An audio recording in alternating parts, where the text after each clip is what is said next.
Talking Tom versus Gluttonous Howler. Bald Qiang versus Goddess Reina. Grey Wolf's black technology versus Crane, she's angel technology. Childhood cartoons are illogical. Supergod Academy is all about technology. What kind of chemical reaction will occur when these two things collide? Hua Lang is very curious. What if we added some prefixes to them? 6 paths Tom, only strong, Howling Moon King Wolffy. Just thinking about it is very interesting. Chapter 1 Jerry's Big Cousin. In a high-end residential building in Juxiao City, Talking Tom's expression was twisted, like a smile, but also very ferocious. His mouth was open, revealing neat, sharp teeth. He held an axe in his hand, his eyes fixed on a mouse hole in the corner of the wall in front of him. If there was even the slightest movement from there, and he saw that familiar figure, he would immediately bring down the axe.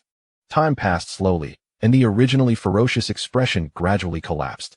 Tom's eyes slowly began to glaze over, and he became drowsy.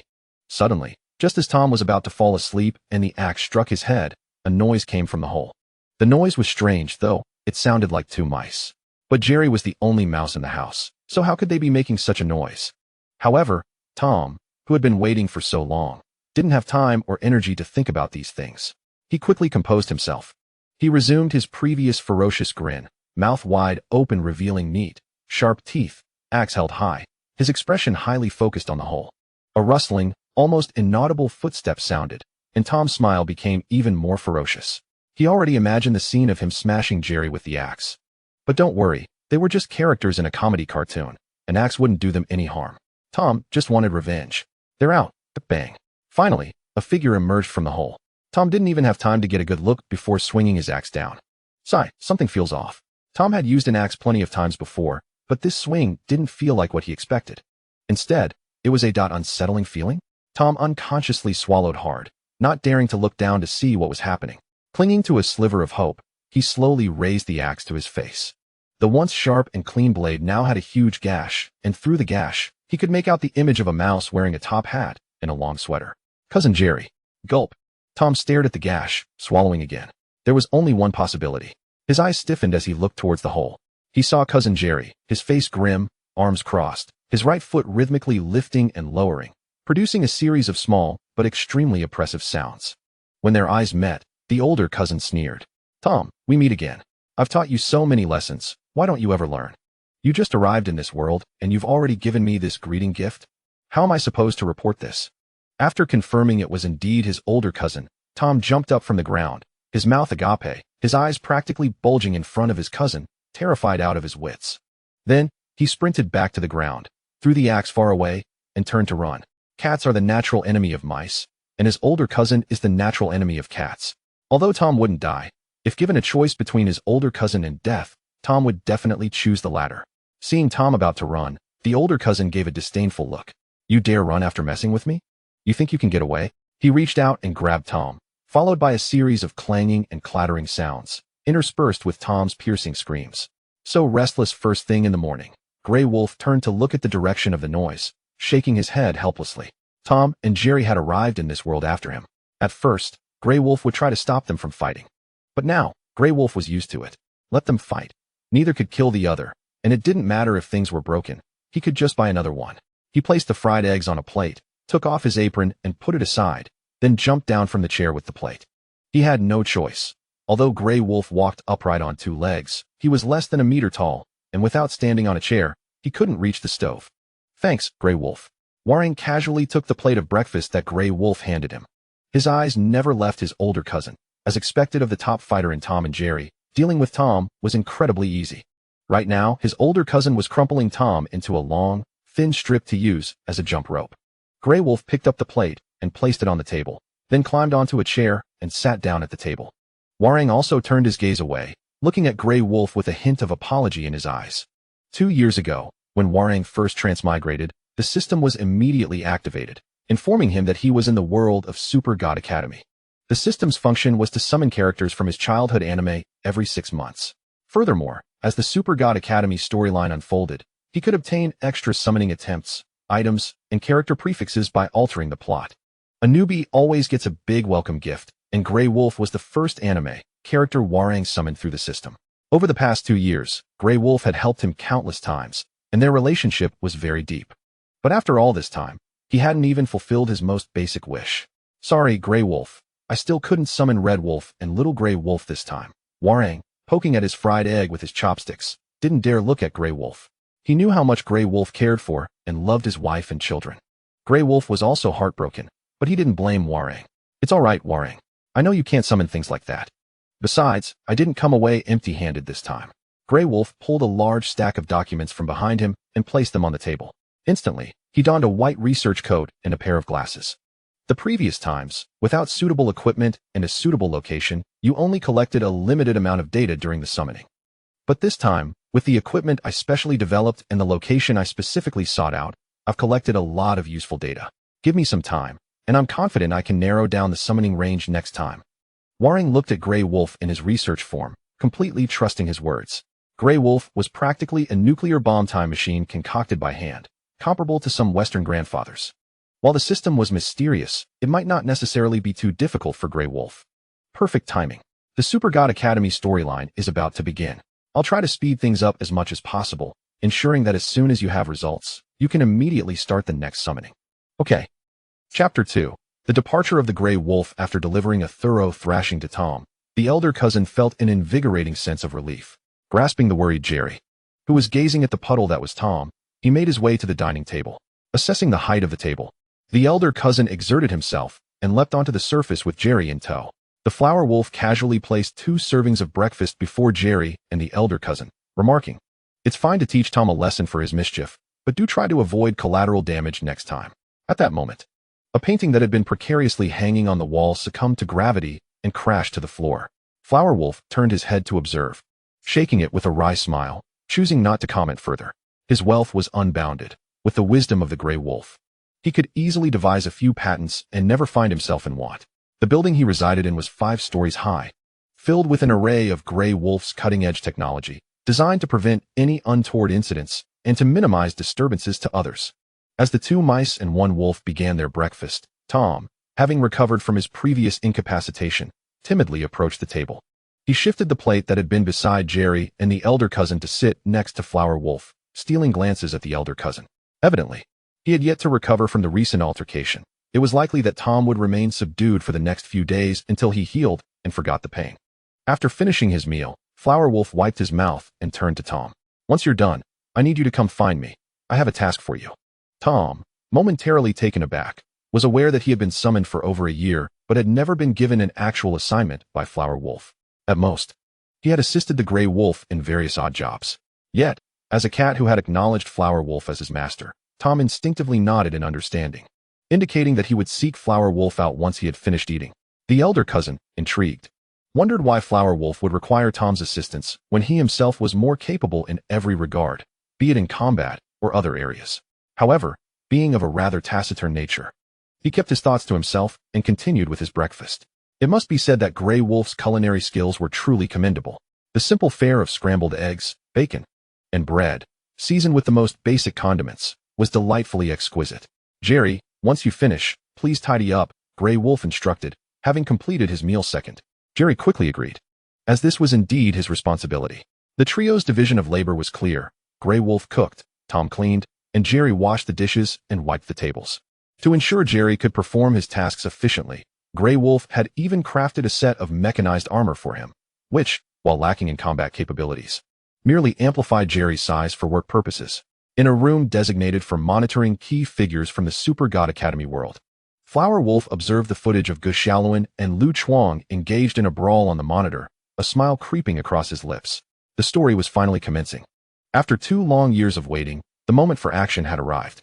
Grey Wolf entered the room, leaping onto a nearby chair and following Flower Wolf's gaze to the screen, where Gu Xiaoluan, endowed with the power of the galaxy, clashed with the war god Lu Qiang. After Flower Wolf briefed Grey Wolf on certain matters, Grey Wolf sought a way to infiltrate the database of the Juggernaut, acquiring data on all members of the heroic brigade. Although some research was conducted, it ultimately proved fruitless. The cost of the god-making project was exorbitant, and they simply could not afford it.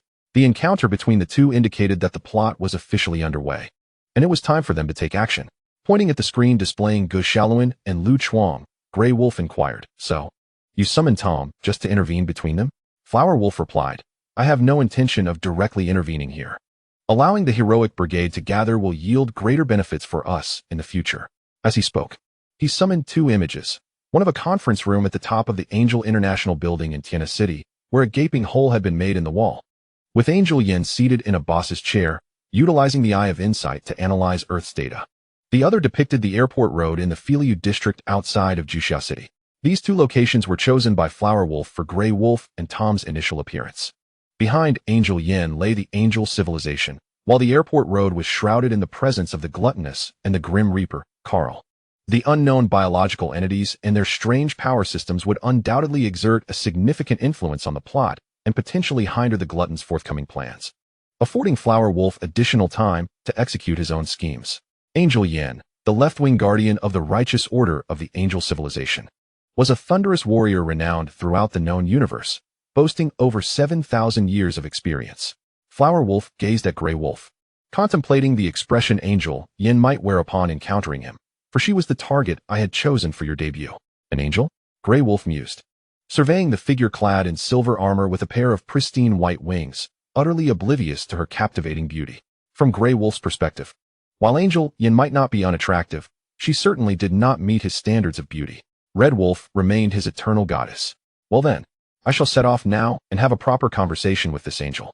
Grey Wolf leapt from the chair and walked towards the exit. By the way, angels tend to be rather proud, so engaging with them might be uncomfortable. I am the king of Grey Wolves, rest assured. Grey Wolf's voice echoed from outside, instilling a sense of confidence. Although he might be unreliable in his pursuits of sheep, he had never faltered in other matters. Moreover, this endeavor involved his wife and children, ensuring that nothing would go awry. As Grey Wolf departed, Tom entered right behind him, a puzzled expression on his face as he watched Grey Wolf's retreating figure. He was left wondering what Grey Wolf intended to do. Since arriving in this world, Tom and his companions had only gathered fragmented knowledge, leaving them utterly unaware of the current situation. Tom. Flower Wolf smiled at Tom, reminiscent of an adult enticing a child with candy. However, Tom, naive and inexperienced, had only interacted with Jerry and a few others, lacking any similar experiences.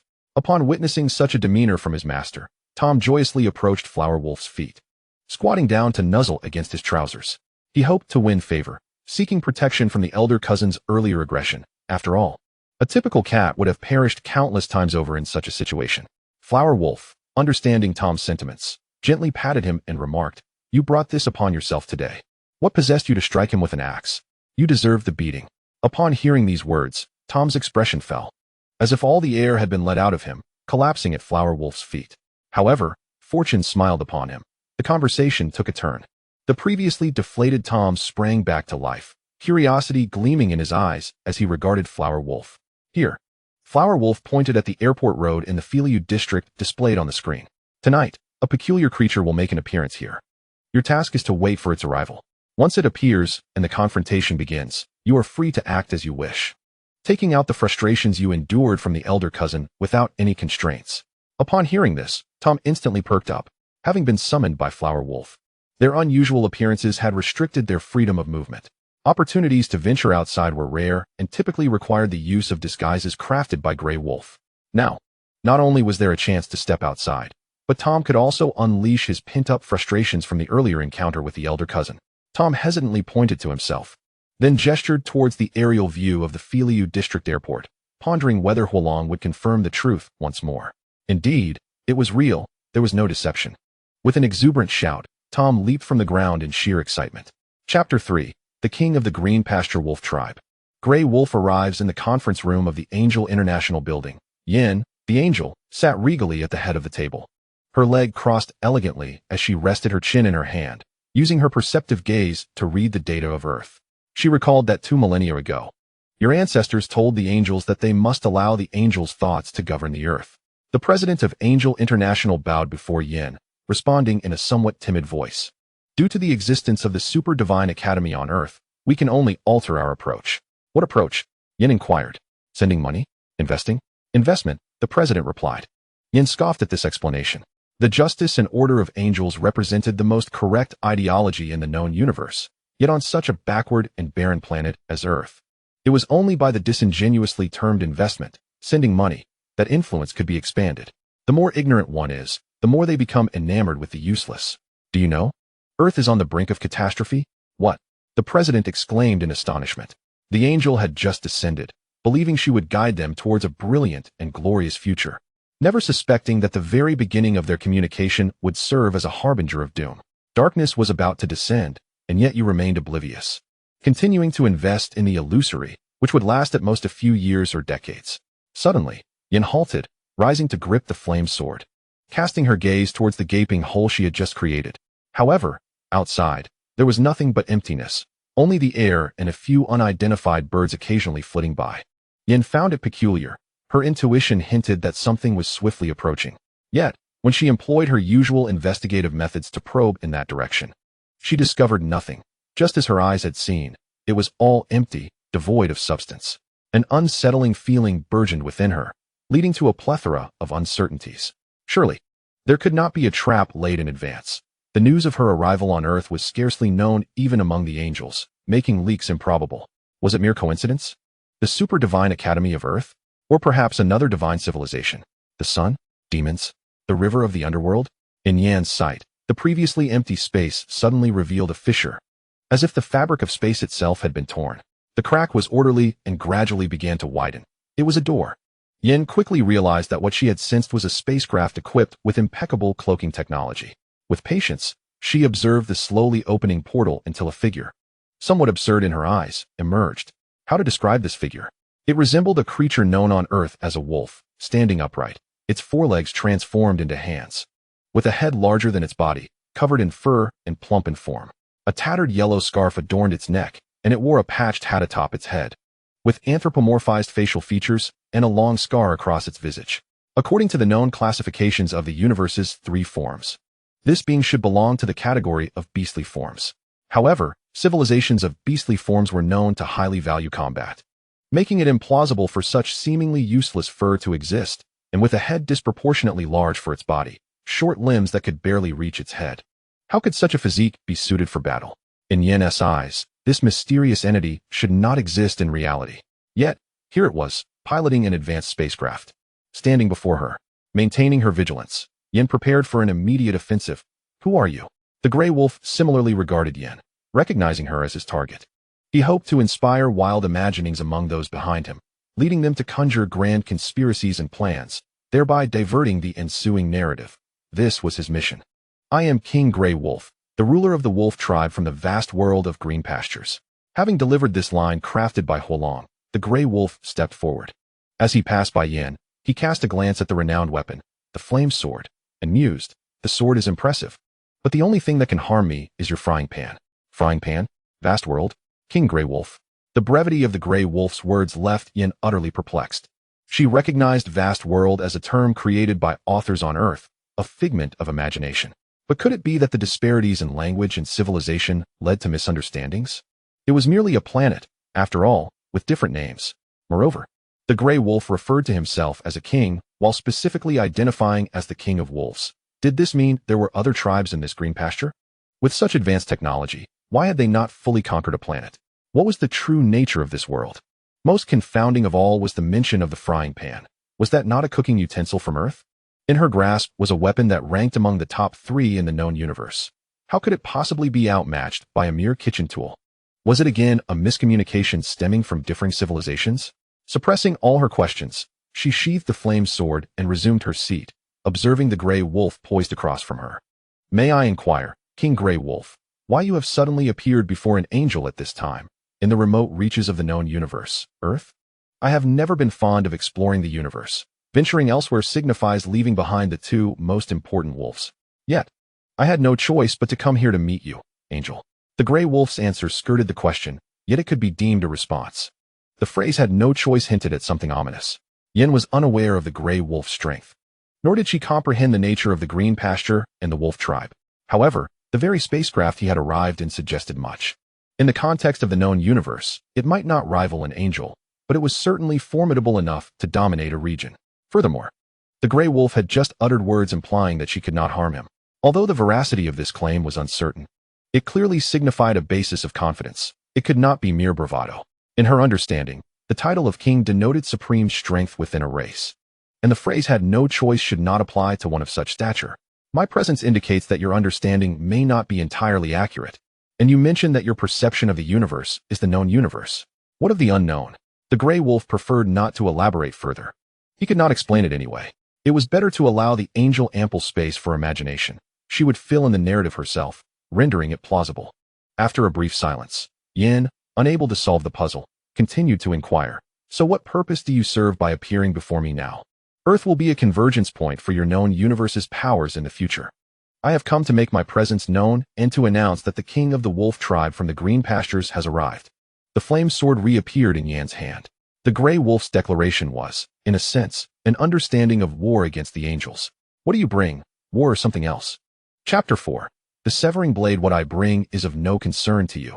Simply know that I have arrived, the Grey Wolf replied, remaining elusive and allowing the angel to ponder his intentions. The angels are already aware of your arrival, King Grey Wolf. Yin was reluctant to accept such a trivial response and walked directly to the side of the Grey Wolf, gently caressing the sword of flames. This sword had accompanied her for thousands of years, having slain countless foes. She wondered if the Grey Wolf could withstand its might. Angels preferred directness. Subtlety was not their style. The known universe had never heard of them. They did not exist. Yet here you sit before me. Are you foe or friend? The angel must ascertain. Yan's tone and demeanor bore a hint of menace, indicating her determination to extract information from the Grey Wolf. Although this might incite hostility from the Grey Wolf, who had never before encountered such a being, and his pack, the angel felt compelled to proceed. If I wished to speak, I would have done so already. Your efforts will yield no change. The Grey Wolf remained unchanged by Yan's presence. Turning to maintain eye contact as he replied, the answers you seek will be revealed in due time. However, I can provide you with another piece of information. Like me, a warrior beyond your comprehension has also arrived on Earth. A warrior beyond our comprehension? Like you? Your warrior? Yin tightened her grip on the sword, pondering the future of Earth. Unlike me, he is not my warrior. I am the king of the wolf clan, and my followers are solely wolves. The Grey Wolf shrugged, adding, and Tom is a cat, somewhat repressed yet filled with honor. To maintain elegance before death and determination in failure. This last remark is attributed to Hua Lang, and the Grey Wolf was uncertain of its precise meaning. He had only heard Hua Lang mention that Tom was one of the 4 most renowned sycophants in the world, unmatched by anyone except the other 3. At the pinnacle of sycophancy, these 4 stand unparalleled. Later arrivals may aspire to their heights, but can never surpass them. Merely by standing there, their opponents have already lost. Tom, the cat, repressed yet honorable, maintaining elegance before death and determination in failure, Yin murmured, feeling somewhat bewildered. What does any of this mean? Tonight, the gluttonous beast would likely take action in the great canyon city of Huaxia. It appears you arrived well prepared. Even knowing the beast's next moves, the angel was already aware of the beast's impending actions, so Yin was not surprised. However, the Grey Wolf's revelation carried a different weight. That gluttonous warrior will perish in Great Canyon City. Tom needs to release some pent-up emotions, and some must comprehend the distinction between the known and the unknown. If you have time, you may witness it tonight. Having completed the primary tasks of this visit, the Grey Wolf leaped from his chair, ready to return to his spaceship. Hua Lang had purchased lamb, intending to enjoy skewers and lamb soup for lunch. He needed to hurry back to prepare the meal. It was a pity that his wife and son were not present. After all these years, he had never managed to provide them with lamb. And now that he had the opportunity, they were absent. No matter how delectable the lamb, it felt somewhat lacking without them. Yin also rose to her feet. Is this how you leave? You still haven't answered my earlier question. I have no desire to respond, nor will I. You will gain nothing from me. The Grey Wolf declared, continuing toward the spaceship. But if the angel insists on knowing, the inscriptions on the Sword of Flames suddenly radiated a searing aura. Should the Grey Wolf remain unwilling to divulge what Yin sought, she was prepared to engage with this king of wolves from the verdant plains. She could glean further intelligence about their combat methods and the threat they pose to angels and the known universe.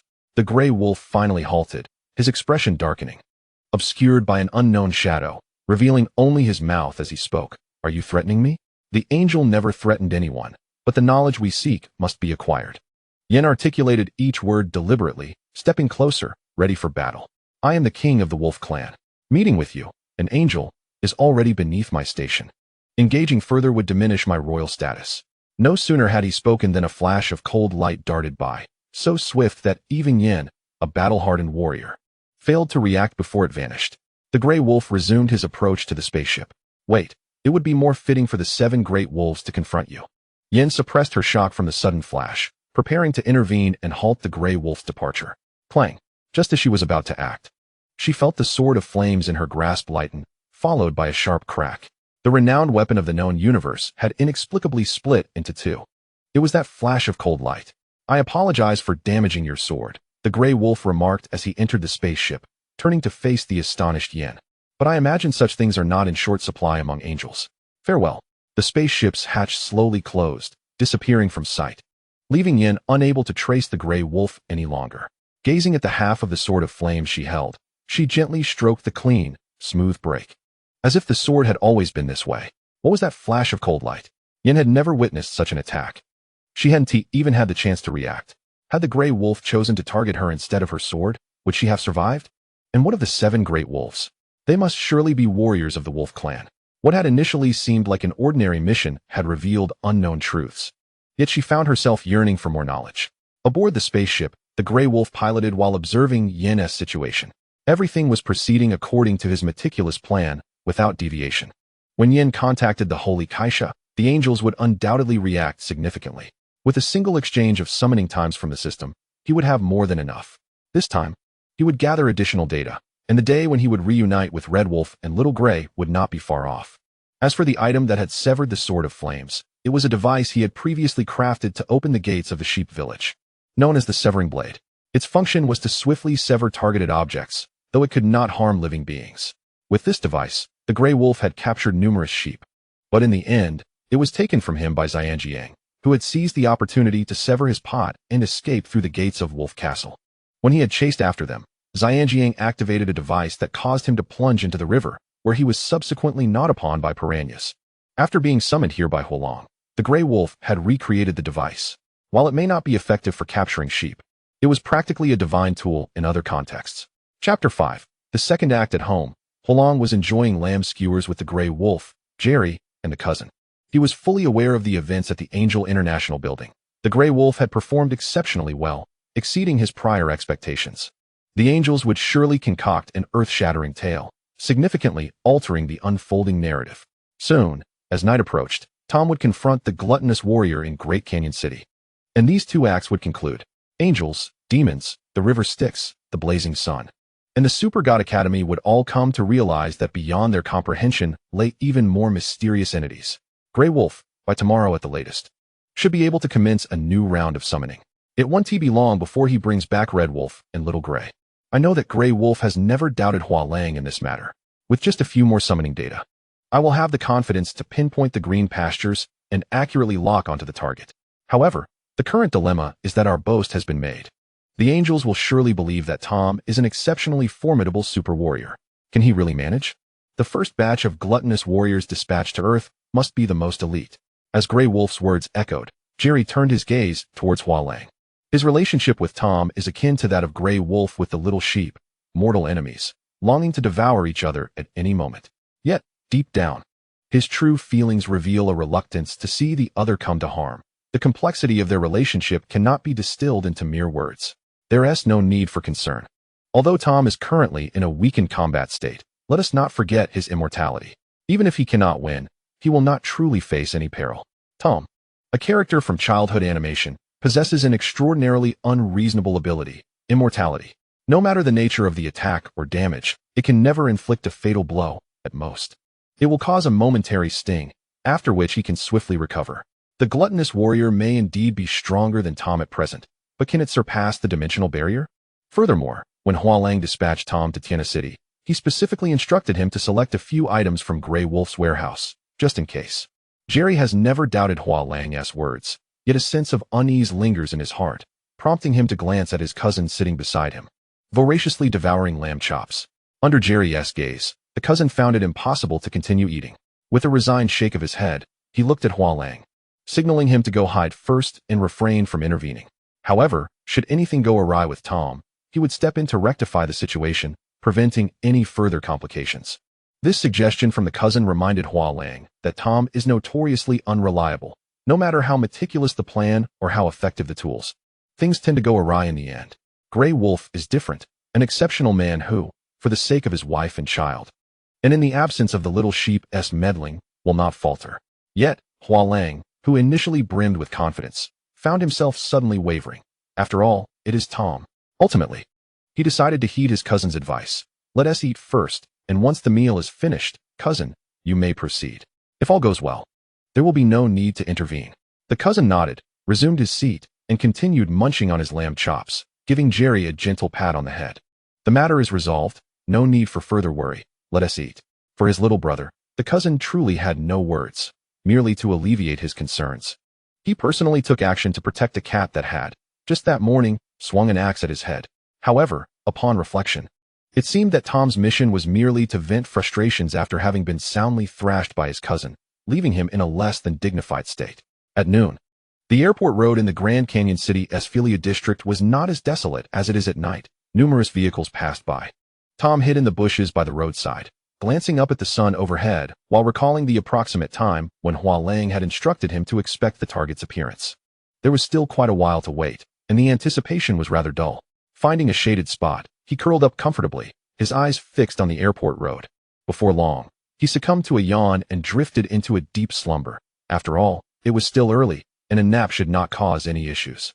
Suddenly, an intense explosion jolted him awake, causing him to spring upright like a jack-in-the-box, his head colliding forcefully with a tree branch, resulting in a sizable bump, before tumbling back to the ground. Ouch! Tom cried out, clutching his head in pain, rolling on the ground in agony. Watching this spectacle, the cousin, hidden nearby, couldn't help but slap his forehead in disbelief, exasperated with Tom's antics. What a mess. He's supposed to be fighting aliens, and he's already rolling on the ground before it even begins.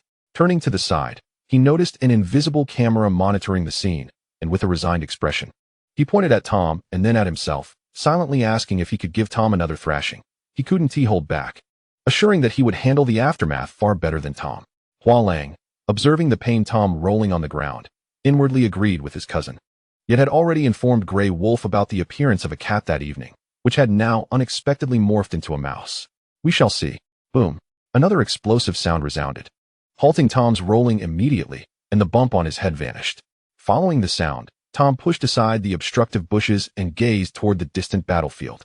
There stood a gluttonous warrior clad in blue and white exoskeleton armor, with two mechanical wings on its back, wielding a futuristic weapon and engaged in combat with the military. From the scene, it appeared that this gluttonous warrior had revealed itself too soon, as the military had long been prepared to encircle and eradicate it. A beam of azure laser erupted from the weapon in the gluttonous warrior's grasp, striking an armored vehicle not far from Tom with pinpoint accuracy. Instantly, the vehicle was obliterated, along with several soldiers who perished without a sound. Is he targeting me? Tom swallowed hard. It seemed this was a means of venting his cousin's frustrations. However, this target appeared to be even more formidable than his cousin. How could he possibly contend with it? After all, he is merely a cat. Yet, returning home with his tail between his legs was not an option. He knew they would be watching him on the screen. And if he backed down without a fight, he would be the subject of ridicule from Jerry and the others, losing any chance to hold his head high again. Clenching his teeth, he steeled his resolve. After all, he couldn't truly perish.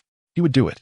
Chapter 6. A vicious assault on the gluttonous warrior. Tom reached behind himself, his right hand casually retrieving an exaggerated weapon that was significantly larger than he was, a rocket launcher. Do not inquire how he produced such an item, nor where he had concealed it moments before. It was merely a universal skill of childhood animated characters, possessing a fourth-dimensional space that could contain anything, regardless of size. Weighing this formidable weapon in his hands, Tom's expression twisted into a fierce grimace. This was a choice he had made from Grey Wolf's warehouse just prior to departing, a weapon that not only appeared imposing but was equally powerful. It was a tool specially crafted by Grey Wolf after gaining a preliminary understanding of the Supergod Academy world through Hua Lang's description. In addition to explosive damage upon contact with a target, the warhead contained numerous nanobots that would rapidly infiltrate the target's body upon detonation. This would damage the target's physical structure, inflicting ongoing harm while also suppressing its natural healing abilities, specifically designed to deal with those seemingly invincible super warriors. In a sense, this could be considered a god-slaying weapon. Shouldering the rocket launcher, Tom peered through the scope, locking onto the gluttonous warrior that was still reveling in its prowess, slaying the valiant Huaxia soldiers with reckless abandon. With a resounding boom, the rocket warhead soared toward the gluttonous warrior, its velocity surpassing that of a typical missile by several magnitudes. Although the adversary was merely an ordinary soldier from Earth's Huaxia, the gluttonous warrior remained on high alert. Having noticed the missile launched by Tom, he contemplated using his weapon to detonate the missile prematurely to avert potential harm to himself. However, before he could even aim his weapon at the missile, the warhead struck him. The explosion was immense. The specially designed explosives crafted by Grey Wolf proved formidable, overwhelming even the armor of the gluttonous civilization, sending him hurtling through the air and obliterating the weapon in his grasp. The powerful shockwave left multiple craters on the ground as the gluttonous warrior crashed down, finally coming to a halt against a tank. As one of the first dispatched to Earth for a pioneering mission, this gluttonous warrior, named Qiang, was a high-ranking fighter, akin to the likes of Xiongnu and Feng Lei. Having received the death blessing from the Reaper Carl, despite sustaining such an attack and suffering extensive damage to his external armor, he swiftly regained his composure. Rising from the ground, he unsheathed a backup melee weapon, a longsword, and began to search for the assailant. The force of that attack could not have been the doing of an ordinary Earth soldier. It had to be from the Supergod Academy. To the left, Qiang keenly sensed movement from his left rear and reacted instantaneously. Even before he moved his body, he swung his longsword in that direction. If his opponent were a known cosmic super warrior, this strike would either hit or compel them to abandon their assault, thus safeguarding himself from harm. However, Tom was different. He was a cat, and a cartoonish one at that. Effortlessly, he assumed an exceedingly bizarre posture, easily evading Qiang's strike and closing the distance to his inner side. As Qiang turned to face him, their eyes met. With a mischievous arch of his eyebrow and an enigmatic smile, Tom raised his fist, clad in an enhanced glove, and executed a rising strike to Qiang's cheek with remarkable force. The enhanced gloves developed by Grey Wolf amplified the user's strength by up to 300 times, launching Qiang into the air with a single blow. But Tom was not finished. Seizing the opportunity while Qiang was airborne, he leapt high and unleashed a series of fluid, rapid-fire attacks that would easily amount to 100 hits in a game. Finally, he delivered a devastating punch from above, sending Qiang crashing to the ground. As Tom landed nearby, he gazed at the seemingly motionless Qiang with an expression of sheer exhilaration. Initially, he had expected a formidable opponent, but a mere flurry of strikes had laid him low, proving to be more style than substance. Yet, the satisfaction derived from this sequence of blows was invigorating. The feeling of striking versus being struck was incomparable, a true delight. It was no wonder that his cousin frequently bullied the cats in the vicinity. If only he possessed such strength, he would surely revel in brawling with Jerry daily. Meanwhile, several hundred meters away in the sky, Angel Yin observed the scene unfold. After Grey Wolf departed from the Angel International building, Yin immediately contacted the Divine Kaiser, relaying all the information she had encountered. Upon hearing her account, the Divine Kaiser recognized the gravity of the situation and began to formulate hypotheses based on Yan's revelations. The more she pondered, the richer the narrative structure and details became, leading her to sense the complexity of the matter. Earth had abruptly transformed into a battleground for various forces of the known universe, laid bare and vulnerable, a challenging predicament for the angels. Now, the entry of an enigmatic figure claiming to be the Wolf King of the Green Pastures seemed poised to meddle in cosmic affairs, with unclear intentions. Moreover, hints suggested that this so-called Green Pasture was home to not only wolves but also other unknown entities, with uncertain power and disposition. In many respects, this situation surpassed even the demons and the so-called ultimate fears in its seriousness. Yin was promptly equipped with a flame sword and instructed to ensure that the weapon severed by Grey Wolf was transported to Angel City for research, to better understand the technological prowess of the Wolf clan mentioned by Grey Wolf. Simultaneously, a squad of high-ranking angels was dispatched to Earth at maximum speed, collaborating with Yin to clarify the situation and reporting any developments to Kaiser without delay. However, in dealing with these unknown entities, immediate forceful measures were to be avoided. Initial contact was paramount. After concluding her communication with Kaiser, Yin made her way to the airport road in Giant Canyon City, curious about the cat named Tom that Grey Wolf had mentioned. From Tom's deep slumber to his startled awakening by the explosion, which sent him crashing into branches and rolling in pain on the ground, to his current display of prowess against Qiang, Yin observed it all. Yet, how to evaluate this cat named Tom? Initially, when he was writhing in pain, Yin questioned if she had indeed found the right target. It was only when he had Qiang at a disadvantage that she was convinced Grey Wolf's Tom was indeed the one. His choice of weaponry was intriguing, and his combat style and strength were commendable. Yet, his demeanor was far from that of a true warrior. Qiang was a rare high-ranking fighter of the gluttonous civilization, boasting combat capabilities comparable to second or even third-generation super warriors. Although he appeared to be in a dire state after Tom's onslaught, Yin believed he had not sustained any life-threatening injuries. In truth, as Yin surmised, Chongyin had not experienced grave harm, despite his battered exterior. His external armor was nearly obliterated, particularly the face and head, leaving the mechanical visage exposed, intermittently sparking as if malfunctioning. This revelation dawned on Tom, realizing that his opponent was not a living being but rather a robot, which explained the rigidity he had felt during their encounter. The reason Chongyin had not immediately retaliated against the self-satisfied Tom was due to the missile launched at him initially, even though he was not a living entity. Micro-nano-robots continued their tasks within him, persistently damaging intricate components and slowing his operations. During the onslaught from Tom, these micro-nano-robots had infiltrated Chongyin's brain, targeting its most vital areas. The flickering sparks were a direct result of their interference. Nevertheless, this was of little concern. The high-ranking warriors of the gluttonous civilization were creations of the Reaper Carl, embodying the pinnacle of known cosmic technology. Before long, the preordained defensive measures would eliminate the micro-nano-robots. Unbeknownst to Tom, who remained enraptured in the joy of victory, he waved triumphantly in a certain direction, reveling in his prowess. That location housed the camera equipment set up by Grey Wolf, directly connected to his home, where Flower Boy, Grey Wolf, and Jerry were all observing him. Tom wanted them to know that he was not bullied and beaten by his cousin due to weakness, but rather because his cousin was exceptionally strong. Just look, he had effortlessly brought down such a large gluttonous warrior with a series of left and right hooks, culminating in a series of powerful strikes. Wasn't he impressive?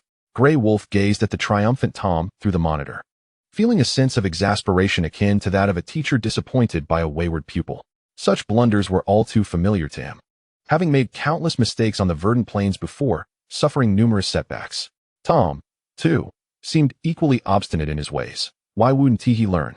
Should he alert him to his premature celebration? No, that would be unnecessary. Flowering Wolf and Jerry lounged on the sofa, indulging in a bucket of popcorn, utterly unconcerned for Tom's fate.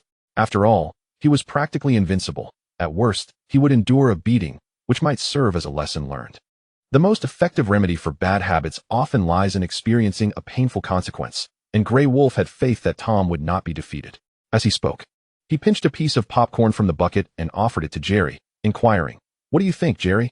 Jerry accepted the popcorn, nearly the same size as his head, and eagerly devoured it, licking his fingers in satisfaction before finally nodding seriously in response to Flowering Wolf. While Tom was certainly unreliable, if he were merely a glutton, he could hardly be considered a worthy opponent. Very well then, let us observe the unfolding events. Grey Wolf felt a twinge of concern, but since Flowering Wolf and the ever-perceptive Jerry had expressed such confidence, he could only wait and see. Meanwhile, Tom, basking in his self-satisfaction, suddenly felt something grip his ankle. Confused, he glanced down to see a familiar white mechanical arm. Still in a daze, he turned his head backward, only to find that the formidable Heavy Rock, whom he thought he had vanquished, had risen again, revealing a grotesque mechanical visage adorned with an eerie smile. As someone grinned at him, Tom instinctively raised a hand in a half-hearted wave, a feeble acknowledgement. He still hadn't fully grasped the situation. Without waiting for Tom to react, Heavy Rock, misinterpreting the gesture as mockery, seized Tom's foot and lifted him, slamming him brutally to the ground. Infuriated, Heavy Rock unleashed immense strength, causing Tom to crash into the earth with such force that a deep crater, perfectly molded to his form, was created. But the assault did not end there. Heavy Rock was relentless.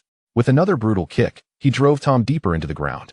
A flurry of punches followed, each one heavier than the last, as he pounded the earth relentlessly, creating a meteor-like impact. The final blow struck Tom squarely in the face, lifting his limbs momentarily, only for them to fall limply back to the ground. "You are a commendable warrior, yet not a qualified one," Heavy Rock proclaimed, maintaining his stance. "As long as your opponent remains alive, you must never cease your assault." As if heeding this admonition, Tom's trembling hand began to move, grabbing some debris nearby and hurling it at Heavy Rock. One piece fortuitously lodged itself on Heavy Rock's grotesque face. After the earlier burst of rage, Heavy Rock's emotions flared anew, and he seized Tom's tail, swinging him with the same ferocity as the Hulk against Loki. However, Heavy Rock was far more ruthless. He swung Tom several times before finally releasing him. Tom flew through the air, carving a long trench into the ground before crashing against a massive boulder. He plucked the stone from his face and crushed it into powder. "I do not care what you are, but you shall be the finest offering to my god, Carl," he declared, channeling all his strength for one final, decisive strike to send Tom to the embrace of death. The shockwave erupted from the clash of Tom and heavy rock, sending debris flying for hundreds of meters and shattering the stones behind Tom. Yet, against all odds, heavy rock's full-force strike failed to harm Tom. What? Heavy rock stared in disbelief at Tom, who had effortlessly blocked the attack with a single hand. After enduring such a severe onslaught, how could he emerge unscathed? At that moment, Tom hung his head, obscuring his expression, but one hand remained steadfast, bracing against heavy rock's fist. Chapter 8. The emergence of power. Tom's disposition could be described as easygoing, or, more disparagingly, as apathetic. When faced with difficult challenges, he would strive to overcome them. But after several setbacks, he would often give up, letting events unfold as they may. However, today was different. He refused to succumb to that mindset any longer. In his former world, his relationship with Jerry was defined by adversarial roles, with more friends and playmates allowing him to adopt a relaxed attitude. Even if he were to lose to Jerry, the enmity would remain unchanged. Upon their next encounter, Jerry would still fear him. As for his cousin, the pinnacle of power, no amount of effort on Jerry's part could alter that reality. But Heavy Rock, a mere background character in the Supergod Academy narrative, was simply not worthy of eliciting such apathy. After all, he was Tom Cat. Slowly lifting his head, Tom's icy gaze fixed upon Heavy Rock, the very one who had just assaulted him. "Enjoying yourself, are you?" Heavy Rock's face was etched with disbelief as he thundered, "What manner of monster are you?" Upon seeing Tom, he pondered why he was a cat, and how such a beastly warrior could exist within the Supergod Academy. Furthermore, what kind of constitution did Tom possess? Even a god would have sustained some injuries from such a forceful attack.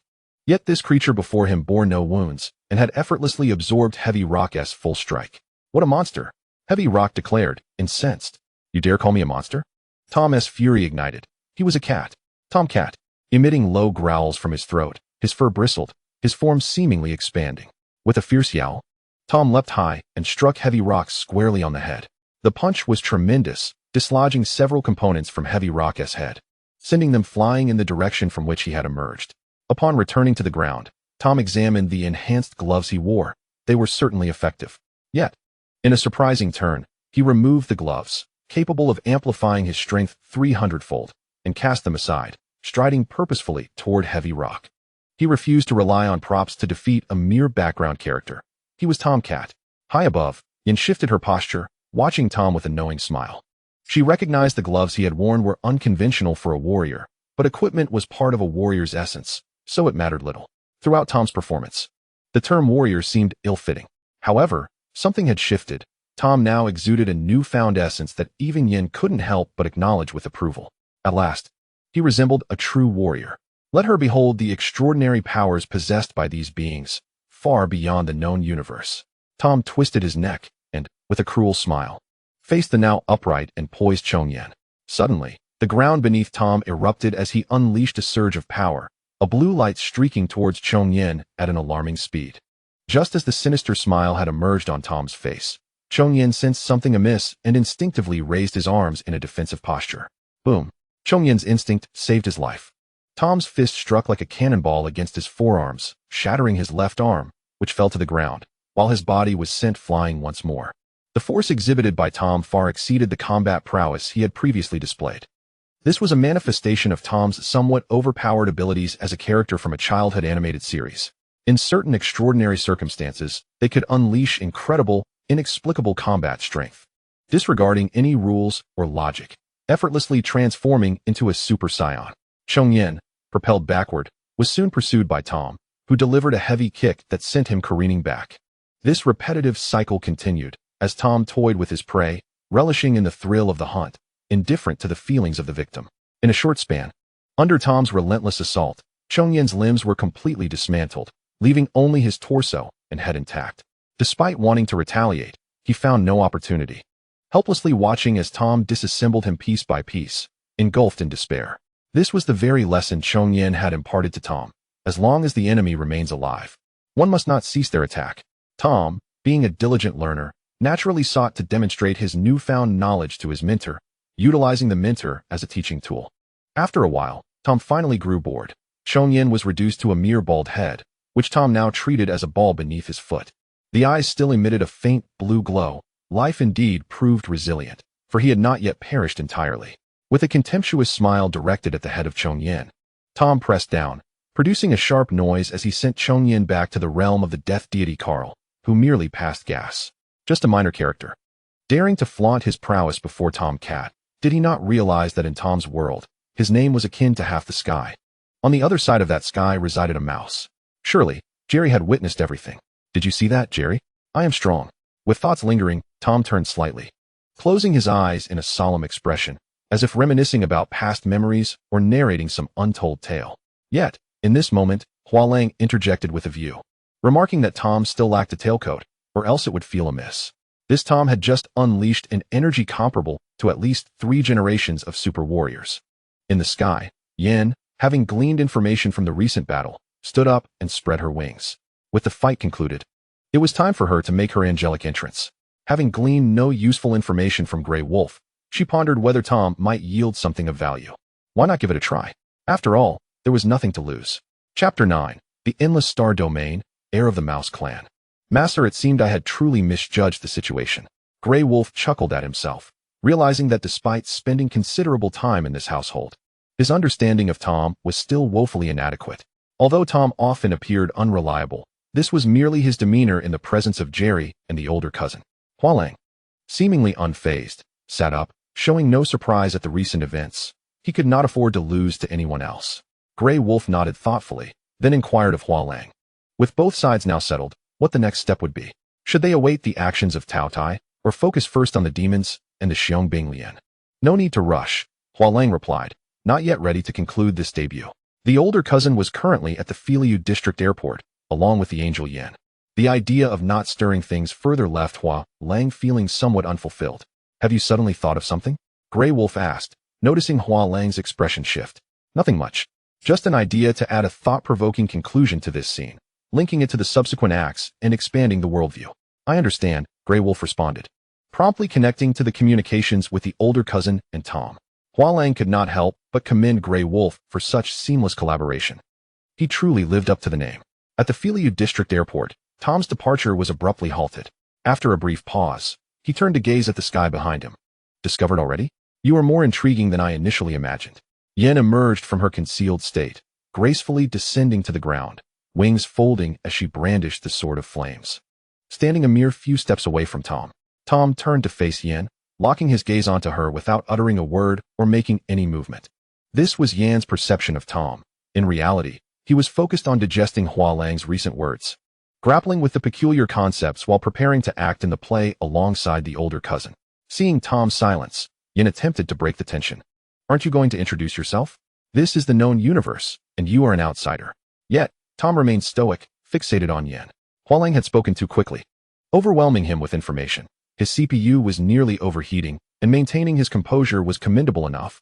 Responding to Yin was beyond his current capacity. Gripping the sword of flames tighter, Yin, having lived for over 7,000 years, had never encountered anyone so impolite towards an angel, treating her as if she were invisible. Had it not been for Tom's direct confrontation with Taotie and his lack of aggression towards her, she might have viewed him as a potential ally, capable of revealing knowledge beyond the known universe. Otherwise, she might have already taught Tom a lesson in manners. Regaining her composure, Yin spoke again, since you prefer silence. Allow me to introduce myself. I am Angel Yin, the holy guardian of justice and order, a divine left-wing protector of the holy Kesha, representing the highest civilization in the known universe. I harbor no particular malice towards you. I merely wish to understand who you are, where you come from, why you have descended upon Earth, and your intentions. Tom had finally processed much of what Hua Lang had said. Yet he realized he had not retained any of Yan's introduction in his absorption of information. Panic set in. What should he do? Was there anyone who knew how to respond? Help was urgently needed. Unexpectedly, as Tom grew increasingly anxious, a deep, powerful voice resonated from behind Yin. I never expected to encounter you here, Tom. Upon hearing the voice, Yin immediately became alert, swiftly unfurling her wings and adopting a defensive stance with her sword as she glanced back. However, upon recognizing the source of the voice, she was taken aback. There stood the older cousin, clad in robust, heavy black armor, a tattered crimson cape draping from his back. A smirk of amusement and disdain gracing his features, fixed intently on Tom in the distance. At that moment, Yin truly felt her mind was overwhelmed. First a wolf, then a cat, and now a mouse had arrived. Is the next to be a sheep, pairing with the cunning wolf, both sworn enemies, their positions unmistakably clear? Yan's long-established worldview and common sense, built over millennia, are surprisingly beginning to show signs of collapse within the span of a mere day. How minuscule is the known universe compared to the unknown?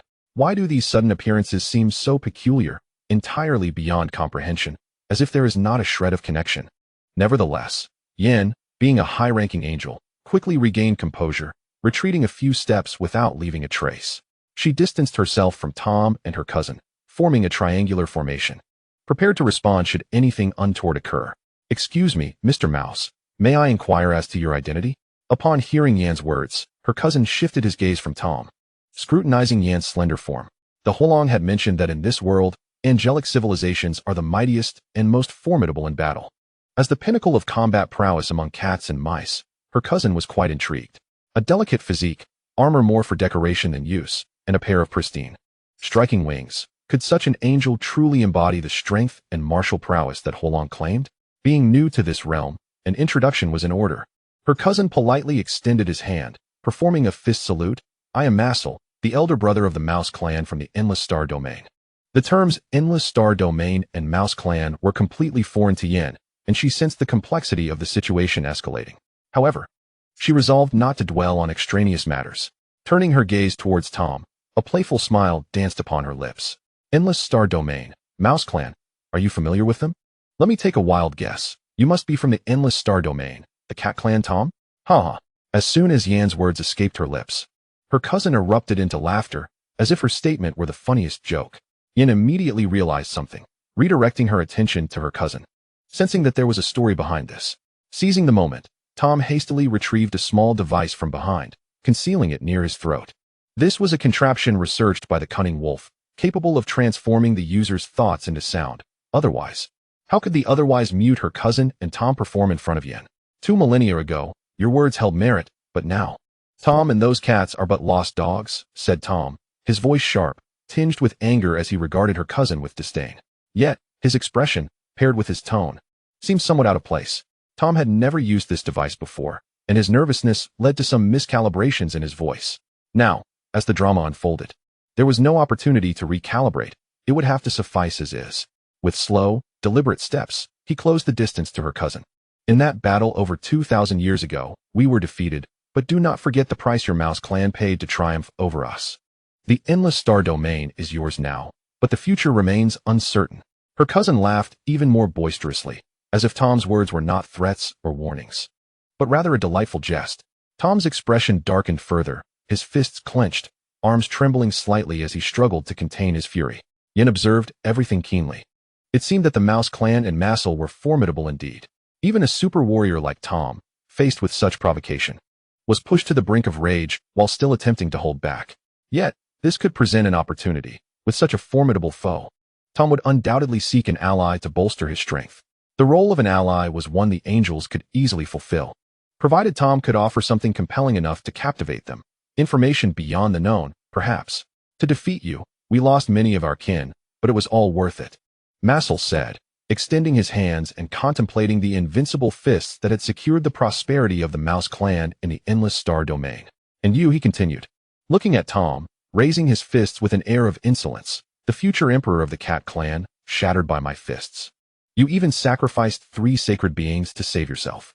I wonder, after 2 millennia, has the Cat clan produced new sacred beings to restore their power?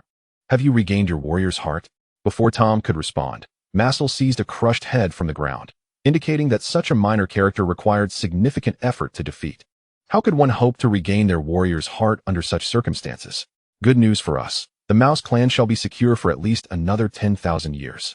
Masel." Tom could no longer contain himself. A surge of fierce energy erupted from within, sending everything around him flying. His once clear eyes turned crimson, fixating on Masel. The display of energy was impressive, yet it mattered little to Masel, who regarded Tom with disdain, seemingly unimpressed.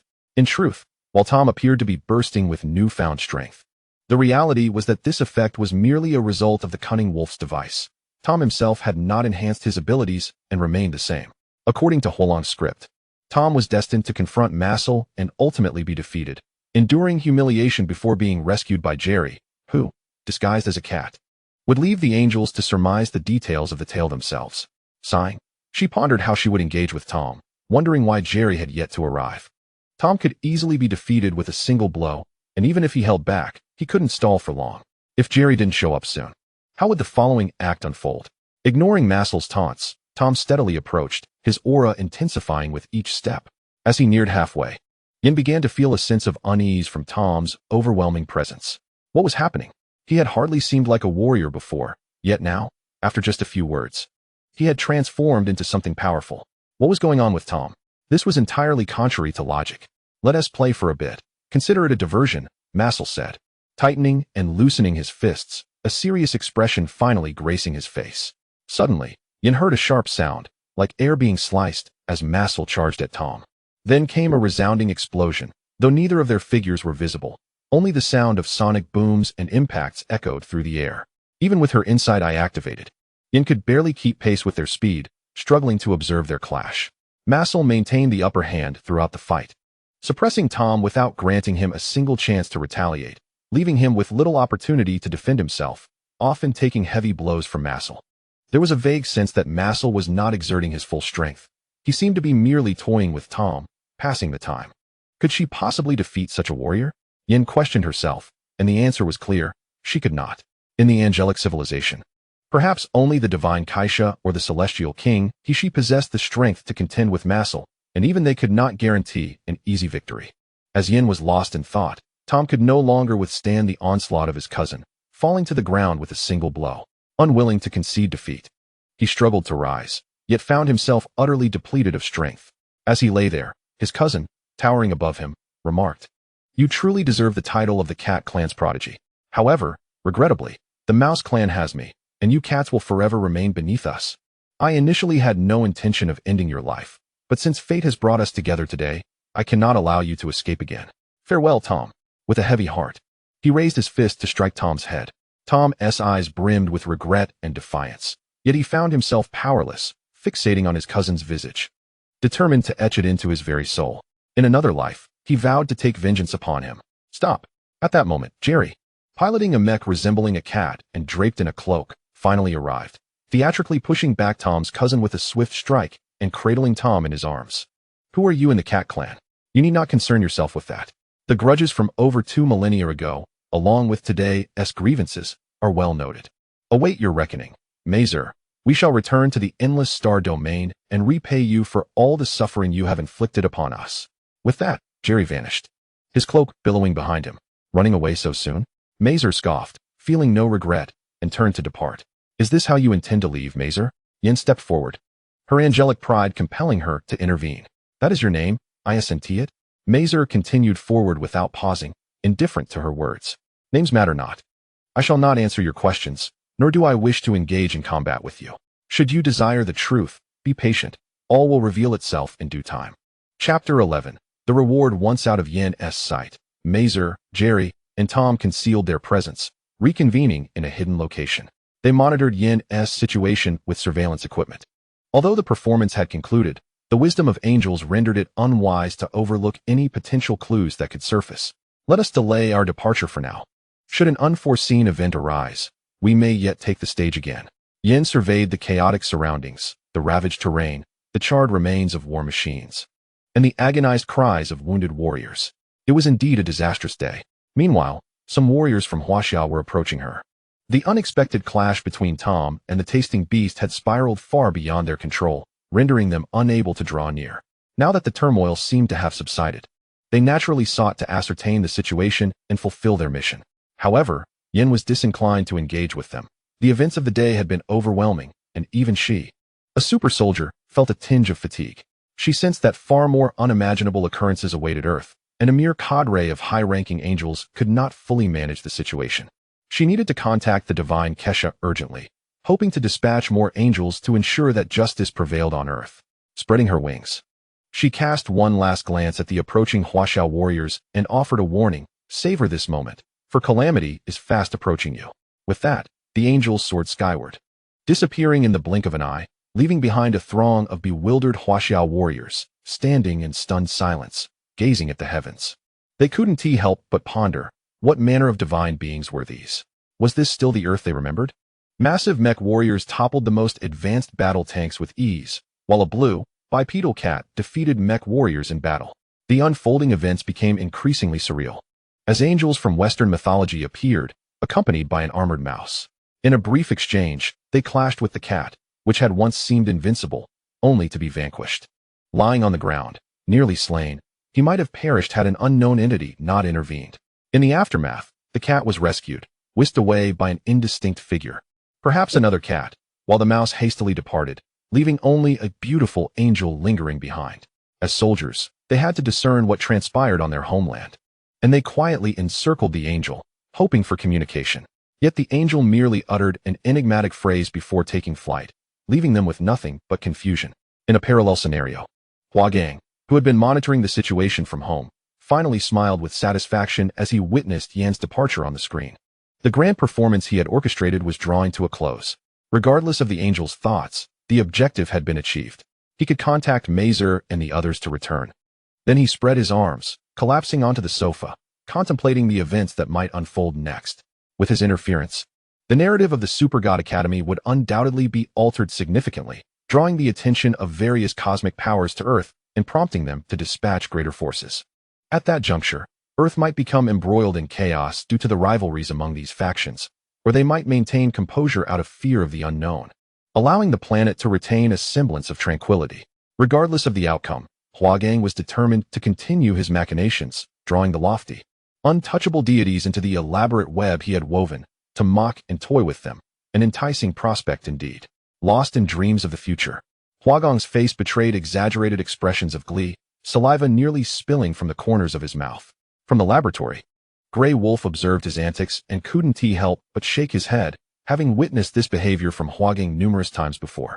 The reasons were typically the same: curiosity about the scenarios his new inventions would create, bouts of youthful exuberance, or fantasies of causing a stir in the world. Rising to supremacy, accustomed to it all, Grey Wolf shed his lab coat, hanging it on a nearby rack, and proceeded to the kitchen. Night had fallen, and it was time for dinner. Given the considerable effort Tom and Mazer had exerted, a proper feast was in order. At their pace, they would likely return home in a minute or two, providing ample time to prepare a sumptuous meal. Time should not be taken too seriously. Childhood animations defy logic. Upon entering the kitchen, the clattering of utensils roused Hua Lang from his reverie, and he quickly wiped away any remnants of drool.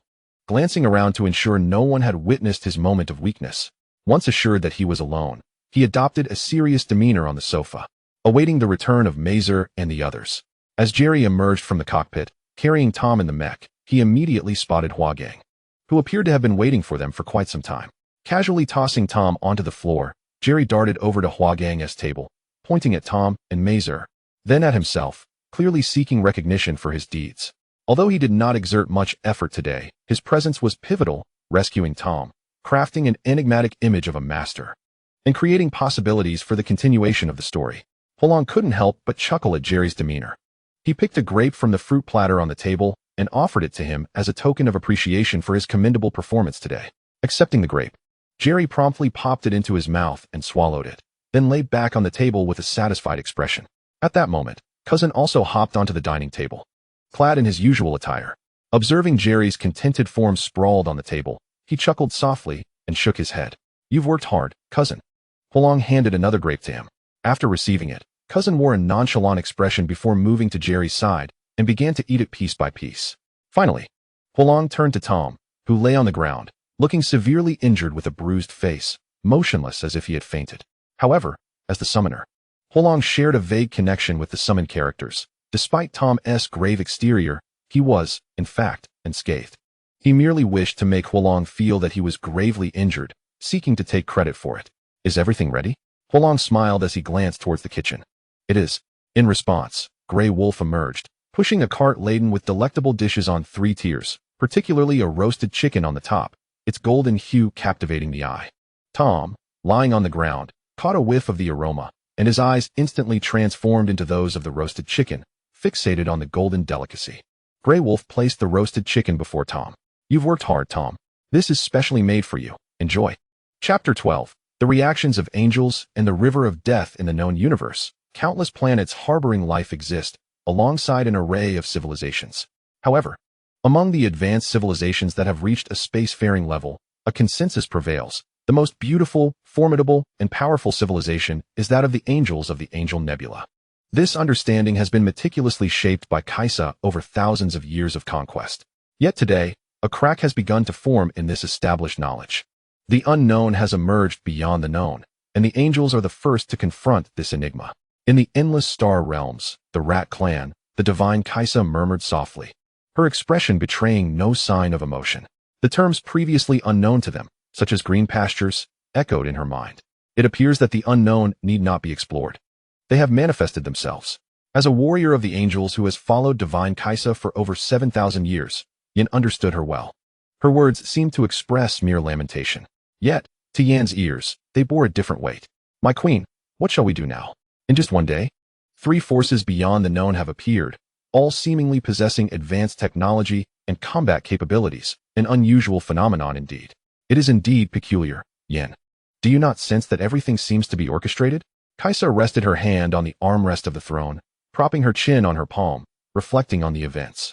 A day is an exceedingly brief unit of time for super warriors, and I would presume it is the same in the realm beyond the known. The distance between them and the relationships among the forces can lead to temporal discrepancies on Earth.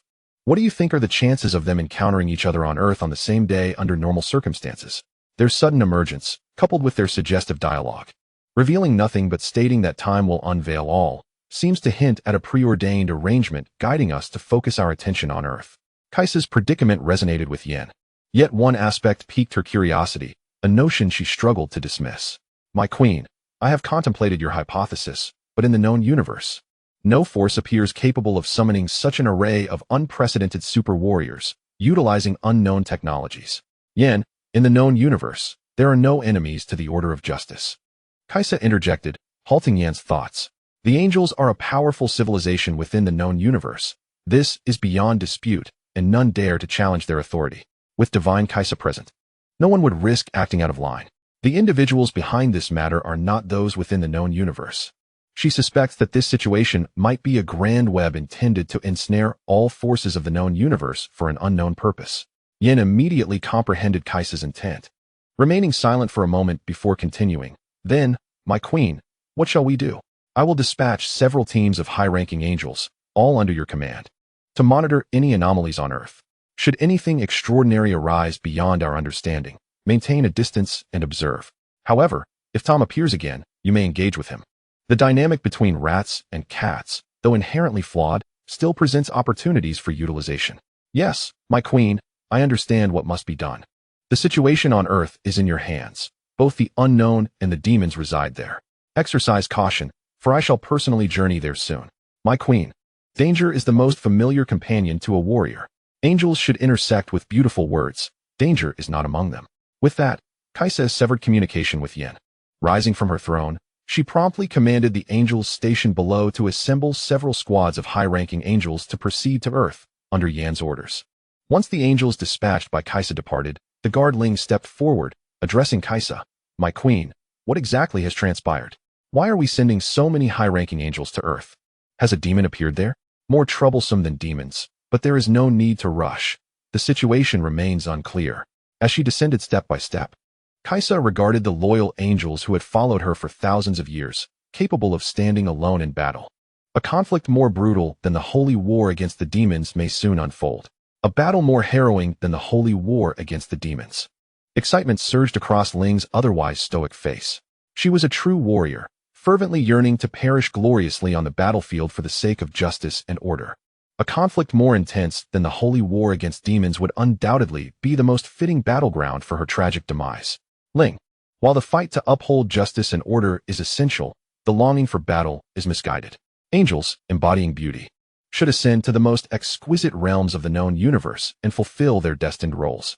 Kaisa patted Ling's shoulder, gazing at her resolute and beautiful face. Warriors like her should not perish on the battlefield. Ling remained firm in her convictions, solemnly proclaiming, for justice, death is no sacrifice. Kaisa chuckled softly, shaking her head.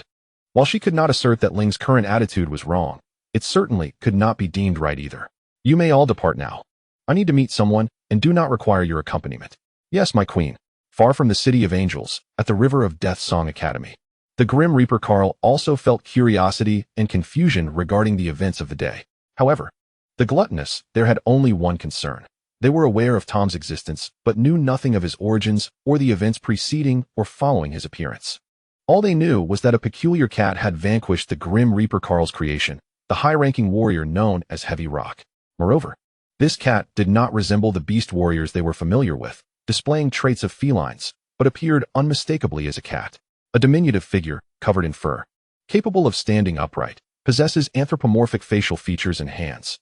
This is indeed a cat from Earth, albeit slightly larger than the average feline. This piqued the curiosity of Death. Carl, who projected everything that Heavy Rock had witnessed onto the grand clock for repeated examination. Tom was the first to employ the missile that struck Heavy Rock, and the enhanced gloves he wore were both fascinating and practical.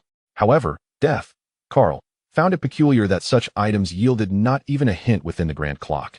And after Heavy Rock's demise, all data regarding the airport road in the Great Canyon City of Earth vanished from the grand clock's records. It was only after Angel Yan's departure that the information was restored. To facilitate the subsequent plan to dismantle Kaisa, Death, Carl had previously intensified the grand clock's surveillance over Earth, making it exceedingly difficult for even angels to obscure this scrutiny. The convergence of these two strange occurrences alerted Death, Carl, a renowned sage of the known universe, to an anomaly. Something was transpiring on Earth beyond his control, necessitating a strategic recalibration for future events. Chapter 13. How is it him today? Hua Lang rose early, dedicating more than 10 minutes to meticulously wash his hands in the restroom, switching between several soaps and hand sanitizers until his hands began to ache. He then donned a vibrant red outfit and, with a solemn demeanor, entered a room where Grey Wolf awaited, similarly attired. The two exchanged silent nods before proceeding to a colossal fish tank, home to an array of koi of various hues. Strangely, positioned before the tank was a copper incense burner, accompanied by a set of incense sticks. A night had elapsed since the performance, sufficient for both angels and the river of the underworld to be aware of the events that transpired on Earth, likely prompting them to make corresponding arrangements that would influence the narrative of the Supergod Academy. While the system had yet to show any signs of activity, Hua Lang was certain that by noon, the summoning opportunities would materialize. Summoning demanded both curiosity and luck. He believed that thorough hand-washing would enhance his fortune, while offering prayers to the koi seemed the most auspicious approach. The koi within the tank were painstakingly gathered from various regions of Huaxia, costing him a substantial sum. Hua Lang and Grey Wolf each picked up 3 incense sticks from the table, preparing to commence their ritual before the cushion. Are you certain this will enhance our luck for the summoning? Grey Wolf felt a twinge of skepticism. Last night, just before bed, Hua Lang had unexpectedly approached him, gifting him a red outfit and instructing him to wash his hands thoroughly and wear this attire to this room, claiming it would boost their luck and significantly increase the likelihood of summoning Red Wolf and Little Grey. Grey Wolf, yearning for his family, complied, waking early to wash his hands for over an hour, nearly scrubbing off the hair. Now, at the final juncture, reason surged within him, prompting him to seek confirmation from Hua Lang once more. Trust me, this is a metaphysical principle, beyond scientific explanation, yet it exists. Hua Lang resembled a fervent mystic, gazing devoutly at the koi while clutching the incense tightly. All right, I believe you. Grey Wolf, observing Hua Lang's earnestness, nodded resolutely and mimicked his posture towards the tank. Following Hua Lang's gradual guidance, the duo performed a series of 3 prostrations, inserting the incense into the burner, and concluded with a bow towards the tank, thus completing the ritual. If this does not succeed, I shall stew you, Hua Lang whispered to the koi after his final bow. Grey Wolf's ears twitched, and his expression shifted to one of unease. What did you say? Hua Lang, are you uncertain this will work? He had never approached the ritual for his father, Black Wolf, with such gravity. Hua Lang's expression stiffened, realizing he needed to lower his voice, yet he remained resolute, assuring Grey Wolf that it was merely a precaution and that it would undoubtedly be effective. Absolutely. Grey Wolf regarded him with suspicion, his belief wavering. Ding. Congratulations, host Hua Lang, for completing the task, significantly altering the subsequent narrative of the Supergod Academy's angelic civilization. Special reward, 2 summoning opportunities. Ding. Congratulations, host Hua Lang, for completing the task, slightly altering the subsequent narrative of the Supergod Academy's River of the Underworld. Special reward, 1 summoning opportunity. Ding. Congratulations, host Hua Lang, for your first alteration of the storyline, demonstrating exceptional performance. Reward, activation of the subsystem for entry extraction and 3 summoning opportunities. A flurry of notifications left Hua Lang momentarily dumbfounded, and Grey Wolf, who had been fixated on him, quickly noticed the change, recalling the day's pivotal events. Stepping closer, he poked Hua Lang. Did the summoning opportunities arrive? After processing the information regarding the new subsystem features, Hua Lang smiled at Grey Wolf. Indeed, 3 in total, along with a rather intriguing new functionality. Grey Wolf mentally assessed the potential of summoning his beloved wife and children with these 3 chances. I have been studying Jerry, Tom, and their ilk. They all originate from the same realm, suggesting there may be some unknown connection we can exploit. Hua Lang's interest peaked. Have you discovered anything? There's a promising lead. It's the perfect opportunity to experiment. Without waiting for Hua Lang's response, Grey Wolf hurriedly led him out of the house to a neighboring residence. This space, meticulously crafted by Grey Wolf for the purpose of researching character summoning, spanned hundreds of square feet, filled with various scientific instruments, many of which he had crafted himself. Stand in the center, Grey Wolf commanded with an authoritative tone, instructing Hua Lang to position himself in the center of the open space. When it came to matters concerning his wife and children, Grey Wolf transformed entirely, prompting Hua Lang to comply without resistance, standing at the designated spot, awaiting further instructions. Put on the glasses and the lab coat. The scientist Grey Wolf is now in action. He swiftly activated all the equipment, adjusting parameters to monitor the surrounding environment for pertinent information. Once he reviewed all the settings, Grey Wolf turned to Hua Lang. We can begin. Hua Lang nodded. Mentally invoking the system. Utilize summoning opportunities. Commence summoning. Ding. Summoning initiated. Instantly, a multitude of childhood animation clips flooded Hua Lang's mind. Pleasant Goat and Big Wolf. Tom and Jerry, SpongeBob SquarePants, and Bear Infestation. These fragments swiftly coalesced into a colossal wheel, forming individual segments. The wheel accelerated to its peak speed before gradually decelerating. At this moment, Hua Lang could finally discern the characters represented on the segments. Grey Wolf had indeed delivered, as a significant portion depicted sheep or wolves, including the red wolf adorned with a crown and wielding a frying pan. Hua Lang fixated on the segment representing Red Wolf, fervently praying for a successful draw. Outside, Grey Wolf mirrored this anxiety, oblivious to Hua Lang's current state, only intensifying his hopes that Hua Lang would summon the 2 individuals he desired most. How could it be him? Chapter 14. The Club. Who is it? The sudden exclamation from Hua Lang immediately alerted Grey Wolf, who rushed from the crafting table to stand before Hua Lang, hoping to glean some semblance of hope from his expression. Even if they were not his wife and child, they could at least belong to his original world. Otherwise, he would truly feel despondent and heartbroken. He had just begun to nurture a flicker of hope. Hua Lang was at a loss for words. For the characters on the spinning wheel were all from the world of Pleasant Goat and Big Wolf, yet he had drawn none of them. His eyes reflected regret, and he dared not look down at Grey Wolf. At that moment, a blinding white light erupted beside them, revealing a frail figure emerging from its brilliance. Adorned with an orange safety helmet, clad in a dark blue cotton jacket and a brown fleece vest, and wearing purple trousers striped in white alongside cloth shoes. He wielded a chainsaw in one hand while a hunting rifle hung over his shoulder. There was no need for introduction. It was evident who he was. Strong Bald. Where's this? Wasn't I just chopping trees? Strong Bald pondered, perplexed by his sudden appearance in a room filled with sophisticated equipment. Upon noticing Grey Wolf, he was startled. A wolf. Dropping the chainsaw, Strong Bald quickly grabbed the rifle from his back, aiming it at Grey Wolf. Wait. Hua Lang interjected, stepping in front of Grey Wolf and gesturing for Strong Bald to remain calm. While he could shoot animals like bears, squirrels, or monkeys in the forest, he would never dare to shoot a human. Seeing Hua Lang shield Grey Wolf, his finger instinctively left the rifle's trigger. Who are you? I am the master of this place, and I can provide a full explanation for your presence here, Hua Lang said, cautiously approaching Strong Bald. Hua Lang's system had a glitch. Although summoned characters belonged to him, they were unaware of the circumstances of their summoning. He would have to take the next steps himself.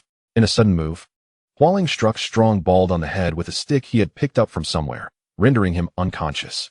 Strong Bald collapsed, entering a dream where he would accept all the parameters and other stipulations. Hua Lang dragged him aside and returned to Grey Wolf's side, offering reassurance. This was merely an accident. During the summoning, a significant portion of the characters were originally from your world, and the parameters you set were effective. Listening to Hua Lang, a glimmer of hope returned to Grey Wolf's eyes as he looked up at him. Adjust the settings carefully. You have 2 more chances, and there will surely be an opportunity. All right. Grey Wolf, who had faced countless failures, felt a pang of sadness. Yet under Hua Lang's encouragement, he quickly regained his composure. He repositioned Hua Lang in the center and returned to the console, meticulously fine-tuning the new parameters. Since a considerable number of characters had appeared, it indicated that his research was indeed fruitful.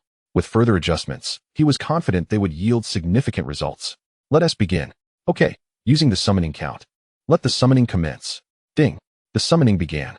In Grey Wolf's mind, countless childhood animation clips flashed, forming a colossal wheel. This time, there were more characters from the Pleasant Goat and Big Wolf universe than before. This time, it cannot be like last. With heightened tension, Grey Wolf cautiously descended from the console, unconsciously moving towards Hua Lang, eager to discover who would be summoned this time. Soon, Hua Lang concluded the summoning, and his consciousness returned to his body. Who is it? Grey Wolf pressed, desperate to know if the summoned character was one he recognized, perhaps Red Wolf or Little Grey. Hua Lang remained silent, instead picking up the stick he had used on Strong Bald and preparing himself. Amid Grey Wolf's puzzled and anxious expression, the blinding light re-emerged, and a figure gradually took shape from within. Grey Wolf, Western Blade Goat. Smack. Without hesitation, Hua Lang swung the stick, striking the Western Blade Goat on the head with precision, knocking him out cold without a thought to the goat's frail constitution. Grey Wolf's anxious confusion transformed into a daze. So skilled already? In the past, Hua Lang had only managed to summon every 6 months. Yet today, he had executed consecutive summons with such proficiency. There was no time for even a moment of reaction. Dragging the dazed Western Blade Goat to join Strong Bald, Hua Lang noticed Grey Wolf's bewildered expression and snapped his fingers several times. Grey Wolf, wake up! Wake up! Huh? Grey Wolf snapped back to attention. What is it? This time, more familiar wolves and goats have appeared than last time. By adjusting the parameters according to the recent tweaks, we should be able to summon all the characters you know and love. Alright, I'll adjust the parameters immediately. Grey Wolf responded eagerly, rushing back to the console to make the necessary adjustments. This time, the summoned characters finally aligned with his expectations, and the situation was improving. Victory was within reach. Are you ready? Ready. Let us begin. Using the summoning count, let the summoning commence. Ding. Just as Hua Lang had informed Grey Wolf. This time the characters on the wheel were predominantly from the Pleasant Goat and Big Wolf universe. Steady. What is the result? As Hua Lang's awareness returned to his body, he opened his eyes to see Grey Wolf's anxious face, inquiring about the outcome of the summoning. Hua Lang did not directly respond to Grey Wolf's question. Instead, he picked up the stick he had used on Strong Bald and the Western Blade Goat, taking a few steps forward to find another stick, which he handed to Grey Wolf. We're closer this time, but the situation is a bit peculiar. I need your assistance. Closer? Assistance? Grey Wolf looked at the stick in his hand, increasingly confused. What is going on? Here it comes. The blinding white light erupted, and Hua Lang swiftly readied himself to strike.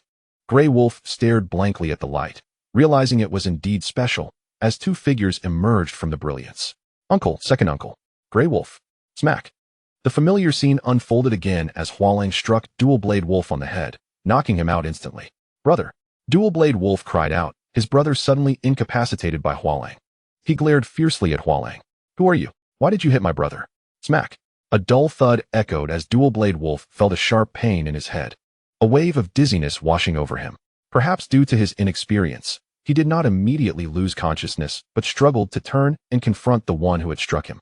Grey Wolf. Dual Blade Wolf.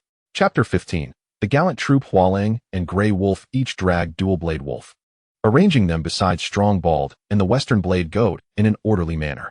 It was a pity that the 4 were not from the same family. Otherwise, they could have achieved a small accomplishment. Overall, Hua Lang was quite satisfied with the results of this summoning. Aside from Strong Bald, both the Western Blade Goat and Dual Blade Wolf were formidable combatants in their respective worlds, comparable to Tom in strength. Moreover, they shared a world with Grey Wolf, yet stood in opposition to him. As they are set to make their next appearance and stir up events, the rationality of their actions will undoubtedly reach new heights, enriching the existing narrative structure. This will allow the angels to indulge in greater flights of imagination and mental space. For Grey Wolf, however, Hua Lang's furtive glances towards him, as the first character summoned by Hua Lang, signify a bond and relationship that runs profoundly deep. Over the past 2 years, Grey Wolf has aided Hua Lang countless times, and Hua Lang holds this in his heart. Without Grey Wolf, he remains uncertain of his current endeavors. Grey Wolf's greatest and singular desire is simply to reunite with Hong Lang and Xiao Hui, to have their family whole and complete. This time, the prospects seemed promising. Yet ultimately, his hopes were dashed, leaving him disheartened. Perhaps sensing Hua Lang's gaze upon him, he felt a wave of remorse. Grey Wolf feigned a casual demeanor, dismissing the situation. assuring Hua Lang that although he could not summon his wife and child this time, he still had his uncles. He contemplated further research, aiming to focus the next summoning on the Wolf clan, thereby increasing his chances. It must be possible, it must be. After such an extended period of companionship, Hua Lang believed he understood Grey Wolf well enough to recognize that his nonchalance was merely a facade, far from the ease he professed. Yet, how could he counsel or console him? He could only pat his shoulder before turning away, granting him some space and time to reflect in solitude, perhaps for the better. Meanwhile, the newly emerged subsystem offered 3 opportunities, which he decided to utilize. Ding. The extraction begins. Ancient battle body, absolute authority over eternity, wine sword immortal, red-haired, unknown. A myriad of flashy and extraordinary terms flashed through Hua Lang's mind, causing him to salivate at the thought of drawing them. It is worth noting that these terms could not only be employed by the summoned characters, but could also be used by himself, albeit with certain limitations preventing their full potential. Naturally, he dismissed the red-haired unknown. He was aware that it was not a benevolent entity. The 3-term extractions concluded swiftly, and Hua Lang's luck proved remarkably favorable. To his astonishment, the 3 extracted terms bore an inexplicable connection to the characters he had summoned. 1 or 2 of the terms seemingly existed solely to complement the characters he had called forth. This intrigued him, with such a harmonious alignment between characters and terms. What captivating entrance and narrative could be crafted? As his consciousness returned to his body, Hua Lang pondered while observing the 4 still in slumber. A mischievous grin slowly spreading across his face. It seemed that the demon Morgana was on the verge of descending upon Earth, which could prove to be an opportune moment. Moreover, as the most devoted acolyte of the known universe, the death god Karl would undoubtedly be focused on Earth when Morgana arrived. The greater the audience, the more entertaining the performance, wouldn't you agree? He resolved to present them with an unforgettable spectacle at that very moment. It would be an opportunity to engage thoroughly. Though careful planning was essential, he sought to utterly shatter their worldview, accompanied by a grand backstory that could reshape their perceptions. Suddenly, Hua Lang recalled the charming little god, Crocodile God Sutton, who seemed poised to make an appearance as well. However, within the narrative, his role appeared to be merely transitional, offering little substance that warranted a dedicated scene. Instead, he could venture forth himself, testing the efficacy of the terms. As Hua Lang busied himself summoning characters and extracting terms, a small meeting unfolded aboard the colossal ship, the Giant Gorge, anchored in the South China Sea. The attendance was scant, yet each participant was formidable in their own right. The lone, ordinary individual, Elder Huang, possessed the capacity to influence all of China, not to mention the others whose impact extended across the known universe. Just yesterday, at 8:15 a.m., an extraterrestrial clad in silver armor abruptly invaded the Angel International building in Tiana City. Investigation confirmed her identity as a female alien from the Angel Nebula. According to the records of the Supergod Academy, they referred to themselves as Angel Civilization, with the Angel clan comprising solely beautiful women for the past 30,000 years. It had been 392 years since their last documented descent to Earth. With this, the discourse on the angels concluded, yet Lianfeng did not pause. He produced another classified document. However, beyond the angels, another presence was detected at the Angel International building shortly after the angels' arrival. An unidentified spacecraft was suddenly detected by the Danu 3 and then vanished without a trace. As if it was deliberately exposed to us. Could it be the angel ship? Speculated Dikao's aide.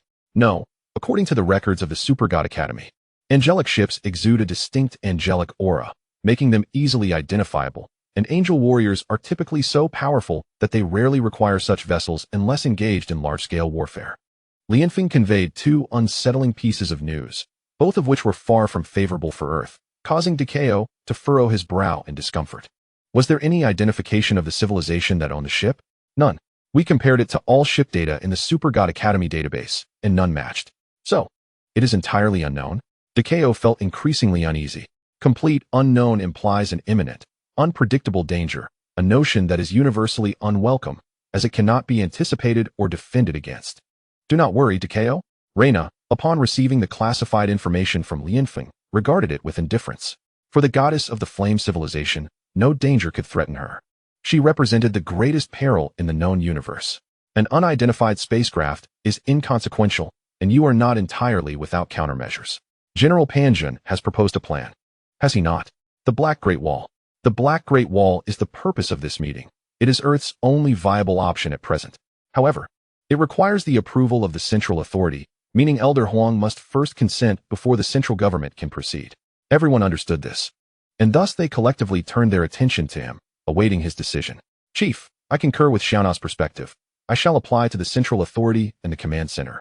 Elder Huang stated, fully aware of Earth's precarious situation, recognizing that the Black Great Wall was their sole recourse, and therefore promptly agreeing. However, this plan may need to fall under your purview, Old Du, as you have been involved with it for many years. Shihao immediately rose, offering a respectful salute to Elder Huang, assuring him not to worry. He then turned to Reina and his companion Jess, instructing them to organize accordingly. Reina, I fear that the Black Armored Corps will require your assistance. Upon hearing Shihao's directives, both acknowledged with nods, indicating their agreement. The Black Armored Corps. I have already thought of a name. Elder Huang interjected once more. Let us call it the Gallant Legion. Chapter 16. The hospital. Following the conclusion of the meeting, Jez made his way directly to a training room. To recruit the most critical member of the Gallant Legion, the power of the galaxy, one individual was indispensable. While he could manage alone, it would require excessive effort and persuasion. Thus, he opted for a more strategic approach. As Rose entered, she was immediately confronted by a flying dagger hurtling towards her. Her exceptional combat instincts kicked in, prompting her to swiftly retreat and evade the attack. However, she soon realized that the dagger's intended target was not herself. It struck the center of the target beside her with a resounding thud, 10 points. Upon noticing Jess's arrival, Rose paused momentarily to wipe the sweat from her brow with a towel. What brings you here? The elite corps has officially been established, and the commander has tasked me with recruiting potential candidates. You are to accompany me, Jess replied. Me? Rose's confusion deepened. Wasn't it Jess, the so-called mastermind, who was always responsible for recruitment? As a soldier and a designated member of the elite corps, why would she need to join Jess in this endeavor? Reflecting on Jess's nature, she quickly concluded that his motives were likely ulterior. It seemed probable that he intended to use her as a mere tool to entice those LSPs. I want to go. She resolutely refused. Jess, of course, was not one to concede easily. He implored her with earnestness. It's just a matter of helping to recruit someone. You train aboard the Leviathan every day without stepping outside. It would do you good to meet others your age. Yet, Jess remained oblivious to the fact that the more he pressed, the more Rose grew suspicious of his intentions, firmly reiterating her refusal. After nearly half an hour of back and forth, Jess finally relented and turned to leave. A slight smirk appeared on Rose's lips as she resumed her training. The elite corps was now officially formed, and she needed to exert herself even more. She was a soldier in the truest sense, and losing to those from the civilian world would be a disgrace. After a while, Jess re-entered the room. Before Rose could utter a word, he produced a signed order from Duke Ao and held it before her. Now, will you come with me? Rose was taken aback by Jess's cunning. Unable to persuade her himself, he had resorted to enlisting her father to issue a command. However, as a soldier, she had no choice but to comply with orders. Grabbing her coat, she made her way to the door. Jess's face lit up with triumph. I have you now. At the entrance of the first military hospital in Juxia City, Hua Lang descended from the vehicle, clutching a bouquet of flowers. He raised his gaze towards the outpatient building, observing the throngs of people, and a sense of inexplicable emotion welled within him. No matter the time, hospitals were always bustling with individuals, places people least wished to visit, yet found themselves crowded. Hua Lang was there to see Qiang. The original owner of this body, his father, had been a police officer who lost his life in the line of duty during an interprovincial pursuit, sustaining 3 gunshot wounds. His mother had succumbed to illness shortly thereafter. As an orphan of a martyr, he was afforded special treatment and had grown up in the police compound alongside Qiang and other children of officers, forming close bonds. Upon Hua Lang's arrival in this world, he found that some of his habits differed from those of the original owner. To avoid revealing any discrepancies, he fabricated a reason to move out, though their connections remained intact.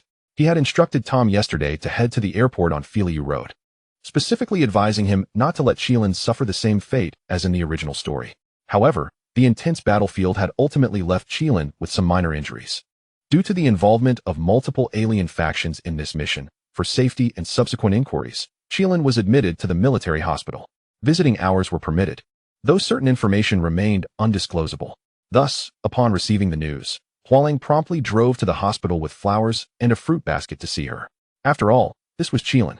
In the Supergod Academy, while Qiang's beauty might not secure the top spot, she undoubtedly reigned supreme as the most desirable female character one would wish to marry. Beautiful, gentle, intelligent, and empathetic, she appeared delicate yet possessed a remarkably resilient spirit. It seemed as though she embodied only virtues, devoid of flaws, evoking a natural sense of affection. However, Hua Lang faced a minor dilemma. After learning of Qian's hospitalization, he had become anxious and, without inquiring about her specific room, hung up the phone. Unable to find out her room number, he reluctantly dialed Qian's number again. With her arm bandaged and reclining on the hospital bed, Qian reminisced about the events of the previous night, the enormous mech warrior, a well-trained army, and a plethora of heavy equipment, not to mention the relentless police reinforcements. Yet, they were still like ants, slaughtered at the whim of the mech warrior. Upon her arrival, Qian had been rendered speechless by the despairing scene before her. This was Juxiao City. How could such a thing exist? No, this was Earth. How could such a thing exist? Yet, what followed was even more astonishing. A cat, emerging from nowhere, effortlessly toppled the mech warrior. Although the cat was subsequently subdued by the mech, it ultimately vanquished the formidable foe. At that moment, Qian had thought everything would conclude there, but little did she know, the climax had merely begun. Angels, cats, mice, and battles. These bizarre yet tangible phenomena bewildered all the soldiers and police officers present, causing their minds to spin and their CPUs to nearly overheat. The mech warrior could be explained as an alien, but what was the significance of the cat and mouse? When Qian recounted her experience to those inquiring, they initially assumed she was jesting. Only after consulting others did they tentatively record her account, awaiting further verification. Indeed, such occurrences were hard to believe without personal experience. Suddenly, her phone, resting on the bedside table, buzzed, interrupting her thoughts. Upon glancing at the caller ID and recognizing Hua Lang's name, she answered the call. "Hello, have you arrived?" "I have, though not entirely," Hua Lang awkwardly explained. "When I called earlier and heard you were hospitalized, I became anxious. I only caught that you were at this hospital before hanging up, so you don't know which room I'm in, right?" Qian deduced. She bore no ill will towards Hua Lang. She understood how he must feel upon learning of her hospitalization. Given the circumstances, his worry was entirely reasonable. After providing him with her room number, Qian hung up, returning to her reflections on the previous day's events. Just as she began to delve back into her thoughts, the door swung open, and someone entered. It couldn't be Hua Lang, as he had just hung up, and the doctor had only departed recently. Puzzled, Qian glanced toward the entrance, where she saw Ling Feng standing tall in a dark red military uniform. "I am from the Supergod unit of the National Security Bureau, Ling Feng," he introduced. "National Security Bureau? Supergod unit? Yes, there are matters I wish to discuss with you," Ling Feng replied, settling onto the sofa beside Qian's hospital bed. Though Qian had not sustained life-threatening injuries, she should not have drawn the attention of the elite corps. However, coincidences often aroused suspicion. Among the medical personnel attending to the injured, one elite doctor was aware of the elite corps' existence and would eventually be drafted into their ranks. Possessing a portion of information regarding super soldiers, he aimed to acclimate to his forthcoming duties. When Qian was brought in, she underwent a comprehensive medical examination, the results of which indicated that while her physical capabilities were exceptional, they did not surpass those of an ordinary person. The ordinary physician might have merely assumed that Qian possessed good physical health, yet this particular doctor discerned the underlying truth and discreetly arranged for several additional examinations. Ultimately, it was confirmed that Qian was a super soldier not listed in the Xiong system. "You were a first-hand witness to yesterday's events, and there is no need for me to reiterate anything." Lianfeng glanced at Qian, who was still somewhat unclear about her purpose for being there, and succinctly remarked, "You are a super soldier. Although the mecha warrior from yesterday was formidable, in terms of potential and physical capabilities, you far surpass him. Therefore, I believe you should be interested in continuing to serve in a higher-level security department for the safety of Huaxia and the Earth." Chapter 17. The arrival of Bald Qiang. Following Qian's directions, Hua Lang swiftly located the designated room. Before knocking and entering, he meticulously adjusted his attire and hair. However, just as he raised his hand to knock, the door swung open, much to his surprise. Lianfeng emerged from the ward, having achieved a satisfactory outcome, and upon turning, she noticed Hua Lang standing outside, her initial reaction mirroring his own surprise. Yet, as soon as she spotted the bouquet and fruit basket in Hua Lang's hands, realization dawned upon her. He must be a friend of Qian, here to visit her after her injury. Without exchanging any pleasantries, she simply sidestepped Hua Lang and walked away. Naturally, Hua Lang recognized Lianfeng. Dressed in a dark red military uniform, her angelic golden hair cascading down her shoulders, and he could surmise her purpose for being there. However, he had not anticipated that even after altering the course of Qian's serious injury, he would still be unable to prevent her from joining the Xiong Lian. Qiang was a competent and exceptional warrior, the only long-range unit in the 1st Battalion, equipped with advanced sniper rifles and divine-killing ammunition. She even posed a threat to beings like Morgana, but ultimately, she was merely a super soldier, her body unable to withstand excessive power. In this newly altered future, she was likely to encounter life-threatening dangers, and Hua Lang wished to shield her from such fate, reluctant to see her join the Qiang Lian. Yet, it was evident that the die had been cast, and it was beyond his control. At that moment, Qiang approached, teasing Hua Lang, who had yet to withdraw his gaze from Lianfeng. "What's the matter? Are you mesmerized? Should I help you get her contact information? I know her," Hua Lang retorted as he entered the ward. "You should focus on securing your own lifelong happiness first. Your aunt has been pestering me lately, asking if I know any exceptional young men to introduce to you. You, a young lady, always preoccupied with cases, should consider your own future. Don't mention that. It's quite bothersome," Qiang quickly interjected, evidently exasperated. At merely 26 years of age, she was still quite young. Why should she rush into marriage? Every time she returned home during holidays, her parents would shift the conversation to this topic, as if she were incapable of finding a partner. After all, she was Qiang. "If you know it's annoying, then please refrain from bringing it up. It frustrates me," she added. Hua Lang, unfazed, reclined languidly on the bed as if he were the one hospitalized. "I think that person was merely curious. I've never seen a dark red military uniform before. Also, I'm puzzled as to why you were hospitalized for such a minor injury, especially at the 1st military hospital. And what about that person earlier? What was going on? If I could tell you, I would have already informed you." "You know how it is," Qiang replied succinctly. "Understood, a confidential matter," Hua Lang answered with a hint of sarcasm, springing up from the bed. "However, what I must emphasize is this. Do not engage in dangerous activities. Your aunt and uncle have only you as their daughter. Do not cause them or me any unnecessary worry."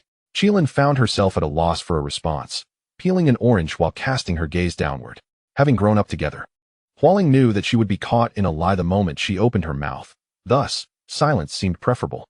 After a brief pause, the last flicker of hope within Hua Lang extinguished. He could ascertain that Qiang had indeed agreed to Lianfeng's proposition to join the Qiang Lian.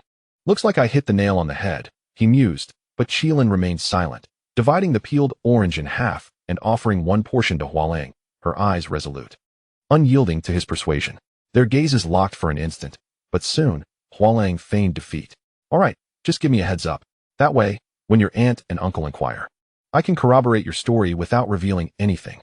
But remember, I won't pry into your affairs. Just ensure you stay safe. Safety comes first." Qiang's laughter erupted, a testament to their enduring friendship. He never pressed too hard on her steadfast decisions, only caring about her well-being. "Rest assured, I am Qiang. I know you are Qiang," he replied. In the ward, playful banter continued until Hua Lang and several other friends joined them, creating a lively atmosphere for the afternoon. They later shared a meal together, parting ways late into the night, each returning home to their respective families. On the journey home, Hua Lang pondered Qiang's situation, feeling some discontent. His original plan had not involved the Qiang Lian, yet with Qiang's eventual enlistment, he found himself compelled to adjust his strategy. Let the circumstances grow more complex, he thought, simultaneously rendering the Earth more enigmatic. Otherwise, how would it attract so many entities from beyond the known universe? Furthermore, it would astonish those deities who presume to understand Earth completely, revealing their ignorance. Hua Lang found himself in possession of a character and narrative that could prove useful, but the story required careful orchestration to facilitate future developments and serve as a hidden safeguard for Qiang. Perhaps familiarity with such matters had made this endeavor less daunting. Before even reaching home, Hua Lang had meticulously devised a plan in his mind. Days slipped by quietly, and Qiang's arm had fully healed. She was ready to be discharged. Upon returning home, she retrieved her police uniform, caressing it gently. She held a deep admiration for the duties of a police officer, loyal to her country and accountable to her people. Now, as she prepared to join the Qiang Lian, it was time to bid farewell to this responsibility. Dressed impeccably in her police uniform, Qiang returned to the police station where she had previously served, presenting her transfer orders to her superiors and bidding farewell to colleagues and friends. As she approached Lianfeng's vehicle, her colleagues stood in formation on the steps of the station, paying her a solemn salute. Witnessing this, Qiang halted her motion to enter the car, turning to face them, standing tall and composed, and reciprocating with the most formal of salutes. Then, she climbed into the vehicle, departing from the familiar grounds. Through the rearview mirror, Lianfeng noticed the faint redness around Qiang's eyes. "There's no need to be so sorrowful. You're merely leaving your current position," You'll always have the opportunity to return and visit your colleagues. Moreover, joining the Qiang Binglian promises a brilliant future that extends beyond Earth. Qilin lifted her gaze to meet Lianfeng's eyes in the mirror. I simply wish to fulfill my duty. From that point onward, the two fell into silence, sitting wordlessly in the vehicle as the atmosphere grew tranquil. The car soon exited the boundaries of Juxiao City, heading towards the Supergod Academy, situated nearby. It was a picturesque locale, surrounded by untamed greenery, with the academy quietly nestled within. Aside from the occasional patrolling soldier and some staff members, the area was devoid of any other presence. Qilin stepped out of the vehicle, gazing at the surroundings. As a resident of Juxiao City, she had never heard of such a place nearby, which appeared to be purpose-built for the Qiang Binglian. What kind of institution could this be, requiring such grand arrangements? At present, Qilin was only aware of her induction into the Qiang Binglian, yet her understanding of what it truly entailed was rather superficial. Meanwhile, Hua Lang, who possessed a deeper understanding of the Qiang Binglian, had already received word of Qilin's arrival at the Supergod Academy, and the show was about to commence. Hua Lang, manipulating remote surveillance equipment to survey the entirety of the Supergod Academy, could not help but exclaim that the institution, albeit seemingly trivial, was a testament to the national effort it took to establish. Its area and facilities far surpassed many universities, and concealed within were troops equipped with advanced weaponry. However, this held little relevance for Hua Lang. It was merely a stage upon which he would orchestrate a meticulously crafted performance. "Boss, I'm here." Guangtou Qiang rushed over upon hearing the call. As the only character summoned with a semblance of humanity, Guangtou Qiang was free to venture out at any time. Hua Lang entrusted him with a task to procure various supplies needed at home, offering a monthly salary of 20,000, which instantly won Guangtou Qiang over, leading him to dutifully address Hua Lang as boss and comply with his every command. He felt obligated to justify such a salary, which was far more than he had earned from months of tree cutting. "Tonight is your moment. Have you memorized your lines? Rest assured, boss. I guarantee flawless delivery." Chapter 18. The Outer Demon's Hua Lang was quite pleased with Guangtou Qiang's attitude. Although the characters he summoned held a subordinate relationship to him, Grey Wolf felt more like a friend. Tom, Jerry, and Big Cousin resembled pets he had taken in, frolicking joyfully without any need for direction. The relationships among the newly summoned Shiyu Daoyang and Shuang Dao Xuanchao Wolf were still tenuous, particularly given the ancient enmity between sheep and wolves. Only Guangtou Qiang genuinely regarded him as a boss, allowing Hua Lang to relish the joys of leadership in a mere few days. It was indeed gratifying. 20,000 a month was worth it. "Grey Wolf, have you prepared everything for Guangtou Qiang?" "All set." Grey Wolf, accompanied by Shuang Dao Xuanchao Wolf, approached, carrying a bundle of items and placing them on the table between Hua Lang and Guangtou Qiang. "I assure you, everything is made to your specifications and will pose no issues." "Excellent. To achieve a performance that astounds the world, one must first prepare the right costumes." Unlike the last time, where the principal roles were non-humanoid, this time, with Guangtou Qiang playing a character imbued with mythical gravitas, the attire becomes paramount. The outfit prepared for him consisted of a rugged set of leather armor, a bronze crown adorned with a bear motif and feathers, and a large axe forged from bronze, inscribed with runes. Hua Lang examined each item, nodding in satisfaction, then turned to Guangtou Qiang. "Try it on quickly. Tonight you shall rely on these to perform for the gods and super soldiers of the future." "Understood, boss." Without hesitation, Guangtou Qiang gathered all the items and retreated to his room to try them on. No more than 5 minutes had passed before Guangtou Qiang emerged from his room. The Guangtou Qiang of his past memories was a somewhat disheveled middle-aged man, impoverished and unaccomplished. However, upon donning the ensemble prepared by Grey Wolf, Hua Lang's perception was utterly shattered. The Guangtou Qiang before him could no longer be referred to by his former name. Clutching the bronze axe, crowned with the bear-emblazoned headpiece, and clad in dark, primitive leather armor, he bore the countenance of a mythical warrior from an ancient battlefield. "That's the feeling I was aiming for. Impressive." Hua Lang stood, circling Guangtou Qiang. Every detail met his expectations. Grey Wolf's craftsmanship was indeed exceptional. "Have you memorized your lines?" "That is crucial." "Fear not, boss. I've been rehearsing tirelessly, even in my dreams." "Would you like to hear a couple of lines?" As Guangtou Qiang began to speak, the primal aura surrounding him dissipated, revealing the familiar figure of Guangtou Qiang once more. "I believe in you, but remember, you are not just the tree-cutting Guangtou Qiang. You are the warrior I have envisioned. For millennia, you have slumbered alongside the guardians of the 9 provinces in the Kunlun Void, awakened recently by the impending invasion of outer demons. Do you understand?" "Understood, boss." Guangtou Qiang responded, regaining the earlier intensity. Good. This is the controller for ship number 3. You will hide near the Supergod Academy until it's time for you to make your entrance. Yes, boss. Guangtou Qiang accepted the controller, reaffirming his commitment before departing. Watching Guangtou Qiang leave, Hua Lang resumed his seat and inquired of Grey Wolf. This time, Guangtou Qiang should be able to secure a summoning opportunity. What progress have you made on your end? I have made some advancements. I am confident this time to lock onto a target from the Wolf clan. Grey Wolf articulated each word with determination, evidently resolved to summon his wife and children in the next summoning. For Hua Lang had many plans ahead and could not continue monopolizing the summoning opportunities. Neither as a subordinate nor as a friend did Grey Wolf wish to remain in this state. Suddenly, a series of alarm sounds erupted from Grey Wolf's apparatus, indicating that an alarm he had set in certain locations had been triggered. Grey Wolf quickly retrieved the controller from behind him to ascertain the source of the alert. Hua Lang approached, instructing Grey Wolf to establish alarms at each site, as they were intricately tied to his plans. Should any incident arise, he needed to respond immediately. It's the alarm at Crocodile God Sua Dun's location.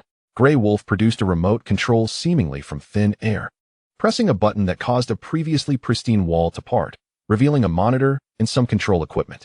The display showcased the underlings of Death God Karl, including the underworld river god Sinuo, who was accompanied by 2 gluttonous warriors, preparing to release Crocodile God Sua Dun from his seal in search of high-tier combat power while probing into the disturbances occurring on Earth.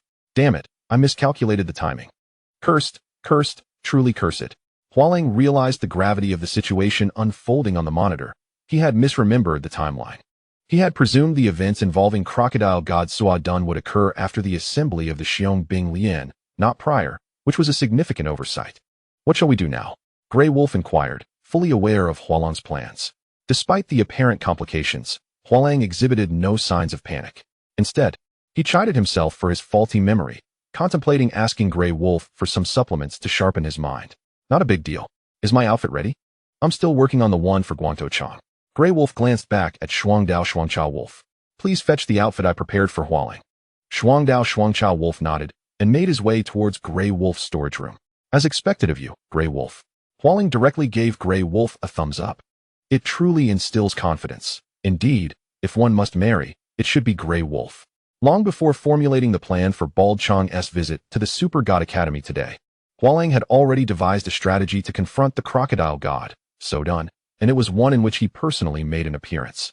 As the director and screenwriter, crafting a cool and impressive character for himself was a task he could easily accomplish.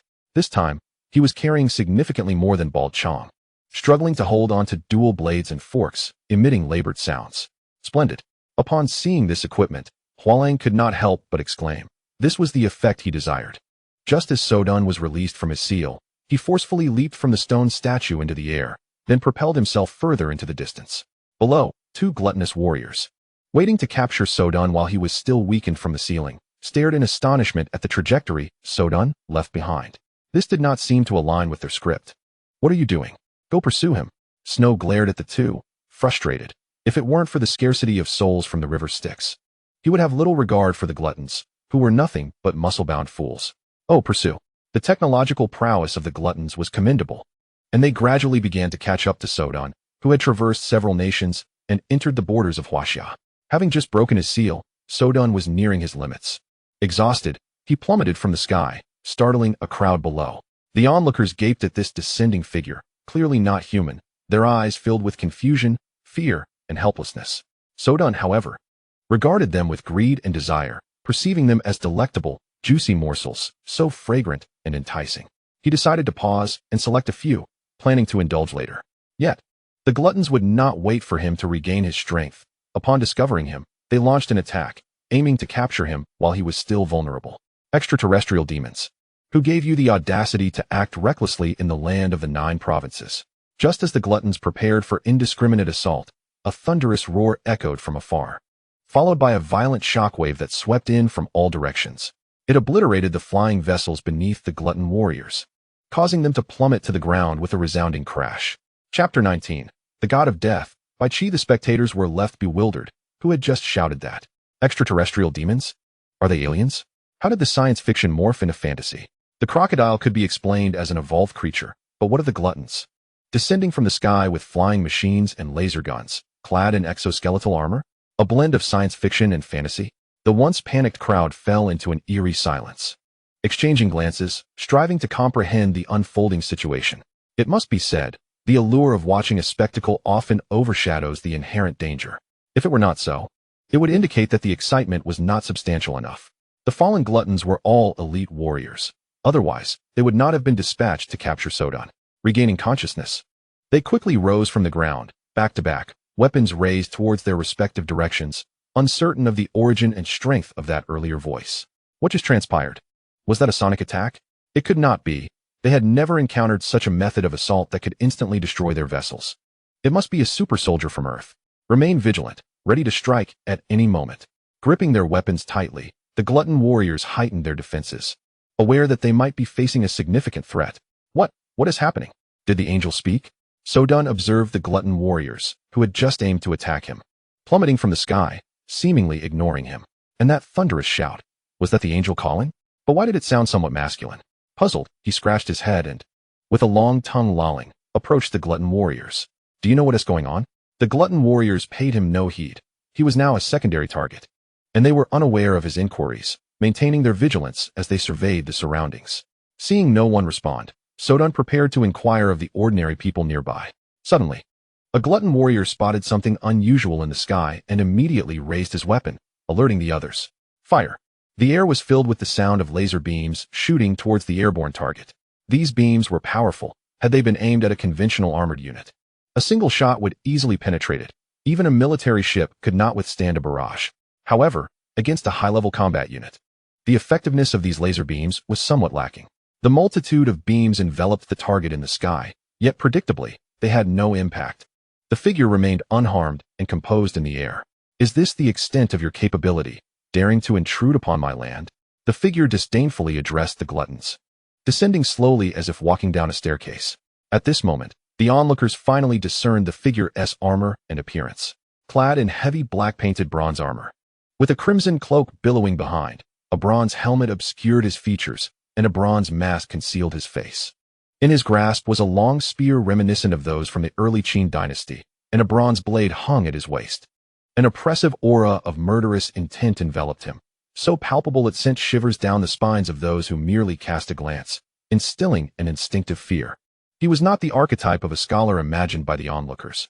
Rather, he resembled a fierce warrior from ancient battlefields, one who had taken countless lives. Meanwhile, the face hidden behind the mask belonged to Hua Lang, whose expression was on the verge of splitting with laughter. Despite the somewhat juvenile and embarrassing manner of his entrance and those two earlier lines, he reveled in this feeling. This was precisely the sensation he sought.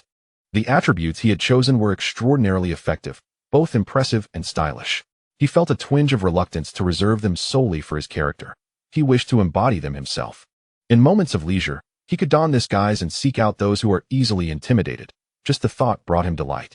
Although the glutton warriors were elite soldiers who embraced death, they were still shaken by the overwhelming aura of murderous intent emanating from Hua Lang. What kind of opponent was this, to have slaughtered so many? Who are you? One glutton warrior inquired. Hearing this, Hua Lang quickly suppressed his smile and, adopting a grave tone, replied dramatically. If you can withstand my strike and survive, I shall reveal my identity. With that, he plunged the spear into the ground beside him. This weapon was merely for effect, as he had no intention of utilizing it. The blade at his waist was his true weapon, but appearances must be maintained. Against you, my spear is unnecessary. Under the gaze of all present, Hua Lang slowly drew his blade, stepping towards the gluttons.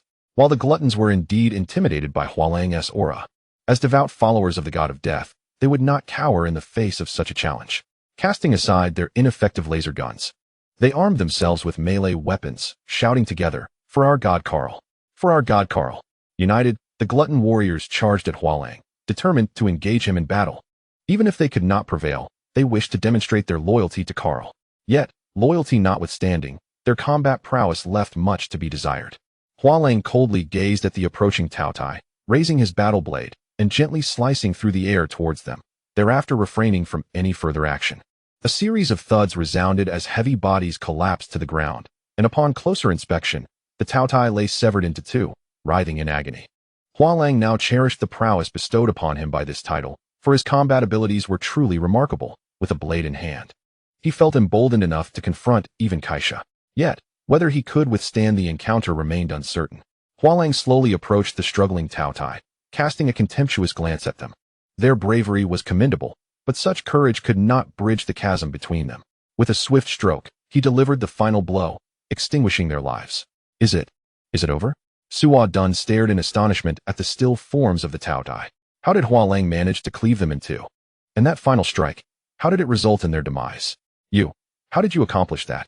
Hua Dun innocently stepped forward to inquire, oblivious to any potential danger. Unconcerned that Hua Lang might suddenly retaliate against him as well. Though Hua Lang was tempted to tease the naive Hua Dun, he knew he must maintain an air of dignity befitting his character. I recall your rampage across the 9 provinces, leaving many dead and devoured. Hua Dun was momentarily taken aback. Then processing the question, he earnestly replied, yes, but I was subsequently defeated by a winged female dumpling, shattered upon my emergence. Thus, you too are an otherworldly fiend, and you are my adversary. Shall we fight? Indeed, let us engage. Hua Dun quickly reacted, producing his dual blades from seemingly nowhere and lunging at Hua Lang's neck. As Hua Lang raised his blade to block the strike, one that even Morgana's 4th divine body could not withstand, he dared not underestimate his opponent, though he pretended otherwise. Your speed is lacking, and that is not how one wields a blade. He forcefully deflected Hua Dun's dual blades, seizing the opportunity to strike towards his chest as Hua Dun attempted to block. However, Hua Dun soon realized that he was utterly incapable of parrying Hua Lang's attack. The strike, deceptively simple, was impossible to fully defend against. Had he been at his peak, he might have managed, but with his seal just lifted, his divine energy and stamina were critically depleted, leaving him powerless. Hua Lang's blade pierced through Hua Dun's armor, carving a deep and lengthy wound, from which blood flowed uncontrollably. As the force of the attack coursed through him, a surge of energy infiltrated Hua Dun's body, relentlessly destroying his divine form. Unable to recover from his injuries and beset by the invasive force, Hua Dun coughed up a significant amount of blood, weakly supporting himself with his weapon as he half knelt on the ground. This time, I have taken advantage of your plight, but the battlefield knows no fairness. Come with me and divulge all that you know. Upon finishing, Hua Lang activated a small device concealed in his palm, provided by the cunning Grey Wolf, and hoisted Hua Dun into the air, trailing behind him. Drawing his spear, Hua Lang intended to depart the scene, moving slowly, yearning for someone to step forward and inquire about his identity. After all, it was a rare occasion to perform, and he felt an absence in not leaving behind a name. Who are you? Just as Hua Lang contemplated abandoning the scene, someone finally emerged to pose the question. He suppressed his excitement and turned slightly to reveal half of his face to the inquirer. Qiang, by Qi. The god of death, by Qi.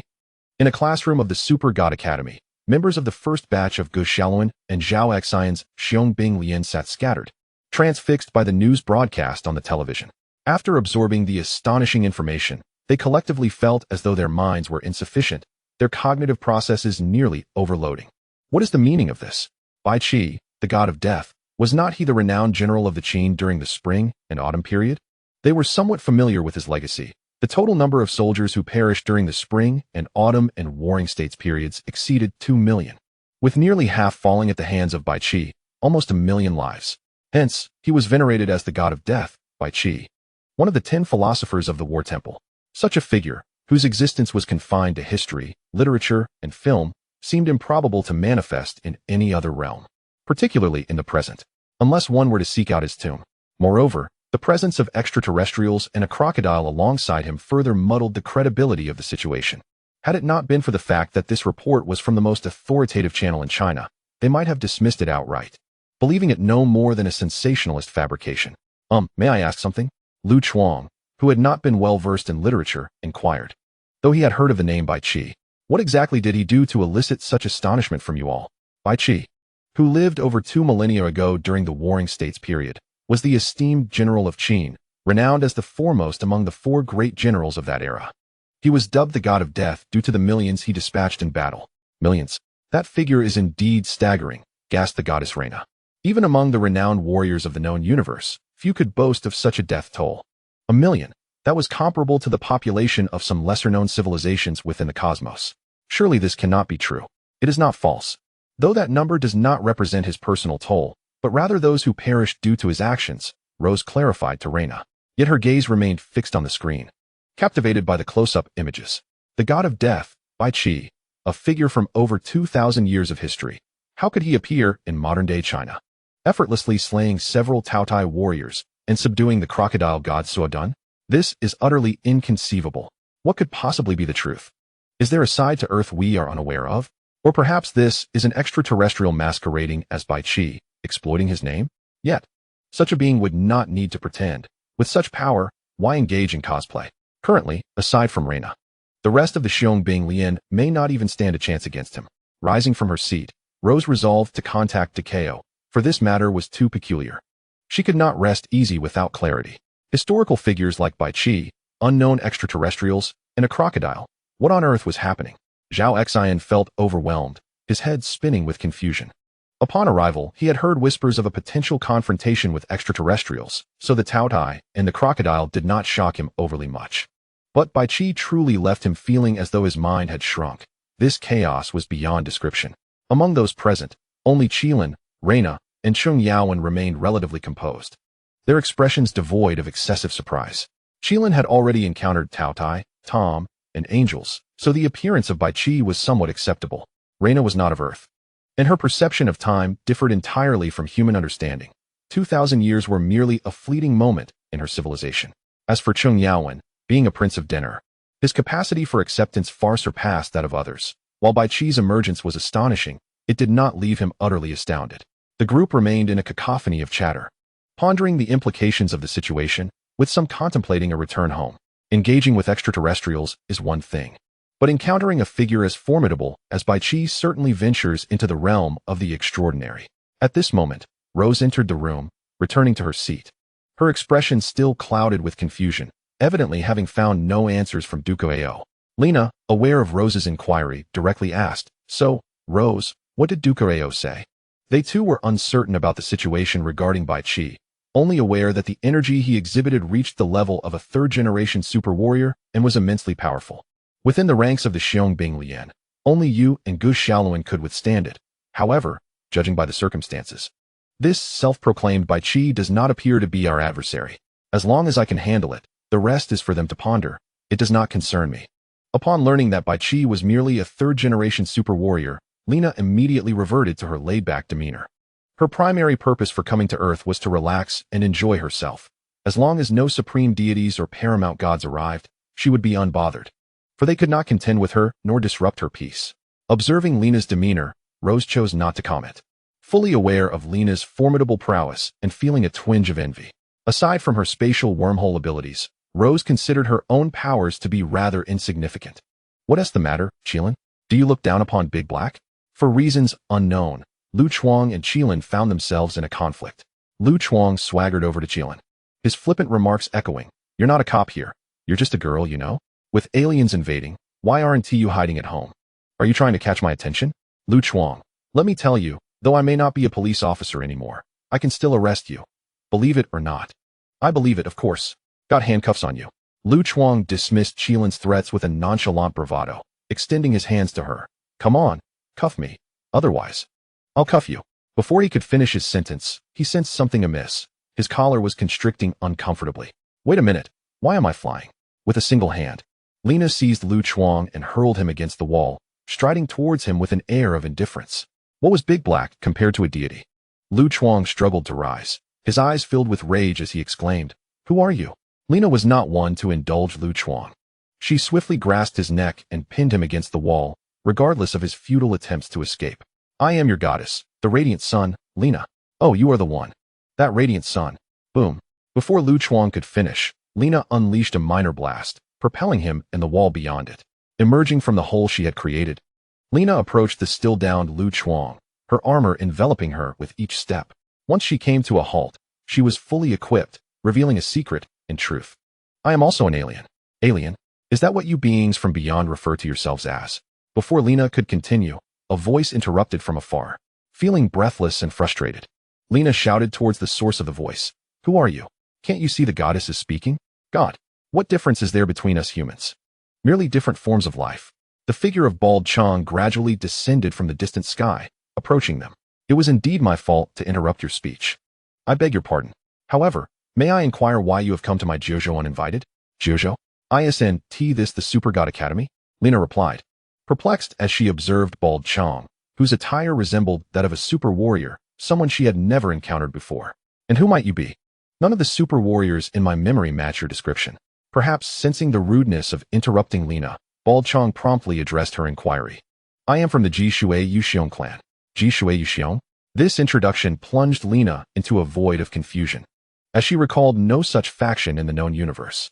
Could this be yet another phenomenon from Earth, akin to that so-called killing god by Qi? Does anyone here know of the Jishui Yuxiong?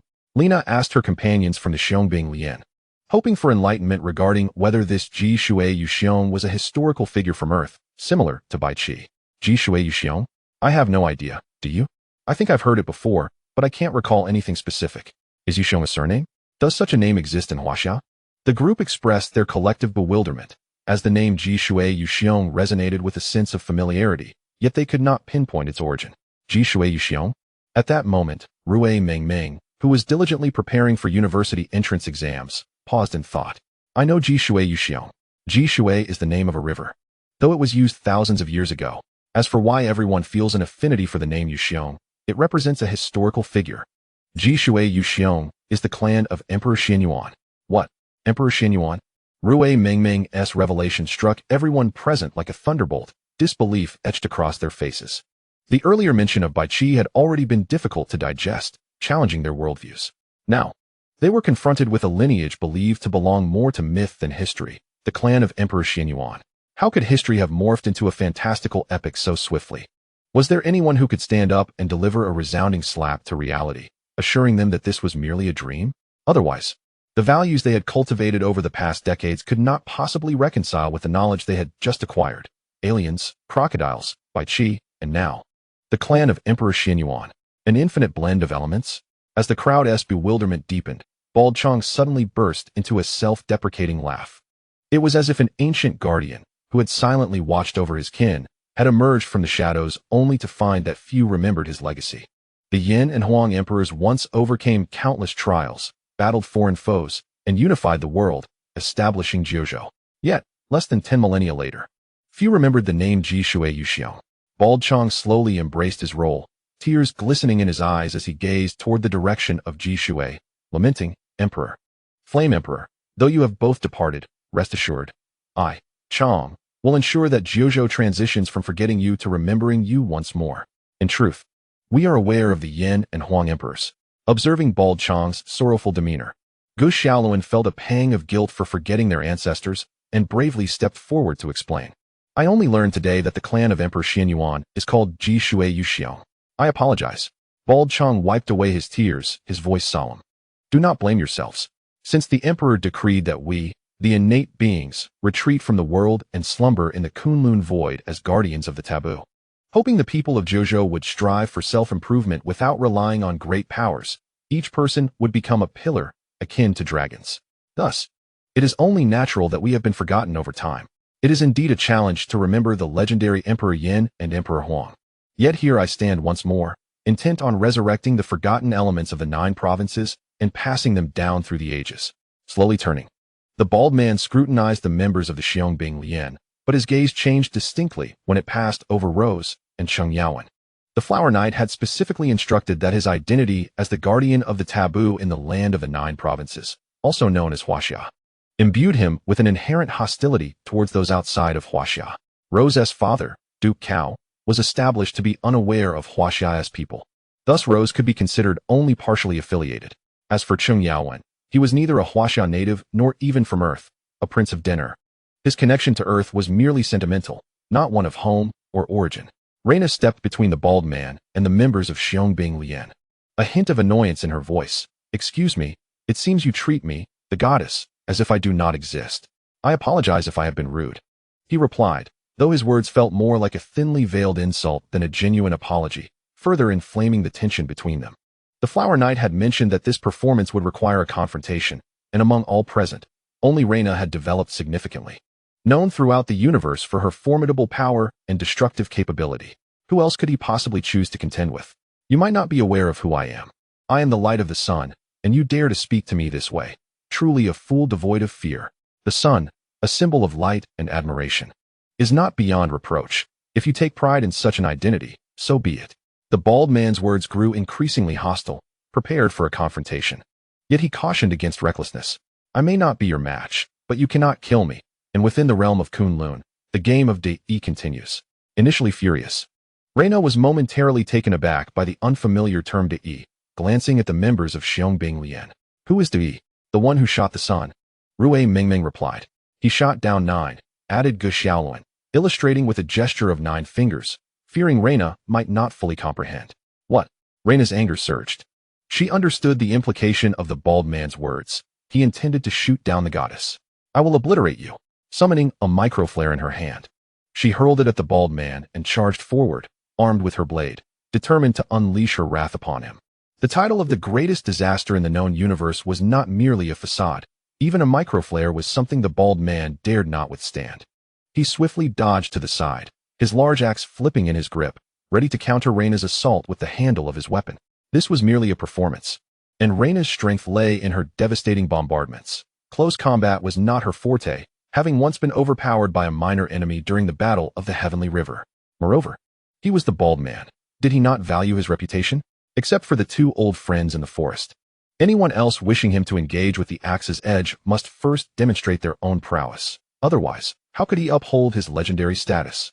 It is worth noting that the term shinobi had been assigned to the bald man by the Flower Knight, when he effortlessly deflected Reina's attack with the axe's handle, leaving her momentarily stunned and unable to react swiftly. It was fortunate that he refrained from seizing the opportunity to strike, or she would have surely been defeated in that instant.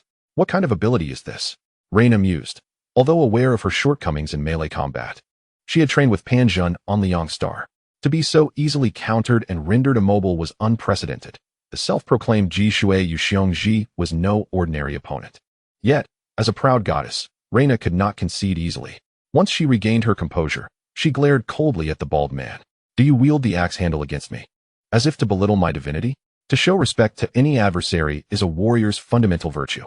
Using the axe handle does not denote disrespect. It merely reflects your neglect of close combat, and I do not wish to exploit your weaknesses. Neglect of close combat? Let us see if you can utter that after you have bested me. Reina, incensed, once again raised her blade and lunged forward. Chapter 22. The Guardian of the Tiger's Abyss. Reina's relentless assault continued. Yet regardless of her angle or method of attack, she found no success. The bald man effortlessly parried each strike, leaving no openings for her to exploit. Observers of their duel felt it was less a battle and more a display of the bald man toying with Reina, an undeniable and overwhelming dominance. This was to be expected. Reina, known as the greatest calamity in the known universe, possessed unparalleled destructive power, surpassing even the sacred Kaisha in that regard. With such abilities, it would be folly for her to invest time in honing her melee skills. It would be akin to forsaking the essence for the trivial. As for the bald man, the skills assigned to him by the Flower Knight were finely tuned for close combat. A single counterattack was already a masterful display of martial prowess, perfectly redirecting the assault and immobilizing the opponent. As long as he did not squander his opportunity, the bald man could not lose in close quarters. The outcome of this confrontation had been predetermined from the onset, an overwhelming one-sided affair. However, had the circumstances permitted a different strategy, maintaining distance, the scenario would have shifted dramatically. Reina's explosive assaults would be beyond what anyone could withstand, including the bald man. Alas, today, Reina had hoped to assert her dominance. Yet now she would be grateful to avoid disgrace. Nevertheless, Reina persisted stubbornly, fully aware that she could not compete with the bald man in melee combat. Yet she continued to engage him at close range. If she could merely create some distance and unleash a few microflares, even if she ultimately could not defeat him, she would not find herself in such a humiliating predicament. As long as she kept him at bay, his capabilities could not be brought to bear. The bald man's taunts had struck a nerve, and Reina, unwilling to appear weak, pressed on. That man is incredible. Indeed, and he is only using the axe handle. If he were to wield the actual axe, Reina would be finished. Be quiet. Rose interjected, annoyed by their whispers. Reina had been invited from the Earth's Supergod Academy by the Liang civilization, and her status was akin to that of an emperor in ancient Huaxia, nominally the sovereign of the Liang civilization. If this continued, and she were to be defeated in such a humiliating manner, the consequences would be dire. She had already contacted Duke Cao, detailing the situation and inquiring about the next steps.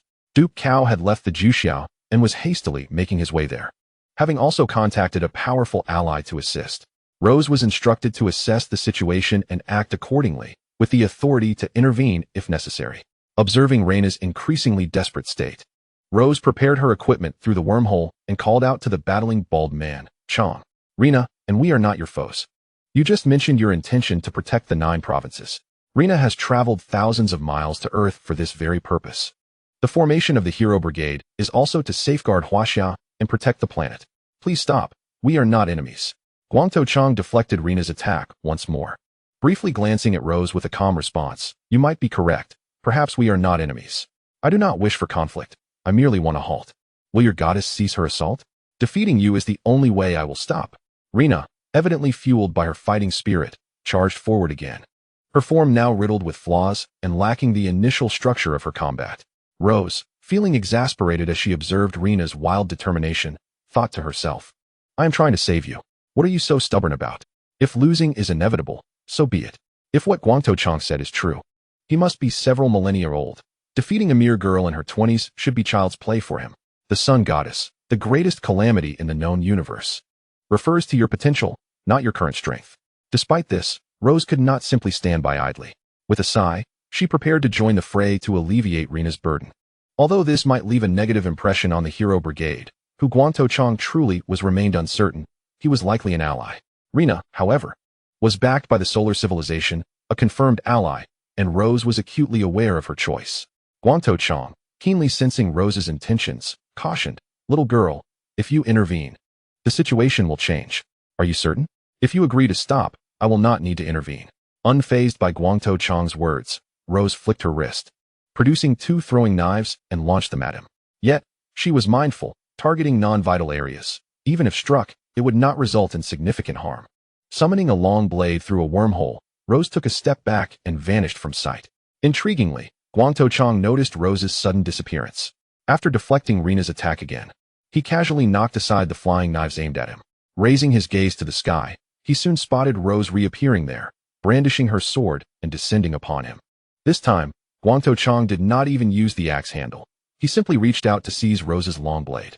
As Reina, the solar goddess, wielded divine weaponry, Guangtou Qiang dared not confront it directly. However, Rose's long blade was likely forged from rare earth metals, sharp and resilient, but of little consequence against a super soldier. Enough is enough. It is time to conclude this, Guangtou Qiang remarked, observing Reina charging at him once more. The first phase orchestrated by Hua Lang had been accomplished. It was time to proceed to the next stage. Engaging Reina was merely a test.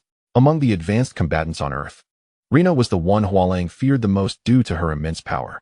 Thus, he had Guangtou Qiang assess her capabilities, but could not afford to let his guard down. Reina was a volatile force, capable of wreaking havoc if provoked. Testing Reina's combat prowess under normal conditions revealed her weaknesses. Close combat was not her strong suit, and she was easily swayed by emotions, akin to a petulant child. Casting aside his axe, Guangtou Qiang grasped the axe handle, revealing the blade to Reina, indicating his seriousness. Rose's pupils dilated in shock, her expression betraying her surprise. Guangtou Qiang had previously subdued Reina with just the axe handle while exercising restraint. Now, with the blade revealed, he was evidently prepared to fight earnestly. In response, Rose relinquished her blade, activating a miniature wormhole to distance herself from Guangtou Qiang and position herself beside Reina, intending to transport her to safety. Reina also noticed the transformation of Guangtou Qiang's axe and instinctively halted, raising her shield in defense. Though stubborn, she was not foolish. Her refusal to concede stemmed from the realization that Guangtou Qiang had been holding back, never truly engaging her. But with the axe blade now in play, she quickly recognized the gravity of the situation. Yet, neither Rose nor Reina could match Guangtou Qiang's speed. Before Reina could fully lift her shield, Guangtou Qiang surged into close proximity, pressing down on her shield to prevent her from mounting a defense. He raised his axe high, poised to strike down upon Reina. However, this action seemed slightly delayed. Even if he did swing, Reina would have time to raise her weapon for a block, rendering his attack ineffective. Stand down. A resounding voice echoed as Yuan Li, the guardian of the solar star, charged toward Guangtou Qiang, wielding dual steel whips to intercept the descending axe. With a thunderous metallic clash, Reina's peril was averted. Yuan Li, with his twin whips, slightly turned his head, inquiring, Goddess Reina, are you unharmed? I am fine. Pan Zhen indeed dispatched reinforcements, Reina replied, relieved to confirm her safety before casting an angry glare at Qiang. As one of the 4 guardians of the solar star, Li, despite being just over 20 and rebellious, recognized Reina as their goddess. If Qiang dared to harm her, he was challenging the entire solar civilization. Regardless of his identity, the moment he attempted to strike Reina, he became an enemy of the solar star. Would you have intervened had it not been for his actions? Qiang appeared indifferent, showing no concern for the gravity of the situation. By the way, how should I address you? Li, guardian of the solar star, he replied. Chapter 23. Waiting for someone. Goddess Reina. Li turned slightly, signaling her to maintain a distance. He intended to continue the battle, ensuring that this unknown powerhouse would regret his actions today. Reina immediately grasped Li's intention and did not refuse. She accepted it, though not before shooting a furious glare at Qiang and departing with Rose. They also ensured to take the hero brigade, who were still spectators, away from the area, as it would soon become perilous. During the confrontation between Qiang and Reina, both parties exhibited restraint, keeping the skirmish localized to avoid collateral damage. Onlookers were unaffected. However, with Li now assuming command of the battle, and Qiang's axe transformed from handle to blade, it was evident that the forthcoming conflict would escalate significantly. The destructive capacity of 2 super soldiers could easily devastate a small city. Remaining in the vicinity would no longer be spectator sport. It could very well turn into a catastrophe. It was a pity that this academy had just opened, and Gu Xiaoluan and the others had barely settled in before facing such a monumental trial. Uncertain of how many intact structures would remain after their battle concluded, once Reina and her companions retreated to a safe distance, Li immediately launched an offensive against Qiang, his immense power fracturing the ground beneath him. Like a meteor shower, he barreled toward Qiang. Now this is interesting. Qiang did not retreat. Instead, he charged forward to meet Li's assault. The collision of the axe and steel whips erupted like a meteor strike, unleashing a violent explosion that sent clouds of dust and shockwaves rippling through the air. Everything around was affected. The trees planted for greenery were uprooted, and the windows of nearby buildings shattered. The only 2 individuals untouched by the chaos were Qiang and Li, each wielding their respective weapons at the epicenter of the explosion, striking a pose of confrontation. This time, Qiang did not employ his ability to reflect projectiles against Li. It was a direct clash of strength. Compared to the girl who had just proclaimed herself a goddess, you are far more suited to be my adversary. You know nothing of the goddess, Reina. Summoning the energy within himself, Li created miniature flares on the surface of his body, pushing Qiang back. Li swiftly followed, his steel whip aimed at Qiang's head, ready to strike.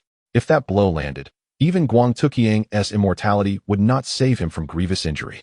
Without hesitation, Qiang raised his axe to defend. Li seemed to have anticipated this, and while Qiang was preoccupied with his defense, he struck with his other whip at an awkward angle, targeting a vital point. With no choice left, Qiang had to retreat, evading the fierce onslaught. Li pressed forward relentlessly, his strikes becoming faster and more powerful, executed without any elaborate technique, purely straightforward. Forceful blows. It appeared that today would see Qiang remain here. As the battle wore on, Qiang found himself increasingly on the defensive, and Reina could not contain her excitement. Leaping with joy and calling out to Li, Mao Shun, finish him. Avenge me. Reina was delighted to finally reclaim her dignity after the earlier affront. However, Rose grew increasingly concerned. Takeo had instructed her to act with discretion and not to exacerbate the situation, waiting for him to arrive to provide a solution. Yet, the situation had already deteriorated to its worst state, and given Rose's current abilities, she was powerless to intervene. All she could do was watch from a distance as destruction unfolded, including the buildings that had already been torn down by them. Nevertheless, Rose sensed that although Qiang appeared to be at a disadvantage against Li, he might not be defeated so easily. During Qiang's earlier battle with Reina, she had fallen into a brief state of rigidity after each attack, but Li had yet to experience such a moment. Even if Li's strength allowed him to largely negate this state, could he truly be unaffected? Yet, Rose could not be certain. Her speculation might be flawed. Li was indeed a formidable warrior, the strongest she had ever encountered. What if he could perfectly mitigate such vulnerabilities? The battle between Qiang and Li continued, with Li maintaining complete control, unleashing every offensive maneuver at Qiang and forcing him into a state of constant defense. However, each time Qiang gathered his strength for a decisive strike, intending to end the conflict or inflict damage, he was always thwarted. Qiang's axe consistently blocked Yuanli's attacks at the last moment, rendering them ineffective. Gradually, Yuanli recognized that something was amiss. Initially, he had not paid it any heed. But after several repetitions of this occurrence, the situation became clear. When he once again forced Qiang to retreat, Yuanli did not pursue as he had before. Instead, he retreated to maintain a relatively safe distance, observing him coldly. Qiang steadied himself and mockingly remarked, "Why not continue? If you hold out a little longer, you might just win." After hearing Qiang's words, Yuanli realized that Qiang had not been exerting his full strength during their previous exchanges. Why? Qiang understood what Yuanli was asking. He feigned contemplation, pretending to ponder, as he awaited someone's arrival, finding it a splendid idea to engage in a duel to pass the time. This was clearly a slight against Yuanli, yet Yuanli exhibited no signs of displeasure, only heightened vigilance. Now, apart from himself and Reina, there were no other individuals from Liang Star on Earth. However, Qiang stated that he was waiting for someone else. Who could that be? What was the purpose? Yuanli felt ensnared in a conspiracy, the objective and intent both shrouded in mystery. Among those present, the most valuable target was singular, the solar essence of Liang, Reina. With this thought, Yuanli turned to glance at Reina, relieved to find her unharmed and still in place. Rest assured, my target is not you, and the person I await is not my ally. Rather, they should be considered your ally. Yuanli's confusion deepened. Was Qiang's statement true? Suddenly sensing something, Qiang turned to look behind Yuanli, exclaiming, "Oh, finally arriving." Yuanli mirrored his action, looking back, but saw nothing. There was nothing there. "Since the one you await is coming, I must conclude this swiftly, lest you cause a disruption." Qiang's expression grew serious. "Fear not, it will be over soon. The real battle is only just beginning." Yuanli sensed the shift in the atmosphere and instinctively launched several miniature flares at Qiang, hoping to prevent him from closing the distance. These flares possessed immense destructive power. While Qiang would not perish from them, he typically avoided direct confrontation, as being struck could be quite painful. However, to Yuanli's astonishment, Qiang exhibited no intent to evade, cleaving through the energy-formed flares with his axe, charging straight toward Yuanli. With no time to react further, Yuanli could only charge at Qiang with both whips drawn, convinced that even if he was stronger, he could not instantly vanquish him, as Yuanli had anticipated. Although the blow was powerful, he managed to withstand it. Yet, before he could revel in his resilience, Qiang delivered a kick that sent him hurtling backward, causing one of his steel whips to be seized. "For the final blow, using my axe won't do. I'll use your own weapon. Are you ready?" Chapter 24. Sun Wukong struggling to rise from the ground. Yuanli looked down at his empty left hand, realizing that this formidable opponent was indeed incredibly strong. In just one encounter, he had been forced back, losing his weapon in the process. A first in several millennia, a profound humiliation. That accursed fiend! Yuanli roared. As if fueled by rage, a surge of formidable power erupted from within, radiating a brilliance akin to the sun, his aura ascending sharply. The contrast between his previous self and the current one was stark. One was celestial, the other terrestrial. Liang Star possessed the most advanced stellar energy propulsion technology known in the universe, and warriors of Yuanli's caliber naturally harbored such capabilities. Yet, the destructive potential of this power was immense, capable of causing irrevocable consequences, which is why he typically refrained from its use. However, now, Yuanli cared little for such considerations. This individual before him, possessing such overwhelming strength, had been toying with him and Goddess Reina. The ultimate purpose remained a mystery, instilling a sense of unease in Yuanli. Whatever his intentions, they would be obliterated without hesitation. The repercussions could be managed by General Pan Zhun. A berserk state, wasn't that a power reserved for protagonists? Bald Qiang looked at Yuan Li with a hint of surprise, then shifted his gaze towards Xiaoluan. The flower boy had mentioned that Xiaoluan was the true protagonist, while Yuan Li was merely a supporting character. So how could he also unleash this special ability reserved for the lead? Yet it mattered little. The flower boy had a penchant for envisioning the most extreme scenarios. For instance, when he portrayed Bai Qi that morning, his cousin, disguised as a human, stood by as a guardian, ready to intervene should the performance falter. Bald Qiang, however, lacked such privileges, though he did possess an array of props sponsored by Grey Wolf. Among them was the sluggish snail liquid, which, upon contact, even the slightest, would render the victim as slow as a snail, making them easy prey.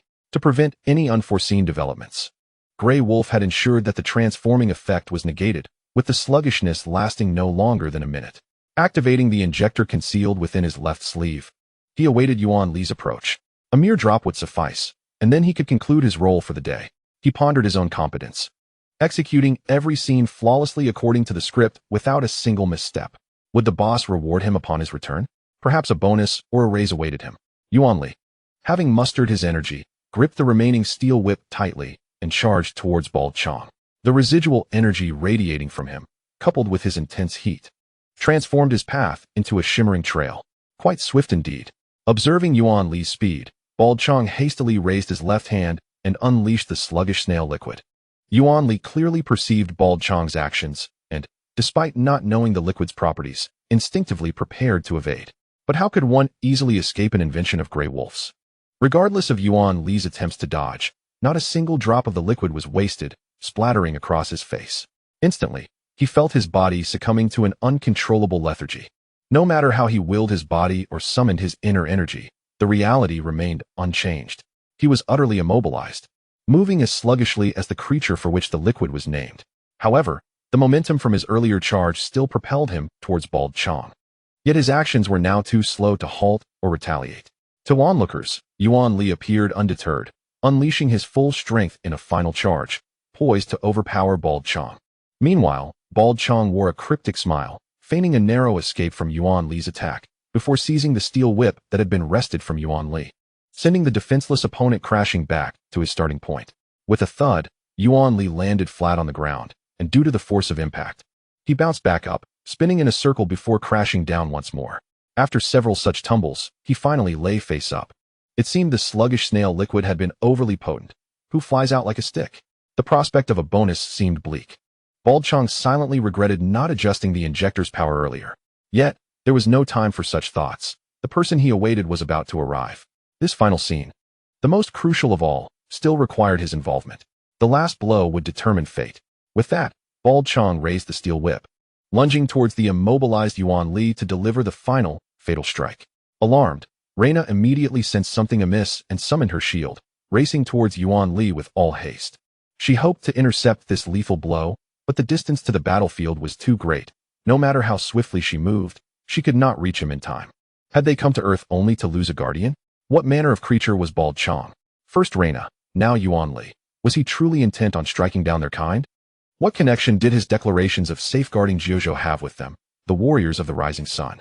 Moreover, the Rising Sun had come to assist the Xiong Lian, who were tasked with protecting Jiuzhou, were they not? But no one answered Reina's questions.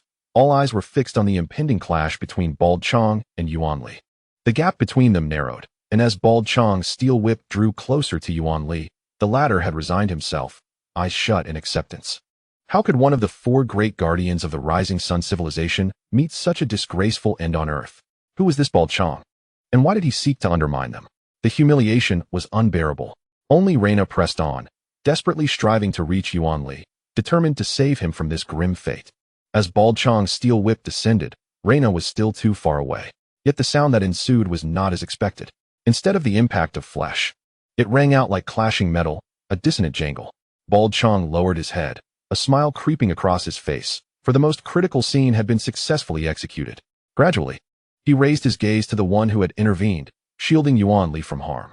Sun Wukong, I have awaited your arrival.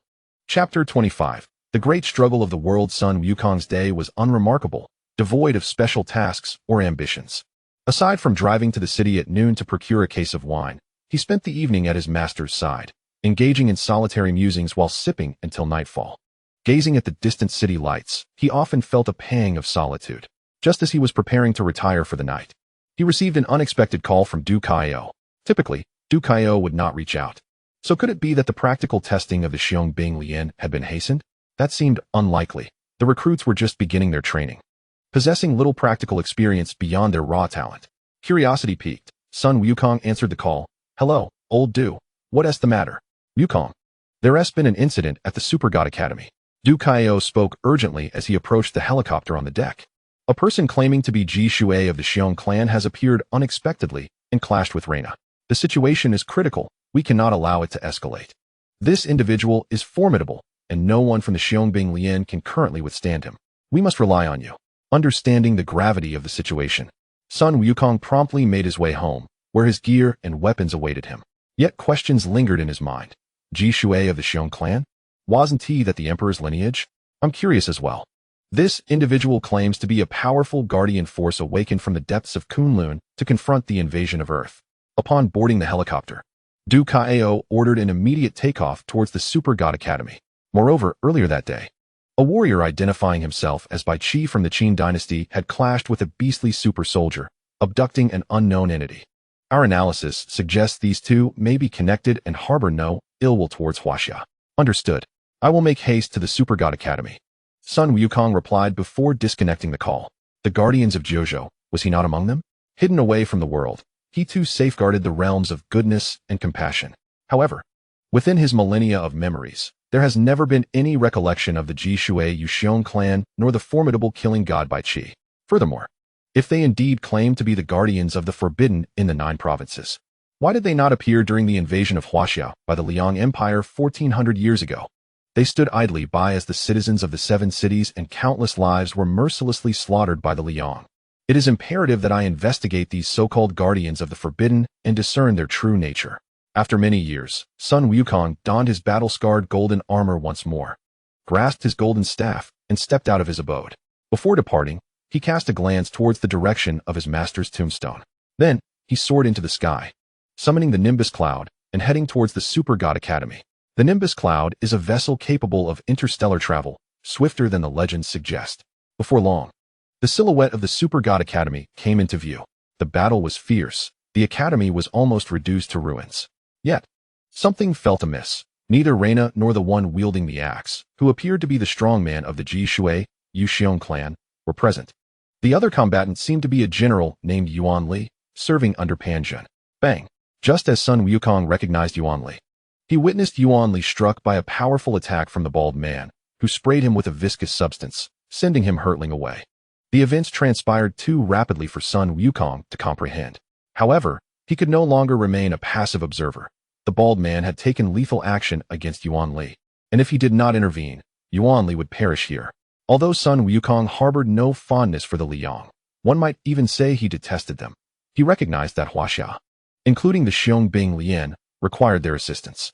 Thus, Yuan Li must not die, at least not on Earth or within Huaxia. Leaping from the Nimbus Cloud, Sun Wukong charged towards Yuan Li's position. At the last moment, just as the bald man's steel whip was about to strike Yuan Li's head, Sun Wukong intercepted the attack with his golden staff, saving Yuan Li's life. At last, I have awaited your arrival, Sun Wukong. The bald man showed no surprise at the intervention, discarding his whip and locking eyes with Sun Wukong. You awaited me? Sun Wukong retorted, pointing his golden staff at the surrounding ruins.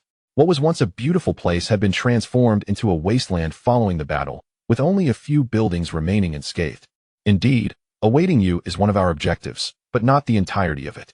The bald man shook his head, his gaze scrutinizing Sun Wukong. We have been observing you for quite some time. Initially, when you first appeared, our esteemed master intended to draw you into the Kunlun void as one of us. However, we ultimately abandoned that plan, as your presence attracted too much attention and could potentially expose the secrets of the Kunlun void. It is preferable to let you remain outside until today. Greetings, Wukong.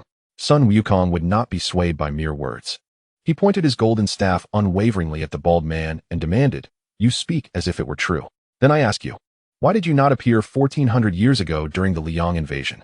The citizens of the 7 cities, countless lives, guardians, did you merely watch them perish helplessly? Faced with such inquiries, the bald man exhibited no reaction.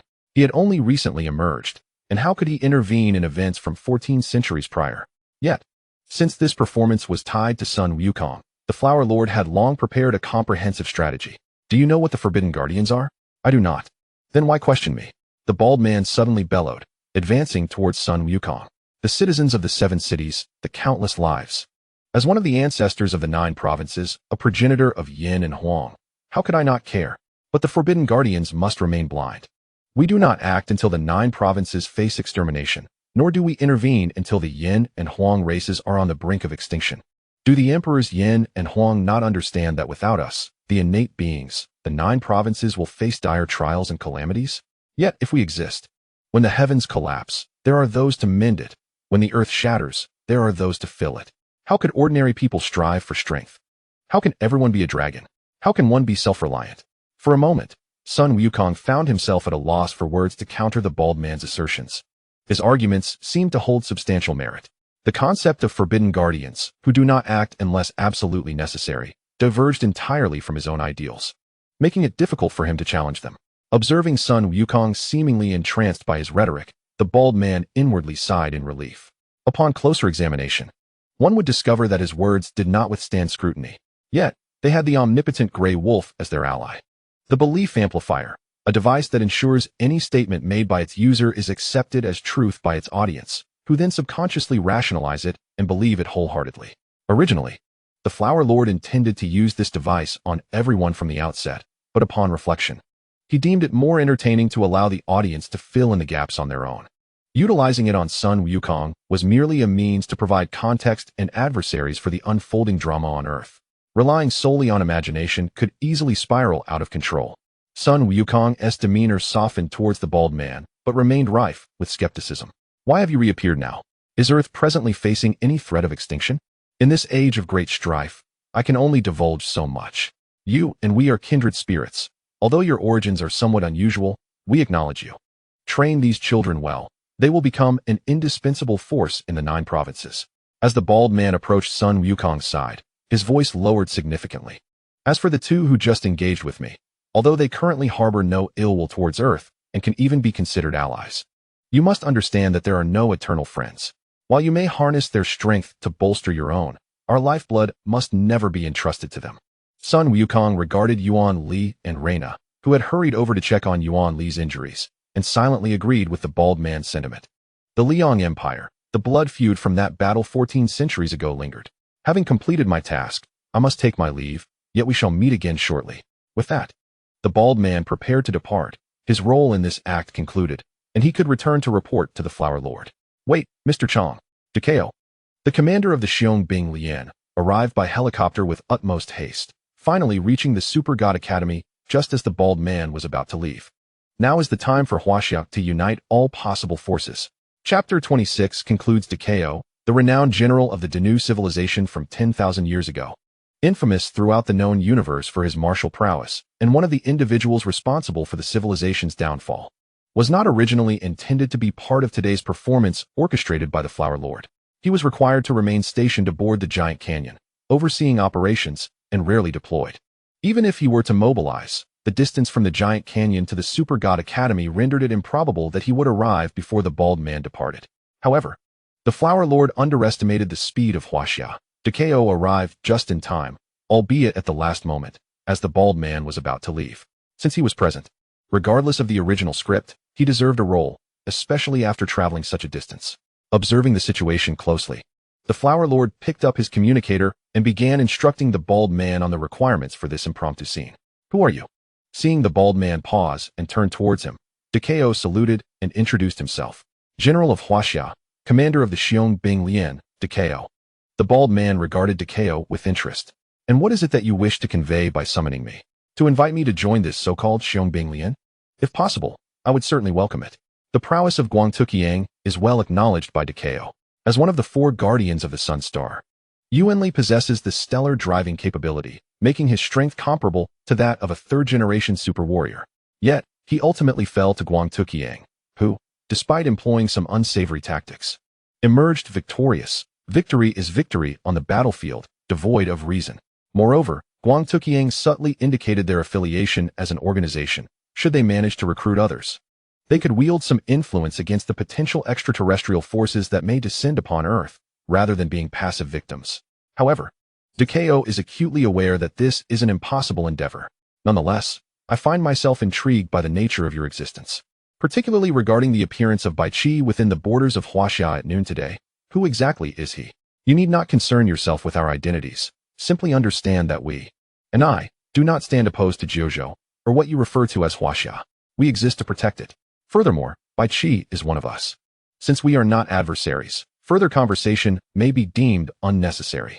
Without the need for speculation, Qiang could readily anticipate Qiang's forthcoming words and interjected, stating that while our objectives diverge, we are not on the same path. Focus on your own affairs and do not depend on us. Qiang had long expected such a response, having anticipated this outcome prior to his arrival. Yet, it is not the worst-case scenario. is it? He nodded slightly and ceased further dialogue. However, I can impart a phrase for you. The universe you perceive is far too limited. If their existence were the only reality in the future, we would not manifest. Qiang gestured towards Yuanli, who had reverted from his snail state, implying that beyond Earth, the known universe harbors other powers. The cosmos is boundless. Relying solely on yourselves and them cannot sustain the grand narrative of conflict. Take heed and do not overly depend on your so-called God-making projects. Before departing, Qiang cast a cryptic glance at Sun Wukong, then vanished into the horizon, leaving behind a desolate landscape and a group puzzled by his final words. What did he mean? Is there some other force beyond the known universe that holds interest in Earth? Yet, no one remains to provide answers. They must ponder and speculate on their own or await the next act. Yuanli, are you unharmed? Reporting back to Goddess Reina, I am well. Struggling to rise from the ground, Yuanli regarded the direction Qiang had departed with a somber expression. His injuries were not as severe as they appeared. Rather, he was intensely curious and wary of what had been unleashed upon him by Qiang.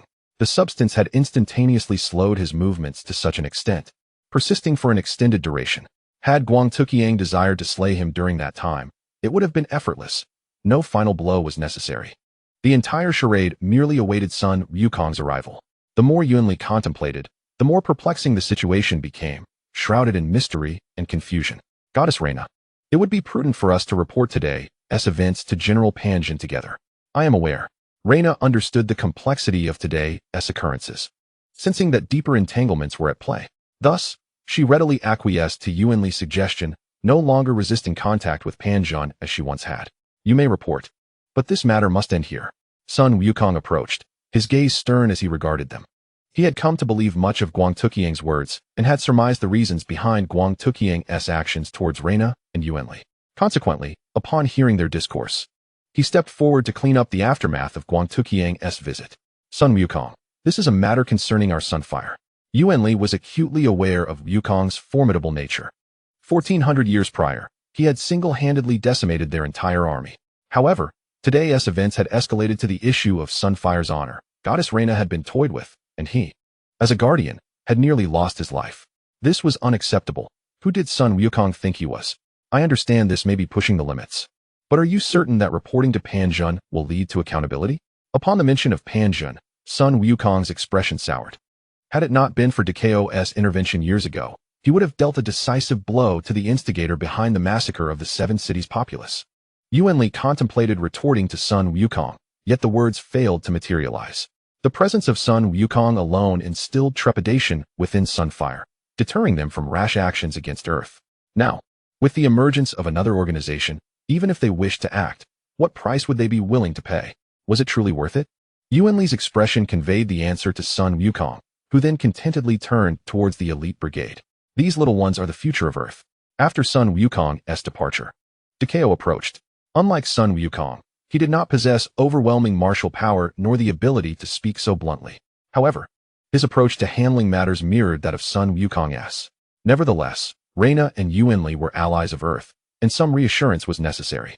No one else will learn of today's events. I will personally apologize to General Panjin, as I bear responsibility for this incident. My sincerest apologies. Reina and Yuanli exchanged glances before finally nodding in agreement with Dekao. Chapter 27. Daydreams upon Qiang's return home after a thorough reconnaissance of the Supergod Academy. He found Hua Lang languidly settled on the sofa alongside Tom and Jerry, indulging in popcorn and soda while engrossed in a newly released television drama. It must be said that contemporary television series are genuinely entertaining, allowing viewers to not only criticize the absurd plots and characters, but also to vent their frustrations towards the actors, directors, screenwriters, investors, and reviewers alike. What on earth is this nonsense? In the past, when Hua Lang watched dramas, he could somewhat predict the trajectory of the storyline. But now he could only anticipate which episode would follow next. He could guess the plot, yet the execution in the drama was truly astonishing. As Qiang pushed open the door, he immediately spotted Hua Lang on the sofa and hurried over, rubbing his hands together with a smile. Boss, I'm back.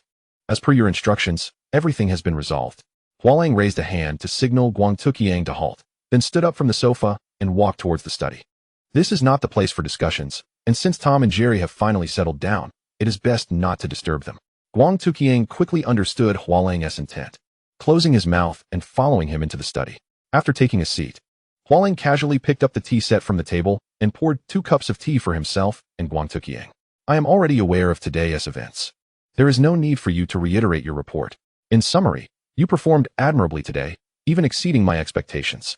Qiang's previous boss, Boss Wang, had never offered him praise. Each phone call was merely a demand for work or a deduction of wages. Hearing Hua Lang's commendation, delivered with such a gentle tone, he immediately displayed an expression of bashfulness. Thank you for your kind words, boss. It is all due to your excellent guidance. I merely followed your orders. Excellent direction without proper execution is futile. Hua Lang retrieved a bank card from his pocket, containing an amount equivalent to Qiang's 5-month salary. A reward he had prepared in advance for him. Although they were all subordinates, every effort deserves recognition. Just like Tom, who diligently excelled in his duties, yet, being a cat, could not venture beyond the confines of home, so Grey Wolf prepared a sumptuous meal for him. Bald Qiang is a mere human, free to roam as he pleases. In his previous world, due to the misfortune of having a despicable boss, money had always been an elusive dream for him. Thus, this reward is nothing short of a blessing. He slides the card onto the table, pushing it toward Bald Qiang. This is your reward. The password is the last 6 digits of the card number. By the way, you'll have a day off tomorrow to rest properly. Bald Qiang gazes at the card on the table, his eyes nearly popping out in astonishment. In a flash, he snatches the card and examines it with great care, caressing it as if it were a precious gem. I chose the right boss, compared to Boss Lee, who frequently deducted his wages. Leaving him struggling for mere sustenance after a month of toil, he now feels as if he has ascended to paradise. Thank you, boss. Go rest now. It's quite late. Certainly, boss. With that, Bald Qiang prepares to leave. However, just before departing, a thought strikes him. He lifts the tea poured for him by Hua Lang and drinks it down completely, smiling as he exits the study. Hua Lang watches the empty cup, a wry smile appearing on his face. Today, 2 performances have been arranged. The first involves the capture of the crocodile deity, Sutton. Upon entering, he coincidentally encounters Grey Wolf, who had long expressed a desire to study super soldiers, and Sutton presents an excellent subject for research. He is likely confined in a specially crafted cage by Grey Wolf, awaiting the moment when Grey Wolf has the time to conduct a thorough examination. Simultaneously, this event will undoubtedly attract the attention of Taotie and their puppet master, the Grim Reaper Carl, who will grow increasingly curious about the current state of Earth, thus intensifying their efforts on this planet. This should yield a chance for summoning. The second performance, orchestrated by Bald Qiang, is far more explosive and expansive within the Supergod Academy. Sun Wukong's early appearance before the public, although limited to a few words without any direct action, should secure a summoning opportunity. Moreover, the Liang and Earth's Warrior Legion have been directly impacted and shaken. While they may not entirely believe Bald Qiang's assertions about the Earth's forbidden guardian powers, changes will undoubtedly arise in due course. The unknown is the most perilous. Earth is becoming increasingly obscure. This should also provide Hua Lang with another summoning opportunity, and if fortune favors him, perhaps even 2. Furthermore, lingering in the shadows, the angels who have yet to reveal themselves arrived when Bald Qiang battled Yuan Li, a team of 7 high-ranking angels, an impressive assembly. However, since the angels were already aware of the impending significant changes on Earth, whether they will yield new summoning opportunities remains uncertain. Nonetheless, it suffices. 3 or 4 summoning chances will be ample for Hua Lang's needs.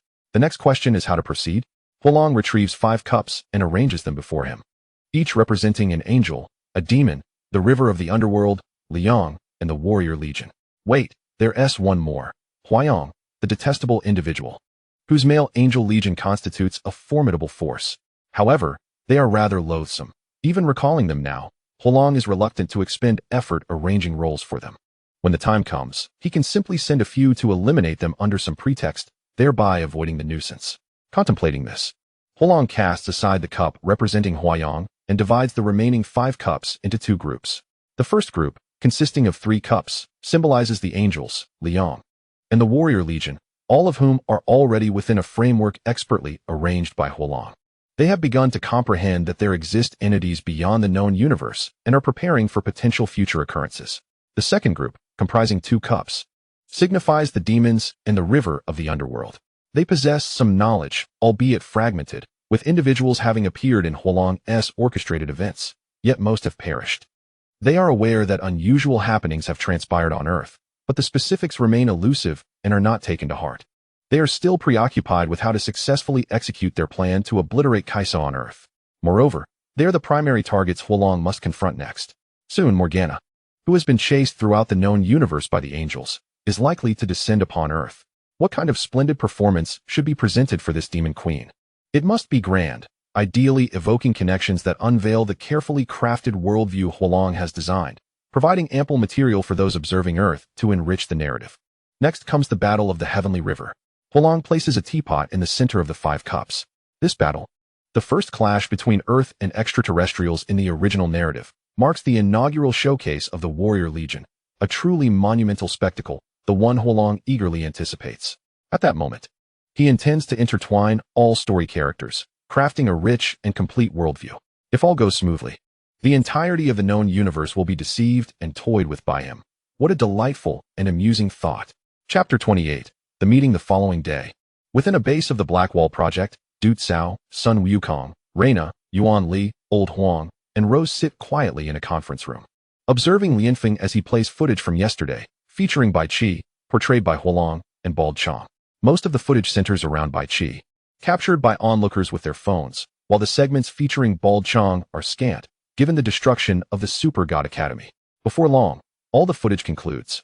This is the complete visual documentation of Bai Qi and Qiang, who suddenly appeared within the borders of Huaxia, claiming to be the guardians of the 9 provinces taboos. They remain shrouded in mystery, with scant information available about them, all derived from their own accounts, hailing from the so-called Kunlun Void, with their founders being the legendary emperors Yin and Huang of Huaxia. At this point, Lianfeng distributes several documents to all present, containing information regarding the current state of Huaxia and all details pertaining to the emperors Yin and Huang. Naturally, there is also information about the historical Bai Qi from the pre-Qin era. However, according to mythology, the emperors Yin and Huang are only a few thousand years old, while they claim to be from 10,000 years ago, which contradicts our knowledge. Moreover, they have repeatedly mentioned the term pre-celestial beings, seemingly designed to describe super soldiers like themselves. In summary, everything about them diverges from our understanding and appears illogical, with many inconsistencies that can be easily discerned upon closer examination. Du Cao peruses the documents in his hands, familiar with most of the content. Yet how does one explain all he witnessed yesterday? For once, Reina adopts a serious demeanor, setting down her documents to express her viewpoint. Are they merely putting on a facade? Perhaps they are simply a civilization within the known universe that dares not reveal its true nature, seeking to gain a share in Earth's future chaotic situation? It's hard to say, she continues. The powers they wield do not align with any in the Dinner 3 database. They are entirely unknown, a brand new system. Lianfeng does not entirely dismiss Reina's perspective, but raises an objection. I believe your Liang database faces a similar predicament. The known universe is vast, yet developing an entirely new system from scratch would require an unbelievable amount of time and resources. If this were indeed the doing of a civilization within the known universe, they would not need to conceal anything. Their strength would at least rival that of the angels. Reina listens quietly to Lianfeng's words. Refraining from rebuttal, she concurs with his assessment. Over thousands of years, numerous powerful civilizations have collaboratively developed the Divine River system. No single civilization within the known universe could develop a super soldier system comparable to theirs right under their noses. Could it be that what this strong individual claims is indeed true? What exactly are these so-called guardians of the 9 provinces, originating from the primal era of Earth, clad in animal skins and wielding stone weapons, who have established an organization of super warriors that rivals their own? This notion is even more challenging to accept than their previous conjectures. After perusing all the materials, the usually silent Elder Huang finally spoke up. Old Du, you mentioned before the meeting that this so-called strength poses no malice towards us, correct? Du Kaio pondered for a moment and affirmed, yes, Chief. They have indeed shown no hostility towards us. The 9 provinces refer to Huaxia. If what they say is true, then we are on the same front. Elder Huang nodded in acknowledgement and glanced towards Reina.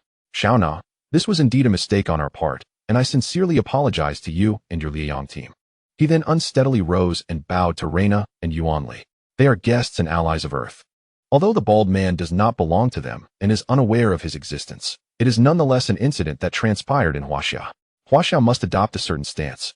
Prior to the meeting, Reina had discussed matters with Pan Zhun, so she did not obstruct Elder Huang's apology, merely observing quietly and giving a slight nod, signaling the matter to be put to rest. Currently, the situation on Earth, particularly in Huaxia, remains unclear with angels, gluttons, unknown cats, and mice. and the two individuals who claim to be guardians of the 9 provinces emerging yesterday. Although a significant portion of them may not be our adversaries, we must nonetheless prepare in advance. Our research into them must continue. However, I believe we should not devote the majority of our energy to this. At this point, Elder Huang appeared somewhat parched, pausing to sip some water to soothe his throat before continuing. The Xiong Lian is of utmost priority. Regardless of what transpires in the future, having the Xiong Lian ensures we at least have a chance to strive for something. Hence, I propose we temporarily set this matter aside, monitor it, but do not prioritize it. Elder Huang's suggestion is undoubtedly the most prudent course of action given the current circumstances. The bald man and Bai Qi are shrouded in mystery, with no information or leads prior to yesterday. Even if they wish to delve deeper, there is little to investigate. As the regent of Liang, Pan Zheng had already anticipated this outcome and thus discussed their agreement to this suggestion with Yuan Li in advance. Liang may concur with this proposal, yet the 4 guardians must not enter Earth. We need to protect the goddess Reina. Absolutely not. Sun Wukong immediately stood up to oppose this, his golden staff striking the ground with force, his eyes ablaze with anger. The 4 guardians of Liang possess enough power to upend an entire known civilization, and while their intentions may be cloaked in grandeur, who can guarantee that they seek only to protect the goddess Reina? I can assure you of your goddess's safety. Should the 4 guardians dare to set foot on Earth, they shall face the wrath of my golden staff. Tension filled the air as Yuan Li and Sun Wukong exchanged glances, their mutual disdain palpable. Even after Sun Wukong had saved Yuan Li's life yesterday, the latter could not help but rise in response to Wukong's outburst. Wukong. The atmosphere was charged, teetering on the brink of conflict. In this volatile moment, Du Kaio felt compelled to intervene. Wukong. Old Du, Sun Wukong replied gravely, the 4 guardians cannot enter Earth. Fear not, I will handle it appropriately, Du Kaio reassured, placing a hand on Wukong's shoulder to instill trust. He would never act against the interests of Earth or Huaxia. Sun Wukong scrutinized him, then turned to Yuan Li, ultimately relinquishing his golden staff and returning to his seat. His master had once told him that reckless obstinacy solves nothing and may exacerbate the situation. Du Kaio had earned his trust. He would allow him to manage this affair. We will ensure Reina's safety. The Huxia guardian Yuan Li may remain here, but no others are permitted to enter Earth. This is not only our demand, but also reflects the concerns of that mysterious power from yesterday. Should the 4 guardians truly descend upon Earth, we cannot predict their actions. Chapter 29. Equivalent exchange in the designated room where Grey Wolf conducts his research on the summoning of Flower Wolf. An expression of gentle contentment graced his face as he stood at a distance, observing the Grey Wolf, who, after enduring countless tribulations, was finally reunited with his family. True to his nature, Grey Wolf wasted no time. Following Flower Wolf's previous guidance, he immediately embarked on practical research. Utilizing his dual blades, forks, and his own essence, he developed parameters capable of locking onto the parameters of the green grassland wolf tribe.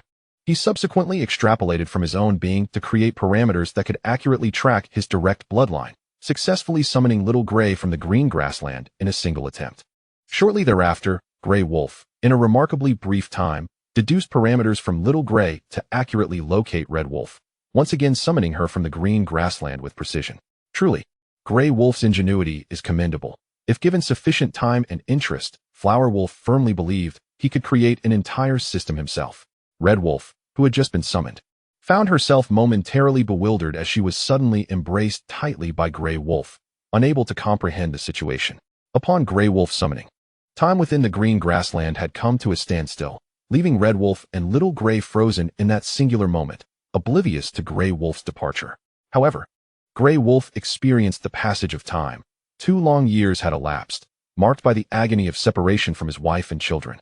He is a true man, devoted to his family. Before Flower Wolf's arrival, all his admirers affectionately referred to him as Uncle Wolf. His wife, children, and friends were everything to Grey Wolf. Over the course of these 2 years, Flower Wolf was acutely aware of the turmoil within Grey Wolf's heart, yet out of respect for their friendship, he had never made excessive demands. In his desperation, he had sought every possible means to summon Red Wolf and Little Grey, and now, at last, his wish was fulfilled. Grey Wolf embraced his family tightly, weeping uncontrollably, leaving Red Wolf and Little Grey utterly perplexed. In their memories, just moments ago, Grey Wolf and Red Wolf had been playing with Little Grey in Wolf Castle. How had they suddenly arrived in this unfamiliar place? Before they could process what had transpired, Grey Wolf lunged forward, enveloping them in his sorrowful embrace, as if he had endured some profound suffering and was now liberated to rejoice. Observing this poignant reunion, Flower Wolf stood to the side, unable to suppress his joy for Grey Wolf. He had accomplished what mattered most to him, and his obsession could now be relinquished. Though this endeavor had consumed several summoning attempts and time, it was undeniably worthwhile. After all, he is Grey Wolf. Witnessing the reunion of Grey Wolf and his family stirred something within Flower Wolf. In his previous life, he had been alone, and upon arriving here, he too could not escape the fate of familial sacrifice, facing solitude. Is this the cost of transmigration? It seems as if it were a mere copy-paste. 8 out of 10 transmigrators share this identical fate. However, it matters little now.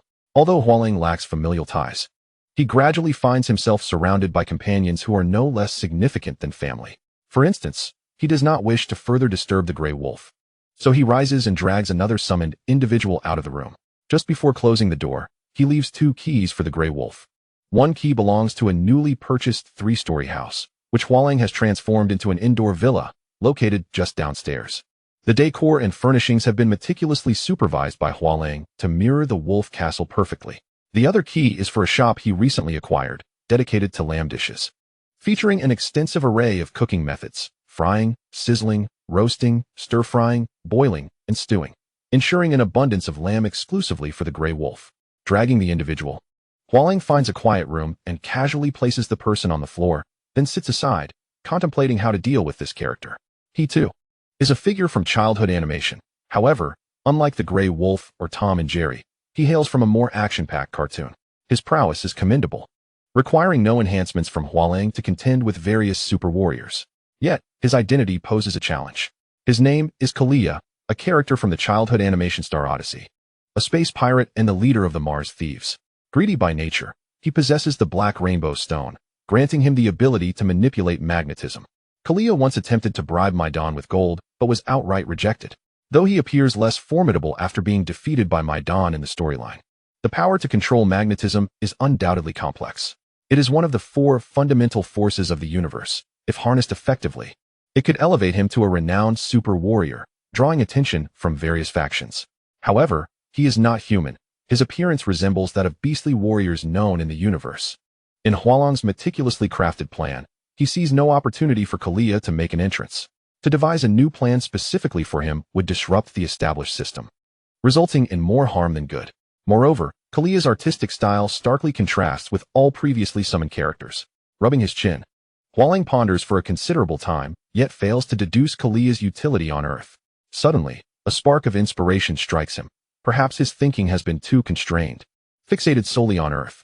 While many events in Supergod Academy unfold on Earth, the known universe is vast and expansive. Earth, though significant, pales in comparison to the universe at large. Moreover, as a space pirate, why not allow Kalia to return to his original profession?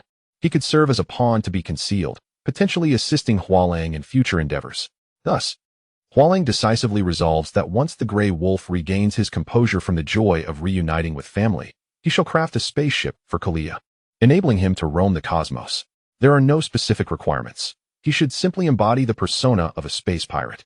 If possible, he should swiftly make his presence known to the various factions of the known universe and seek out Huaya's whereabouts. This loathsome pervert is even more repulsive than Tazizi. Should he be found, engage him directly if feasible, or mark his location for a later confrontation. After determining Kalia's fate, Hua Lang shifts his focus to how to utilize the newly acquired attributes. Earlier that morning, the system had sent a message indicating that 2 events had collectively rewarded him with 3 summoning opportunities and an additional 3 attribute draws. It seems the 2 are synchronized. An increase in one corresponds to an increase in the other. Among the 3 attributes, one is a functional attribute that can be directly used without installation, named Equivalence Exchange. Its capability allows for the exchange of anything, provided one pays the requisite price for the desired item. This encompasses all people, objects, events, space, and time, without limitations, as long as one can afford the cost. Hua Lang tests it by inquiring about the price for killing Huaya, but upon seeing the exorbitant cost, he promptly decides against it. The price is indeed steep, but it is understandable, given that many plot developments in Supergod Academy are driven by him. Nevertheless, this indirectly attests to the attribute's value. If utilized wisely, its effects could surpass all expectations. Hua Lang's plans require refinement in numerous areas, and now, With this attribute, achieving his objectives becomes simpler. What a remarkable asset. Hua Lang beams with delight as he secures this attribute, then turns his attention to the other two. One can be used directly, while the other has a fitting candidate.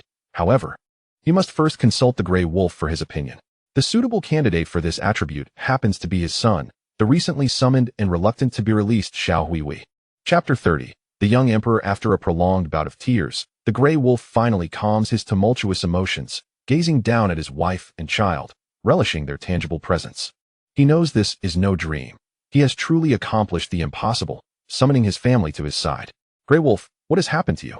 As the one who understands him best, Red Wolf observes his husband's demeanor and cannot help but entertain wild thoughts. Such emotional displays from Grey Wolf are rare and typically reserved for moments of heartfelt reunion after prolonged separation.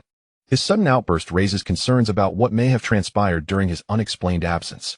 After all, they reside in the vibrant green pastures, having encountered countless bizarre occurrences, and their capacity for acceptance of the extraordinary is remarkably high. Daddy. Xiao Huihui gazes up at the Grey Wolf, worry etched across his youthful face. Being so small, he cannot fathom the reason for his father's distress, but witnessing Grey Wolf in such a state of despair naturally fills him with concern. This is his omnipotent father, a figure he has always believed could conquer any adversity, now reduced to tears before him.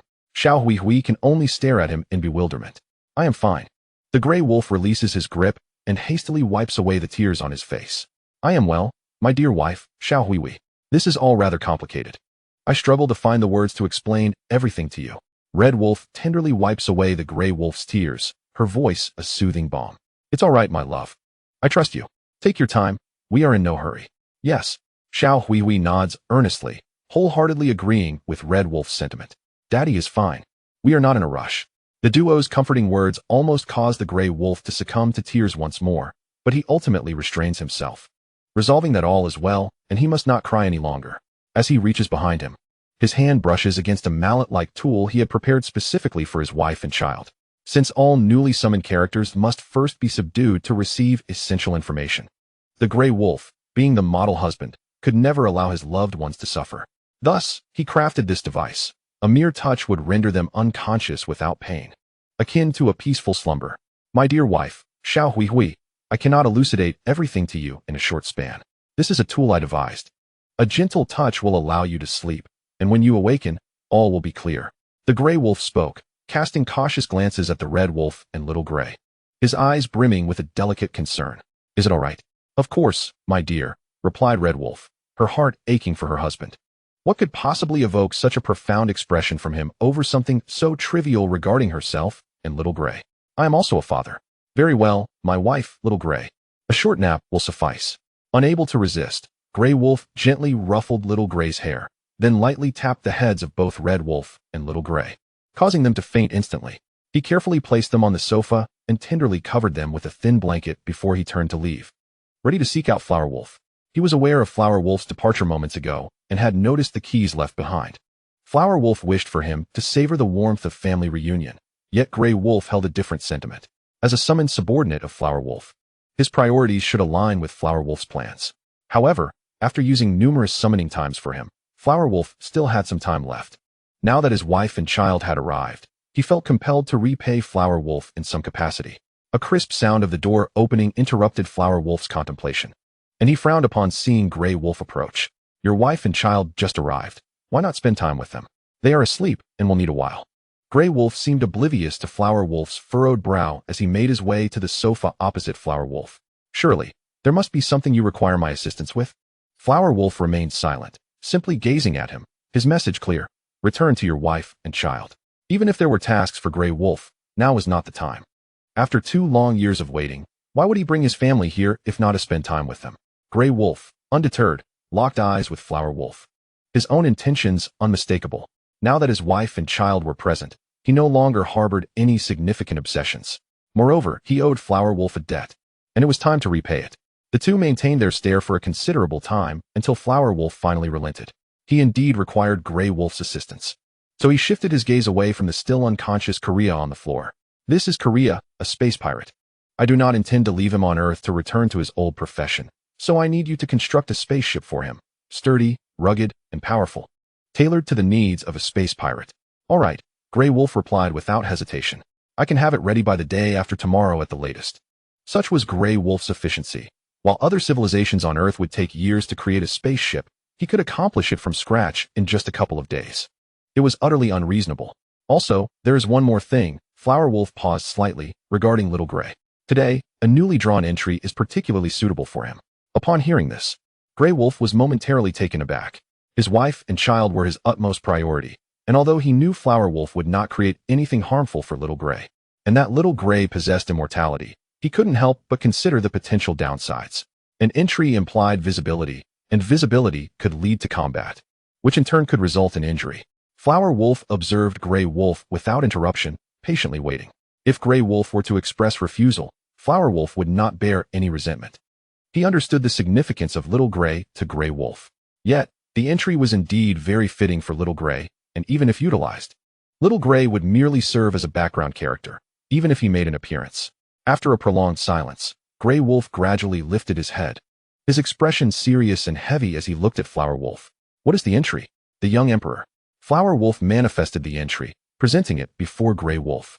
This was a growth-type entry, and if bestowed upon Little Grey, he would simply need to mature gradually, destined to become the Wolf Clan Emperor in the narrative.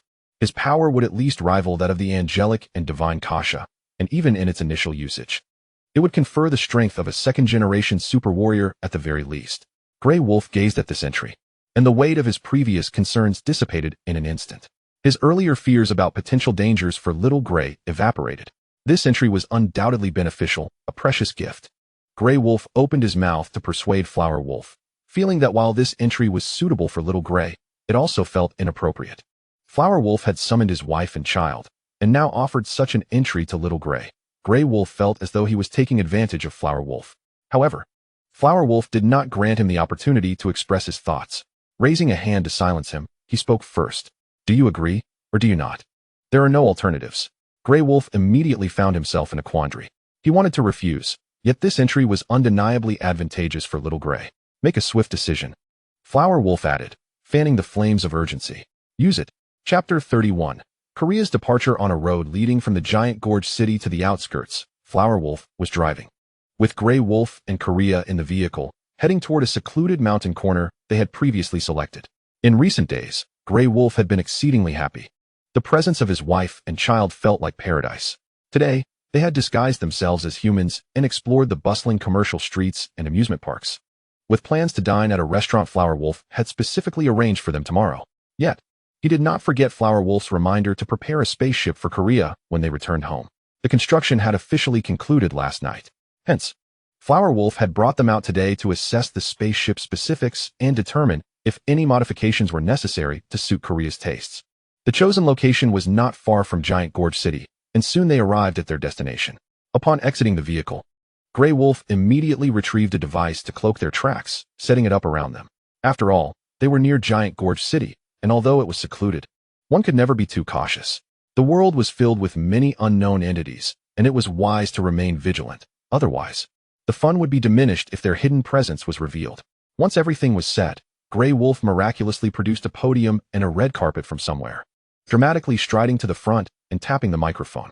Simultaneously, flashes erupted around them, reminiscent of a press conference. Flower Wolf looked on in disbelief, silently critiquing Grey Wolf's behavior. Since the arrival of his wife and child, Grey Wolf's true nature seemed to have resurfaced, shedding his previous seriousness and maintaining a calm demeanor. Korea, unfamiliar with Grey Wolf's past demeanor, found nothing peculiar about his current antics. Instead, he was curious about the source of Grey Wolf's newfound props. How had so much material appeared in an instant, and where had the flashlights come from? There were only the three of them.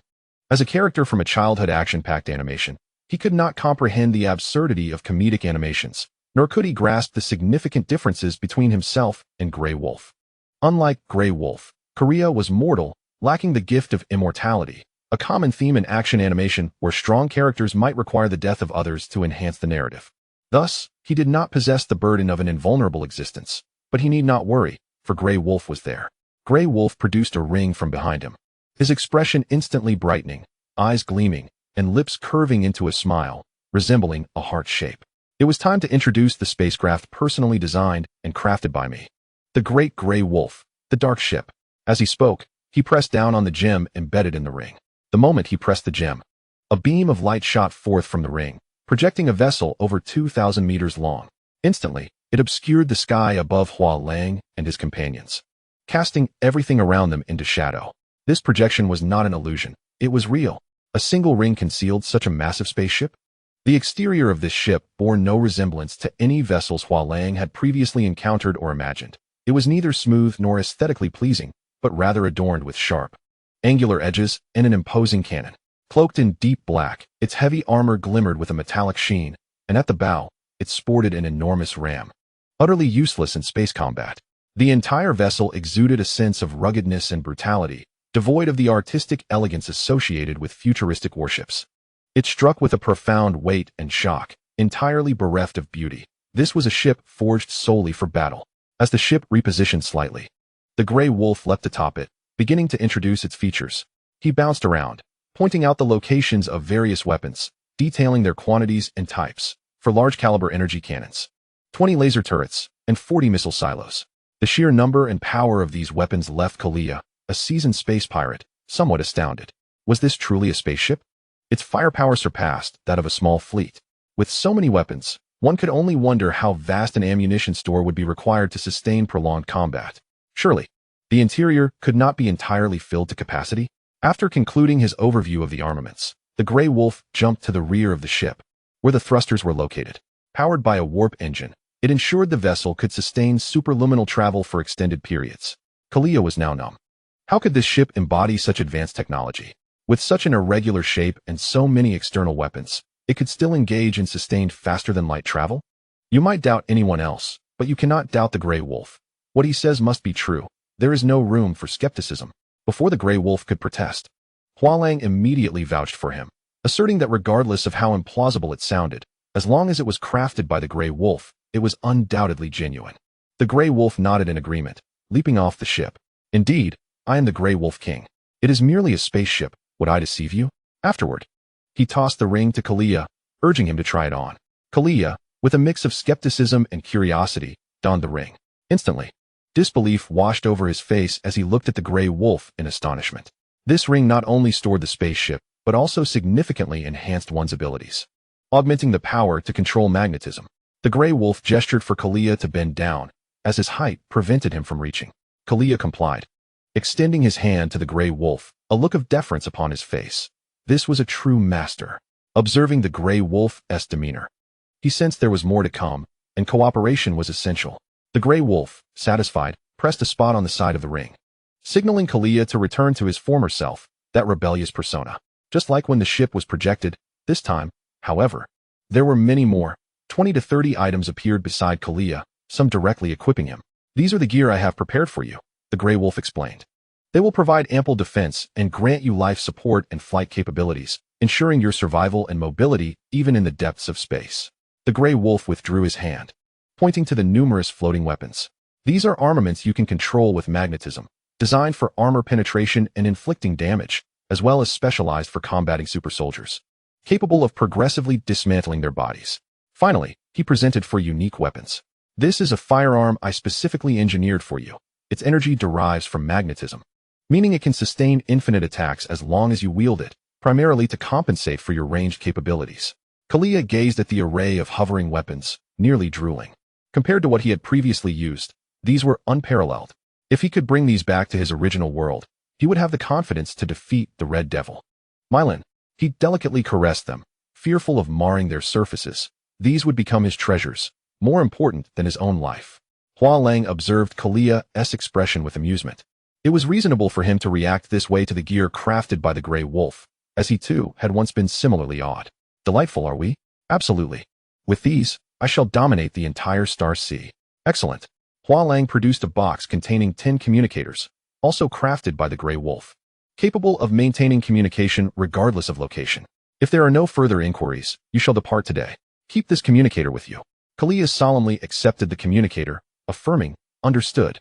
Remember, your mission is to establish your reputation as swiftly as possible and locate Hua Ye's whereabouts. The rest is up to you. Yes, Kalia replied earnestly. As Hua Lang raised his hand to signal his departure, Kalia said nothing further, turning to board the ship. The items created by the Grey Wolf were not only functional, but also remarkably intuitive to operate. Kalia effortlessly activated the ship, setting course for the unknown cosmos. Hua Lang and the Grey Wolf watched as Kalia departed until he vanished from sight. One had left Earth, the other should soon arrive. No incidents yet. But it should be imminent. Oh, as long as we wait, it should suffice. Be sure to enhance surveillance on Huang Village. Hua Lang remarked casually, preparing to return home. Yet, just as he opened the car door, he added, let us increase the intensity across the board. The plot has already been influenced by us. What if she descends elsewhere? Chapter 32. Morgana's descent. Huang Village, with splendid weather today, saw villagers strolling down the streets, greeting familiar neighbors. Despite the recent tumultuous events reported in the news, aliens, crocodiles, and the historical figure Bai Qi, these matters were merely trivial gossip for the rural folk. Far removed from urban chaos, life continued in its monotonous rhythm, unchanged. However, the unfortunate fate of their village, named Huang, foretold of inevitable unrest as true war approached. Morgana did not alter her descent location due to the shifts in the narrative. She still chose to arrive in Huaxia at Huang Village, albeit with one distinction. This time, she was on a call with the Grim Reaper, Carl, as she descended. Before the incredulous gazes of the villagers, the demon Queen Morgana gracefully descended from the heavens. The extraterrestrials mentioned in the news truly existed. Were there things on Earth unknown to us? A cat? The General Bai Qi from Earth's history? Morgana listened, somewhat exasperated. To Carl's words, her irritation brewing. Carl, have you lost your mind in your research of death? Are you speaking of Earth? A cat? A dead general? A nuclear civilization? Even with a Supergod Academy, such things are impossible. I assure you, Liang Bing, Carl, the Grim Reaper, replied. Perusing all recent documents concerning Earth from the Silent River Star System's Death Song Academy, a sense of unease began to grip my heart regarding Liang Bing. It seemed that unforeseen events were unfolding there, unbeknownst to them. Had I anticipated this, I would have dispatched additional personnel. The situation on Earth is somewhat convoluted. Do you recall the beastly super warrior I previously sent to Earth, who was later sealed by the angels? That crocodile? Speaking of which, Morgana's interest was piqued. After numerous encounters with the angels over the years, her elite forces had suffered significant losses. The only capable super warriors left were Otto and Black Wind, one of whom lay dead, awaiting her resurrection, while the other was fleeing from the angels. A beastly super warrior was precisely what she urgently required. I am aware of his existence. What do you propose? I am in dire need of such a warrior. Originally, it could have been yours. However, Taotie cannot control such a warrior. Death God Carl almost revealed that Sotan was intended for Morgana. Sotan was desired by Taotie. Yet Taotie could not govern such a super warrior. On Earth, the only one capable of controlling him was Morgana. Indeed, she is the highest-ranking sycophant in the known universe. However, complications arose along the way.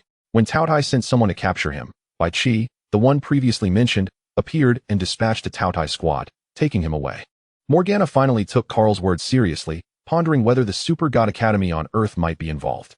They possessed the capability and could feasibly execute such a task. The Grand Clock contains detailed information regarding the Supergod Academy, yet it lacks any data on Bai Qi. Their development is clandestine. And Earth does not possess the requisite power or resources. Morgana listened quietly to Carl's words, her gaze drifting to the sky before her as she slowly inquired. You mentioned that aside from Bai Qi, there is also a cat?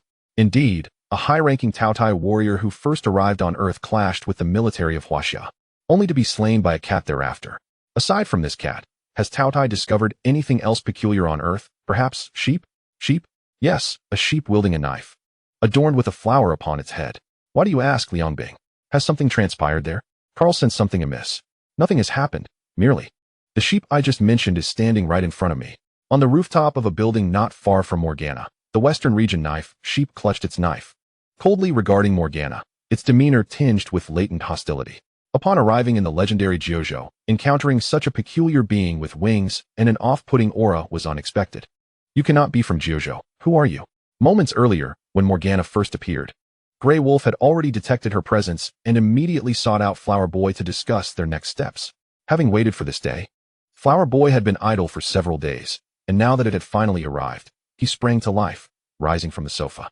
He promptly summoned the Western Region Knife Sheep and his two uncles, indicating that it was their time to shine.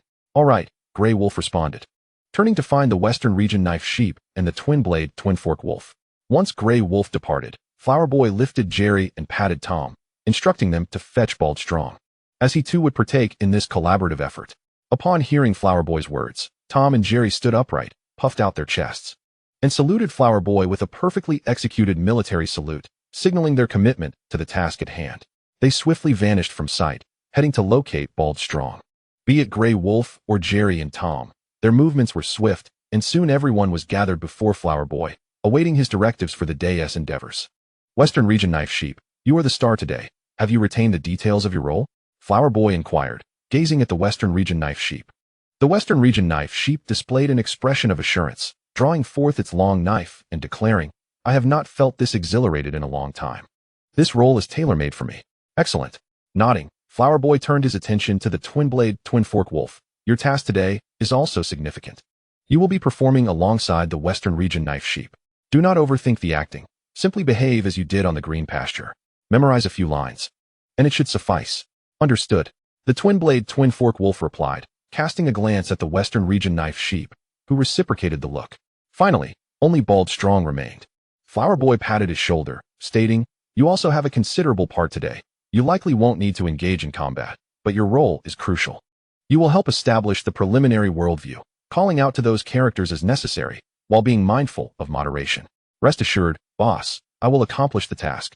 Bald Strong responded eagerly. Following his successful completion of the previous mission and seeing the balance on his card, he had been hoping for more assignments from Flower Boy, preferably on a daily basis. The 007 work system posed no issue for him. He simply required opportunities to gain experience. Excellent, then let us set forth. Thus, during the brief exchange between Morgana and Death God Carl, their group arrived at their destination, ready to commence a new scene. Naturally, the first to take the stage was the Western Region Knife Sheep, who began its performance against Morgana from the rooftop. Morgana curiously scrutinized the Western Region Knife Sheep before her. When did such a super warrior emerge in the known universe? Moreover, he appeared quite aged, his form frail and gaunt, hardly fitting the image of a super warrior. Shouldn't you introduce yourself before questioning me, the Queen? Queen? The Western Region Knife Sheep leaped down from the rooftop, maintaining a respectful distance from Morgana. Compared to Red Wolf, you lack a crown. Compared to Grey Wolf, you have no subordinates, standing alone and feeling rather awkward. Queen, I feel more like a fugitive. The Queen has a temper. Such words could easily transform you from a sheep into a roasted lamb. Chapter 33, Western Region Knife Sheep versus Morgana. To threaten him with becoming a roasted lamb was a phrase the Western Region Knife Sheep had heard countless times, especially from Grey Wolf, who had uttered it upon their first meeting. Yet, it was only later that the sheep and wolf sought peace and became friends. There had never been a successful instance. Unexpectedly, upon appearing in this world, he heard such words once more. Was it fate? I have long since heard such threats, the Western Region Knife Sheep remarked, placing a hand upon the hilt of his knife as he approached Morgana. Yet, I am still alive, having transformed from a tender, juicy lamb to this emaciated form. I have never granted anyone their wishes. And you, who claim to be a queen, upon what basis? Ha! The words of the Western Region Knife Sheep seemed to strike a chord with Morgana, prompting her to burst into laughter, halting the sheep's movements momentarily. What is this? Aren't they supposed to be exchanging threats? Why the sudden laughter? Is Morgana unhinged? Interesting, very interesting. You, sheep, possess a unique charm. Would you care to ally with me? The Queen? Morgana sensed the aura emanating from the Western Region Knife Sheep, undoubtedly a super warrior, and found his previous words quite appealing, thus contemplating recruitment. Embrace fallen freedom, unburdened by any constraints or common sense, and you shall receive. Morgana mused. Yet she remained unaware of what the Western Region Knife Sheep truly desired or what conditions might entice him. You are a sheep. You graze, correct? The Western Region Knife Sheep was perplexed, unsure why she suddenly inquired about his diet.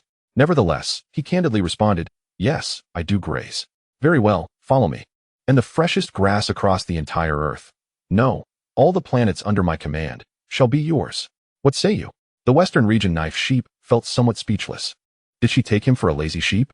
No matter how one speaks of him, he is indeed a Western Region Blade Sheep, one of the 3 heroes of the grasslands, renowned as a flower among men. Is he merely to be bought off with some grass? Such a disregard for sheep. You dare attempt to bribe me with grass? Morgana replied with a hint of seriousness. Indeed, are you not a sheep? Do you not all love grass? If you have any other preferences, you may convey them to the Queen. I shall grant you whatever I can. For a moment, the Western Region Blade Sheep found himself at a loss for words, as Morgana seemed to possess a valid point. in the vast expanse of the green pastures. Within the sheep village devoid of monetary and hierarchical concepts, such a bribe appeared effective. The Western region blade sheep, who had not fully shed that way of thinking, struggled to formulate a rebuttal. He could only remain silent, calmly observing Morgana while contemplating how to respond. The flower boy, who had been closely monitoring the situation, could no longer restrain himself and advised the Western region blade sheep on how to handle Morgana. He himself was slightly bewildered by Morgana's sudden recruitment attempt, and an odd thought crossed his mind. If it were lazy sheep, upon hearing of all this grass, including extraterrestrial and exotic flavors, would he not drool and readily agree? The flower boy could not ascertain what lazy saint might do. His actions were often unpredictable. Taking the flower boy's advice to heart, the Western region blade sheep regained his composure. True, sheep do consume grass, but I sense an unsettling feeling in your presence. Decadence and freedom are not my pursuits. What then do you seek? Tell the queen that even the most powerful demon queen in the known universe may fulfill your desires, Morgana persisted. With a swift motion, the Western region blade sheep drew his sword, reflecting his visage in its blade. I have come here to fight for my kind, to seize a chance at becoming an emperor. Can you accommodate that? A chance at becoming an emperor? Morgana was taken aback. She had never heard of such a thing. To become an emperor, was it to conquer a planet? You have stated that you exist only within the known universe. What lies beyond, you cannot fathom. Thus, our conversation ends here. With that, the Western region blade sheep pointed his sword at Morgana, exuding a palpable aura of battle. Morgana sensed this aggression, her demeanor shifting to one of seriousness. Even if the recruitment fails, must you draw your blade against me, the queen? Is that how sheep behave? I have come seeking an opportunity from the people of the 9 provinces, and you are not one of them. Your sudden arrival here can only be seen as malicious. The aura of combat emanating from the Western region blade sheep intensified, signaling an imminent confrontation. I have requests of others, and I must have some basis for my demands. And you seem quite suitable. I appreciate your earlier admiration, yet our paths diverge irreconcilably. So, is there nothing to discuss? Nothing to discuss. With those words barely spoken, a demonic claw materialized above his head, poised to strike down with ferocity. Morgana was not one to be trifled with. If faced with an enemy, she would strike decisively. For the dead make the best adversaries. Yet, she underestimated the Western region blade sheep, who was among the pinnacle of combatants in Sheep Village. With the flower boy's support, although her sudden assault caught him off guard, he was still a sheep. For reference, the term bestowed upon the Western region blade sheep by the flower boy was Supreme Blade Master, a title unmatched among those who wield a sword. Initially, the flower boy had donned this title while masquerading as Bai Chi, finding it exceedingly useful. The demonic claw failed to harm the Western region blade sheep. He single-handedly held his sword against it, resisting any force applied. A stronger aura of battle and murderous intent radiated from him, instilling unease in Morgana, who stood nearby. Initially, he had merely seemed like a formidable warrior, his blade drawn with a strong aura, yet he posed no real threat to her. However, that perception shifted. Morgana now sensed a genuine danger emanating from him. This fellow's sword could potentially pierce her form and inflict harm. I cannot allow myself to be bested upon my arrival to Earth. Before Morgana could retaliate with another demonic claw, the Western region blade sheep forcefully repelled the one above him and swiftly charged at Morgana, his long blade aimed at her vitals. He clearly favored close combat.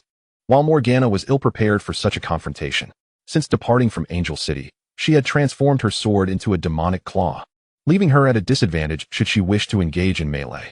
Quickly, she summoned another demonic claw before her, forming a pincer movement with the first. Should the Western region blade sheep persist in his assault, he would inevitably fall prey to her grasp. In that eventuality, no matter how capable he was, he would find himself ensnared in Morgana's clutches.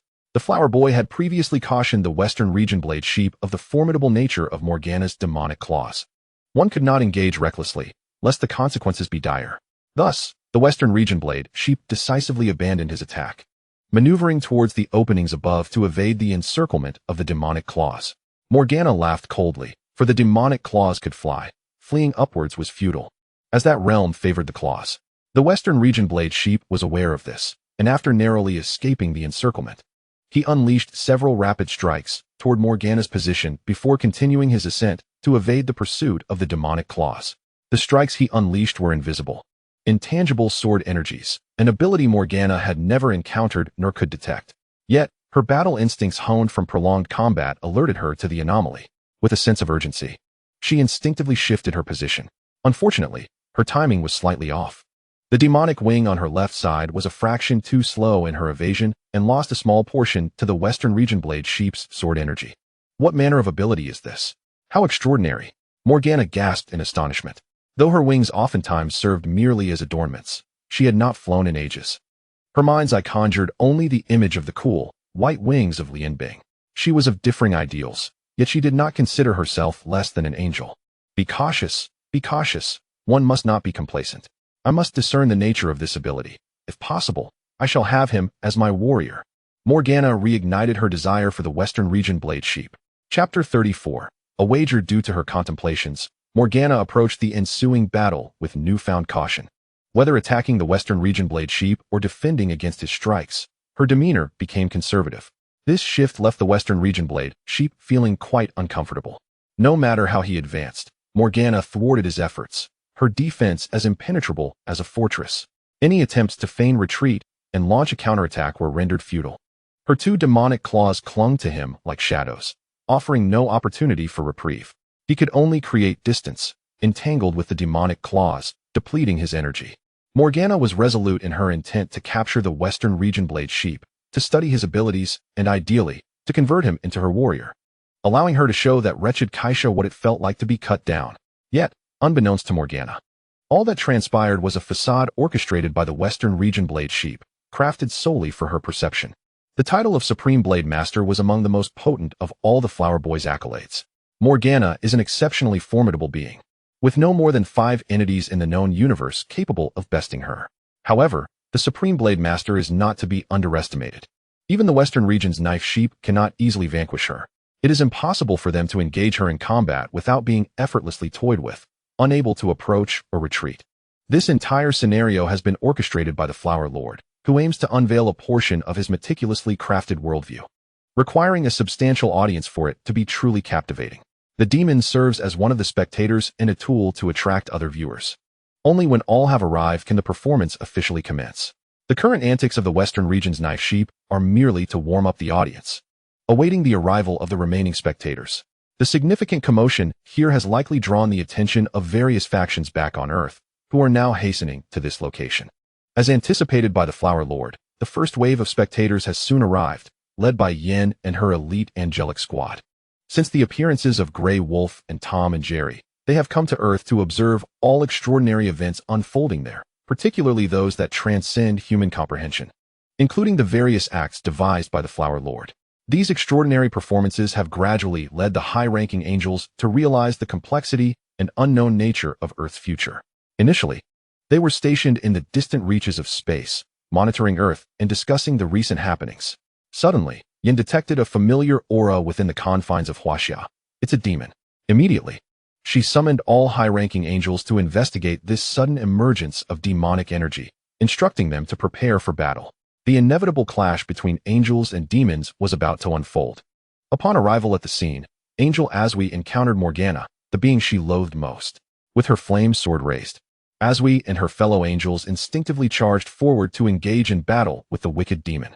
However, Yin hastily intervened, urging them to wait. It was not only Morgana battling below, but also an incomprehensible super warrior, a sheep wielding a knife with a floral head. Yet another unimaginable super warrior. How many have appeared in this time? First, it was the wolf, followed by the cat and mouse, and just days ago, figures from Huaxia's mythological history. Now, another sheep and the demon.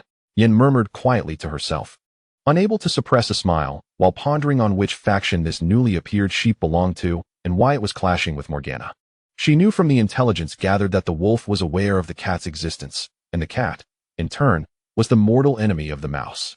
Following this logic, the newly emerged sheep and the wolf must also be cognizant of each other's presence, possibly even adversaries, akin to the cat and mouse relationship. However, one peculiar detail stood out. Grey Wolf's first appearance involved communication with the angels. Although the initial interaction was somewhat hostile, it did not lead to direct conflict, leaving room for potential future dialogue. In contrast, the sheep immediately engaged in battle with the demon, suggesting a more natural affinity with the angels. As angels are sworn enemies of demons, this indicates that both the wolf and sheep might gravitate closer to the angels, facilitating deeper interactions.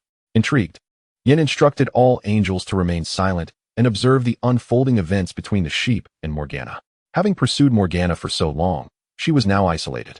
Even if complications arose, their squad of high-ranking angels would ensure she could not escape. The other angels exchanged glances, agreeing with Yan's suggestion. Morgana was not a pressing concern for them, and it was wise to observe. After all, their mission on Earth was to investigate the anomalies that transcended comprehension. The unfamiliar sheep, never before seen, fell well within their investigative parameters. The angels then concealed their presence, watching from a distance. Unbeknownst to them, two wolves, hiding even deeper, had already detected their arrival from the moment they set foot here. Report: the audience of angels has appeared, totaling 7. The dual-blade wolf communicated to the Flower Lord. Excellent. Continue to remain hidden and avoid detection, the Flower Lord replied with a satisfied nod. He then turned to Grey Wolf, expressing his curiosity. Shall we place a wager? A wager on what? Grey Wolf inquired, intrigued. Seeing Grey Wolf's interest, the Flower Lord elaborated. Currently, there are 3 factions on Earth. 3 spectators: the Heroic Legion, the Radiant Sun, and the River of Hades. The Heroic Legion and the Radiant Sun are in a cooperative relationship, so they will arrive together, counting as one faction. The remaining faction, the River of Hades, is likely represented by the Reaper Karl's subordinate, Snow. Let us wager on which of the 2 factions will arrive first. And what shall we wager? Grey Wolf asked, keen to know the stakes. In a short while, the forthcoming battle of the Heavenly River would require new actors, and I need you to research and summon 2 specific characters during the next invocation. That is the outcome of your victory. But what if I win? With a chuckle, the Flower Lord produced a membership card from his pocket. This is a card from the shopping mall that Red Wolf frequently visits. It should suffice for her indulgences for half a year. Really? Before Grey Wolf could respond, Red Wolf dashed over, her eyes sparkling at the sight of the card. The human shopping mall boasts an abundance of treasures, beautiful clothing, assorted cosmetics, and luxuriously comfortable beauty treatments. Though she must disguise herself to visit, as a female Red Wolf, she could not resist the temptation after her first visit and often sneaks out to indulge. Upon hearing the Flower Lord's offering, she could no longer contain her excitement. Of course, it's genuine, the Flower Lord assured, having no reason to deceive in this matter, especially since most of his earnings were thanks to Grey Wolf's efforts. So, shall we wager? Absolutely. For my wife, I must win, Grey Wolf declared decisively. I bet that Snow will arrive first. Then I shall wager on the Heroic Legion and the Radiant Sun. Having selected their targets, both the Flower Lord and Grey Wolf turned to the display, eagerly awaiting the next arrival and the identity of the newcomer. Chapter 35. The Dual-Blade Dual-Fork Wolf makes an entrance soon. The Dual-Blade Dual-Fork Wolf charged in, reporting, new audience member has arrived.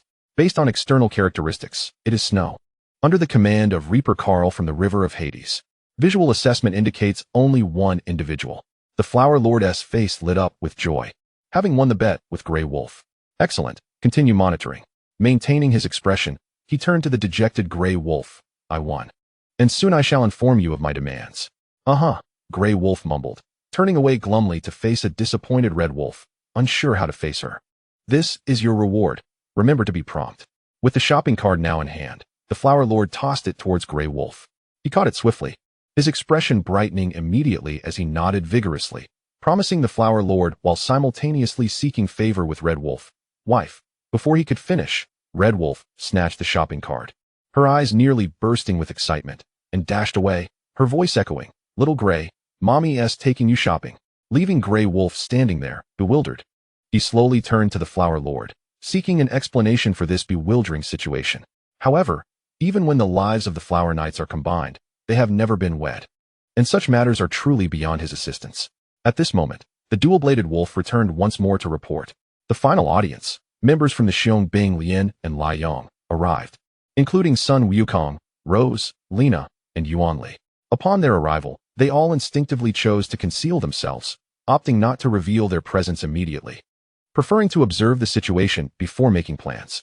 This saved the Flower Knight a great deal of trouble. Had one side chosen to confront directly, another would have had to intervene to prevent disruption of the ensuing performance. The Flower Knight promptly contacted the Western Region Sword Sheep, signaling that all spectators had arrived and that the official proceedings could commence.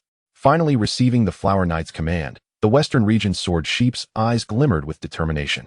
He momentarily feigned a weakness, deliberately leaving an opening for Morgana, allowing the demon claw to strike him directly.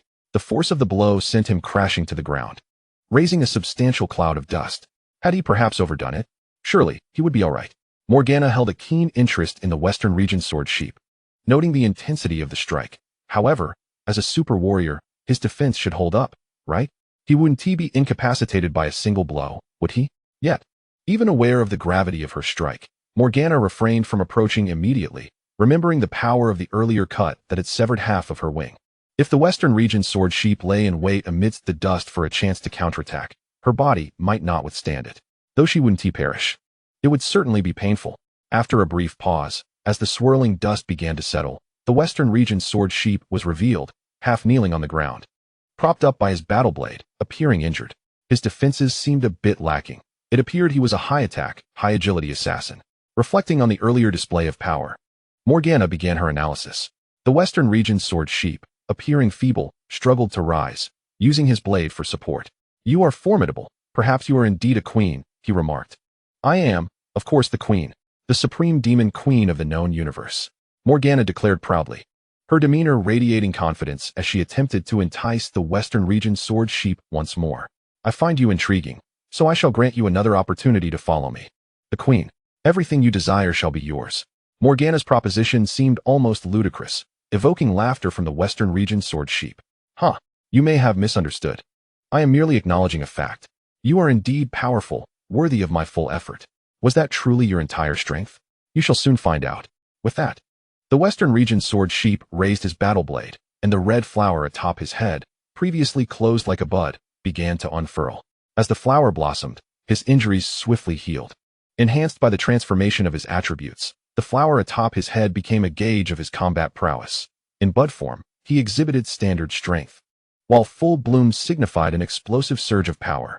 Should he be deprived of it, akin to the original tale, the Western region sword sheep would enter a frenzied state, drastically increasing his combat capabilities, but at the cost of friend and foe alike. Once the red flower fully bloomed, the Western region sword sheep commenced his approach toward Morgana, his previously waning aura intensifying with each step. I go, Morgana exclaimed, her eyes sparkling with admiration for the advancing warrior. Not only did he possess tremendous power, but he also exhibited explosive capabilities. The flower upon his head captivated her. She yearned for it. Her curiosity piqued. "I must have you as my warrior, without fail." Simultaneously, two demon claws surged toward the Western region sword sheep, their speed and strength amplified beyond before. Morgana was now genuinely serious. The Western region sword sheep could not evade this onslaught. He slowly raised his battle blade, aiming at the approaching claws. Since acquiring his attributes, he had yet to fully unleash his potential, and the formidable demon claws were ideal for testing his prowess. With a powerful swing, the Western region sword sheep unleashed an invisible blade strike, halting one of the demon claws in its tracks. "Ouch, that stings." Morgana felt the pain in her hand, as it was connected to the claws. Though minor, such a sensation was rare for her. Seizing the moment of Morgana's distraction, the Western region sword sheep charged toward her. His strength lying in close combat, ranged attrition was not his forte. Morgana, fully aware of this, quickly reacted, commanding the two demon claws to obstruct the Western region sword sheep's advance. Yet, compared to their previous encounter, it was significantly more challenging to hinder the Western region sword sheep's assault. His speed had increased tremendously, effortlessly dodging the demon claws' attacks. He even retaliated with a blade strike to repel them. The distance between the Western region sword sheep and Morgana diminished gradually, approaching the ideal range for his combat style. Although Morgana's face remained composed, a flicker of trepidation lingered in her heart. With the aid of the Grim Reaper Carl, she had completed the upgrade to her 4th-generation divine body, rendering her unafraid of the Western region sword sheep's assaults. Yet, the unknown posed a risk. Who could ascertain whether there might be unique damage? What if, like the silver wings of sacred Kaisha, she found herself unable to recover from a hit? Thus, Morgana exerted her utmost to command the demon claws while swiftly retreating. As long as she maintained distance from the Western region sword sheep, she could leverage the advantage of her claws' reach to gradually wear him down, ensuring her survival. The Western region sword sheep, discerning Morgana's intentions, accelerated his offensive, relentlessly pursuing her. Unwilling to forfeit this opportunity, even if he could not secure a decisive blow, he aimed to land a strike on Morgana. Under the relentless pressure from the Western region sword sheep, Morgana's attempts to evade became increasingly futile, with all avenues of retreat effectively blocked. It was time to return the pain he had suffered. "You know, from the very first time I grasped a blade in my youth, I knew I would be the supreme master of the sword. With me, the Western Region Sword Sheep, no one dares to claim mastery of the blade. With a dramatic flourish, the Western Region Sword Sheep seized the opportunity to strike at Morgana, seeking retribution for the earlier assault. Is that so, Western Region Sword Sheep? Just then, a voice bellowed from the distance, filled with disdain for his proclamation. Immediately, astonishment spread among all present, including Morgana. There were others. All eyes turned toward the source of the voice, revealing two unfamiliar figures, nearly identical in appearance, one wielding dual blades, the other brandishing dual forks. Analyzing the preceding dialogue, it was evident that the one with the dual blades had spoken. No one dares to claim mastery of the blade. Western Region Sword Sheep. You truly have the audacity to say that, as if I, the dual-bladed wolf, do not exist. Chapter 36. The Emergence of the Bald Warrior. The sudden appearance of the dual-bladed and dual-forked wolves halted the Western Region Sword Sheep's attack, and he regarded them warily, as if facing a formidable adversary. Morgana, sensing the diminished threat, regained her interest, observing the dual-bladed and dual-forked wolves, then glancing back at the Western Region Sword Sheep. You are a sheep, they are wolves. Upon meeting, it is evident you are adversaries. With that, she promptly employed her perceptive abilities to scrutinize the dual-bladed and dual-forked wolves. But the result mirrored that of the Western Region Sword Sheep, a series of garbled symbols entirely incomprehensible, belonging to a realm distinct from the known universe. The Western Blade Sheep paid no heed to Morgana's words, remaining vigilant as it observed the twin-blade twin-fork wolf. With a frigid tone, it remarked, "Though your weapons are blades, and your combat prowess formidable, your path is not that of the blade. The blade is merely a tool. You do not wield it with true mastery." The twin-blade wolf showed no reaction to the sheep's statement, instead gazing at him with keen interest. And at Morgana not far away. A blade is fundamentally a weapon, an instrument rather than an extension of oneself. The path is merely a means to an end. As the embodiment of the path, I am on the righteous path. Just as now, you, a supreme of the blade path, have yet to vanquish a mere woman. Morgana felt a surge of discomfort at the wolf's words and stepped forward, indignantly asserting, "Are you belittling me, your queen, little gray wolf? I may not know who you are, but I assure you, I am formidable. Tread carefully, or I shall pluck your fur to make a pet of you." The twin-blade wolf appeared amused by Morgana's threat. "Plucking my fur to make a pet? What audacity! Even the venerable Western Blade Sheep would not dare speak to me so. You are truly oblivious." Before the twin-blade wolf could respond to Morgana's inquiry, a familiar voice echoed from a distance. "Grey Wolf, who are you?" Upon recognizing the owner of the voice, Morgana's expression shifted to one of fury. "Angel Yin, what are you doing here? We have been here long before your arrival on Earth." Yin and her cadre of high-ranking angels had been watching from the sidelines. However, with the emergence of the twin-blade twin fork, which threatened to escalate tensions with the Western Blade Sheep and Morgana, they understood it was time for their intervention. They sensed the presence of Snow and the Earth's elite troops, realizing that angels could easily lose the initiative if they delayed their appearance. Yan's gaze fixed on the twin-blade twin-fork wolf, reiterating her query, "Grey Wolf, who are you?" The twin-fork wolf scrutinized Yin and her fellow high-ranking angels before responding thoughtfully, "You must be the angels spoken of by our king. Indeed, your king, Grey Wolf, has met with me before and shared certain matters." Yin urged the other high-ranking angels to remain alert while she took a few steps forward. "Yet, I am curious. Who are you, and why have you come to Earth?" Yan's attention shifted to the Western Blade Sheep, which was accompanied by a diverse assembly of beings, all converging upon Earth. "Why? We are equally puzzled by this." The angel's appearance prompted others present to reveal themselves, dispelling any necessity for further concealment. They assembled, bolstering their resolve and exerting pressure upon these unknown entities, perhaps to uncover some answers today. With the presence of Sun Wukong, Reina, Yin, Yuan Li, Snow, and a potentially reluctant Morgana, alongside a squad of high-ranking angels, their combined strength could dominate the known universe. Yet the twin-blade twin-fork wolf remained unfazed, regarding them with indifference. "Angels, surely you have posed this question to our king before?" "Indeed, I have. Yet, having received no answer, why would you presume we, as his subordinates, could answer what he could not?" The two wolves turned their attention back to the Western Blade Sheep. "We initially intended to engage you in combat, but given the current circumstances, that is no longer feasible. However, it is imperative you are informed. Our king and his heir have arrived here, and the opportunity for ascension is one that our wolf clan covets. If you wish to avoid leaving your old bones behind in the 9 provinces, it would be wise to depart swiftly." This proclamation resonated with all present, filtering out crucial information. The wolf clan's king, presumably the mightiest warrior, had arrived in the 9 provinces with unknown strength and an unspecified retinue. Their arrival seemed to center around a significant opportunity for ascension, likely the very reason these unknown individuals had come to Earth. Grey Wolf has personally arrived, accompanied by that inexperienced cub. You appear to be quite determined. Then depart from the 9 provinces quickly, lest you meet your demise here. Ha ha ha. The opportunity for ascension is a rare fortune. A span of 12,960 years, and this is the only occasion. Just because your wolf clan desires it, must my sheep clan concede? I, the Western Blade Sheep, have wandered for half my life, and though I am known as one of the 3 heroes alongside my 2 close friends, I have achieved little for my sheep clan. This chance for ascension, even if it costs me my life, I shall ensure my clan is represented. With that, the Western Blade Sheep brandished its battle blade toward the twin-blade twin-fork wolf, its fighting spirit ignited. If your wolf clan desires it, then come. Let this old bone of mine witness how many of the 7 great evil wolves you can leave behind. You possess spirit and courage, yet your words are bold. Let us see if you can survive today at our hands. The exchange between the Western Blade Sheep and the twin-blade twin-fork wolf ignited the atmosphere, intensifying the tension in the air, with the potential for conflict looming. All present instinctively took a step back, unsure of allegiances, preferring to observe the unfolding chaos. Just as the twin-blade twin-fork wolf was poised to strike, a furious shout pierced the air, abruptly halting the standoff. It was as if they had all realized something simultaneously, retracting their combat intentions and reverting to a calmer demeanor. This sudden intervention astonished the onlookers.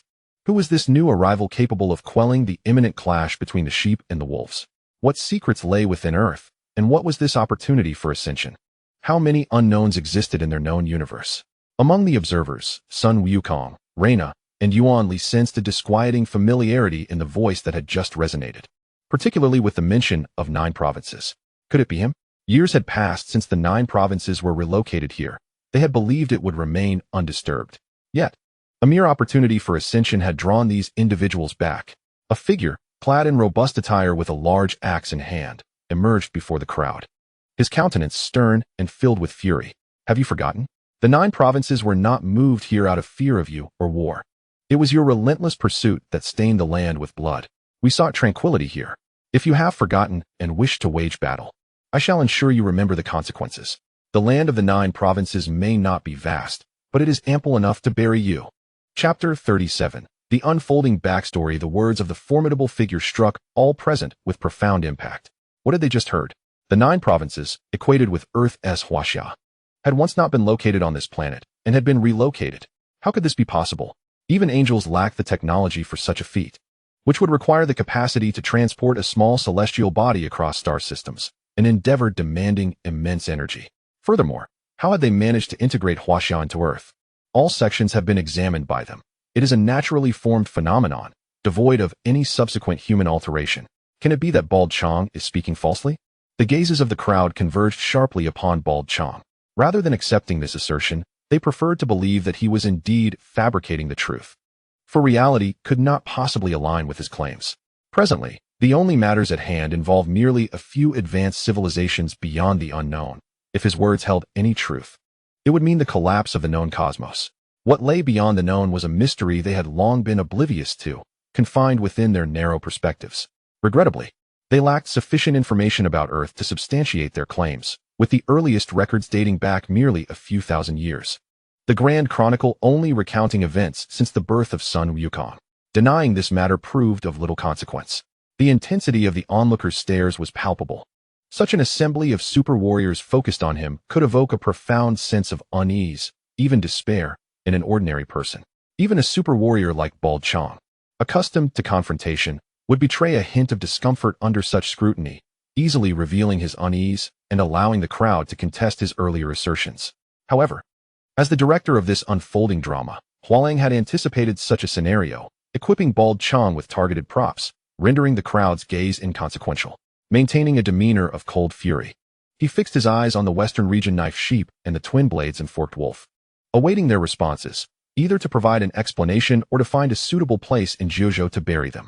The Western Region Knife Sheep sheathed his battle blade and respectfully saluted Bald Qiang, introducing himself as a guardian of the vast expanse, the grassland of the great thousand world. Please do not take offense, esteemed one. I harbor no intention of provoking Jiuzhou. You are aware that since the collapse of the Emperor's path, there has been no straightforward route to ascendancy. Only the opportunities for elevation within Jiuzhou exist. I am merely a protector, not worthy of being called esteemed. Bald Qiang, uninterested in the Western region knife sheep's continued discourse, raised his great axe to silence him. You are all aware of the collapse of the Emperor's path. Is that not a consequence of your own actions? The ancestors of Jiuzhou emerged from chaos, preordained to be emperors, invincible through the ages. Had it not been for their noble aspirations to see all creatures thrive like dragons, building the Emperor's path upon the primordial chaos, how could your ancestors have ascended to power? At this juncture, Bald Qiang's countenance transformed into one of profound indignation, as if he might strike down the Western region knife sheep and the twin blades and forked wolf at any moment. But what of your ancestors? What of all living beings? Driven by selfish desires, petty squabbles, and schemes, they dared to cast their ambitions upon Jiuzhou. Even though the ancestors swiftly dispatched those who threatened, there remains a deep-seated resentment. You are unworthy of the title of emperor. This is what led to the destruction of the Emperor's path, your own doing. Yet, even after the Emperor's path was lost, you audaciously blamed Jiuzhou and its ancestors. A mocking expression crossed Bald Qiang's face, revealing his disdain for those who harbored grievances against Jiuzhou. Those who sought revenge upon Jiuzhou. How many of you perished in your folly? In your desperate quest, you scoured every inch of Jiuzhou, unable to find a patch of land untouched by death. Thus, the ancestors intervened once more, annihilating countless races and relocating Jiuzhou, desiring no further entanglements with such audacious beings as yourselves. To think, it has only been a short while, and here you are again, bold as ever. The Western region knife sheep and the twin blades and forked wolf trembled, unable to meet Bald Qiang's gaze. One must commend these three for their remarkable debut performance. The truths Bald Qiang articulated were known to them, gleaned from their clan's history and elders prior to their arrival in Jiuzhou, acknowledging the peril of their journey. Yet, for the prosperity of their race, they felt compelled to undertake this venture, even at the risk of their lives. Esteemed one, the forked wolf summoned his courage, slowly lifting his gaze to Bald Qiang. I understand that the collapse of the Emperor's path was due to the greed of myriad races, but at that time, my wolf clan was but a humble tribe, lacking the ability or audacity to threaten Jiuzhou. Are you suggesting that events from that era bear no relevance to us now? I dare not presume. A humble tribe, you say? Yet how have you evolved into what you are today? Bald Qiang regarded the twin blades and forked wolf with disdain. It must be due to your ancestors' actions, which eradicated those powerful races, creating a vacuum in the power of myriad races, allowing you to gradually rise. Thus, one could argue that you owe us gratitude, for we have enabled your ascendance from insignificance to a position of superiority. The forked wolf opened his mouth to retort, but whatever words he intended to voice vanished before they could escape his lips. Hua Lang had meticulously crafted the narrative backdrop, in which the wolf clan indeed flourished due to the vacuum left by the fall of powerful races. The twin blades and forked wolf yearned to articulate a new perspective, yet they were bound by the established narrative, unable to deviate from it. Observing the unfolding tension, the twin blades wolf could no longer tolerate the situation. He approached his brother, stating, "Enough, let us return." The forked wolf glanced at his elder sibling, realizing he had no further arguments to present, and complied with his brother's directive, retreating to the rear. Taking a deep breath, the twin blades wolf readied his weapons and bowed respectfully to Bald Qiang, wishing to continue their dialogue. However, Bald Qiang had reached the limit of his patience. Their words had exhausted his interest entirely. Enough, regardless of your reasoning. I have no desire to continue this discussion. I understand you will not relinquish your ambitions for ascendance. I never expected a few words from me would sway you. Yet I am merely a guardian, and you are but vanguards, lacking authority to make decisions or wield significant influence. Depart from Jiuzhou at once, or else. Bald Qiang's gaze drifted toward the distant land, where sunlight illuminated the terrain in a golden hue, heralding an imminent harvest. The bodies interred in Jiuzhou, serving as nourishment for the soil, should have been nearly assimilated. Adding a few more would be beneficial, as the populace of Jiuzhou required abundant yields. Bald Qiang's message was unequivocal: leave now or remain forever entombed. Their remains enriching the soil for next year's crops. For those of innate divinity and formidable cultivation, their corpses would serve as superior fertilizer, far surpassing any chemical alternative. Gritting his teeth, the twin blades wolf recognized that further discourse was futile. Failure to depart would incite Bald Qiang's wrath. Even if they were to perish, the wolf clan would not retaliate against Jiuzhou, resulting in a senseless demise. The term Jiuzhou represented a realm forged through the bones of countless eras, an undeniable truth, especially in this age following the collapse of the Emperor's path. Even united, the entirety of the wolf clan posed little threat to Jiuzhou. Summoning his brother, the forked wolf gestured for him to join his side, bowing formally to bald Qiang. Esteemed one, we implore your leniency regarding today's events and request your forgiveness for my brother and me. We shall withdraw and shall not dare to enter Jiuzhou lightly again. With that, the twin blades and forked wolf turned and departed, leaving the earth under the watchful gaze of the onlookers. The Western region knife sheep followed suit, first bowing respectfully to bald Qiang before uttering similar sentiments, and then retreating from the earth. Chapter 38. Each with their own intentions after observing the departure of the Western region knife sheep and the twin blades and forked wolf. Bald Qiang shifted his focus to the crowd, noting the absence of one individual among them. It is indeed the demon queen Morgana. As the blade sheep and the twin dagger twin forked wolves departed from the Western region, she seized the moment when everyone's attention was fixated on bald Qiang and quietly slipped away. Staying would not be advisable, as apart from Snow, none present shared any amicable relations with her, particularly the angels, who would engage in combat upon meeting her. She had just fought a battle. Although she had sustained no injuries, her energy had been somewhat depleted. Furthermore, the angels present were a complete squad of high-ranking angels, led by Kaisha's left-wing guardian, Yen. In a true confrontation, while Morgana would not be defeated, victory would also be elusive. Better to retreat for now. Even if events transpired later, Snow would inform Carl, who would be forthright with her. However, Morgana had overlooked a crucial detail. Bald Qiang's earlier demeanor had indicated that in the land of Jiuzhou, which encompasses Huaxia, they were forbidden from engaging in violence. Even if she chose not to flee, the angels might not necessarily attack her, a response hampered by the habits formed over millennia. Bald Qiang first turned his gaze towards the most familiar figure among the crowd, Sun Wukong. Indeed, they met once more. Sun Wukong's face was a tapestry of conflict and confusion. He yearned to inquire of Bald Qiang the full truth behind recent events. Yet, he surmised that Bald Qiang would likely remain reticent. Thus he opted for a different approach to satiate his curiosity. They refer to you as the Venerable. Yet you seem disinclined to be addressed as such. How then should I address you? Bald Qiang's demeanor towards Sun Wukong was markedly more cordial than that towards others, the corners of his mouth curving slightly. You are, after all, one of the guardians of Jiuzhou. Though you do not belong to our faction, we share common ground. Simply call me Qiang. Very well, Qiang. I presume you would prefer not to delve into their origins. I have but one question. Will they return to Earth? Will war ensue? If you were absent, could we withstand them? Bald Qiang did not respond immediately, for the power dynamics established by the Hua Lang differed from those of the known universe. Moreover, who could predict what new entities Hua Lang might summon or what narratives he might weave? After mentally preparing his thoughts, his eyes scanned the gathering. They shall undoubtedly return. The opportunity for ascension is something you may not comprehend. In terms you might be more familiar with, this ascension opportunity is a chance for one to attain divinity. Though not just any ordinary person can seize it. Such a chance, who would willingly forego it? The crowd contemplated, understanding that this ascension opportunity was a conduit for those within the known universe to transcend into beings greater than gods. Following this line of thought, a chilling hypothesis emerged in their minds. If this were true, not only would the recently departed sheep and wolves return, but also the powers backing them could not afford to ignore such a pivotal opportunity.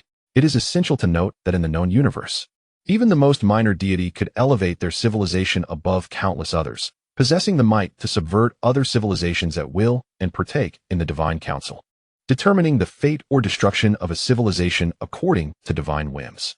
The concept of a being greater than a god had never even materialized in the known universe.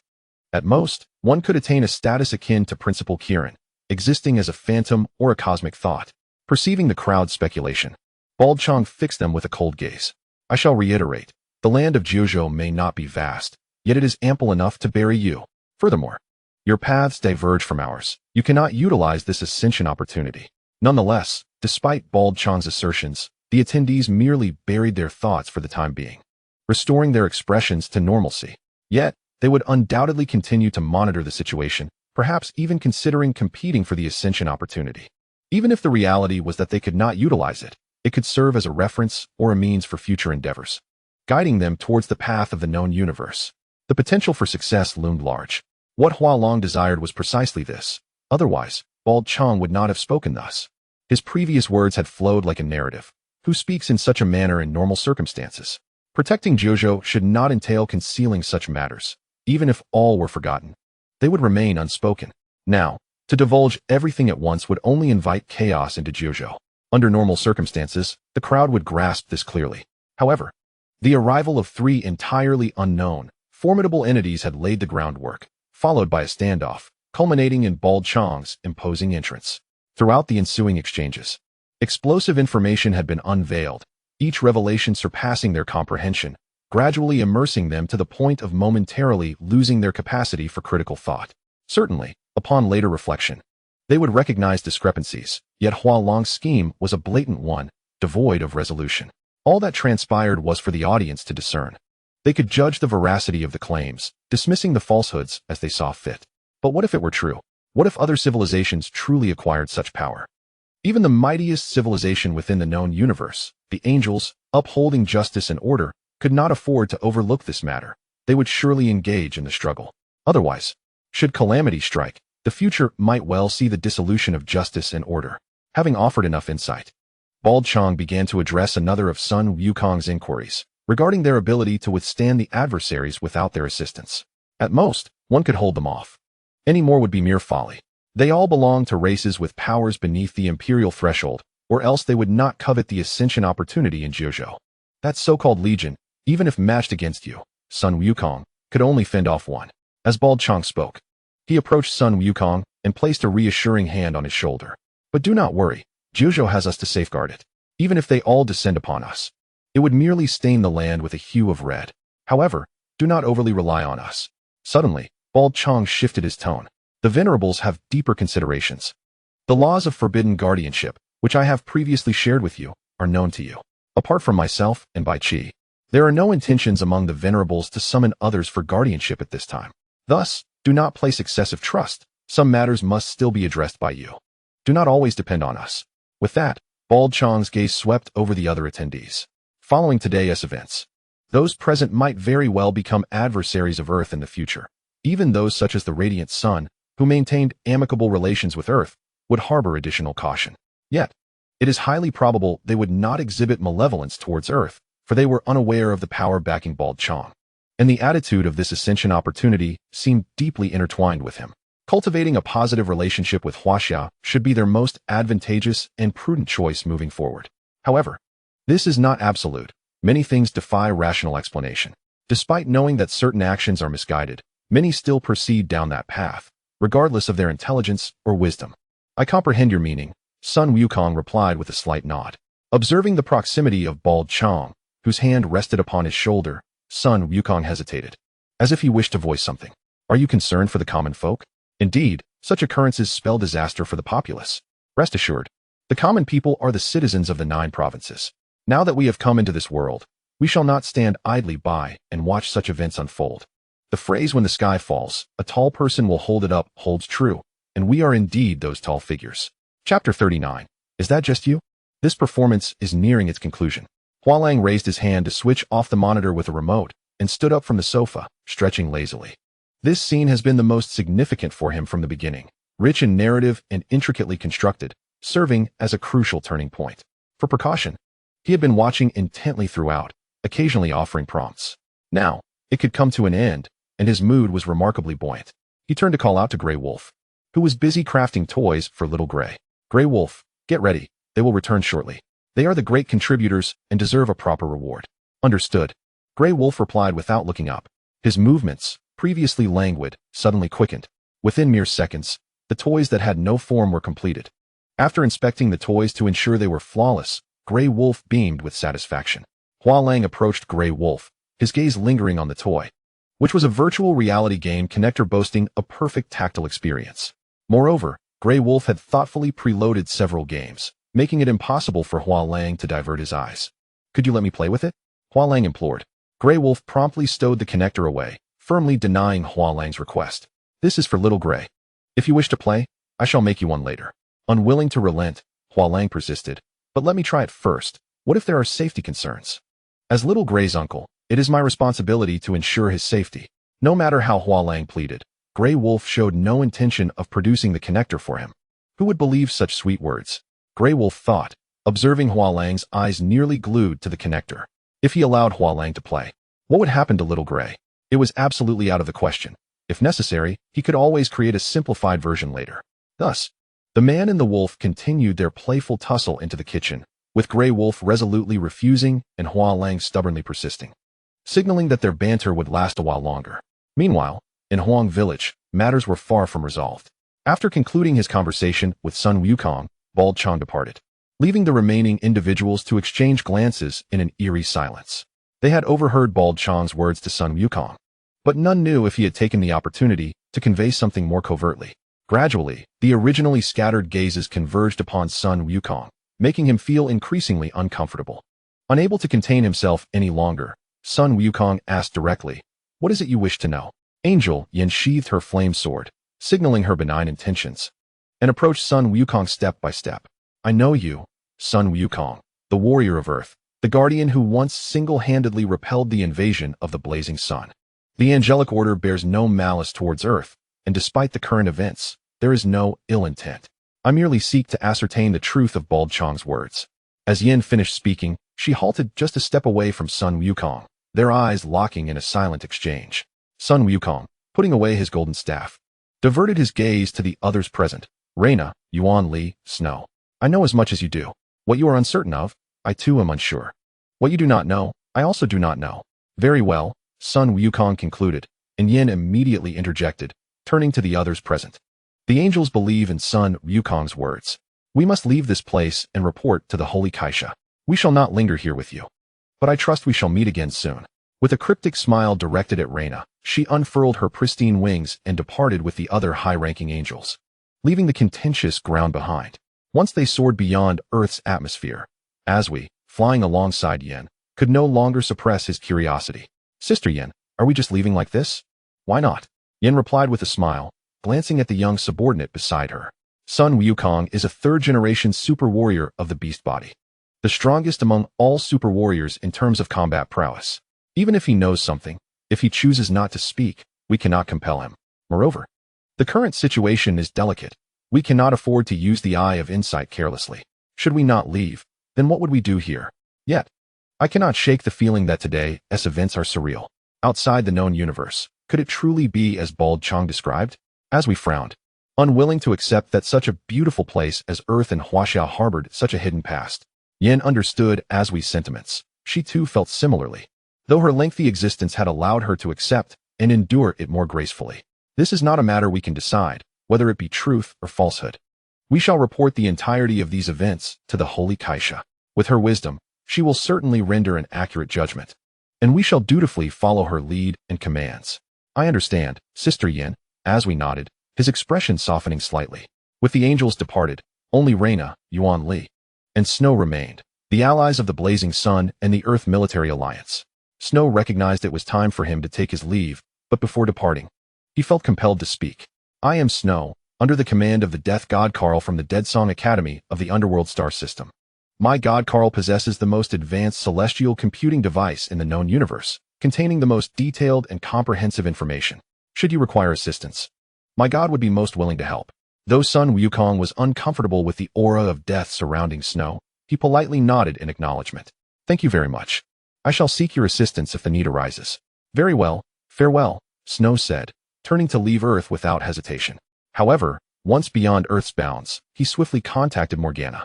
The alliance between demons and the underworld warranted a discussion of the astonishing events that had just transpired. With the Death God Carl too distant to make immediate arrangements, it would be prudent to communicate with Morgana first. He knew Carl would not reproach him and might even approve of his actions. Finally, only Sun Wukong, Reina, and Yuan Li remained, exchanging silent glances before turning in unison to depart. However, on the way back to the giant gorge, Yuan Li chose to part ways. He needed to report the events of the day to Panjun, though the Blazing Sun and Earth currently shared a good relationship as allies. The gravity of the situation and its implications necessitated careful consideration of the future. Sun Wukong observed Yuan Li's departure without objection. If Yuan Li felt the need to report to Panjun openly, that was only to be expected. For ordinary people, wealth could sway their hearts. But for super warriors and deities, the opportunity to ascend to emperor status, as Bald Qiang had mentioned, transcended mere temptation. Emotions can indeed govern reason.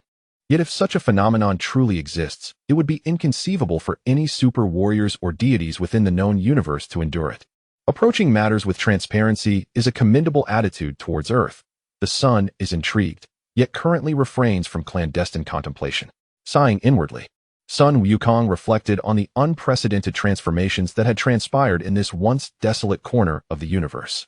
With the news of today's events poised to spread, he could scarcely fathom the repercussions for Earth.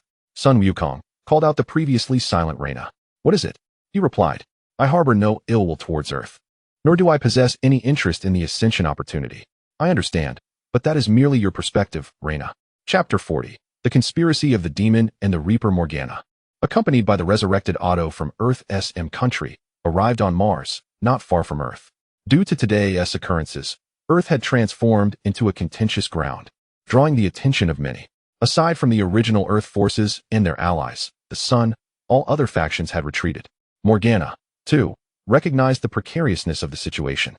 Having recently escaped a perilous chase, caution was paramount. Reluctant to miss out on future developments on Earth, she chose to temporarily reside in this location. Fortunately, to facilitate their operations on Earth, the Glutton had established a forward base on Mars, the environment being relatively accommodating.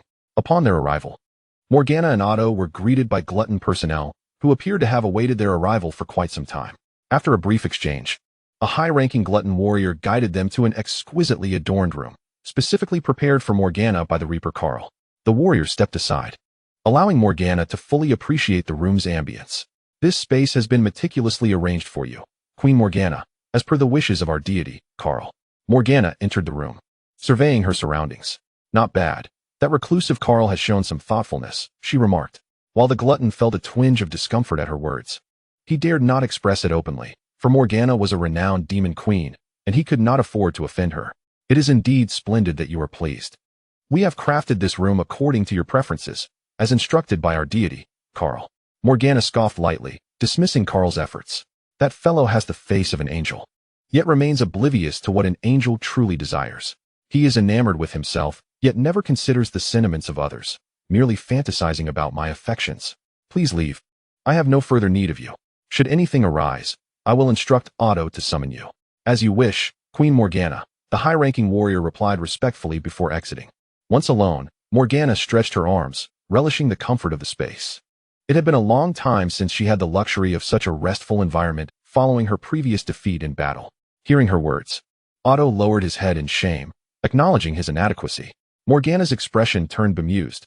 Why did he always take her remarks so seriously? "Otto, I was merely expressing a thought.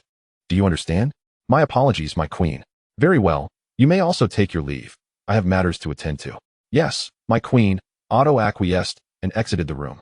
However, as her most loyal warrior, he did not stray far, standing guard at her door with his sword of command.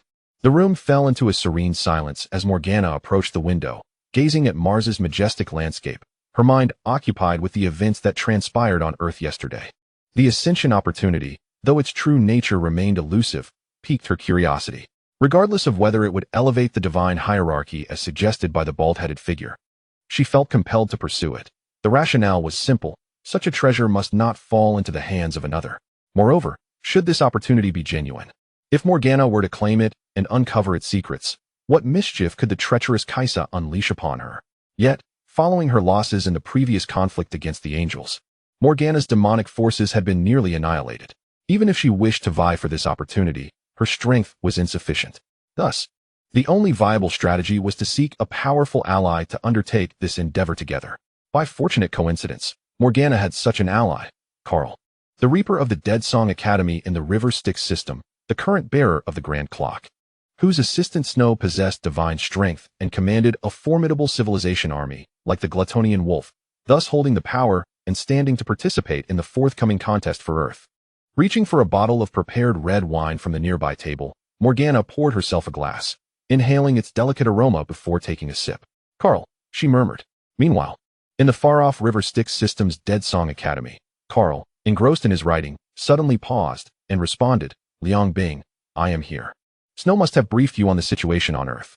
"Indeed, but this matter is fraught with too many uncertainties that render it unbelievable. I do not advise you to take such risks. As one of the wisest beings in the known universe, second only to the divine Kaisa, Carl understood Morgana's intent in reaching out to him and promptly offered his counsel. A careful examination of the situation revealed numerous flaws. It seemed orchestrated, a performance designed to ensnare them. For Morgana, or Liang Bing, represented something unique to Carl, which led him to caution against her involvement in this perilous venture. I grasp your concerns, Carl, but do you possess any means to demonstrate its falsehood? Morgana countered, her intellect rivaling that of the universe's greatest minds. She too sensed the anomalies within the situation. Too many coincidences and inconsistencies made it feel fabricated. However, which civilization in the known universe could command such diverse forms of super warriors? Even deities? Who could manipulate them into such actions? Even if the circumstances were as they suspected, orchestrated by a hidden hand, they would still need to engage. For this individual likely surpassed their comprehension, wielding powers beyond their understanding. The allure of such a figure mirrored that of the purported ascension opportunity. It was likely that this existence had transcended the divine tier of life. After a moment of silence, the Reaper Carl tapped his pen against the paper, contemplating the matter, even employing the Grand Clock's computational abilities to assess all possible outcomes.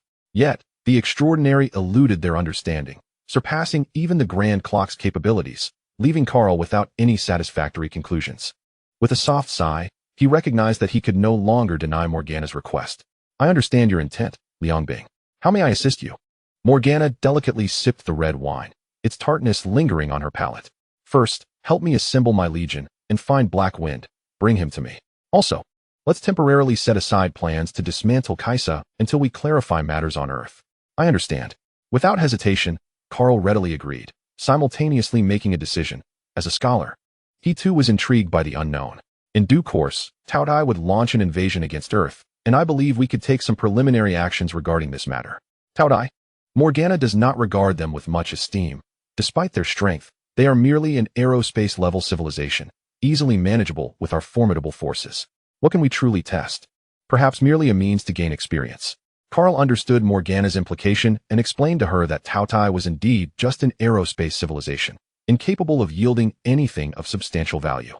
However, I have recently made new discoveries in the study of the void, which enabled me to create some warriors from Taotie, possessing considerable strength. Additionally, there are some formidable warriors among other civilizations in the River Styx star system. Sending them together should yield favorable results. Taotie is under your command. Such actions might easily provoke those who call themselves guardians of the 9 provinces. The River Styx is a great distance from Earth, and with so many eyes observing the planet, they are unlikely to trouble me over such trivial matters. Very well, since you have made your decision, I thank you, Carl. You need not thank me, Liang Bing. Chapter 41. The Angel's Decision. The Queen of Angels, the embodiment of the highest wisdom and might within the known universe. The leader and creator of justice and order, the Holy Kaisha, has long been perceived by ordinary eyes as a figure clad in silver armor, cold as ice. Proud and full of authority. Yet, at this moment, the Holy Kaisha adorned herself in a flowing white gown, seated amidst a flower garden. Her icy demeanor softened into a gentle smile, radiating tranquility. Occasionally, she would lift a cup of red tea from beside her, savoring a sip. Such leisurely moments were indeed rare. How long has it been since she last indulged in such tranquility? A decade, a century, or perhaps a millennium? The precise duration eludes her. In pursuit of justice and order within the known universe, to wage war against her troublesome sister, who calls herself a demon, and to ensure the survival of the younger angelic generation, Kaisha had not enjoyed such leisurely respite for an extensive period. Originally, she had anticipated relinquishing her duties once Eni Kai matured, but she was caught off guard by the alarming news from Earth. What does this signify? As the pinnacle of wisdom in the known universe, Kaisha found herself momentarily at a loss for words to articulate her current emotions. Behind her, outside the flower garden, she, also clad in a white gown, approached with a freshly prepared delicacy. What troubles you? Is it Earth or Liang Bing? Setting the delicacy down, she gracefully took a seat beside Kaisha, presenting her homemade treat, which she had not crafted in millennia. Do give it a taste. Has the flavor changed? Kaisha turned her gaze to the platter, her memories drifting back to a distant past, long before they ascended to royalty. She took a delicate bite. That familiar taste was unmistakable. Thousands of years had passed, ample time for a civilization to evolve from ignorance to enlightenment, enough to alter countless facets of existence. Yet, thankfully, it had not changed the flavor of this delicacy. Indeed, I thought I could no longer recreate that flavor, she remarked, taking a piece for herself. Kaisha was right. The taste had remarkably remained unchanged. As she finished the last of the delicacies, Kaisha gazed towards the mist-shrouded mountains in the distance, her tone shifting. It is also possible that we have forgotten the taste embedded in our memories. It has transformed, yet we merely perceive the remnants. Perhaps, she agreed. They had indeed changed significantly, no longer resembling their former selves. In the past, they believed that while the universe was divided into the known and the unknown, the latter, though uncharted, could be understood through the lens of the former. However, the recent events on Earth defied explanation, rendering the known utterly inadequate to decipher the unknown. The fragmented data was riddled with discrepancies and anomalies, leaving the veracity of the situation uncertain. She turned her gaze towards Kaisha, understanding that this visit was not merely for leisurely reminiscing. You came here for these matters, did you not? The implications of this event are too profound. Every divine civilization within the known universe is aware of it. Kaisha's expression regained its regal composure and calmness as she meticulously analyzed the situation on Earth with Hexi, discussing the potential for imperial ascendance, the life forms transcending deities, and the myriad uncertainties surrounding the entire affair. Whether true or false, they were acutely aware of the immense dangers involved, yet curiosity and a yearning for the so-called imperial opportunity compelled them forward. Moreover, the angels had already revealed their presence on Earth. There was no turning back, nor any desire to remain detached. She comprehended Kaisha's intent. This time, the angels would not stand idly by, regardless of the conspiracies lurking in the shadows. What would you have me do? The complexities of the events on Earth are overwhelming, especially with Morgana's involvement. Kaisha leaned back slightly, gazing skyward. Although Yin and her companions are remarkably skilled, the intricacies of the situation, compounded by the presence of numerous deities, may prove too much to manage. Are you intending to personally journey to Earth? Kaisha did not deny it. She nodded affirmatively. Yes. The intricacies of the situation on Earth are too convoluted. I must witness it firsthand and encounter this so-called Jishui, Yuxiong clan's strength. However, the City of Angels cannot be left unguarded, particularly during this time when I intend to take most of the high-ranking angels with me to Earth. Thus, I wish for you to step forth and safeguard the City of Angels, preventing any unforeseen incidents. Upon hearing Kaisha's request, Hexi stood respectfully and bowed. Yes, my queen. Kaisha gestured for Hexi to rise, indicating that such formalities were unnecessary. Very well, Hexi, this time I am asking you as a friend, not commanding you as a queen. There is no need for such reverence. Furthermore, I seek your counsel. I embark on this journey to Earth without certainty of what may transpire. Hexi displayed a hint of surprise at such words emanating from the holy Kaisha, the highest deity of the known universe, the epitome of wisdom and might. Yet, contemplating the perplexing messages received from Earth, her astonishment quickly faded. The circumstances were indeed bewildering, fraught with danger, yet impossible to ignore. Kaisha must have consulted the repository of knowledge prior to her arrival, reviewing documents and conducting simulations regarding the situation. The results were likely less than favorable, if not entirely inconclusive. I too am uncertain. The information relayed by Yen has been scrutinized multiple times, yet yielded no substantial insights. Only fragments of their accounts capable of constructing a rough framework, though of little utility to us. Thus, when you seek my opinion, I can only advise caution and prudence. The unknowns of Earth, as well as Liang Bing, may pose threats to your safety. Kaisha absorbed Hexi's words in their entirety, finding them closely aligned with her own deductions. Rising to her feet, she took her red tea and strolled towards the distant sunset. In Hexi's gaze, the sunset blazed like fire as Kaisha, clad in white and adorned with golden hair, walked gracefully through the flower garden, moving closer to the horizon. This scene was breathtakingly beautiful, evoking a sense of surrealism, as if it were a magnificent oil painting rather than a mere reality. From afar, a message from Kesha echoed, "Justice is eternal, impervious to destruction, much like the unknown." Chapter 42, Becoming a Super Warrior. Angels, demons, and the river of the underworld have all made their choices, eager to seize their desired share in the impending events on Earth. The Son of Flame is no exception. Yet their actions remain markedly quieter than those of other civilizations. Apart from dispatching the Dark Crocodile to guard the Dark Kuan, the Holy Dragon to protect the Thunder Flame, and the Red Phoenix to safeguard the Feather Void, stationed at the Earth's periphery on standby, they have taken no further action, no army sent forth, no additional arrangements made. The mindset of the Son of Flame is straightforward. Irrespective of the veracity of the matters concerning Earth, as the civilization most closely linked to the Earth's Legion. They cannot detach themselves from it. The self-proclaimed guardians of the 9 regions, particularly the powerful, have a close relationship with the Earth's Legion, especially with Sun Wukong. Although a previous confrontation occurred between Reina and the powerful, the bond between the Son of Flame and the Earth's Legion remains intact. Regardless of what transpires in the future, as long as this connection holds, the Son of Flame stands invincible.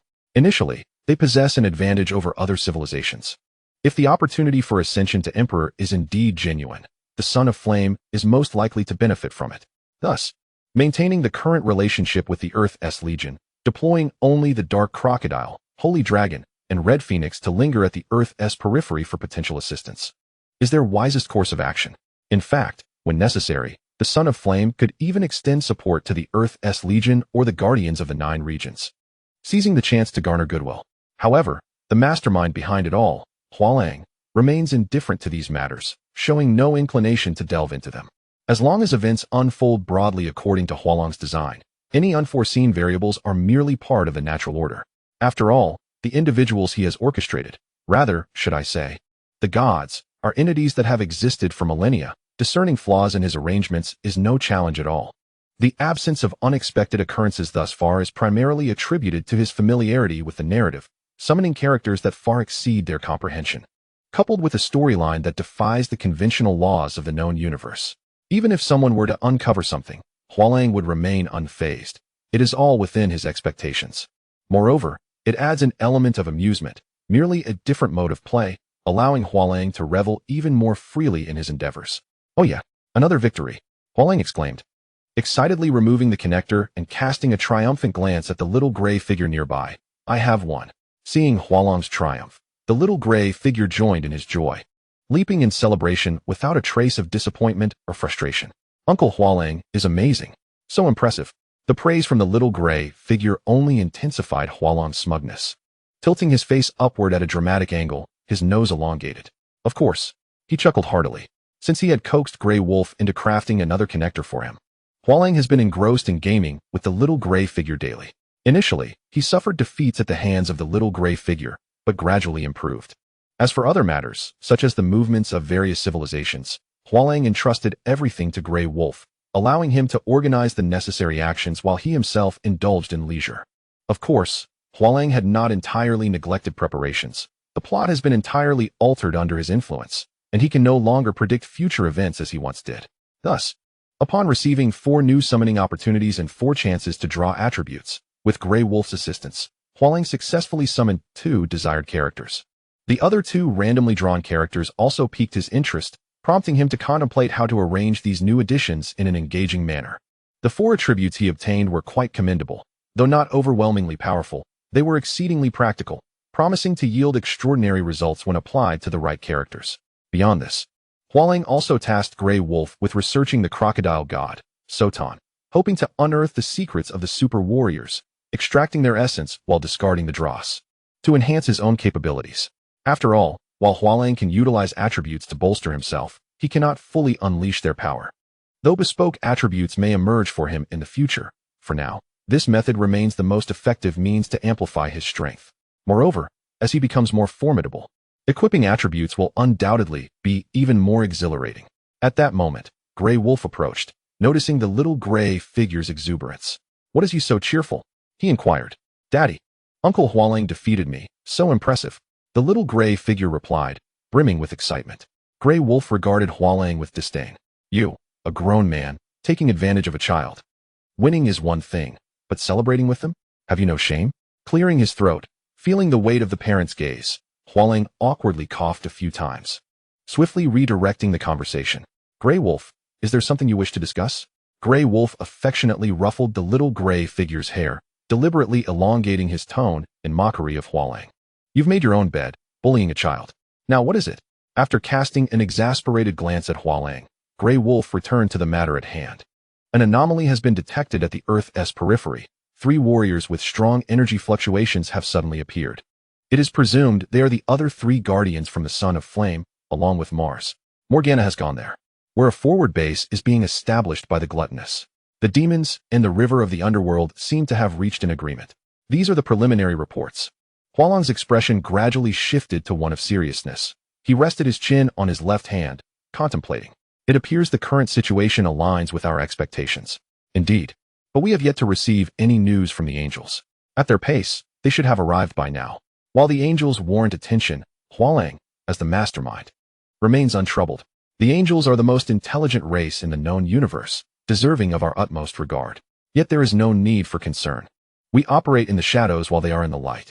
Should any unforeseen events arise, we can simply orchestrate a scenario to reclaim control. I understand. Grey Wolf nodded in agreement. As a proud wolf, he had often listened to Hua Lang extolling the virtues of the angels, yet he pondered, what significance does that hold? He, Grey Wolf, the king of wolves, is no less formidable than anyone else. By the way, Hua Lang, I have results from my research on the crocodile god, Toon. Oh, truly? The mysteries of the super warriors are indeed complex and profound, but for me, Grey Wolf, it is no challenge. I have even optimized it to better suit you. Grey Wolf adopted a mysterious demeanor. Hua Lang, are you ready to become an eternal super warrior? Chapter 43, The Gluttonous Approaches. In Grey Wolf's laboratory, Hua Lang reclined in a specially designed chair, observing Grey Wolf bustling about with instruments, awaiting the commencement of the procedure to become a super warrior. Dressed in a white coat and sporting glasses, Grey Wolf tirelessly moved between various devices, adjusting different data and parameters. Initially, I had thought these super warriors were merely genetically optimized or modified beings. However, through my research on that crocodile, I discovered that while these super warriors exhibit signs of genetic alteration and enhancement, the foundational logic is evolution. By harnessing immense energy and data simulations, they construct comprehensive and rational evolutionary pathways, selecting the most suitable one and repeating the process to achieve continual upgrades. Hua Lang reclined on the chair, utterly confounded by the words of Grey Wolf. While he recognized and understood each individual term, the overall meaning eluded him. Could you perhaps express it in simpler terms? I graduated in the humanities. Grey Wolf paused, a look of exasperation crossing his face. The result of biological evolution over thousands. Even millions of years can be achieved by expending vast amounts of energy and utilizing supercomputers.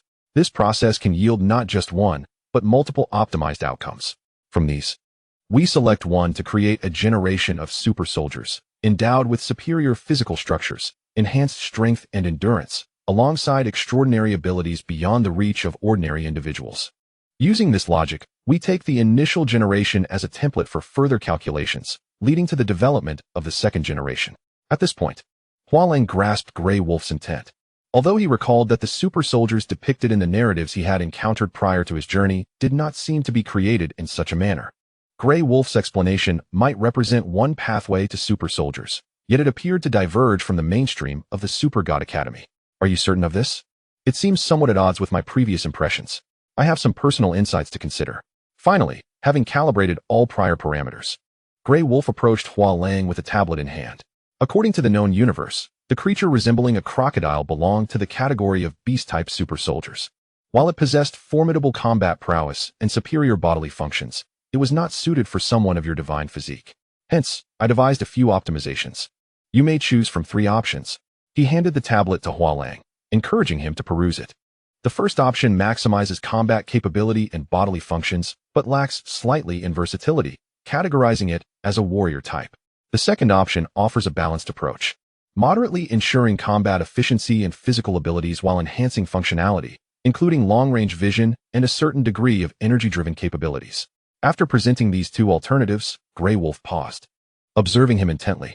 Both options bore their respective merits and drawbacks, representing common archetypes of super soldiers within the known universe. And Hua Lang could glean their essence from Grey Wolf's descriptions. As he reflected on the information displayed on the tablet, he recalled Grey Wolf's earlier comments. While both options were commendable, they did not align with Hua Lang's aspirations. He envisioned himself as the mastermind, orchestrating events from the shadows, delegating tasks to his subordinates, rarely intervening directly. Hua Lang's desire to become a super soldier stemmed from a modest wish to extend his lifespan and acquire some extraordinary abilities, thereby facilitating a more comfortable existence as a behind-the-scenes strategist. He casually placed the tablet on a nearby table, turning to Grey Wolf. Suspecting the reason for his hesitation in presenting the third option, it was undoubtedly his piece de resistance, crafted specifically for Hua Lang, and the first 2 alternatives were likely designed to enhance its impact. Hua Lang adopted a pleading expression, which delighted Grey Wolf, who struggled to contain his joy. Suppressing an eager smile, Grey Wolf gestured towards a screen, revealing the third option. This third proposal, while inferior in combat effectiveness and bodily functions compared to the first two, possessed unparalleled potential, offering infinite possibilities, adaptability to extreme environments, and remarkable vitality. Furthermore, I meticulously studied the attributes attached to the equipment on Xiao Hui and Lao Daoyang, ensuring this plan would better accommodate those traits. Although it may not achieve perfect synergy, it would undoubtedly surpass the original configurations. After summarizing the features of the third option, Grey Wolf looked at Hua Lang and remarked, "Although this option does not present significant advantages over the first two, I believe it is most suited to your character." Hua Lang could not suppress a smile, recognizing Grey Wolf's understanding of him. Combat prowess was never a primary concern for him.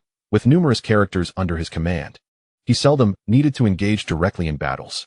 At most, he would indulge in the whim of adopting an enigmatic and impressive facade for a brief display. Moreover, with Grey Wolf's assistance, any sudden desires for enhancements or peculiar abilities could be swiftly realized.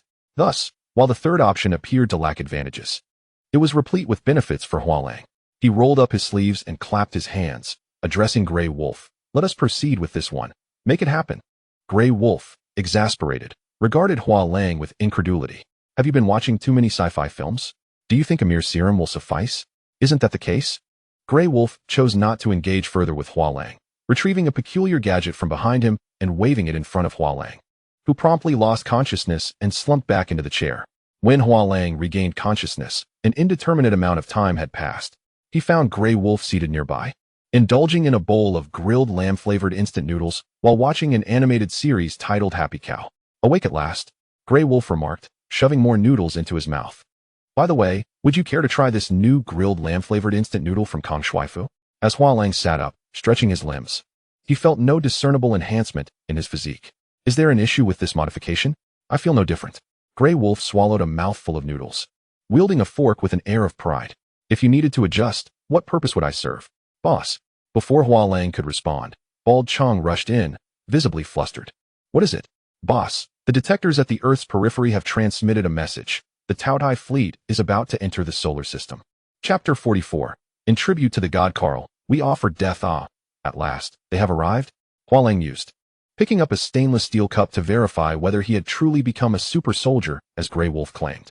He gazed with keen interest at Bald Qiang, bemused that the denizens of the known universe were finally taking action after such a long wait. "How many have come?" Bald Qiang approached a computer, manipulating it to access the perspective of the Earth's periphery detectors. As the view materialized, an overwhelming array of ships came into view, their sheer number astonishing even Hua Lang. "That scoundrel, Death God Karl, has summoned the entire Taotie clan." The stakes were indeed high. Currently, due to the schemes orchestrated by Hua Lang, no one could accurately gauge Earth's true strength. Although the Taotie were numerous, obscuring the sun with their vessels, should they confront Earth, it was highly probable they would face utter annihilation, leaving not a single ship unscathed. The underworld galaxy, rife with death, could only boast the Taotie civilization as its representative.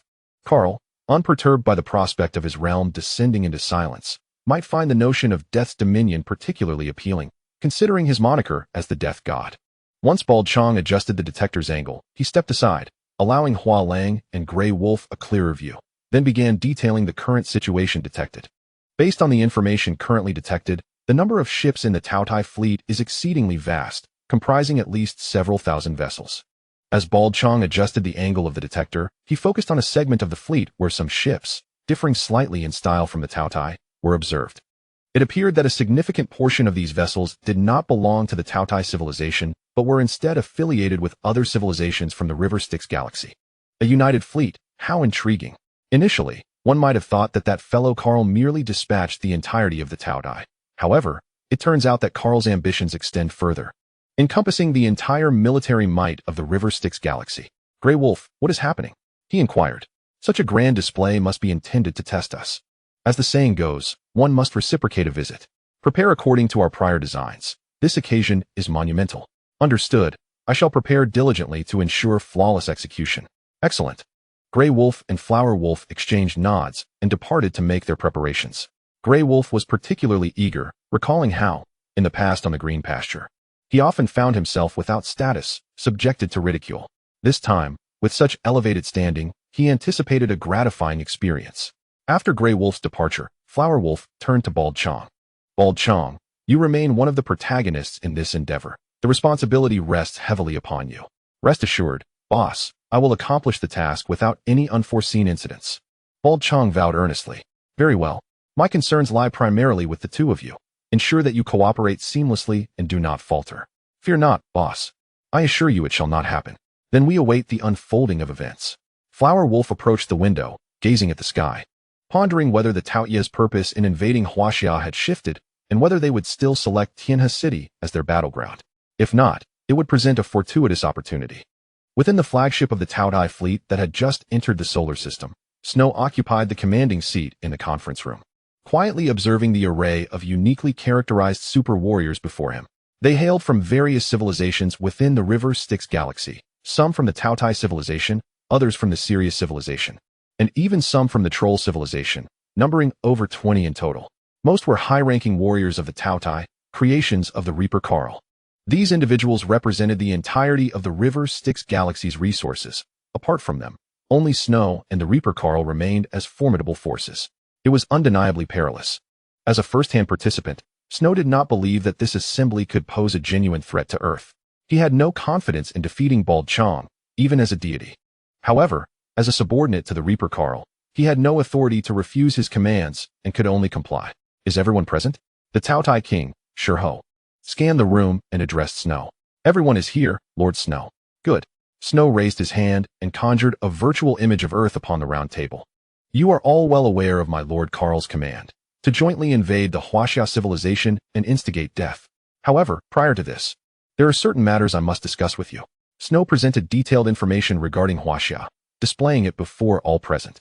Yet, whether intentional or an oversight, the data Snow revealed pertained solely to the Xiong Lian, omitting other significant entities such as Bald Qiang, the sheep and wolf, and the cat and mouse. Despite Huaxia's relatively brief history of merely a few thousand years, it possesses a considerable number of super warriors and an abundance of high-yield nuclear explosives, all capable of swiftly claiming your lives, thus warranting heightened vigilance. Rest assured, Lord Snow, Shihao dismissed Snow's concerns, for he had not even been part of this invasion fleet until Carl summoned him a few days prior, equipping him with a void engine and transforming him into a true super warrior. This unparalleled power was utterly captivating, a realm entirely distinct from any force previously encountered. Moreover, upon departing from the Deathsong Academy, Carl had bestowed upon him a squad of 12 high-ranking warriors blessed by death, capable of confronting super warriors directly. Coupled with the Taotie's existing arsenal of god-slaying weaponry, the threat posed by Earth's super warriors seemed negligible. For our Lord Carl, we shall deliver death. The demise of super warriors would surely bring greater joy to our Lord, resulting in even more divine rewards. Snow appreciated Shihao's current attitude. It spared him considerable effort. Very well, you may devise your specific tactical plans. Whether to charge en masse or to adopt a strategy of widespread engagement is entirely at your discretion. But remember, we do this for our Lord Carl. Indeed, for our Lord Carl. After concluding these discussions, Snow took his leave. His task was complete. As a deity, it was inconceivable for him to accompany them in the assault on Earth. After all, Snow was a god. The only other deity in the River Styx galaxy besides the Reaper Carl. To borrow Morgana's words, the combined might of millions of troops on Earth could not compare to even half a Qiang. As a deity, Snow's value surpassed all else. Even the assembled super warriors and thousands of ships could not equal 1/5 of his worth. Were it not for the need to demonstrate Carl's seriousness regarding this matter, Snow might not have returned at all. The affairs on Earth contained numerous uncertainties, and should his presence be revealed, retribution could ensue.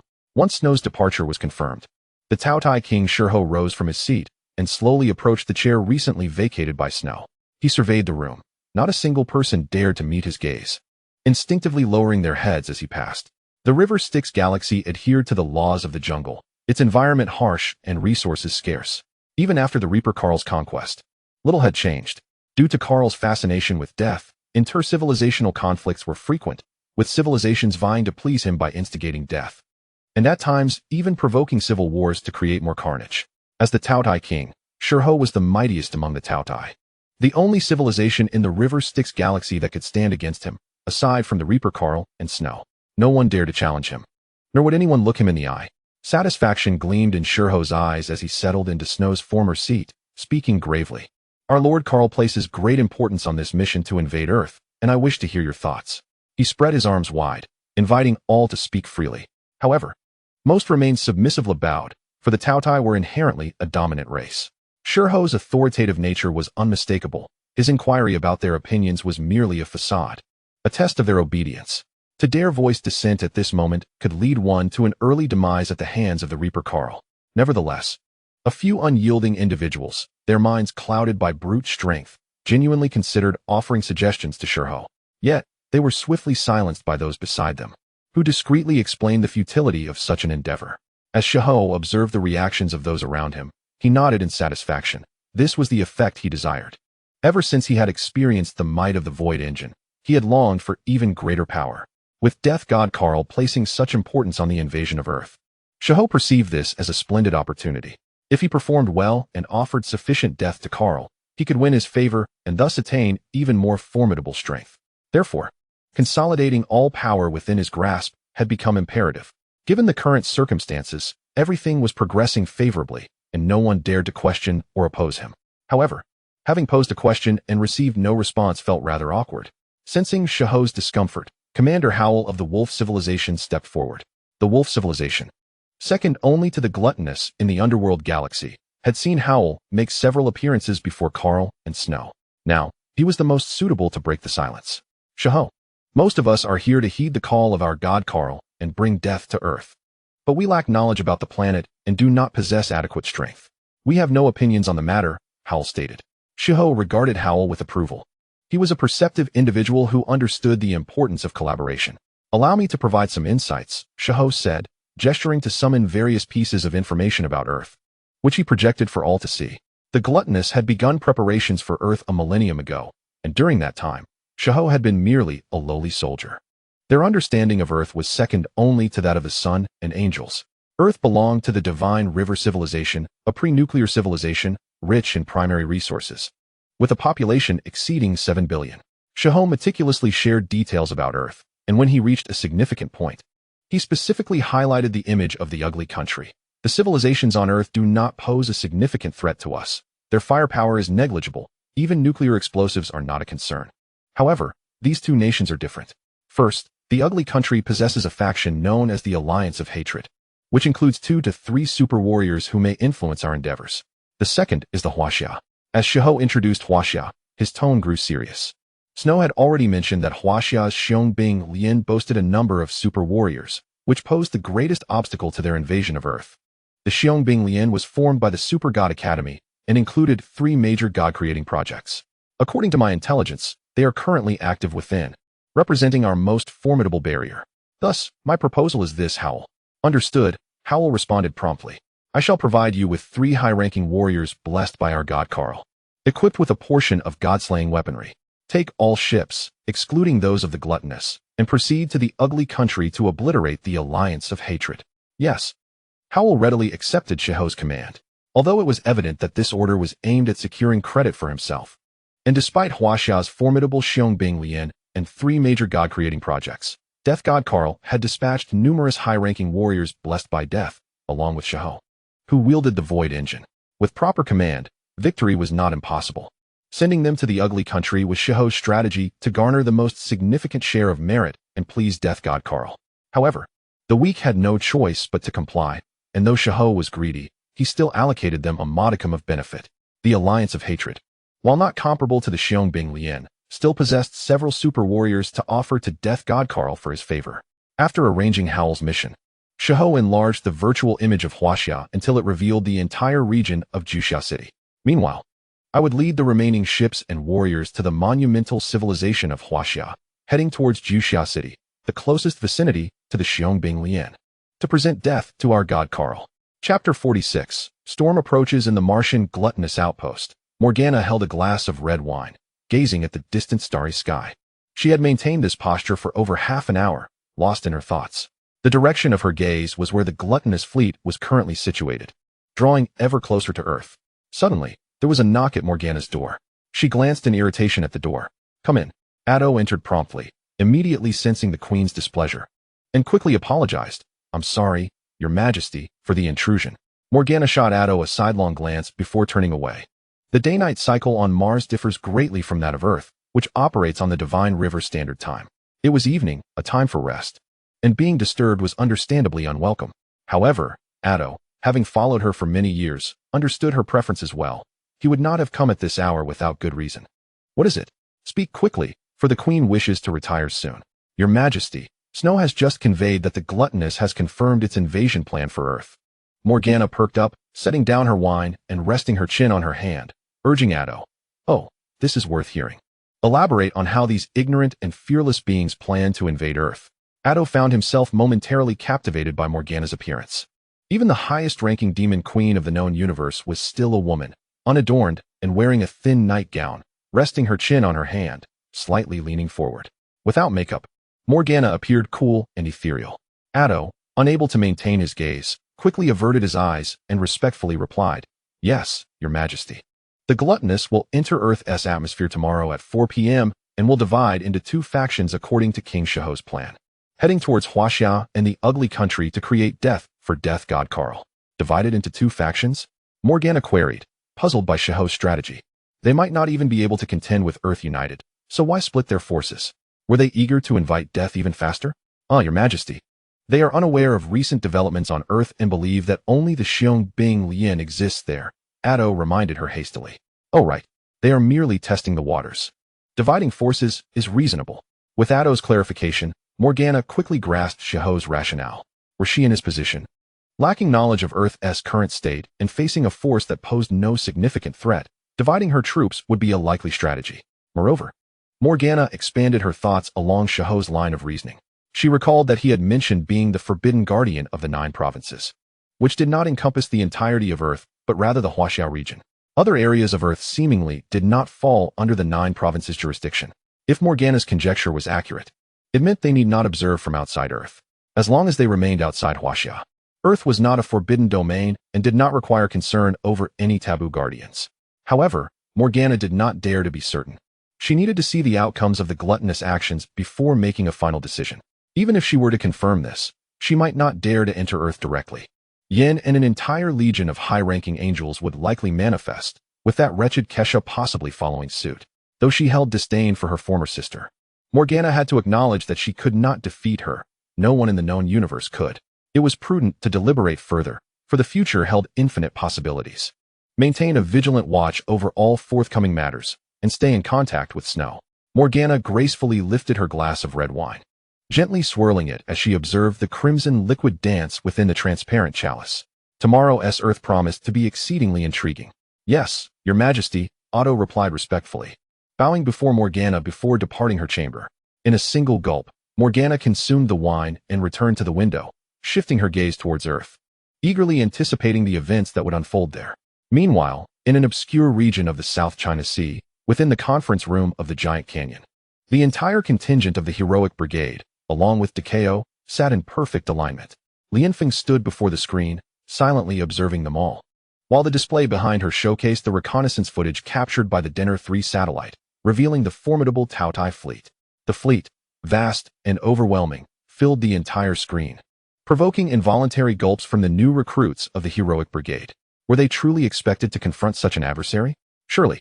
With such a multitude of vessels and an unknown number of extraterrestrial beings aboard, even if they possessed divine powers or were super soldiers, it seemed impossible to triumph over such a vast enemy force.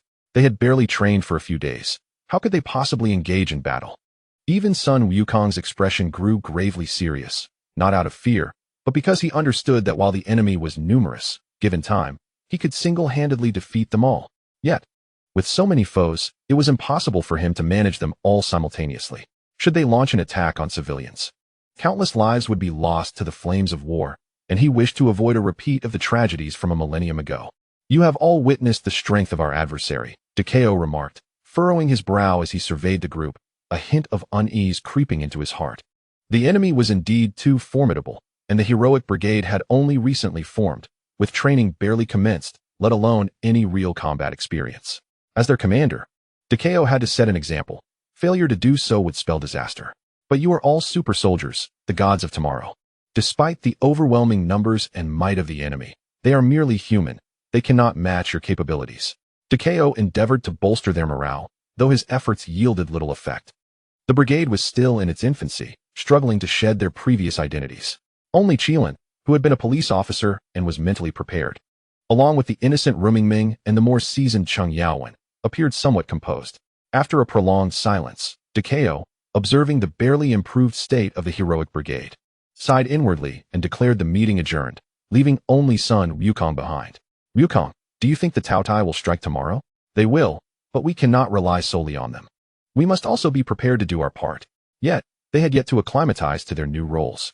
As super soldiers, they were resilient, capable of enduring death and slaughter in close combat, and would soon adapt. Time was of the essence.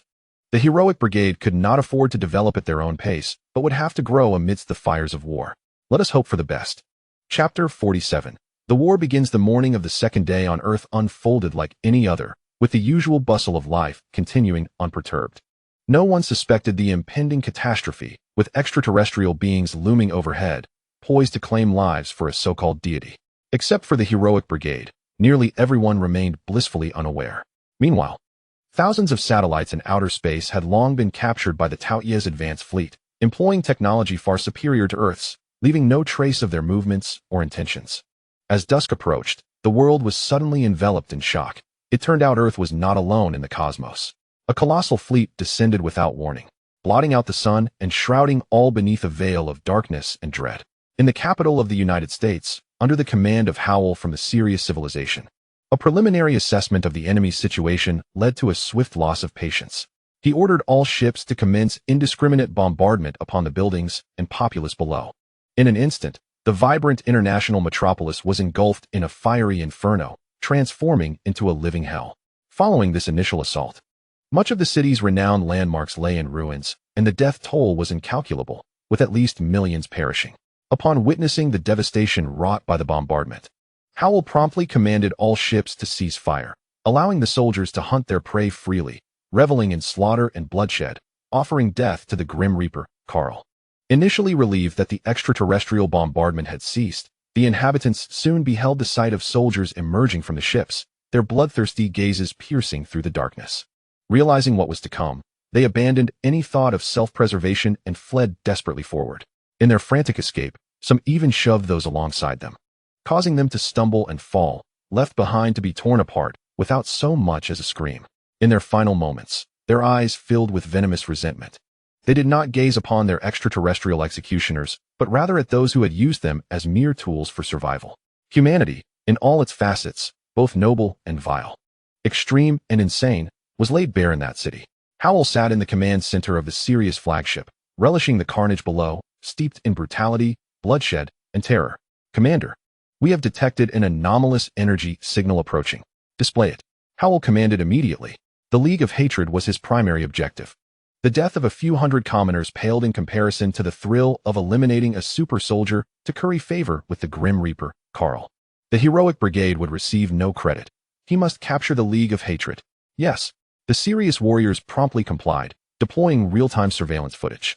A moderately advanced aircraft was detected, carrying 6 individuals, 2 ordinary humans, 1 genetically modified warrior, slightly stronger but still far from a super soldier, and another with energy levels nearing that of a second-generation super soldier, clad in a striking red-gold exoskeleton. The remaining 2 were a burly figure with a green physique and another donned in battle armor, a crimson cape billowing behind, wielding a hammer. Energy readings confirmed both were super soldiers. Howl scrutinized them closely, based on energy levels. There were only 2.5 super soldiers, far fewer than he had anticipated. The League of Hatred should have boasted 7 or 8 super soldiers. Nevertheless, even the smallest of prey could capture the attention of the great Karl. Prepare our super soldiers and snipers. As soon as they enter our strike zone, we shall initiate our assault. Yes, the Sirius warriors received their orders and moved into position. The super soldiers lay in ambush along the League of Hatred's path, while snipers equipped with god-slaying ammunition chose their vantage points, poised to deliver a lethal strike. Oh heavens, this is nothing short of hell, exclaimed a member of the League of Hatred as they stepped onto the battlefield, witnessing the chaos unfolding around them. Is this still the Free Lighthouse, the capital of the ugly nation? Just as the crowd felt the weight of the impending battle, Howl issued a direct order to commence the assault. A sharpshooter, having long targeted the aircraft's pilot, Black Spider, opened fire. The shot rang out, the god-slaying bullet powerful and swift, before the Hatred Alliance could sense the attack. The two members piloting the plane, Black Spider and Falcon Eye, were struck in the head and fell lifelessly to the ground. Panic ensued as the remaining members quickly realized they had been ambushed and prepared to face the impending onslaught. However, they failed to remember that their adversaries were the celestial wolves, extraterrestrial beings whose tactics were far removed from those of Earthlings. The aircraft had barely begun its descent when several high-ranking warriors of the gluttonous faction and other super soldiers charged forward, tearing through the aircraft's armor and flooding inside. Within mere seconds, the Hatred Alliance lost another member. A grotesque, beast-like super soldier pierced the captain's body with its claws. The entire sequence unfolded too rapidly for the captain to even raise his shield, leaving the others helpless as they could only watch in horror as their leader slowly bowed his head and breathed his last. Now only 3 remained. Yet they were formidable super soldiers. Nonetheless, their fate was sealed. The aircraft lay in tatters, and they were wholly exposed to the sniper's line of sight. Attempts to evade were thwarted by relentless enemies, and any efforts to retaliate were met with overwhelming force, outnumbered more than 2 to 1. Though they could still rely on each other to hold on. It was only a matter of 10 minutes before they would meet the same grim fate as their fallen comrades. Howell surveyed the scene with satisfaction. The Hatred Alliance was destined to become a relic of history. He had anticipated a more protracted engagement, yet was taken aback by their audacity to approach in an aircraft. They thought their movements were concealed, their vision obscured, believing their plane to be a spaceship. The fate of the ugly nation was now sealed. Meanwhile, across the globe, a starkly different scenario unfolded on the battlefield in Huaxia, overseen by the gluttonous king, Shihao. Surprisingly, Shihao did not launch an immediate attack on Giant Canyon City. Instead, he ordered all ships to hover above, casting a shadow over the city and instilling a continuous sense of dread. He did nothing else but remained still in the skies above, watching as panic ensued below. Chapter 48. The Assault of the Brave Legion in Truth. Shihao was not averse to attacking. It was merely that ordinary lives, like those below, were abundant in Huaxia and Earth. The opportunity to slaughter and offer death to my god, Karl, could arise at any moment, so there was no need for haste. Reflecting on the matter, since my god Karl placed such importance on this mission, as the gluttonous king, the first death I presented to him must be extraordinary. The super soldiers of the Earth's Brave Legion, along with the 3 major divine creation projects, were perfectly suited for this purpose. However, the Brave Legion possessed the Denon 3 satellite, the only organization on Earth forewarned of their arrival. To protect their base, the Giant Canyon ship had long vanished beneath the vast ocean. Even the gluttonous detection technology could not trace their movements. Yet, it mattered not. Earth was currently a pre-nuclear civilization that valued life immensely. With such a large fleet hovering above their city, Shihao was confident that the Brave Legion could not resist emerging. Below the gluttonous ships, Hua Lang and Grey Wolf lounged on a rooftop, sipping milk tea while gazing at the numerous vessels. Grey Wolf chewed on pearls and asked Hua Lang, "Is this the opponent we are to face?" "Indeed, though I did not anticipate such numbers. That Reaper Karl must be quite serious," Hua Lang replied, having roughly counted 13 flagship vessels alone, not to mention the many heavy ships that were scarcely smaller. Karl has brought the entirety of the gluttonous faction here, merely to probe Earth's depths? That Reaper Karl is exceedingly generous. However, upon reflection, it seemed consistent with the character depicted in the original work. Karl's obsession with the unknown was unparalleled, and his thoughts remained inscrutable to all. Despite his infatuation with Liang Bing, he had equipped Huaya, an adversary of Liang Bing, with a void engine, ultimately leading to her downfall. What was his true intent? Most likely, he sought to leverage Huaya for experimental purposes related to the void and the phantom body. Though the gluttonous faction was the only civilization of the underworld river that could be showcased, it held little significance for Karl. They served merely as tools of death and experimental materials. The peculiar events occurring on Earth would undoubtedly pique Karl's curiosity. Trading a gluttonous civilization for information about modern Earth could be a remarkably profitable exchange for him. Grey Wolf retrieved a radar-like device and began scanning the skies, completing the task in moments. He glanced at the data, then popped another pearl into his mouth. "I've scanned a total of 167 ships, and 879. 300 gluttonous warriors, but most pose no threat to us." Handing the radar to Hua Lang, he revealed a claw, tearing open the seal of his milk tea. Grey Wolf had added every possible ingredient to his drink, yet the straw struggled to draw anything but pearls. Frustrated, he tore open the seal and poured the contents into his mouth, savoring the satisfying taste. Hua Lang glanced at him before returning his focus to the radar's information. 13 flagships, 22 heavy gunboats, 21 high-ranking gluttonous warriors equivalent to super soldiers. This constituted the entirety of the gluttonous threat to them. That's manageable, Hua Lang said, returning the radar to Grey Wolf. Have you prepared everything as instructed? We're ready, but what about those unexpected minions? Their numbers seem excessive, Grey Wolf expressed concern. Though these minions were unlikely to overwhelm them, the sheer quantity was daunting. Should they scatter in panic, pursuing them could become troublesome. Moreover, Grey Wolf understood that while Hua Lang enjoyed playing with and mocking the lofty gods, he did not wish to involve ordinary people of Huaxiao in their conflict. Without a foolproof strategy, allowing the gluttonous to escape could have catastrophic repercussions, potentially leading to widespread suffering. To them, the gluttonous were like swarms of ants, numerous yet insignificant. Yet, to the common people of Huaxiao, were the gluttonous not perceived similarly? Do not worry. I have something that can handle them, Hua Lang replied, showing no signs of concern as he continued to observe the gluttonous ships. Watching others from above truly feels uncomfortable. No wonder the gods and super soldiers possess the ability to fly. Viewing from such heights must bring great pleasure. Yet Hua Lang did not desire such complications, preferring a simpler method to compel others to bow before him. Inform them to prepare. After the forces of the Xiongbing Lian have engaged in a skirmish or two with the Taotie, it will be our moment to make an entrance. Understood. The Xiongbing Lian, eagerly anticipated by both the Warang and the Taotie, now stood in solemn formation aboard the Juxiao, their expressions reflecting the gravity of the situation. In front of them, Dikao, Sun Wukong, and Reina shared similar contemplative gazes. Dikao slightly adjusted his demeanor and took a few steps forward, addressing the warriors of Xiongbing Lian, brave soldiers. Juxiao City is currently under siege by the Taotie. The Central Command has ordered us to launch an immediate counterattack and emerge victorious. I understand the fear that resides within you, and I know that you are still grappling with your new identities, feeling somewhat detached from reality. However, soldiers, time is of the essence. You must rise to the occasion. You are super warriors, the deities of the future. You shall not perish. But the citizens of Juxiao City may meet their demise, along with those ordinary fighters. Therefore, for the sake of those who face death, let us march forth. Though Dikao's motivation did not seem particularly potent, he gestured for everyone to board the Dawn of Light and head toward Juxiao City to confront the Taotie. Wukong. Wait a moment. Dikao called out to Sun Wukong, who was preparing to depart. What is it, old do? Sun Wukong replied, puzzled by the urgency of the situation. With a conflicted expression, Dikao hesitated for a moment, but eventually met Sun Wukong's gaze. Wukong, in this battle for Juxiao City, we are not without a chance of victory. However, should the Forbidden Guardians appear on the battlefield, I implore you to lead the Xiongbing Lian to withdraw immediately and allow them to take over. Upon hearing Dikao's words, Sun Wukong furrowed his brow. The implication of Dikao's request was clear. If the Guardians appeared, he was to retreat with the Xiongbing Lian. Was Dikao seeking to minimize their losses, or was there another reason?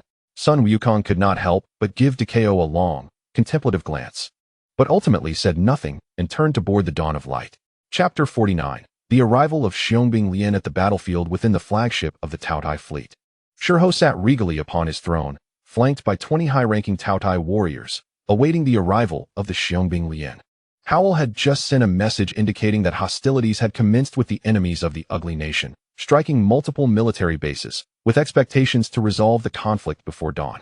He also inquired about the next phase of their battle plan. Having waited for quite some time, without news of the Xiongbing Lian, Shihao felt discomfort at Howl's words. However, Howl's inquiries were within the bounds of protocol. As the commander, reporting on the progress of the battle and inquiring about the future strategy was entirely appropriate. Yet Shihao could not shake his unease and dismissed Howl's query, instructing him to determine the next course of action on his own. Rising, he approached the control panel and inquired of the Taotie warriors operating the equipment. Have we received any updates on the Xiongbing Lian? None, my lord. We have scanned all locations within the territory of Huaxia, and there are no energy signals consistent with super warriors, the Taotie warrior replied candidly. Shihao turned, gazing coldly out the porthole at the sprawling Juxiao City. If we do not receive news of the Xiongbing Lian within the next hour, we shall launch an immediate assault on Juxiao City. Yes, my lord. While he yearned to present the first death to his god, Karl. Whether it be a super warrior or a product of the 3 divine creation projects, Shihao could not tolerate Howl's growing lead. If they would not show themselves, he would force their hand. With a population nearing 10 million in Juxiao City, Their annihilation would serve as a splendid offering to his god, Karl. Returning to his throne, Shihao resumed his wait. My lord, we have detected the Xiongbing Lian's presence in the South China Sea, approximately 300 kilometers from Juxiao City. Upon hearing this, Shihao sprang to the control panel, and the Taotie warrior operating the instruments promptly displayed the visual feed on the large screen. The dawn of light was racing toward Juxiao City at an astonishing speed, and energy readings indicated that it carried 9 individuals, all super warriors. At last, the prey has arrived. Shihao turned to the 20 high-ranking Taotie warriors. Prepare for the god-slaying operation. Once the Xiongbing Lian enters the vicinity of Juxiao City, we shall engage them without mercy. For our god, Karl, we offer death. For our god, Karl, we offer death. The Taotie warriors were filled with fervor. On the dawn of light, the atmosphere was thick with tension. Sun Wukong and Reina sat side by side, meditating in silence. The warriors of the Xiongbing Lian occupied the opposite side, their faces grim. Even Qiang, the most steadfast among them, bore an expression of barely contained anxiety. Are we truly about to engage in battle? Against so many extraterrestrials, against such vast fleets, can they prevail? At that moment, an ordinary soldier emerged from the cockpit, carrying a tray laden with specially crafted beef jerky, intended to replenish the energy of the super warriors. Warriors of the Xiongbing Lian, please partake in your meal. Furthermore, we have just received word from Central Command. The 3rd, 5th, and 7th Armies, along with 9 composite brigades, are en route and will be deployed to the battlefield within 3 hours. At last, a glimmer of good news. While ordinary soldiers may not stand a chance against extraterrestrial foes, at least they would not be fighting alone. The expressions of the Xiongbing Lian brightened somewhat as they reached for the beef jerky, consuming it in silence. Sun Wukong, like the others, took a piece of beef jerky and quietly observed the group of young warriors before him. Having fought alongside the armies of the Sun Star, he understood the brutal reality of battling against a technologically superior civilization. With so many enemies on the horizon, he hoped that the Guardians would appear soon. Even if, for selfish reasons, he would protect these young souls. They are the future and must not be sacrificed on this battlefield. After a while, the endless expanse of the ocean finally vanished from view, revealing the brightly lit city and the looming Taotie fleet. Attention, we are approaching the battlefield of Juxiao City. The dawn of light may come under attack. All warriors of the Xiongbing Lian, please be vigilant. The pilot's announcement transformed the previously relaxed atmosphere back into one of oppression. The battle was imminent. Reina summoned her battle sword and shield, addressing the Xiongbing Lian. The Taotie are the mightiest civilization under the command of the god of death, Karl, and they surely possess intelligence on us. Therefore, the first wave of attacks will likely be a god-slaying operation. Wukong, Xiaoluan, if any complications arise, you will join me in the first echelon. Only we, as divine beings, can withstand the onslaught. Understood, Xiaoluan responded, clutching his great sword. Sun Wukong merely nodded, indicating his comprehension, tightly gripping his dark alloy staff, while activating his fiery eyes to survey the surroundings. Dressed in the original attire reminiscent of Bai Qi, Warang stood upon the rooftop, gazing at the dawn of light from afar. The Xiongbing Lian had arrived. The battle was finally about to commence. Boss, shall we prepare? Asked the equally attired Guantou Qiang. Go ahead, but remember not to steal my spotlight, Warang cautioned as he turned his head to look at Guantou Qiang. This performance had been meticulously arranged for himself, and he could not allow others to overshadow his moment. Rest assured, boss, I won tea. Guantou Qiang promised with a firm pat on his chest. Hua Lang is indeed an admirable employer, offering salaries and bonuses that are exceedingly generous. As an employee, how could Bald Qiang possibly steal the limelight? It would be a dereliction of duty not to cooperate wholeheartedly. As long as the employer is willing to pay, Bald Qiang is more than willing to undertake any task. At this moment, in Hua Lang's line of sight, the formidable King Shihao personally led a squad of 20 elite Taotie warriors along with a multitude of snipers, charging towards the dawn of light. Sun Wukong, vigilant and keen-eyed, immediately sensed the movement of the Taotie and rushed out of the cabin, shouting a warning to everyone, be careful. Upon seeing Sun Wukong emerge, Shihao commanded, Miao, Sun, Lu Feng, you 3 deal with him. The rest of you continue. The 3 elite Taotie warriors surged forward towards Sun Wukong. With a resounding shout, Sun Wukong swung his staff at the fastest warrior, sending him flying while simultaneously controlling another with his left hand. The last remaining warrior foolishly attempted to engage Sun Wukong in close combat, only to be unceremoniously sent flying by the staff in Sun Wukong's grasp. Suddenly, An explosion erupted beside Sun Wukong. Although he swiftly defeated the 3 elite Taotie warriors, he ultimately failed to prevent Shihao and his forces from destroying the Dawn of Light. Chapter 50. Do you wish to perish here? With a fierce grip, Sun Wukong crushed the elite warrior he had captured and charged towards Shihao, the commander of this group. If he could take down Shihao, the situation would become remarkably simpler. Shihao, wielding the struggling Qiang, who was wildly hacking at his own arm with a large sword, scoffed at the so-called galactic power that could supposedly cut through fear. Aside from being resilient, he saw little that could be deemed powerful about Qiang. The other warriors of the Xiong save for one Reina who still managed to resist, had been thoroughly besieged by the elite warriors, rendered utterly powerless. Was this truly the Xiong of Supergod Academy on Earth? Compared to my god, Karl, they were merely naive children, possessing a grand title, but nothing more. With a brutal grip, Shihao heard the bones of Qiang crack, blood pouring from his mouth as he emitted a chilling cry of agony. You are unworthy to be called super soldiers. Dying at my hands to honor my god Karl is your only glory. Stop. Sun Wukong had by then charged over, knocking down several elite Taotie warriors attempting to impede him. Raising his dark alloy staff high, he aimed to strike down upon Shihao and rescue Qiang. Finally, we have a worthy opponent. Though all are super soldiers, the strong will surely please my god Karl more than the weak. Shihao tossed Qiang aside and lunged at Sun Wukong, intent on demonstrating what a true super soldier was through sheer force. Hua Lang, observing from the rooftop, could not help but scoff at Shihao's audacity to engage Sun Wukong in close combat.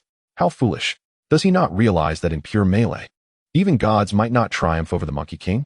Indeed, as Hua Lang anticipated, Sun Wukong delivered a powerful blow that sent Shihao crashing into a building, shattering countless components upon impact. How is this possible?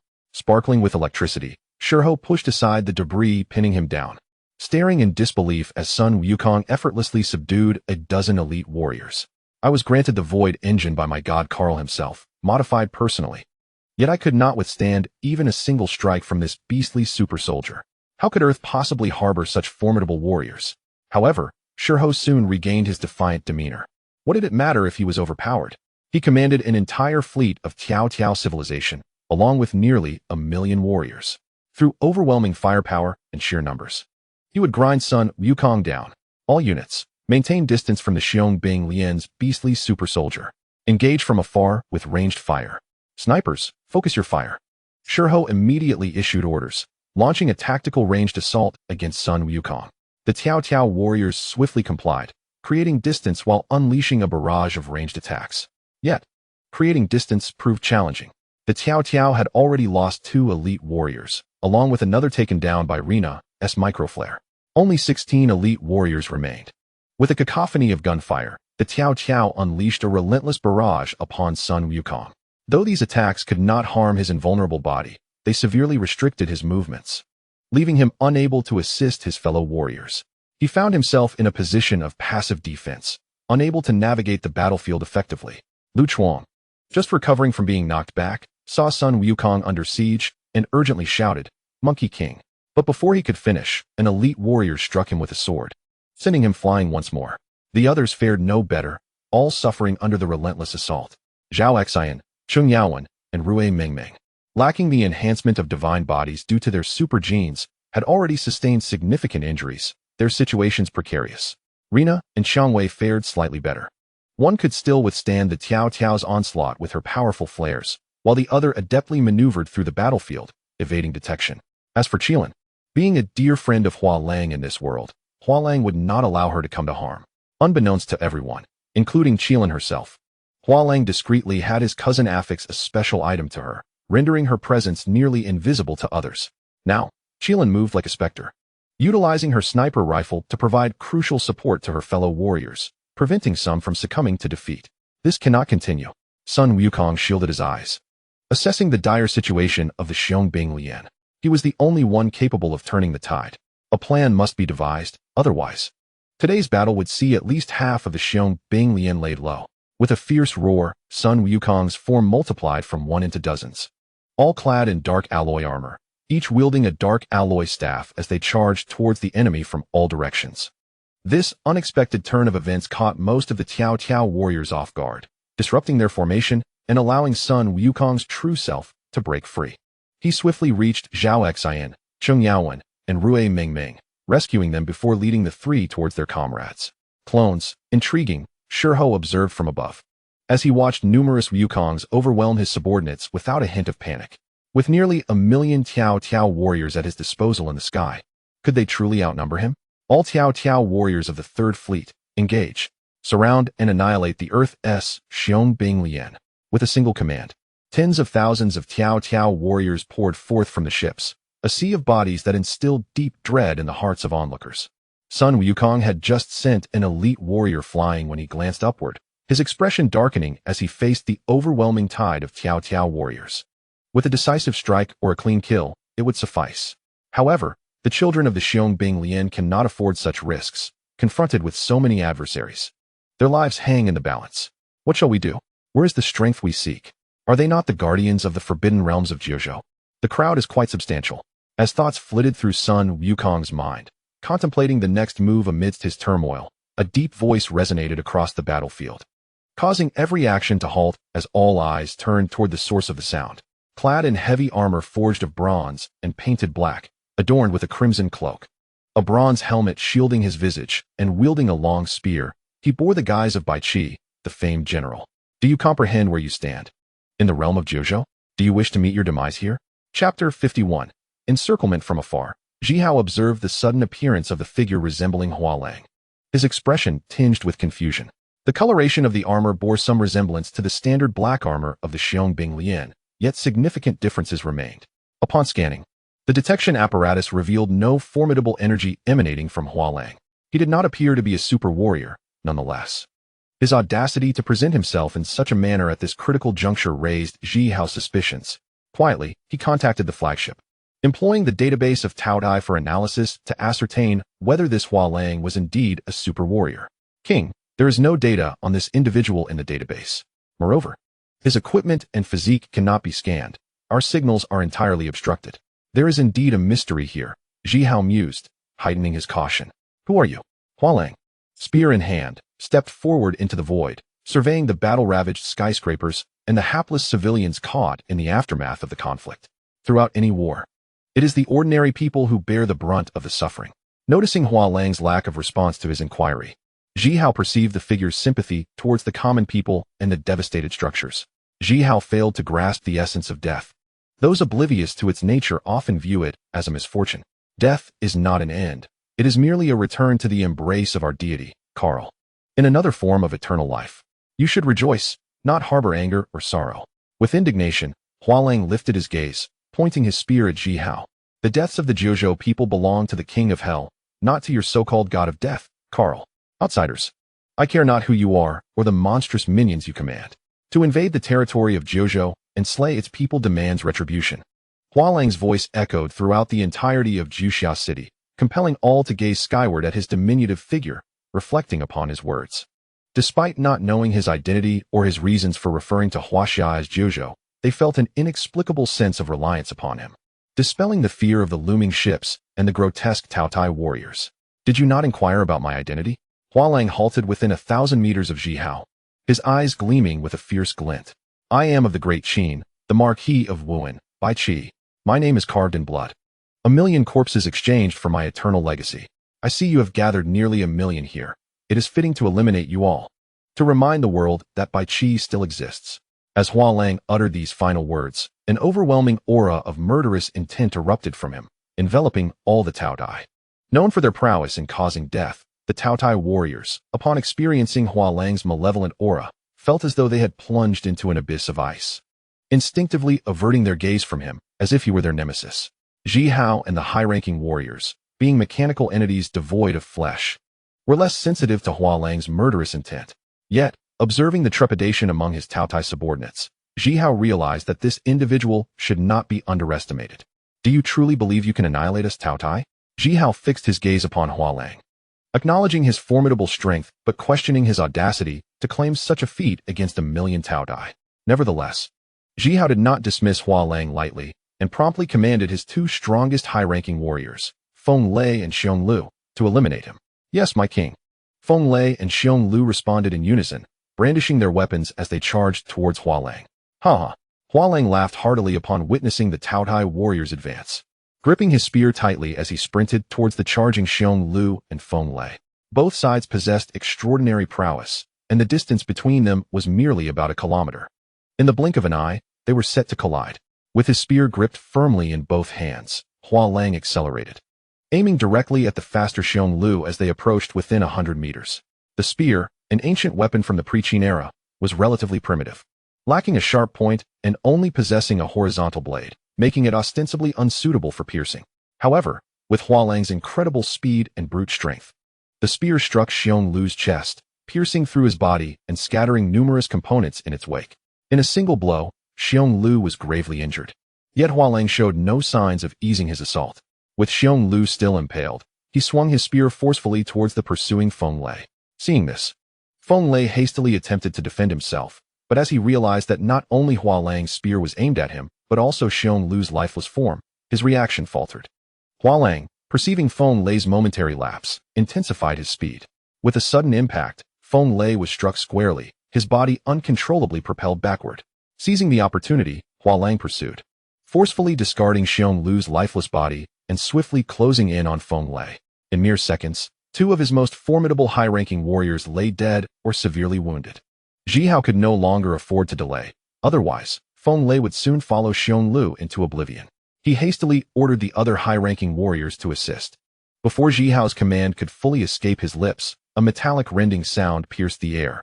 Hua Lang had ensnared Feng Lei's head with his spear and, with a powerful motion, cleaved him in two, rendering any rescue efforts futile. Toying with Feng Lei's severed head, Hua Lang taunted Shihao, "Is this all you possess? With such meager strength, how do you dare to tread upon Jiuzhou? Who are you truly?" "I have proclaimed my identity. I am of the Great Qin, the Marquis of Wuan, by Qi." "Very well, I care not for your titles or your lineage. Regardless of your strength, you stand alone." Shihao sensed that Hua Lang's power rivaled that of Sun Wukong. Sending in more high-ranking warriors would only escalate the casualties. Thus he resolved to employ a strategy of overwhelming numbers to drown Hua Lang. Yet, Shihao did not forget the Xiong soldiers. "All troops, prepare. Target all black-armored warriors. Unleash your full might." In an instant, the sky, already teeming with Taotie warriors, swelled in numbers, completely saturating the heavens above. They encircled Hua Lang and the Xiong, leaving not a single gap for escape. Casting aside Feng Lei's head, Hua Lang surveyed his surroundings. Noting the tightness of the encirclement, no matter which direction he chose to break through, he would face tens of thousands of Taotie warriors and relentless artillery fire, rendering escape virtually impossible. Yet, Hua Lang exhibited no signs of panic. Aware of the Taotie's overwhelming numbers, it was inconceivable that he had not prepared some means of counteraction. Chapter 52. The elite of the Great Qin, nearly 1,000,000 voracious warriors densely gathered in the skies above the Grand Gorge city, an overwhelming sight that could induce claustrophobia. Yet, Hua Lang gazed upon them with an air of calmness, even reflecting on the moment. "Although I have slain millions, witnessing 1,000,000 assembled together is a spectacle I have never encountered before. Indeed, it is quite a sight. Such a multitude makes it exceedingly difficult for one to take them down." As he uttered these words, the surrounding voracious warriors commenced their charge. While a significant number advanced towards the Xiong, at least several tens of thousands surged toward Hua Lang. Layer upon layer, they pressed forward, many of them colliding with one another due to the constraints of space, resulting in casualties. Hua Lang stood amidst them like a small raft in a tempestuous sea, on the verge of being engulfed and destroyed, with no room for resistance. Though the quality of the voracious warriors could not be compared to that of super soldiers, when their numbers amassed to such a terrifying degree, even super soldiers would find themselves challenged. "You are not Reina. At worst, a flare could obliterate an entire planet." Sun Wukong, with a swing of his staff, sent a voracious warrior flying and cast a worried glance at Hua Lang in the sky. He had expected a powerful reinforcement to alleviate the pressure on the Xiong, providing him with an opportunity to withdraw and conserve his strength before rejoining the battlefield to protect Grand Gorge City. However, what arrived was Bai Qi, a figure he had never encountered before. Although Bai Qi had just dispatched two high-ranking warriors in a single encounter, what did that matter? Sun Wukong himself could take down even more in one confrontation. Knowing that Grand Gorge City was besieged by such a multitude of foes, why did only one person come to their aid? The guardianship of taboos. Could not the lives of hundreds of thousands be deemed worthy enough to send forth true warriors? Sun Wukong closed his eyes in anguish. pondering how many lives would be affected by the onslaught of so many voracious warriors. Was the nightmare of a millennium ago about to repeat itself? Master, must I once again find myself powerless? As the voracious warriors raised their weapons, preparing to launch a ranged assault on Hua Lang, he finally stirred. I am the general of Great Qiang, by Qi. His booming voice echoed across the battlefield, causing the voracious warriors, who had been poised to attack, to freeze in place. Momentarily forgetting the command given by Shihao, they stood still, abandoning their assault, gazing at Hua Lang in anticipation of his next move. Beneath his mask, Hua Lang could not suppress a smile. The props from Grey Wolf were indeed effective, disregarding reason and rules. Now, he could truly embody the essence of a leader. He had paid a hefty price for this moment. Today, the malevolent forces invade our lands, slaughtering our people. As a denizen of the land, how can I endure such humiliation? The elite of Great Qiang, how can we bear this insult? Hua Lang's voice grew increasingly resounding and tremulous, as if he were bearing the weight of boundless fury. Yet what use was this? Shihao slowly began to recover from the influence of Grey Wolf's props. While he could not immediately issue the command to resume the assault, he was at least able to think. What was this self-proclaimed by Qi attempting? Did he hope to sway the voracious with his words? Yet, he did not utter any pleas for mercy. How peculiar. Sun Wukong, equally perplexed, was filled with questions. Was this a call for reinforcements? Hua Lang disregarded their speculations, sinking his consciousness into the realm of thought, pressing the agreement button on the equivalent exchange clause. The performance was about to commence. Elite of Great Qiang, where are you? Elite of Great Qiang, where are you? Elite of Great Qiang, where are you? With each resounding cry, Hua Lang's voice reverberated throughout Grand Gorge City, not dissipating but expanding outward at an astonishing pace. In the blink of an eye, his voice reached the entirety of Huaxia, entering the ears of every Huaxia citizen. Upon hearing this voice, all were involuntarily drawn to its source. No one knew precisely where it originated or who spoke it, yet they felt an inexplicable affinity, resonating with their bloodlines and ancestors, especially in the Qin region. Upon hearing this voice, something within their blood seemed to awaken, and tears began to flow unbidden. It was unclear who began to sing first, but softly, an ancient melody emerged. Fierce and brave, old Qin, let us face our national crisis together. Fierce and brave, old Qin, restore our rivers and mountains. Until our blood runs dry, we shall not cease in battle. Gradually, more and more voices joined in, tears streaming down their faces as something deep within their blood surged forth. Fierce and brave, old Qin, let us face our national crisis together. Fierce and brave, old Qin, restore our rivers and mountains. Until our blood runs dry, we shall not cease in battle. In the west, there is Great Qiang, rising like the sun. A century of national hatred. How can we find peace? The world is in turmoil. How can we attain tranquility? Qin has its elite, who shall rival us? The song seemed to gain momentum, as if bolstered by unseen forces, and swiftly reached Grand Gorge City, entering Hua Lang's ears. Ha ha ha. Upon hearing this song, Hua Lang erupted into a fit of mad laughter. Great Qiang, elite of Great Qiang, where are you? We are here. A voice rich with the gravitas of ages responded to Hua Lang. Immediately, figures began to materialize from the direction of Qin, clad in black leather armor, bearing powerful crossbows, bronze swords at their waists, and long spears in hand. They wore no headgear, their hair tied back, revealing resolute faces, their eyes brimming with fervor as they gazed at Hua Lang, akin to worshippers in the presence of an idol or a deity. When they turned to face the voracious warriors, their gazes were filled with indifference and murderous intent, barely contained battle fervor, and a joy deeply concealed, their longing for war. We are here, came another response, triggering a flood of figures from all directions, all donned in the same garb, their eyes reflecting the same fervor. Before long, all the figures coalesced, their number an exact integer, 3,000. Compared to the nearly million voracious warriors, 3,000 seemed inconsequential, yet none among them displayed fear or concern.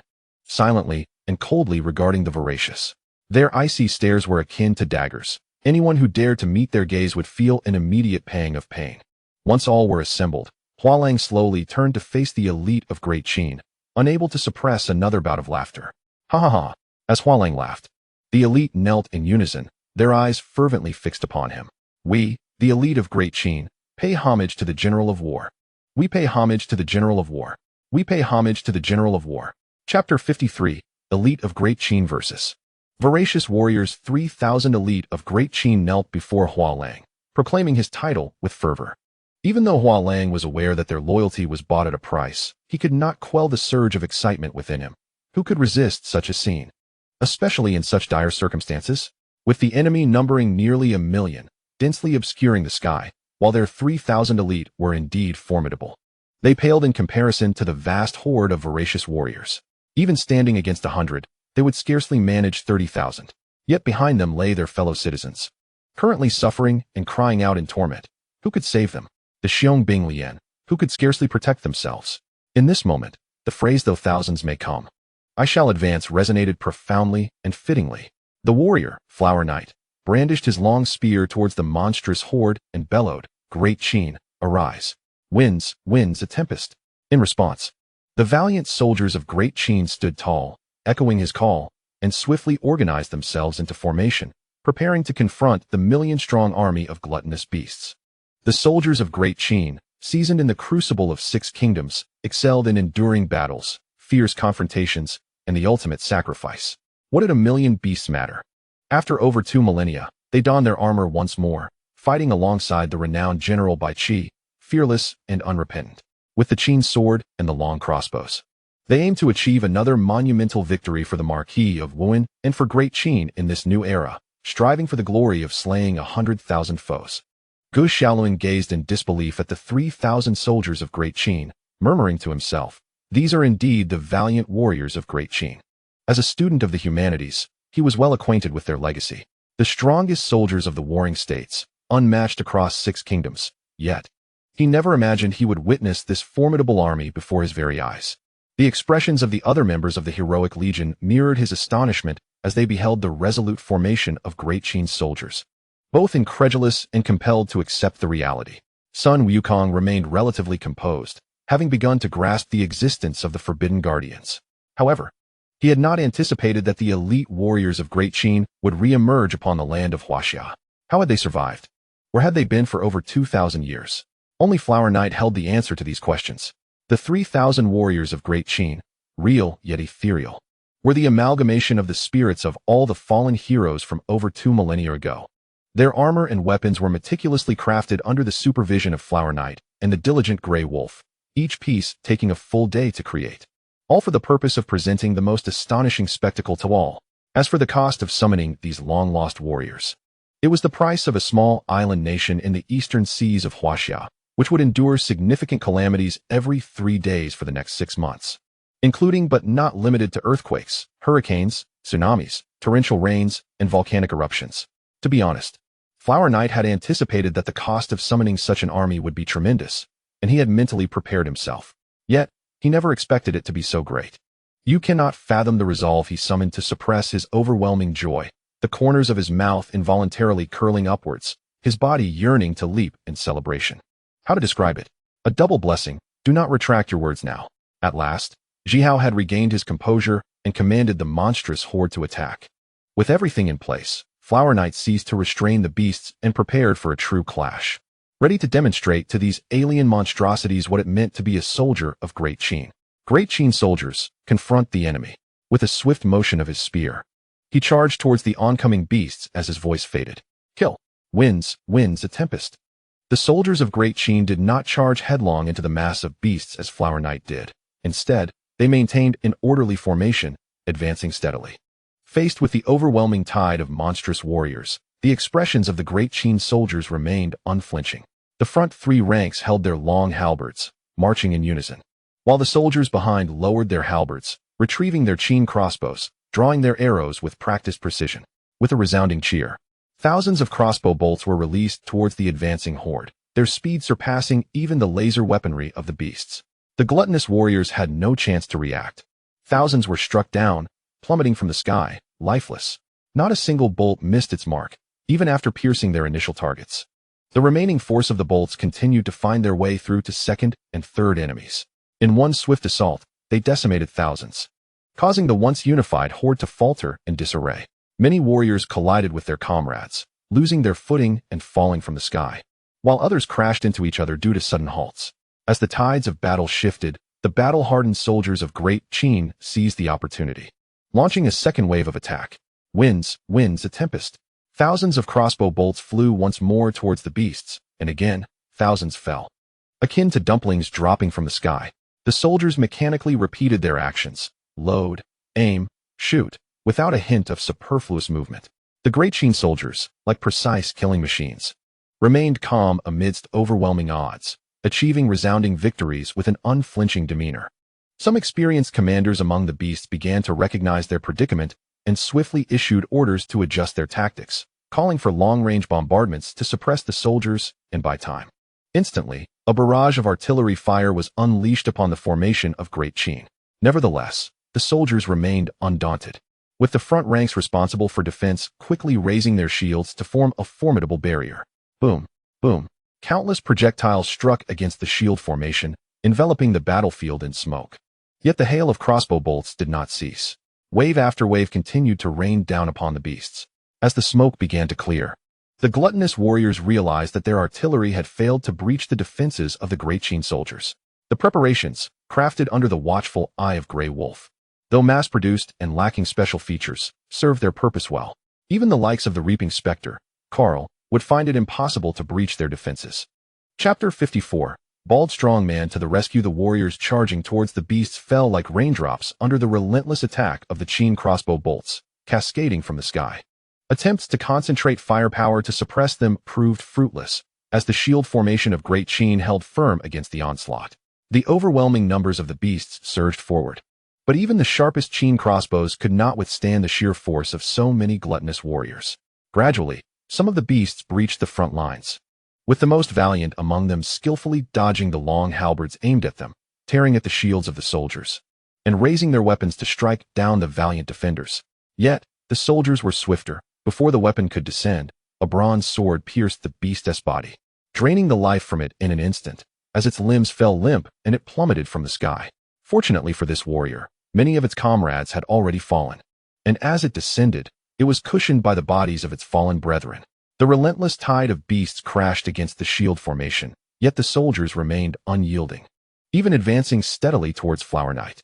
Meanwhile, Flower Knight found himself encircled by countless monstrous warriors, besieged by artillery, sharp blades, and the frenzied bites of the beasts.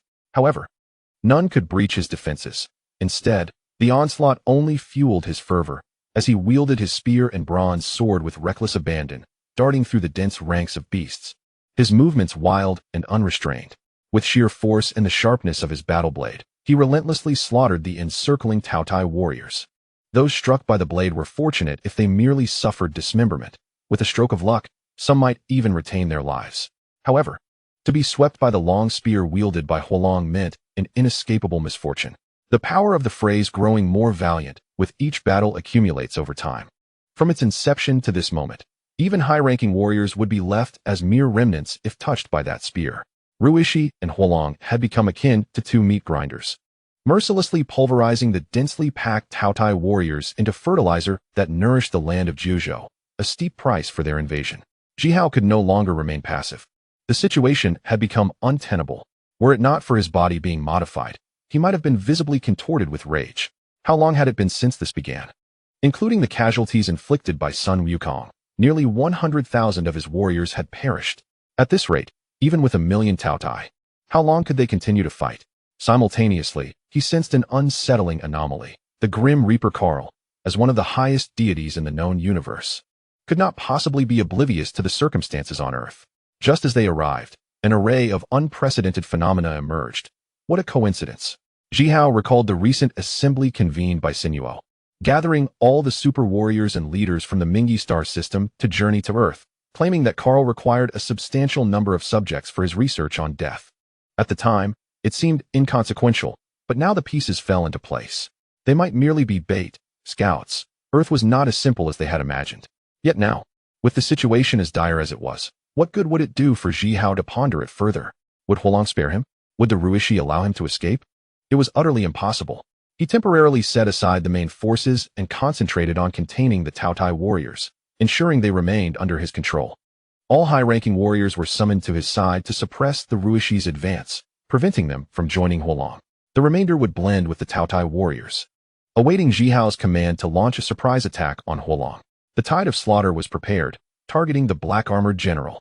Shihao resolute, prepared to unleash a weapon here in the battlefield teeming with Taotie warriors, a weapon capable of obliterating Luoyang, as depicted in the original tale.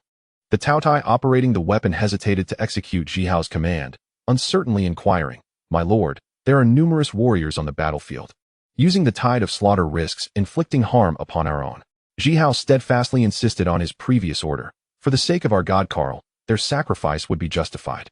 Moreover, would it be more detrimental to risk our warriors with the tide of slaughter, or to allow this fiend to rampage unchecked, leading to greater loss of life? The Taotie warrior had no retort and promptly initiated the tide of slaughter. A sleek, black object resembling a small spacecraft emerged from the flagship, slightly adjusting its launch port to target Hua Lang, who was currently wreaking havoc below. In hiding within Juxia City, the ever-watchful Qiang, upon witnessing the tide of slaughter's emergence, immediately sensed something amiss. He swiftly contacted Hua Lang. "Boss, a small spacecraft has emerged from the Taotie flagship, judging by its design and scanning capabilities. It appears to be a weapon of mass destruction. Its target is you."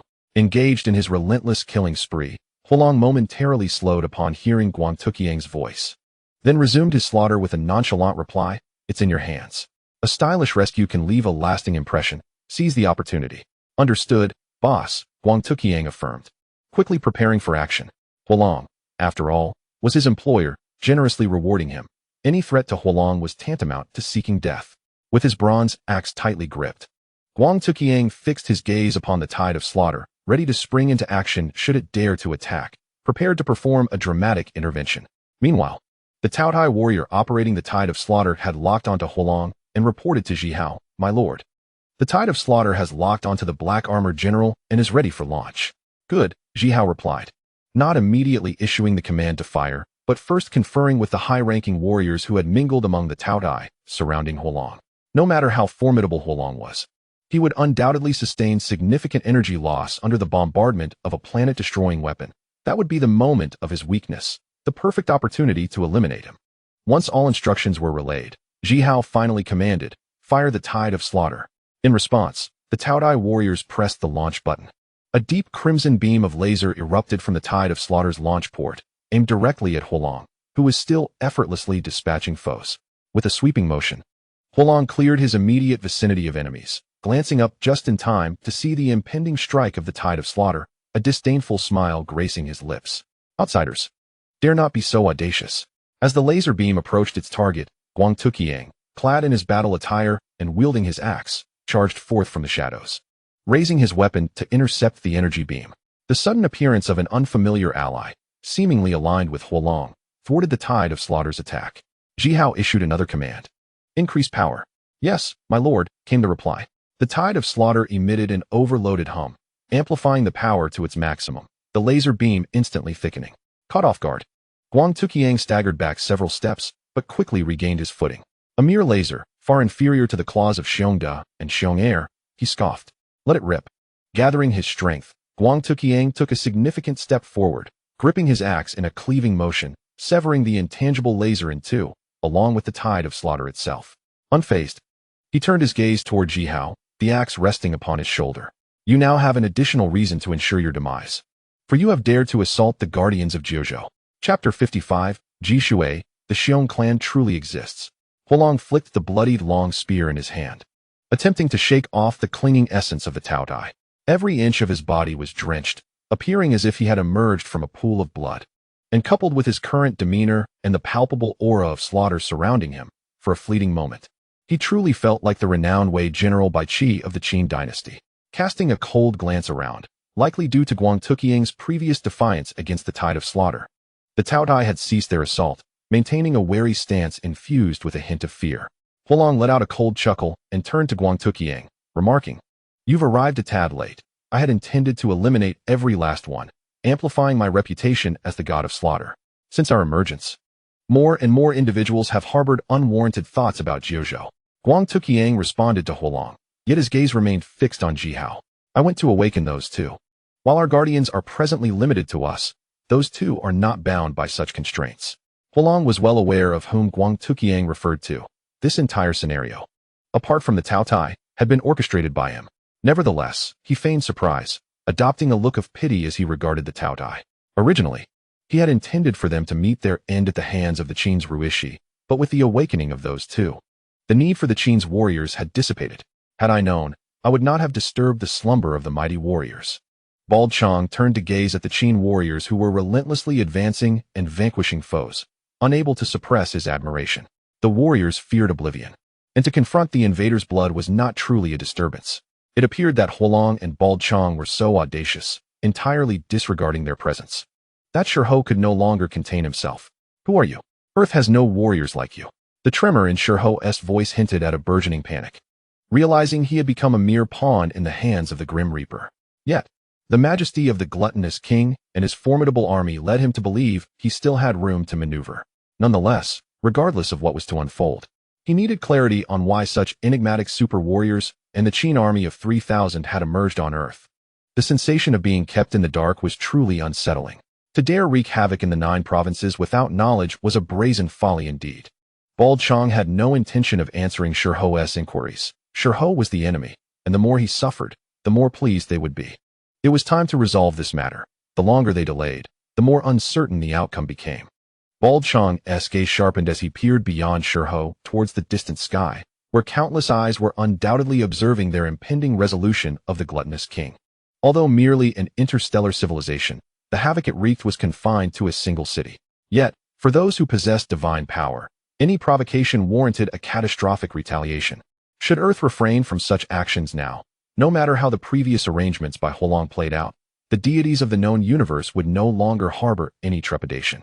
Hua Lang sensed the states of the 2 approaching actors and stepped forward, as if having uncovered something significant, and addressed Bald Qiang. Are those 2 finally here? It seems the sky has shifted.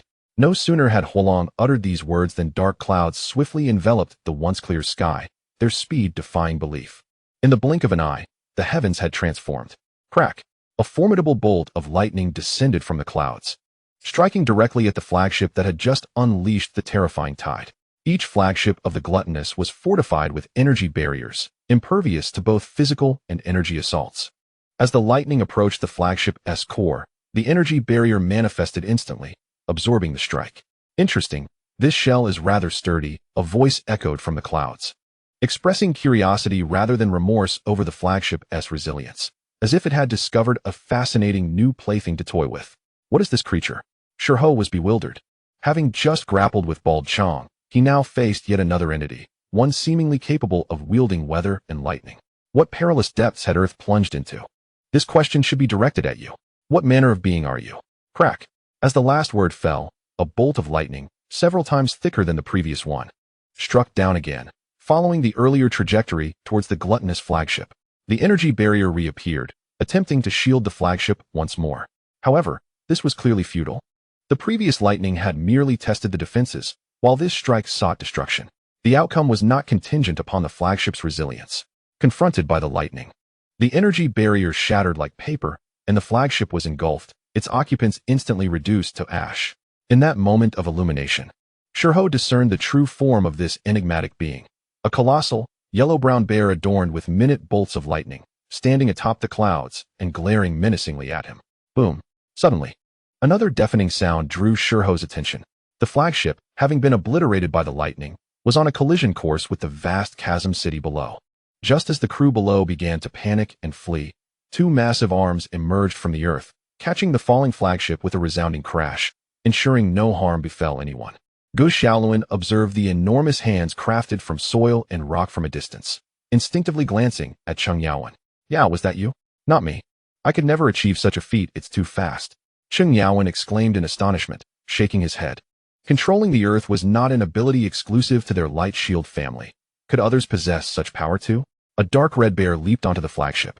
Scolding the bear above, Qiang, do you realize how close you came to causing a disaster? Indeed. The 2 bears were none other than Qiang and Qiang. How could Bald Qiang be without them? They had been orchestrated by Hua Lang, granting Bald Qiang the identity of the Ji Shui Yoxiong clan, and with such a name, having no bears would be unthinkable. Chapter 56. The Fall of the Gluttonous in the Face of Qiang Da's Reprimand. Qiang recognized the peril his actions had posed to countless innocents and promptly lowered his head. I understand, Qiang Da. I'll be more cautious next time. Qiang Da nodded in satisfaction, then cast a glance at Hua Lang and Bald Qiang before finally settling his gaze on the bewildered Shihao. Do you comprehend where you are? Is this not Earth? This question, a clear challenge, rendered Shihao speechless. It was evident he had no right to be here. The appearance of these two bears signified their intent to eliminate him, and no matter how he responded, his fate was sealed. Yet, Shihao was unwilling to accept this. His newly upgraded void engine had proven utterly useless, easily bested by Sun Wukong's. Hua Lang's recent display was not far behind Sun Wukong's prowess. Bald Qiang had withstood a doomsday weapon and emerged victorious. Shihao felt no confidence in overcoming them. As for the newly arrived bears, one commanded thunder and lightning while the other wielded the earth. Formidable foes indeed. He had thought that becoming a super warrior would render him powerful, yet why? Upon his arrival on Earth and during his inaugural battle, did he encounter such a multitude of incomprehensible, previously unheard of warriors, all superior to him? It seemed certain he would die here today. Indeed, Xiong Da's cold gaze pierced through Shihao, akin to observing a lifeless corpse, devoid of any emotion. Though we differ from Qiang and are not guardians of the 9 provinces, we are the ancestral spirits of the Ji Shui Yoxiong clan. A significant portion of the 9 provinces' populace shares our bloodline. Your invasion of the 9 provinces, regardless of your motives or whom you serve, mandates your demise here today. Furthermore, do not harbor illusions that your allies will avenge you.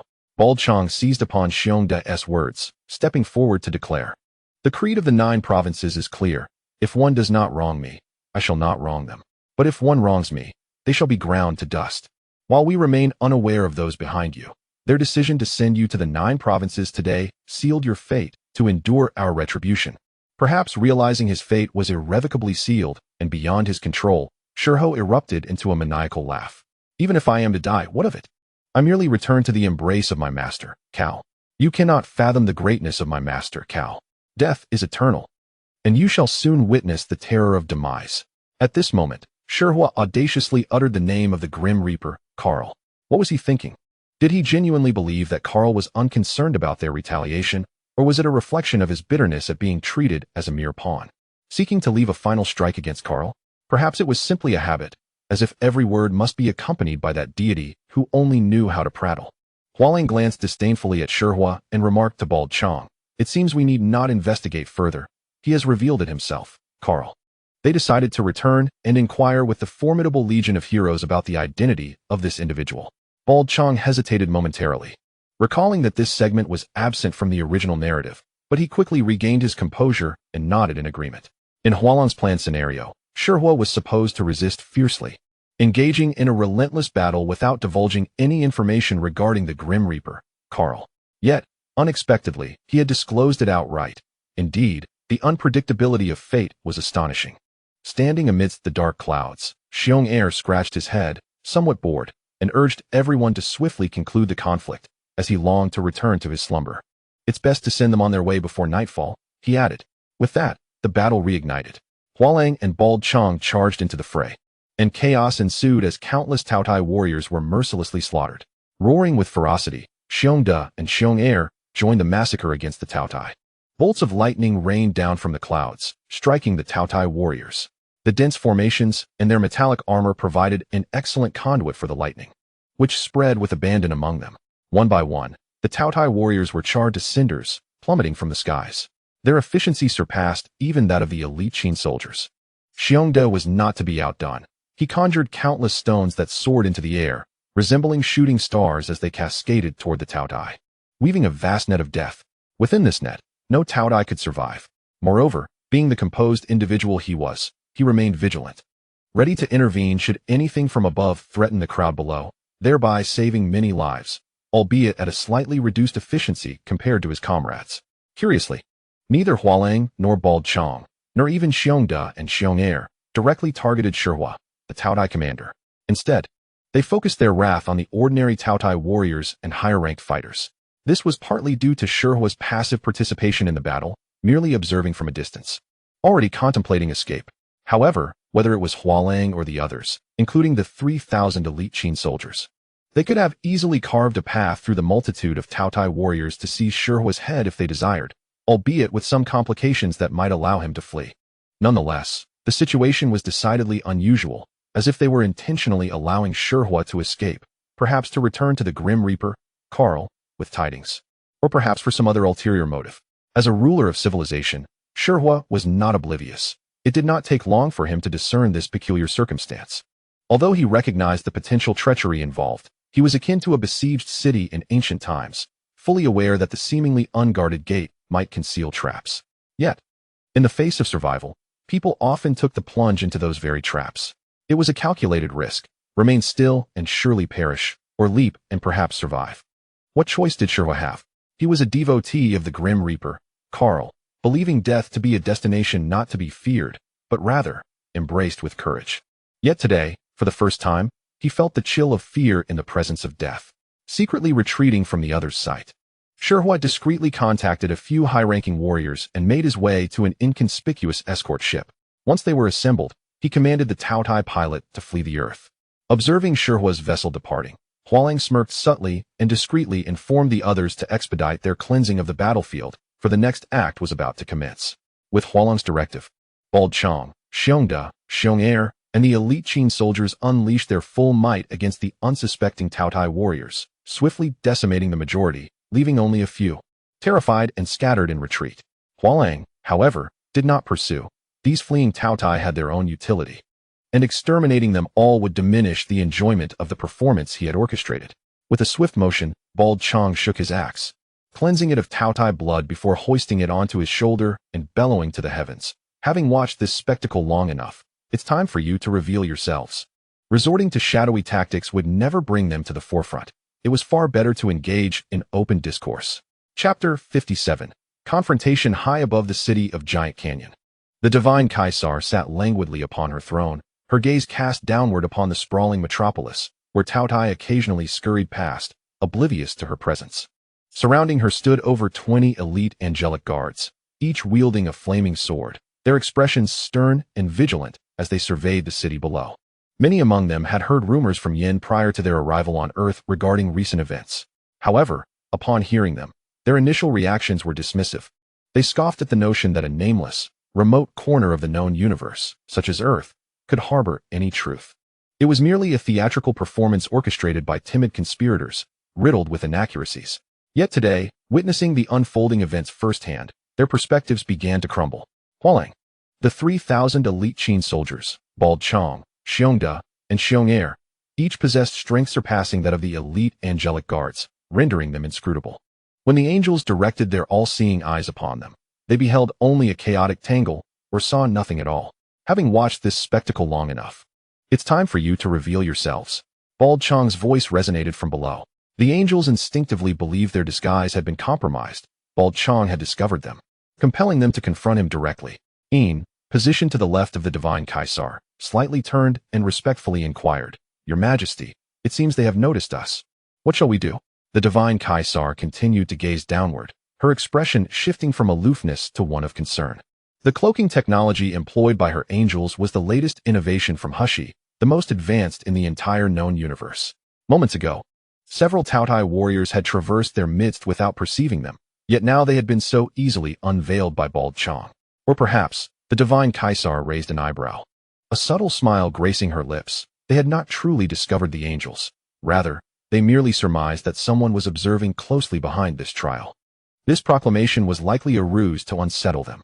Regardless of the scenario, the angels knew they must make their appearance. From the onset, everything transpiring in Giant Canyon had been too convoluted for the highest echelon of divinity to comprehend. Angels preferred transparency. Since the invitation to reveal themselves had been extended, they would do so, seizing the opportunity for a face-to-face dialogue. As she spoke, the divine Caesar's demeanor shifted from languid to poised, her gaze piercing through the thousands of meters of altitude and distance, locking onto Bald Qiang and Hua Lang. The earth had become an enigma, yet justice would eternally prevail. "Yes, Your Majesty." All the angels responded in unison, their voices filled with respect, and they simultaneously dispelled their invisibility. With wings as white as snow, clad in formidable silver armor, possessing a flawless physique and a visage of exquisite beauty, she stood aloft in the heavens, wielding the sword of flames. The most beautiful life in the known universe. How stunning. Below, the bald-headed Qiang could not restrain a gasp of admiration upon witnessing the angelic figure. His voice was barely above a whisper, heard only by the flower boy behind him. The angels were renowned as the most beautiful beings in the cosmos. How could they not be enchanting? The flower boy, stepping beside Qiang, lifted his gaze to the angels who flanked the divine Kesha on her throne, slowly approaching them. Yet, beauty aside, you will soon have to engage in conversation with them. Do not reveal your true feelings. Startled back to reality, Qiang shook off his momentary reverie regarding the angel's beauty. This performance was of utmost importance, and the flower boy placed great emphasis on it. If he faltered, his bonus would surely vanish. And perhaps even his salary would be docked. To Qiang, what use was an angel's beauty? They were not his to possess. Money was of paramount importance. With wealth, he firmly believed there was no woman on earth who could not surpass an angel in beauty. Moreover, he had encountered beautiful women before. Beth, Naya, Xiaolin. Were they not delightful? Although their relationships ultimately remained platonic, Qiang considered himself worldly enough. In summary, anything that hindered Qiang's pursuit of wealth was nothing but a distraction. The flower boy, observing Qiang's resolute demeanor, nodded in satisfaction and whispered through the communicator, "Very well. When the opportunity arises, the boss will find you a boss lady." "Thank you." Qiang instinctively began to express his gratitude, but quickly realized that the boss lady had nothing to do with him. Just as he was about to voice his thoughts to the flower boy regarding finding a partner, the divine Kesha had already descended upon the city of Juxia. Now within arm's reach.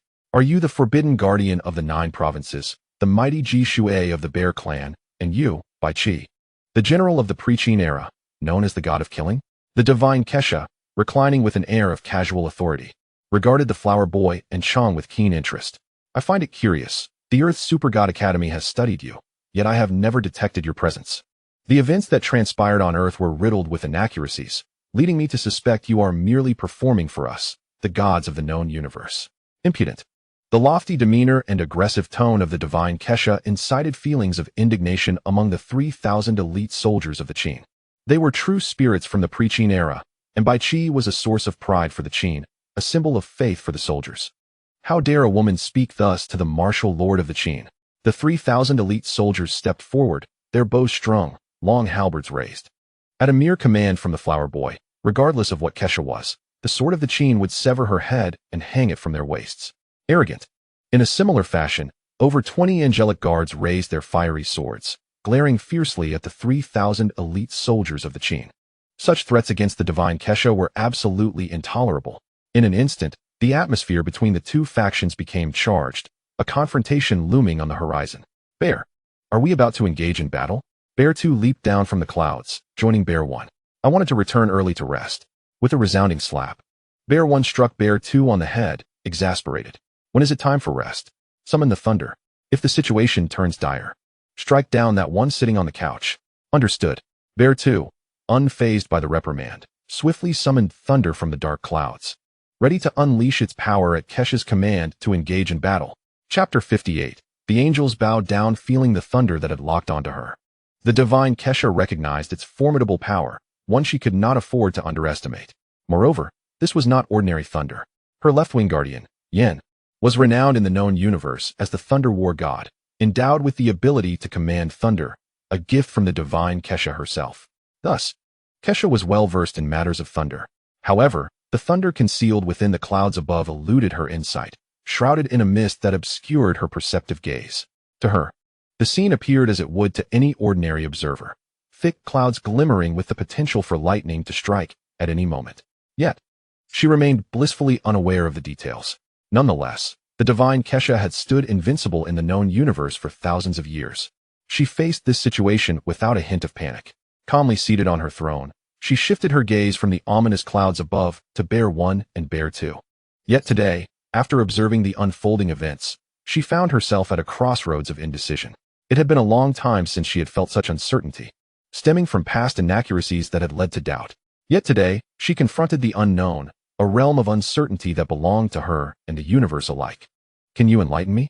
Should I place my faith in the words you speak and the events you describe? I have upheld the justice of millennia, yet have been merely indulging in self-gratification while confined to my limited perspective." As she spoke, the divine Kesha's aura erupted forth, her gaze fixed intently upon Qiang. Though her tone seemed to inquire of him, the intensity of her presence and the tense atmosphere between the two parties suggested a challenge, or perhaps even a demand for answers. "Do you truly believe that the divine Kesha, in her exalted position upon the throne, surrounded by high-ranking angelic guardians poised for battle, has the right to interrogate us? Do you truly think angels are invincible? That they cannot be slain? That they lack temper?" Qiang lowered the axe resting on his shoulder, letting it fall to his side, and replied coldly, What right do you have to question me? You are no different. He gestured towards the mountains of corpses below, remnants of gluttonous invaders. You too have intruded upon the 9 provinces, yet you have not acted directly, merely maintaining the guise of impolite guests. In the 9 provinces, impolite guests can swiftly become enemies. Enemies are merely buried, nothing more. At this juncture, the air was thick with tension, the prospect of battle imminent. The angels, proud and haughty beings, could not tolerate such disrespect, especially in the presence of the divine Kesha. Unable to contain herself, one of the high-ranking angelic guards clutched her sword of flames tightly, pleading with Kesha, "My queen, allow me to slay this disrespectful wretch." The other high-ranking angelic guards looked hopefully to Kesha, ready to pounce upon Qiang at her command, even if it meant sacrificing their lives to uphold their queen's honor. Only Yin maintained her composure, refraining from the eager calls for battle that echoed among the other angels. The divine Kesha had previously expressed uncertainty regarding the situation on Earth, and Yin understood better than most the strange occurrences that had unfolded there. Numerous bizarre civilizations and warriors had appeared on Earth, instilling a sense of fear in the inhabitants, particularly in the 9 provinces. If all of this were true, then the angels' assault could lead them to confront countless unknown civilizations and warriors. Yin did not believe that the multitude of civilizations and warriors seeking the 9 provinces could be confined to the few formidable beings present before them. The dignity of the angels must not be shattered, yet they should not create a multitude of enemies based solely on a few words. A demon has already instigated a war that has ravaged the angels for thousands of years, resulting in the demise of countless valiant and beautiful angelic warriors. And now, another unknown enemy looms. The angels sheathed their swords. At last, the divine Kesha spoke, uttering a statement of profound significance. It was not a call to arms, but rather an order for the guardian angels to sheath their swords. This proclamation left all but Yin in a state of shock. They had not anticipated such a command from divine Kesha. Even in the absence of conflict, surrendering their weapons seemed unfathomable. To lower their swords signified submission to the likes of bald Qiang, an act unbecoming of angels. The queen, Angel Lung, struggled to accept this command, stepping forward to gaze at divine Kesha. The divine Kesha met her gaze, understanding that Lung's intention was not to contest her authority or express disbelief, but rather to uphold the dignity of her position. However, the current circumstances were too intricate for such a straightforward warrior to comprehend in a short span. Lung, sheathe your weapon, divine Kesha reiterated. Resigned to obedience, Angel Lung complied, stowing away the flame sword, yet her eyes remained fixed on bald Qiang, brimming with malice. Rest assured, we harbor no ill will towards Earth. Divine Kesha finally shed her haughty demeanor, her tone softening considerably, though still tinged with coolness. Given the unknown occurrences in the universe, it is my duty as divine Kesha to investigate. While she acquiesced, bald Qiang remained unyielding. It is expected for you to acknowledge defeat, but do not presume we will lay down our arms as well. He toyed with the large axe in his hand, responding with a menacing tone. Have you discerned the gravity of the situation? Divine Kesha paid no heed to bald Qiang's tone or demeanor. Such reactions were to be anticipated, and she understood. Everything about you is shrouded in mystery. I cannot fathom your essence. As she spoke, her gaze shifted toward the 3,000 Daqin warriors, perplexed by their nature. Neither mere life forms nor super soldiers, yet reminiscent of phantoms. What captivated her most were the weapons they wielded. Might I have a glimpse of them? Divine Kesha turned her attention to Hua Lang, realizing that despite her conversation being primarily with bald Qiang, Hua Lang stood as an equal, devoid of a subordinate relationship. The Daqin warriors had been summoned by Hua Lang, and thus, to examine their weapons, she needed to inquire with him. Hua Lang, intrigued by divine Kesha's request, recognized her as the utmost intellect of the known universe, marveling at her quick perception of the secrets held within the warriors' weapons. Nonetheless, she thought it harmless to comply. Even if Kirin and Dingahe were present, she doubted they could discern anything significant. With a wave, she summoned a long spear from the grasp of one warrior, directing its tip toward divine Kesha before hurling it like a javelin. The guardian angels instinctively moved to protect her, only to be halted by divine Kesha. With a swift motion, she caught the spear, aware that if Hua Lang intended to attack, he would not employ such a method. Holding the ancient spear, divine Kesha examined it closely. In terms of material, it was simply a weapon crafted from wood and bronze, archaic and rudimentary. However, when she employed her insightful eye, she discerned nothing unusual. Yet, upon touching the horizontal blade of the spear, she felt an edge sharper than the flame sword. A dangerous allure that compelled an involuntary exclamation from her. Just as she prepared to return the spear to Hua Lang, She suddenly paused, her gaze lifting to the heavens beyond earth. I was curious as to why you chose to spare the Shihao and allowed so many Taotie to escape unscathed. It appears it was for their sake. Fortuitously, the angels made their appearance in advance. Otherwise, we might have been left without a favorable position. Chapter 59. The Return of the Cousin in the Vastness of Space Beyond Earth. Divine Kesh's gaze fell upon the very vessel that Shihao had utilized to flee. Within the command room, Shihao and 3 high-ranking warriors exchanged glances, their mission from the Grim Reaper Carl to sow death across Earth, eliminating the Earth's military if possible. Yet, while death was indeed spread, it was predominantly the Taotie warriors who had perished, and their king, Shihao, had fled in disgrace. They had been utterly overpowered by the emergence of an unexpected super soldier. Though the 4 of them survived, they were left pondering their next move. Having failed their mission, returning to the underworld system was not an option. While the Grim Reaper Carl rarely exhibited anger towards the Taotie's failures, Shihao and his companions dared not gamble with their fate. Is there still a base of ours on Mars? Shihao inquired of his subordinate. Indeed, my king. That was established for reconnaissance purposes, with a small fleet stationed there. The Taotie warrior replied promptly. However, my king, the demon queen Morgana, is also present there. If we go. The warrior's words trailed off, but Shihao grasped the implication. Morgana shared a close relationship with their Grim Reaper, and the mission bore traces of demonic influence. They were in disarray, having retreated in defeat. If they ventured to Mars, they could very well face Morgana's wrath and possible retribution. Shihao wished to avoid her, yet there was no alternative. The fuel aboard their vessel was insufficient to reach any other destination. Their only chance for survival lay in heading to Mars. Let us alter our course towards Mars. Morgana is merely a friend of my Lord Carl. She should not act against us directly. Understood, my king. The Taotie warriors complied, steering the ship toward Mars. Approaching the window of the ship, Shihao gazed at the receding Earth, his emotions gradually settling. No matter what secrets lay there, they were no longer of concern to him. He could not return to the underworld system to face the Grim Reaper. Having botched the mission and become a mere pawn, he knew returning would not end well. Though he clung to the tenets of the Grim Reaper, Shihao was not prepared to meet his end. With 3 high-ranking warriors alongside him, finding a secluded, inconspicuous planet would suffice for their reign. My king. Just as Shihao envisioned a bright future, a panic-stricken voice interrupted his reverie. Irritated, he turned to the Taotie warrior who had spoken. What is it now? The warrior sensed Shihao's displeasure, but had neither the time nor the inclination to dwell on it. He pointed toward the window, indicating something in space, radiating immense energy. It appears to be a super soldier. What? A super soldier? Shihao exclaimed, alarmed. They had barely escaped Earth, only to encounter another super soldier? He hurried over, following the warrior's finger to gaze into the void. At first glance, he saw nothing but darkness, devoid of any super soldier presence. Where? Right in front of us. But according to the energy feedback, the target seems quite small. Small? A sense of foreboding washed over Shihao. In the known universe, super soldiers adhered to a standardized form. Whether divine or beastly, their sizes were generally consistent, devoid of extremes in size.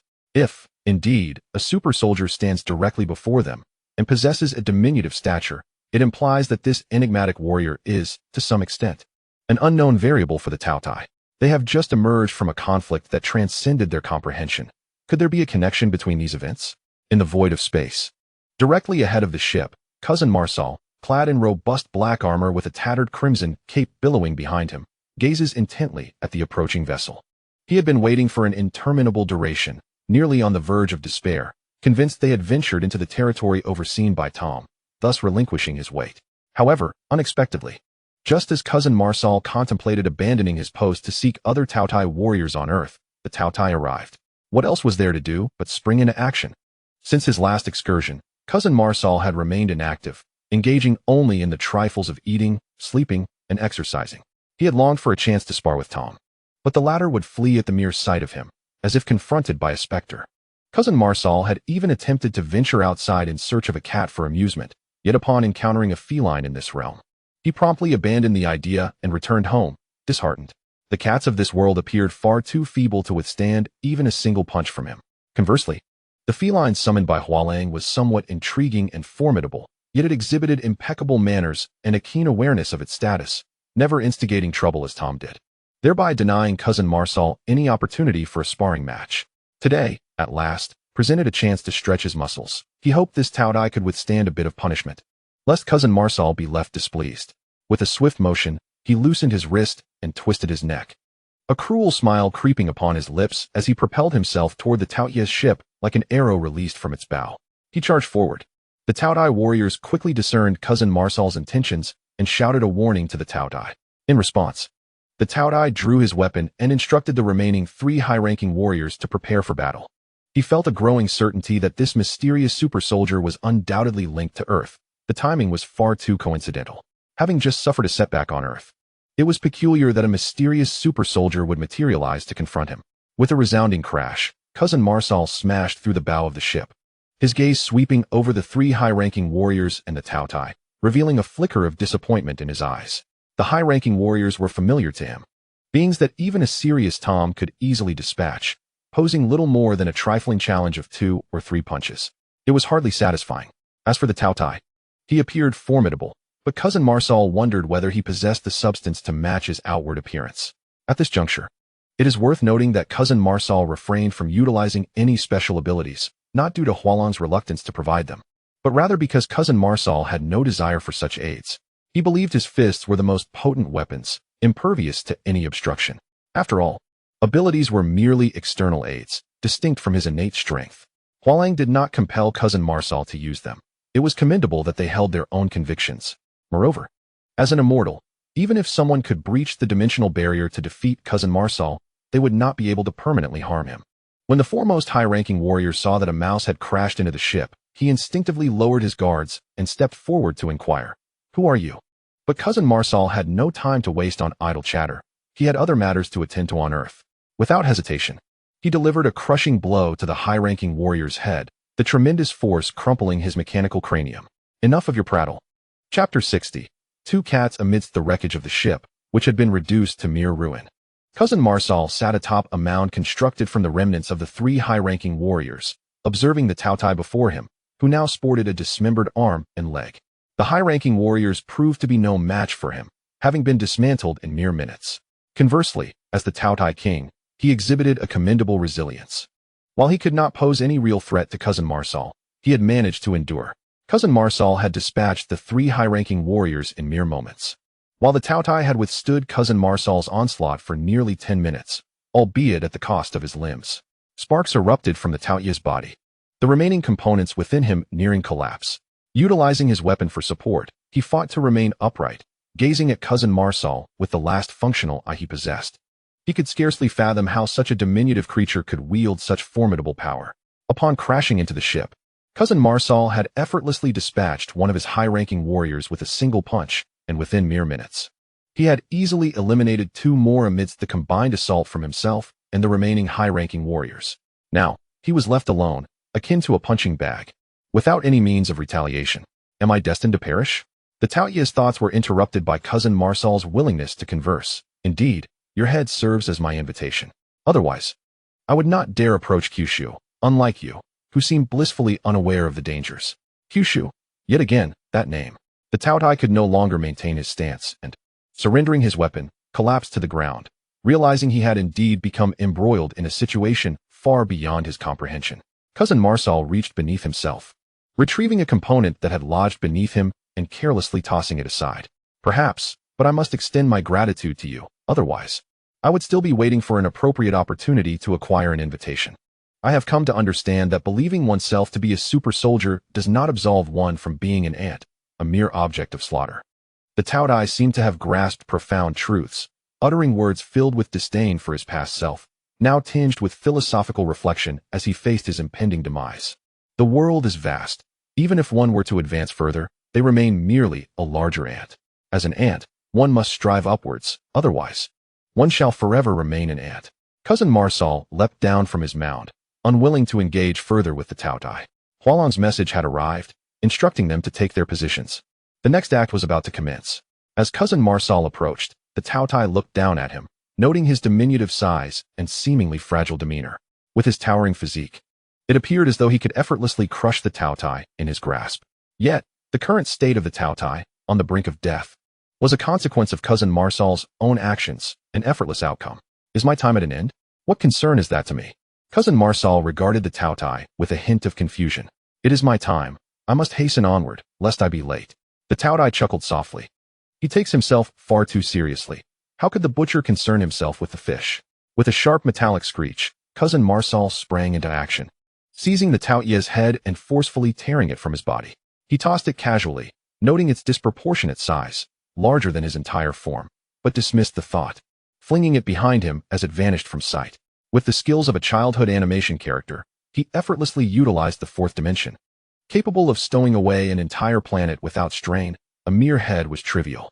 After taking a few steps, cousin Marcel collected the heads of the 3 high-ranking warriors, discarding them in the same manner. With everything in order, he prepared to return to Earth.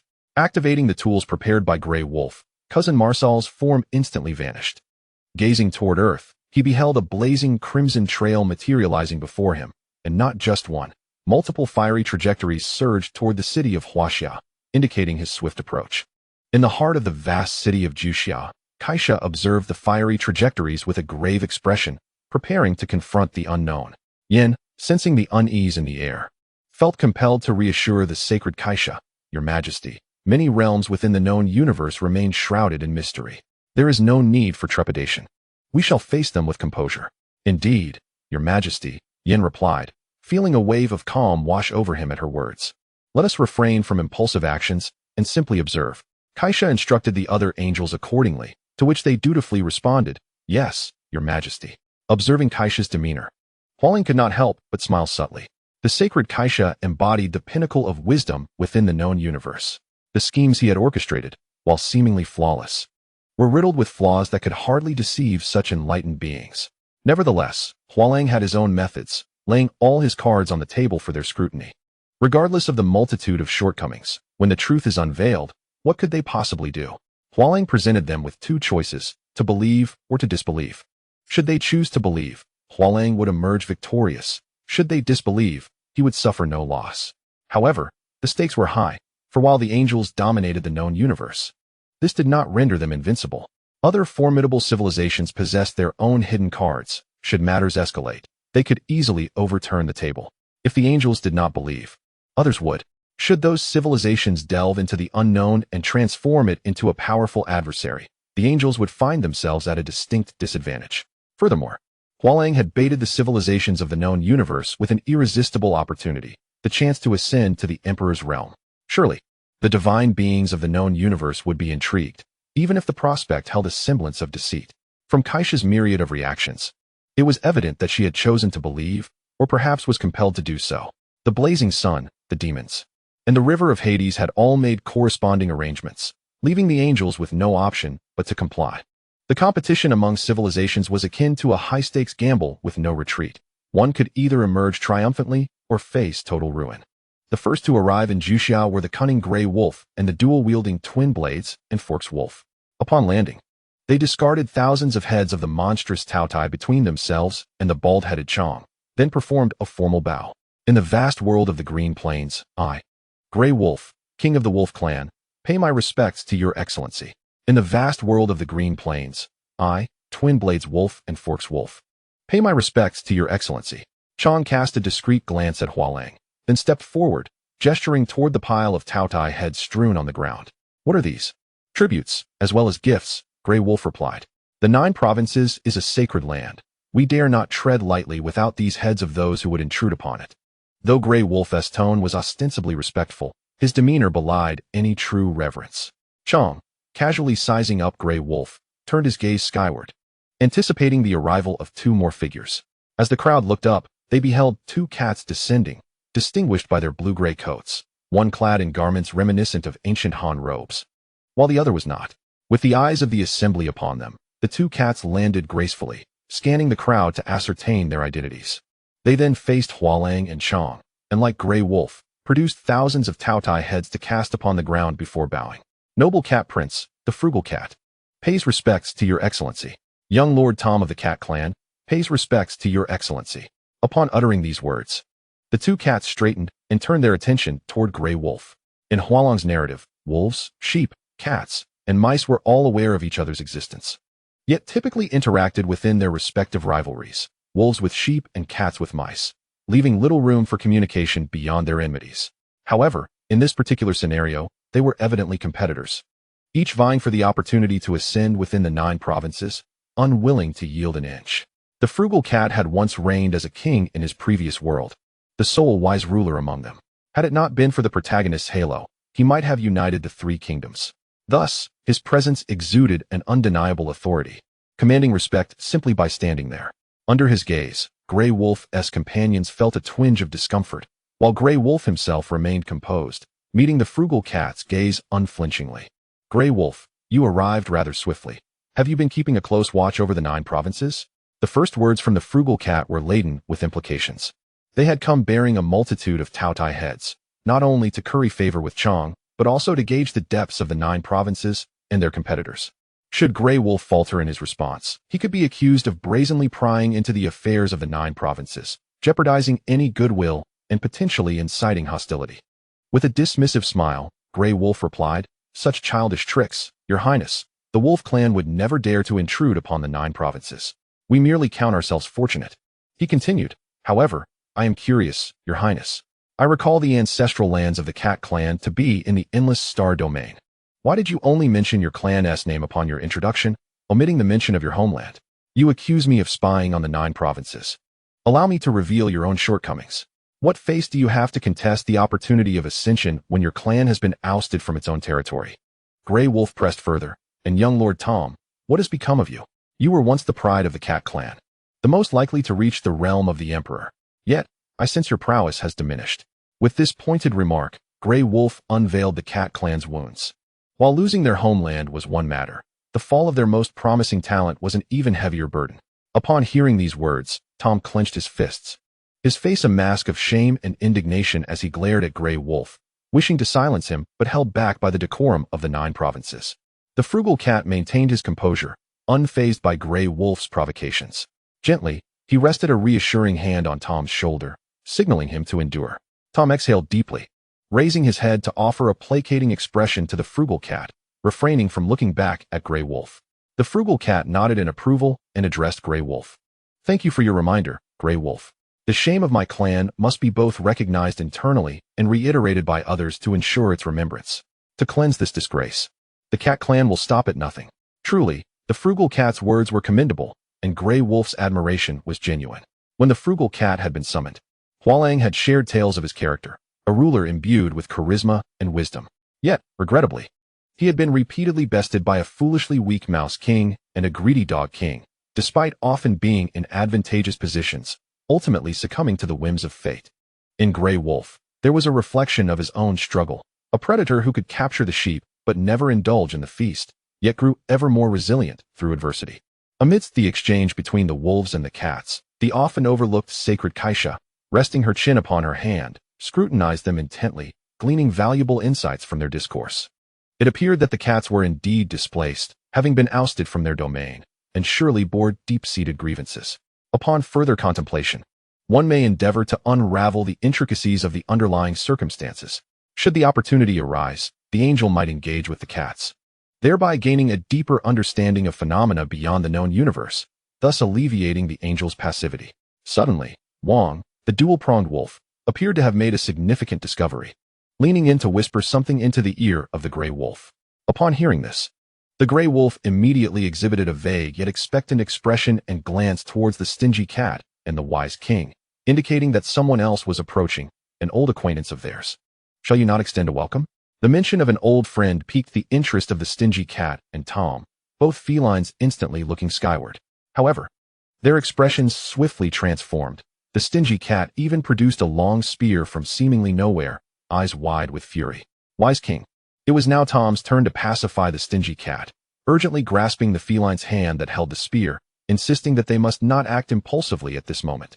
The stingy cat turned to Tom, then glanced back at the bald-headed strong man who had raised his axe, before finally directing his gaze toward the approaching figure in the sky. The elder cousin. In the narrative tapestry, the stingy cat serves as Tom's protector. Yet, during the last cat-and-mouse skirmish, the elder cousin had shattered Tom's indomitable spirit in the absence of the stingy cat, along with 3 revered cat elders. The stingy cat was portrayed as a devoted monarch of the cat lineage, exhausting himself for the clan, while Tom was depicted as the most promising candidate to ascend to the imperial throne. The elder cousin's actions had crushed the stingy cat's resolve, a betrayal more grievous than the loss of family or love. Thus, the stingy cat could hardly remain unaffected by the elder cousin's appearance. However, as a sovereign, the stingy cat was aware of their current situation. The initial reaction was merely a momentary lapse upon seeing the elder cousin. Regaining composure, he swiftly sheathed the spear, though the hatred in his eyes remained unabated.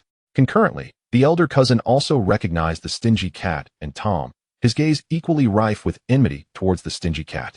In a tit-for-tat manner, the cat clan had suffered at the hands of the elder cousin, and it was only fitting that an opportunity for retaliation was orchestrated. According to the lore, upon learning of Tom's defeated spirit, the stingy cat had audaciously led an incursion into the Mouse clan's royal city, resulting in the demise of the Mouse King and a massacre of the entire royal lineage. Had it not been for the absence of the young Master Jerry's faction on the battlefield, the Mouse royal family might have faced complete annihilation. Thus, it was only natural for the elder cousin to harbor fury upon witnessing the stingy cat, as both sides bore deep-seated animosities. Nevertheless, the elder cousin understood the gravity of the situation. The 9 provinces were not a battleground. After a brief survey, he averted his gaze, retrieving the heads of the 3 high-ranking warriors along with the head of the beast from behind him, casting them onto the ground before respectfully bowing to the bald-headed strongman. In the endless star realm, I am Massel, the eldest brother of the Mouse tribe's young master. I pay my respects to your eminence. Observing this exchange, the director, Hua Lang, nodded in satisfaction, recognizing the commendable performances of all involved. Had he not been the orchestrator of the narrative, he might have been convinced himself. Now, they awaited the arrival of the Western region's blade sheep, which should be imminent. Once all were gathered, the next act could commence. Chapter 62. The annihilation of the gluttonous clan. Hua Lang did not have to wait long. Shortly after the elder cousin's arrival, the Western region's blade sheep followed suit. Adhering to the same ritual, he produced thousands of gluttonous heads from behind and cast them to the ground before bowing to the bald-headed strongman. In the vast expanse of the great world, I am one of the 3 heroes of the sheep clan, the Western region's blade sheep. I pay my respects to your eminence. Is everyone accounted for? Are there no others? The bald-headed strongman surveyed the wolves, sheep, cats, and mice, his disdain for them apparent. Yet he was compelled to orchestrate this gathering today. It was imperative to ascertain their intentions. After all, the abundance of gluttonous heads they presented raised questions about their origins. They were clearly meant to afford these individuals a pretext for their arrival, presenting the heads as tokens of allegiance and gifts. The wolves, sheep, cats, and mice were all acutely aware of the rationale behind the bald-headed strongman's leniency towards the gluttonous creatures. They cooperatively eradicated every last one that had fled, bringing their heads as tribute.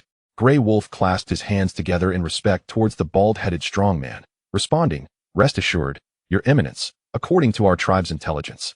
Only our 4 clans are privy to this information for the time being." Yet his words bore deeper implications. The fact that only they were aware of the news suggested that as long as they remained silent, other tribes might remain entirely uninformed. The involvement of 4 clans in the quest for the imperial opportunity was undoubtedly preferable to the chaos that would ensue if countless tribes were to partake. This was an insinuation, as well as a veiled threat. If the 9 provinces afforded them even the slightest chance, no matter how minuscule, they would ensure the confidentiality of this information, thereby maintaining the tranquility of the 9 provinces. Of course, all this remained implicit within Grey Wolf's words, left unspoken. The martial prowess of the 9 provinces was not limited to Bai Qi, the bald-headed strongman, and the 2 bears. They were all acutely aware of the repercussions of overtly articulating such matters. The implications had already reached their limits, and the likelihood of them being ineffective loomed large. Yet, how could one ascertain their efficacy without trial? The underlying meaning in Grey Wolf's words did not escape the bald-headed strongman, who found himself perplexed by Grey Wolf's audacity. As the Wolf King, how dare he pose such inquiries? Did he not fear the wrath of the 9 provinces, provoking them through his clan? You, the Wolf King of the great world, are you aware of the consequences of speaking such words to me? I am, replied Grey Wolf. But why then do I still speak? Someone must voice it. Among the 4 clans present, I have brought the most individuals. Who else could it be but me? Grey Wolf replied with a grin, presenting his rationale. Yet this was evidently a mere pretext. Merely having a larger entourage did not necessitate his comments. If he had such a multitude, why not compel others to speak? You wield considerable influence. Why burden yourself with such tasks? Do you believe I would be swayed by your reasoning? The bald-headed strongman's expression darkened, irritation surfacing at Grey Wolf's dismissive rationale. Whether your eminence believes it or not is your affair. Whether I choose to speak is mine. Grey Wolf seemed entirely oblivious to the bald-headed strongman's shifting demeanor, continuing to respond with an unwavering smile. At this juncture, the other three clans began to sense the tension. They were well aware of the Wolf clan's strength. They possessed neither the stature nor the audacity to confront the 9 provinces so brazenly. Clearly, they must have some form of backing that allowed them to navigate the 9 provinces' wrath and gain sufficient advantages. Yet what could such support possibly be? Could it be something capable of standing toe-to-toe with the 9 provinces? Now was the opportune moment for Hua Lang to make his entrance. This was a pivotal scene, bridging the narrative. The original plot of the Supergod Academy had been so thoroughly remolded by him that it had become unrecognizable, without introducing new conflicts. How could they continue? It appeared that the Wolf clan indeed had some form of support. Hua Lang extended his hand, drawing forth a head that Grey Wolf and his companions had brought, examining it closely. Then why bring these here? Would it not suffice to declare war outright? I was just getting warmed up. Wind. Wind. A great wind. At his command, 3,000 elite Qiang soldiers raised their crossbows and shields, aiming them directly at Grey Wolf and the dual-pronged wolf. Should Hua Lang give the word, they would promptly transform them into pincushions. Hua Lang's assertiveness seemed to surpass Grey Wolf's expectations as he witnessed the 3,000 elite Qiang soldiers pointing their weapons at them. A flicker of panic flashing in his eyes, though he quickly regained his composure. What nonsense, Your Eminence. The renown of the 9 provinces is known throughout the realms. Who would dare act recklessly? Grey Wolf reached behind him, retrieving a jade slip and tossing it forward. This was given to me by a person during my visit to the 9 provinces. He instructed me to present it to Your Eminence, claiming that you would comprehend its significance upon seeing it. Hua Lang caught the jade slip, eyeing Grey Wolf with skepticism before slowly unrolling it to examine its contents. 2 flowers bloom, each representing a branch. In the city of Giant Gorge on Earth, various races gather together, while beyond the planet, the demon queen Morgana observes from Mars. The failure of the glutton had been predestined even before his departure, and it is regrettable that not much was uncovered.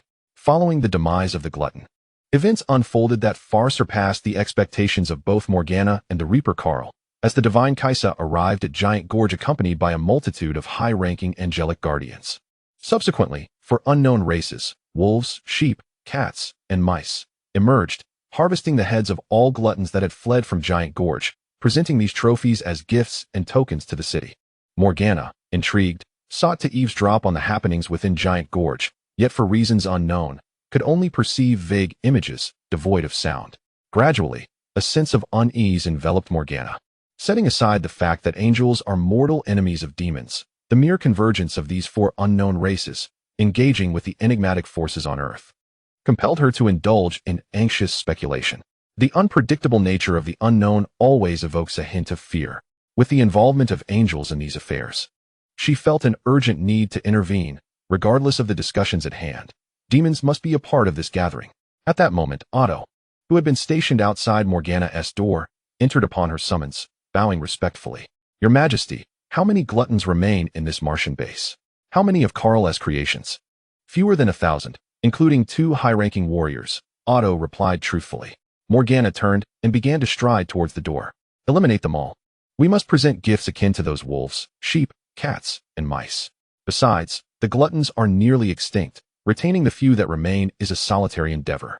It would be far better to send them into the embrace of that reclusive Karl, united as one clan. Morgana's commands were never questioned by Otto. As you wish. My queen. Through the wormhole, he retrieved the sword of command and commenced the slaughter of the remaining gluttons. From this day forth, the glutton race would be officially extinguished. Their history would remain a relic of the known universe, with no future to speak of. Chapter 63. Morgana arrives. Hua Lang meticulously finished reading the jade slips in his hand, gradually closing them and passing them to his companion, Bald Qiang. He then turned to face the Grey Wolf opposite him, his gaze complex yet devoid of hostility. Where did you encounter the individual who provided you with those jade slips? Do not blame me, esteemed one. At that time, I was unaware of my location. As all our senses were obscured, rendering us unable to perceive, the Grey Wolf replied earnestly. Have you examined the contents of these jade slips? Hua Lang continued to inquire. Rest assured, respected one, the slips are sealed with restrictions. We cannot open them. The Grey Wolf's expression shifted, finally revealing a semblance of the reverence due to the 9 provinces. Even if we could, we would not dare to look.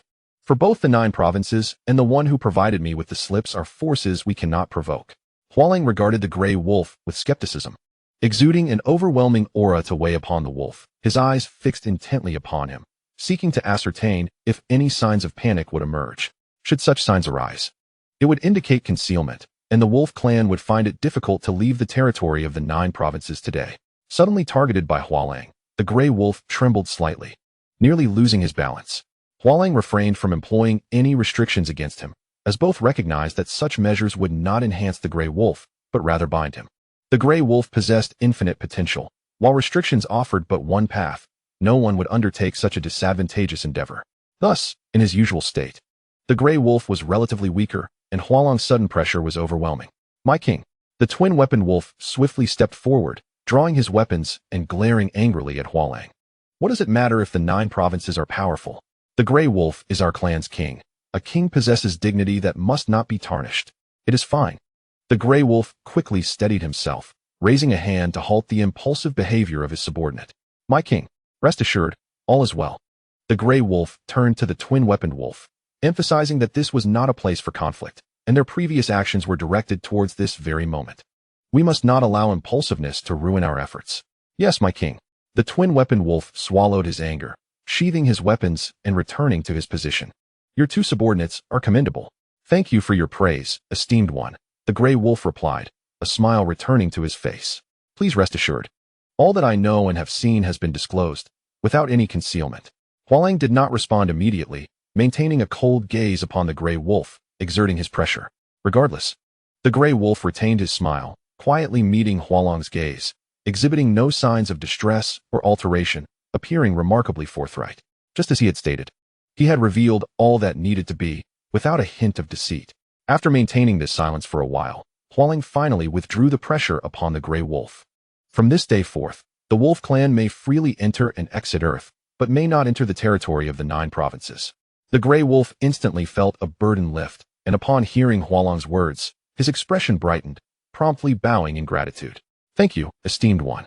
Equally, Hua Lang's declaration astonished all present. A mere jade slip had compelled Bai Qi to forgive the earlier rudeness of the wolf clan, granting them such honor and privilege. The freedom to traverse Earth would undoubtedly provide a significant advantage in the future pursuit of imperial opportunities. No matter what transpired in the 9 provinces, the wolf clan would be the first to know, seizing the upper hand. What secrets lie within that jade slip? Who provided it? All eyes turned to the wolf clan, each person lost in their own thoughts. Qiang, having also finished reading the contents of the jade slip, wore a look of regret. Recognizing the path he had ultimately chosen, Hua Lang remarked, this was anticipated. These 2 statements reignited everyone's curiosity about the contents of the jade slip. Even the bear duo began to grow curious about the jade slip in Qiang's possession, scratching their heads and turning to inquire, Brother Bear, what do you think it contains? I have no idea. Why not go ask for it so we can take a look? Brother Bear also displayed interest in the jade slip's contents. All right, I'll go. Brother Bear promptly approached Qiang. Instinctively, Brother Bear opened his mouth to call out Qiang's real name, but suddenly recalled Hua Lang's instructions and quickly stopped himself. Fortunately, the attention of the crowd was focused on the gray wolf and Hua Lang, sparing Brother Bear from drawing unwanted attention. Quickly changing his approach, Brother Bear reached Qiang's side. Qiang, let me take a look at that. Qiang was taken aback by Brother Bear's sudden interest in the jade slip, unsure how to respond. However, Hua Lang discreetly contacted him, resolving the matter. Here, it's only natural for our comrades to be curious. Others will merely be intrigued, adding to the amusement. Upon hearing Hua Lang's words, Qiang readily handed the jade slip to Brother Bear. Brother Bear opened it and immediately revealed a bitter expression, returning to Brother Bear's side and directly handing it over to him. In a hushed tone that only they could hear, one remarked, Brother Bear, I cannot comprehend the characters inscribed here. Upon hearing this, Brother Bear curiously opened the scroll, and his expression instantly mirrored that of his companion, revealing a bittersweet countenance akin to that of Brother Two. The scribe, in an effort to enhance the authenticity and prestige of the jade tablet, had inscribed it entirely in hieroglyphics. It was beyond the understanding of not only Brother Bear and Brother Two, but even the likes of Hua Lang and Qiang were equally baffled. Their earlier reactions were merely performances, rooted in sheer acting prowess. However, this display of confusion only piqued the curiosity of the onlookers, who wondered why the two bore such expressions upon gazing at the jade tablet, further heightening their intrigue regarding its contents. Morgana, having obliterated the Taotie clan, finally arrived at Juxiao City, laden with gifts. Yet, before she could touch down, she sensed an unusual atmosphere enveloping the scene. It seemed she had missed something of great significance. Without hesitation, she called out, "Have I missed something important?" Her words swiftly redirected the attention of the gathered crowd towards her. Morgana was seen clutching the severed head of a high-ranking warrior in one hand, while behind her, Otto bore a massive sack filled with the heads of Taotie warriors. "Devil? Yes, I am Morgana, the Queen of Demons," she declared boldly, casting a disdainful glance towards the sacred Kesha. In earlier times, Morgana would have hesitated to present herself so brazenly before Kesha, particularly when the latter was flanked by over 20 high-ranking angelic guards, while she had only Otto at her side. Yet now, with such a diverse assembly of peculiar races present, Morgana confidently surmised that Kesha would not dare to confront her. Such an opportunity was rare, and Morgana was unwilling to let it slip away. Wasn't it simply fortuitous that Kesha was present, along with so many lesser beings? Surely, they were not here to assassinate her. Today, the angels were truly beleaguered, first by Hua Lang and his companions, and now by the presence of demons. One angel, gripping her flame sword tightly, seethed with anger, for had Kesha not previously decreed that they must not act, she would have lunged forward to strike Morgana across the face with her sword, silencing her foul tongue. In contrast, Kesha appeared utterly unfazed by Morgana's presence, remaining serenely seated upon her throne, seemingly disinterested in even casting a glance in Morgana's direction. With her chin resting on her hand, Kesha contemplated the current dynamics. Having recently allied with the cats, yet now found herself more intrigued by the wolves. Although the wolves might not possess knowledge of the Jade Tablet's contents, they certainly had the most information among those present. However, many others likely harbored similar intentions, and it was uncertain whether the angels could effectively communicate with the wolves. Therefore, the cats should not be disregarded. A dual approach would prove to be the most prudent strategy. Observing Kesha's refusal to engage with Morgana, Yin stepped forward. Regarding Morgana as one might a jester, "Morgana, you need not summon the queen or her cadre of elite angelic guards to deal with you. Were it not for your presence, Morgana would likely have been hunted down for her transgressions, fleeing from justice across the known universe. By now, you might have already perished at the hands of the angels. Yet here I stand, thriving, dear little demon." Seeing that Kesha ignored her completely, Morgana's ire flared. She pointed accusingly at Kesha and Yin, preparing to retaliate when, bang, bald Qiang, unable to contain himself, slammed his axe onto the ground, producing a resounding noise. "What do you think this place is?" His words effectively stifled Morgana's impending tirade. Though she wished to disregard the interruption, reason prevailed and she restrained herself. Yet the effort left her feeling increasingly vexed. Her complexion darkened, and after a moment of heavy breathing, she shot a venomous glance at Kesha and Yin. "When the opportunity arises, I shall personally ensure your demise, you two wretches." Throughout this entire exchange, Hua Lang observed keenly, nearly unable to contain his amusement beneath his mask. It was all quite entertaining. Moreover, Morgana's reputation as the most malevolent entity in the known universe was truly well-deserved. Even from a distance of nearly 1,000 meters, Hua Lang was nearly captivated by the sheer magnitude of her malice. It was a pity that Morgana's heavily made-up visage somewhat detracted from the atmosphere. How splendid it would have been had she appeared barefaced and serene. "Why have you come to the 9 provinces, and what is your purpose? We are all well aware of your intentions. There is no need for subterfuge. The moment of the emperor's ascendance is nigh, and the opportunity to become an emperor shall soon manifest." Bald Qiang pointed his axe at those gathered before him. "To fail to ascend to emperor is to be reduced to mere ants. I believe, aside from myself and the 9 provinces, no one desires the chance to become an emperor. Embarking on the path of a cultivator is a journey of defiance against heaven and earth, a struggle for life amidst death, leaving no room for retreat. Therefore, I shall not relinquish anything. Such a notion is utterly impossible. However, you are all aware that this opportunity to become an emperor is singular, and the 9 provinces are not feeble prey." As Bald Qiang's words echoed through the air, an eerie silence enveloped the assembly. Aside from the demons and angels, the faces of the wolves, sheep, cats, and mice grew solemn. They could not directly respond to this inquiry, yet their expressions conveyed their understanding of Bald Qiang's message. They had already prepared themselves for this moment before embarking on their journey to the 9 provinces, each having left behind seeds and contingencies within their clans to prevent their races from being vulnerable in the event of their demise. "May I inquire as to what this opportunity to become an emperor entails?" A voice abruptly shattered the silence. Hua Lang turned his gaze towards the source of the voice, initially expecting it to belong to an angel or demon. To his surprise, it was Reina, a youthful girl in her 20s, the sun goddess. She had not intended to speak up, aware of the tense and oppressive atmosphere that could potentially spark chaos. Yet her curiosity was insatiable. Having previously considered sneaking a glance at the jade tablet while others were distracted, she was thwarted by the lurking presence of Yuanli. Now, the mention of the Emperor's ascendance was the second time she had encountered this term, and her eagerness to understand compelled her to ask. Behind her, Yuanli wore a look of exasperation, regretting not having intercepted the goddess Lina sooner. Presently, none of the factions in attendance could be deemed weaker than the blazing sun. Bald Qiang's previous remarks were clearly threats and warnings. What was Lina thinking? The radiant sun should maintain a low profile. Continuing to draw upon the strength of the Xiong Lian to glean further information, what was the purpose of her interjection? However, considering Lina's character, her actions were not entirely surprising. Instantly, all eyes turned towards Lina. The wolves, sheep, cats, and mice remained indifferent. Yet the gazes of the angels and demons bore a hint of gratitude. They silently thanked Goddess Lina for voicing what they too wished to ask, but had refrained from doing so for various reasons. Truly, Lina embodied the greatest calamity of the known universe, full of audacity. Even though the questioner was unexpected, her inquiry was welcomed. Bald Qiang, adhering to the prearranged script, began to elucidate. During this period, I have sought to understand your systems, technology, and super soldiers, while differing in process and means, ultimately converge towards the same goal, to achieve eternal existence. The opportunity to become an emperor is a realm you have yet to explore.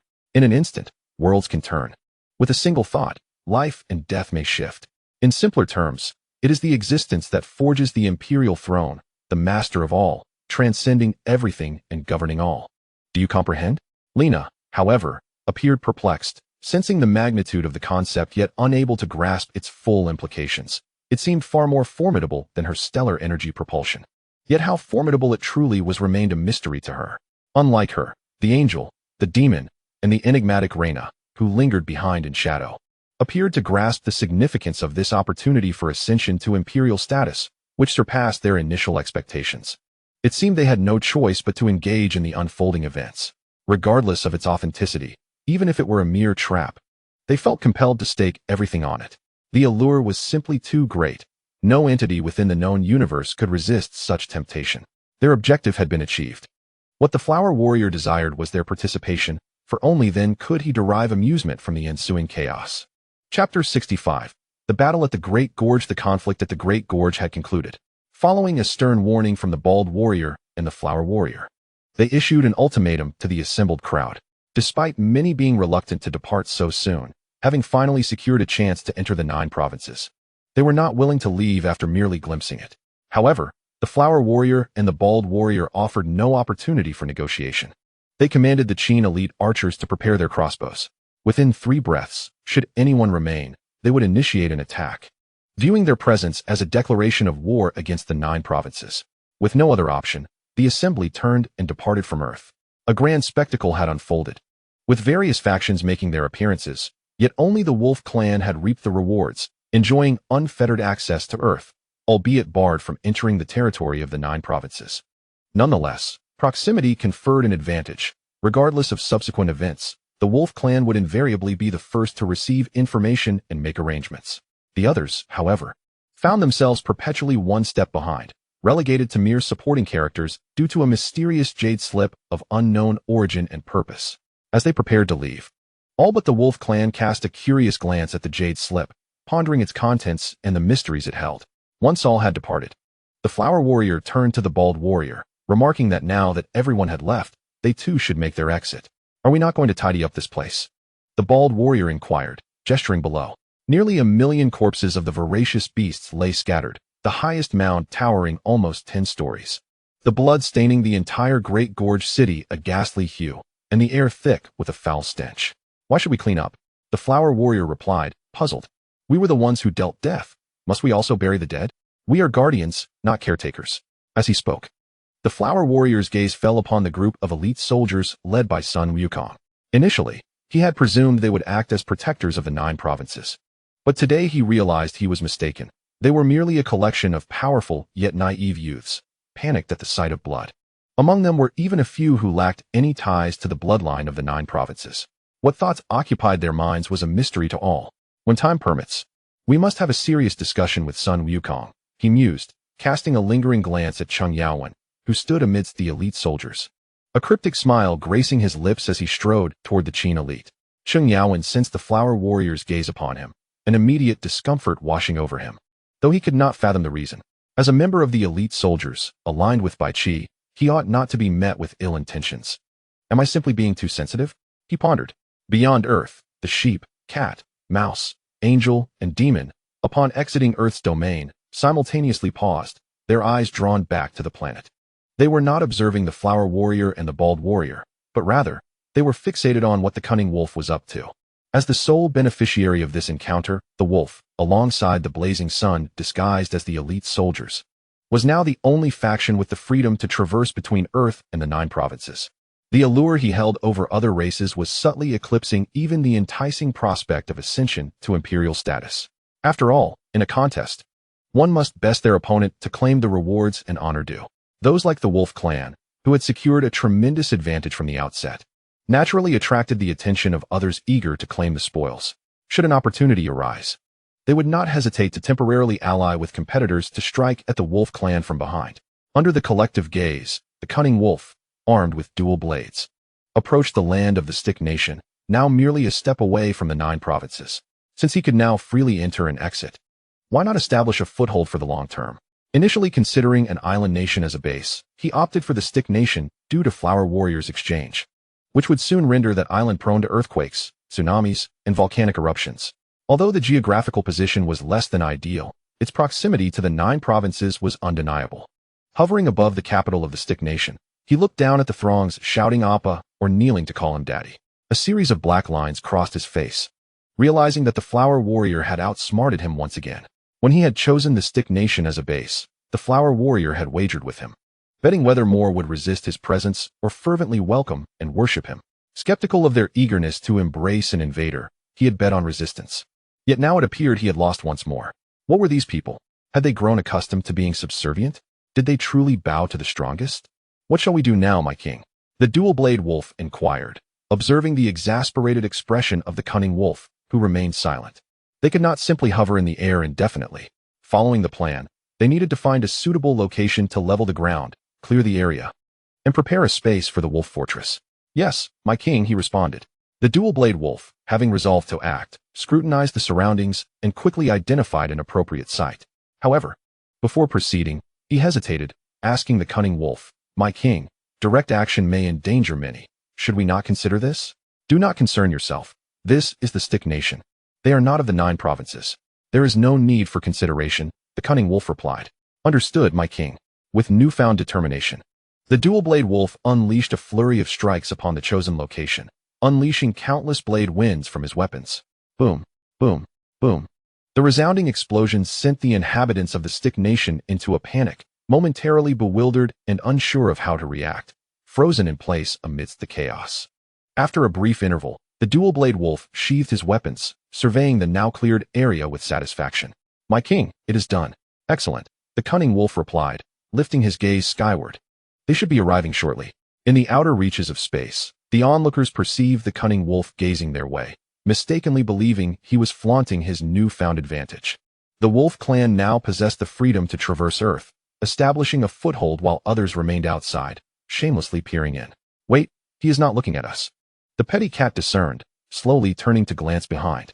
Upon recognizing what lay behind, their demeanor shifted to one of grave seriousness, redirecting their attention. Chapter 66. The Wolf Fortress Behind Us. The crowd swiftly turned to behold a wormhole quietly unfurling in the distant expanse of space. The sentiments of the gathered crowd were momentarily set aside as Morgana's expression turned grave. Her profound understanding of time and space was unparalleled. Even the divine Kaisa would not claim superior knowledge in this realm. The tactical core of the Earth elite soldiers, the Time-Space Rose, was founded upon Morgana's research. Yet, despite her deep familiarity with the fabric of time, she had failed to be the first to perceive the wormhole's presence, a realization that weighed heavily upon her. It signified an impulse technology of time and space that transcended her comprehension. Though it belonged to the same domain, it was an entirely different path. Intriguingly, aside from the opportunity presented by the Emperor's legacy, the demon has developed an interest in another matter. Gradually, the wormhole has expanded, its boundaries reaching over 10,000 meters and still growing, slowly spreading outward. What could the cunning wolf intend to transport through such a vast wormhole? The current scale of the wormhole is sufficient for an entire fleet to traverse, yet it shows no signs of halting. Suddenly, a somewhat flippant voice emerged from the wormhole, playfully addressing the Western Region Blade Sheep, who had begun to reach for the hilt of his weapon. I never expected that the first familiar face I'd encounter here would be yours. What is the matter? Has the sheep tribe run out of members? Sending an old ram like you to lead the charge? As the voice faded, its owner stepped forth from the wormhole. Clad in pitch-black leather armor and draped with a matching dark cloak, he bore an air of arrogance, with a pair of shades resting upon his forehead. Mounted upon a colossal wolf-like creature, he was none other than the leader of the 7 great wolves, Night Wolf. Upon his arrival, Night Wolf's gaze swept over the crowd. Yet none seemed worthy of his attention. Their presence was dismissed with disdain. With a swift motion, the Western Region Blade Sheep unsheathed his sword, positioning himself defiantly before the assembly. Night Wolf, though age has dulled my senses, my blade remains sharp. Do you wish to test your mettle against me? Night Wolf chuckled, urging his massive wolf to advance, halting within 100 meters of the Blade Sheep. Old ram, do you not grasp the gravity of your situation? Setting aside whether you could best me in combat, what audacity allows a mere sheep to draw a blade against me? Boom, boom, boom. The sound of thunderous footsteps echoed behind Night Wolf. The Blade Sheep's expression shifted as he glanced behind Night Wolf, and to his astonishment, a seemingly endless line of wolf soldiers emerged from the wormhole, marching in perfect unison. These soldiers were genuine, not mere illusions conjured through equivalent exchange. Although Kalia had recently become an interstellar pirate, aided by the formidable ships provided by Grey Wolf, he had plundered numerous civilizations and vessels. Among these was a beastly civilization, genetically akin to wolves. Recognizing the potential utility of this connection, Kalia contacted Grey Wolf, who successfully established a portal for the inhabitants of this civilization. Moreover, through collaboration with Grey Wolf, Baldy Qiang, and Tom and Jerry, a genetic modification serum was developed, transforming these beings into wolf soldiers, competing for the Emperor's legacy. A prize of such magnitude could not be accomplished by a mere few. A vast army was essential to uphold the grandeur of the endeavor.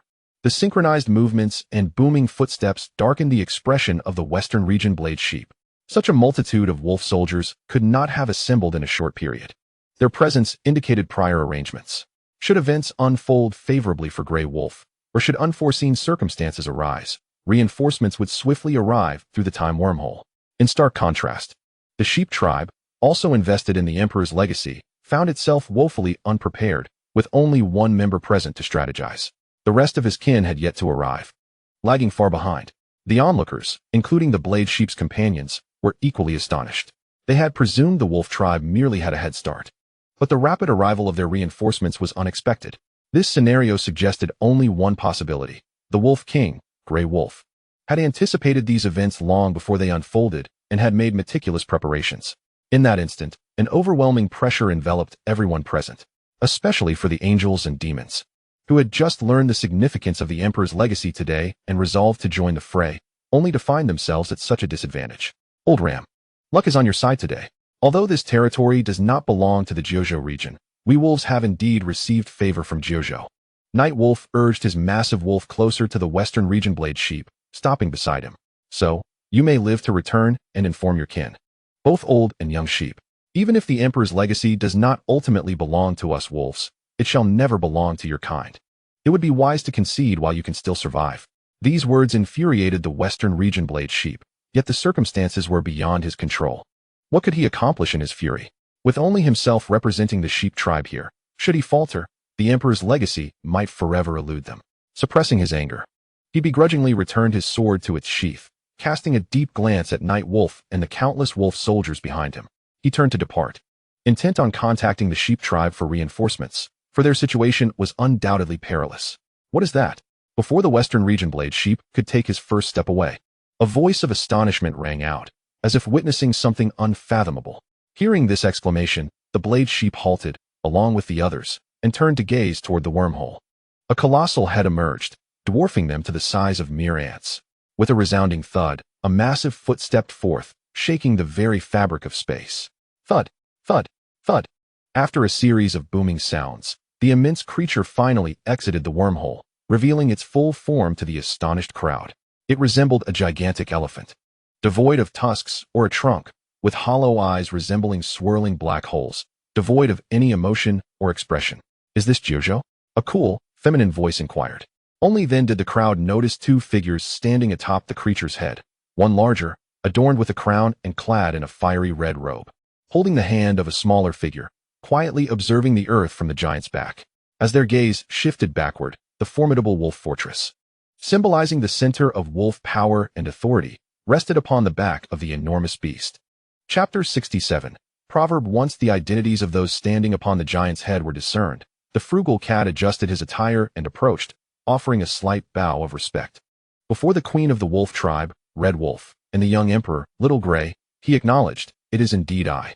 After exchanging names, the frugal cat stepped forward, raising himself slightly to stand on equal footing with Red Wolf. Although she was a queen and Little Gray a young emperor, both held a higher status than the frugal cat.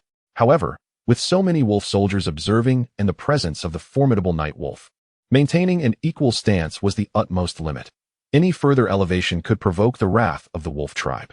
"Your Majesty, young emperor, the 7 great wolves, 100,000 wolf soldiers, and the clan's guardian, the magic elephant," the frugal cat murmured, surveying everything pertaining to the wolf tribe below. "I must implore your forgiveness for my boldness, but does the wolf tribe not fear the repercussions of such a massive investment in Jojo?"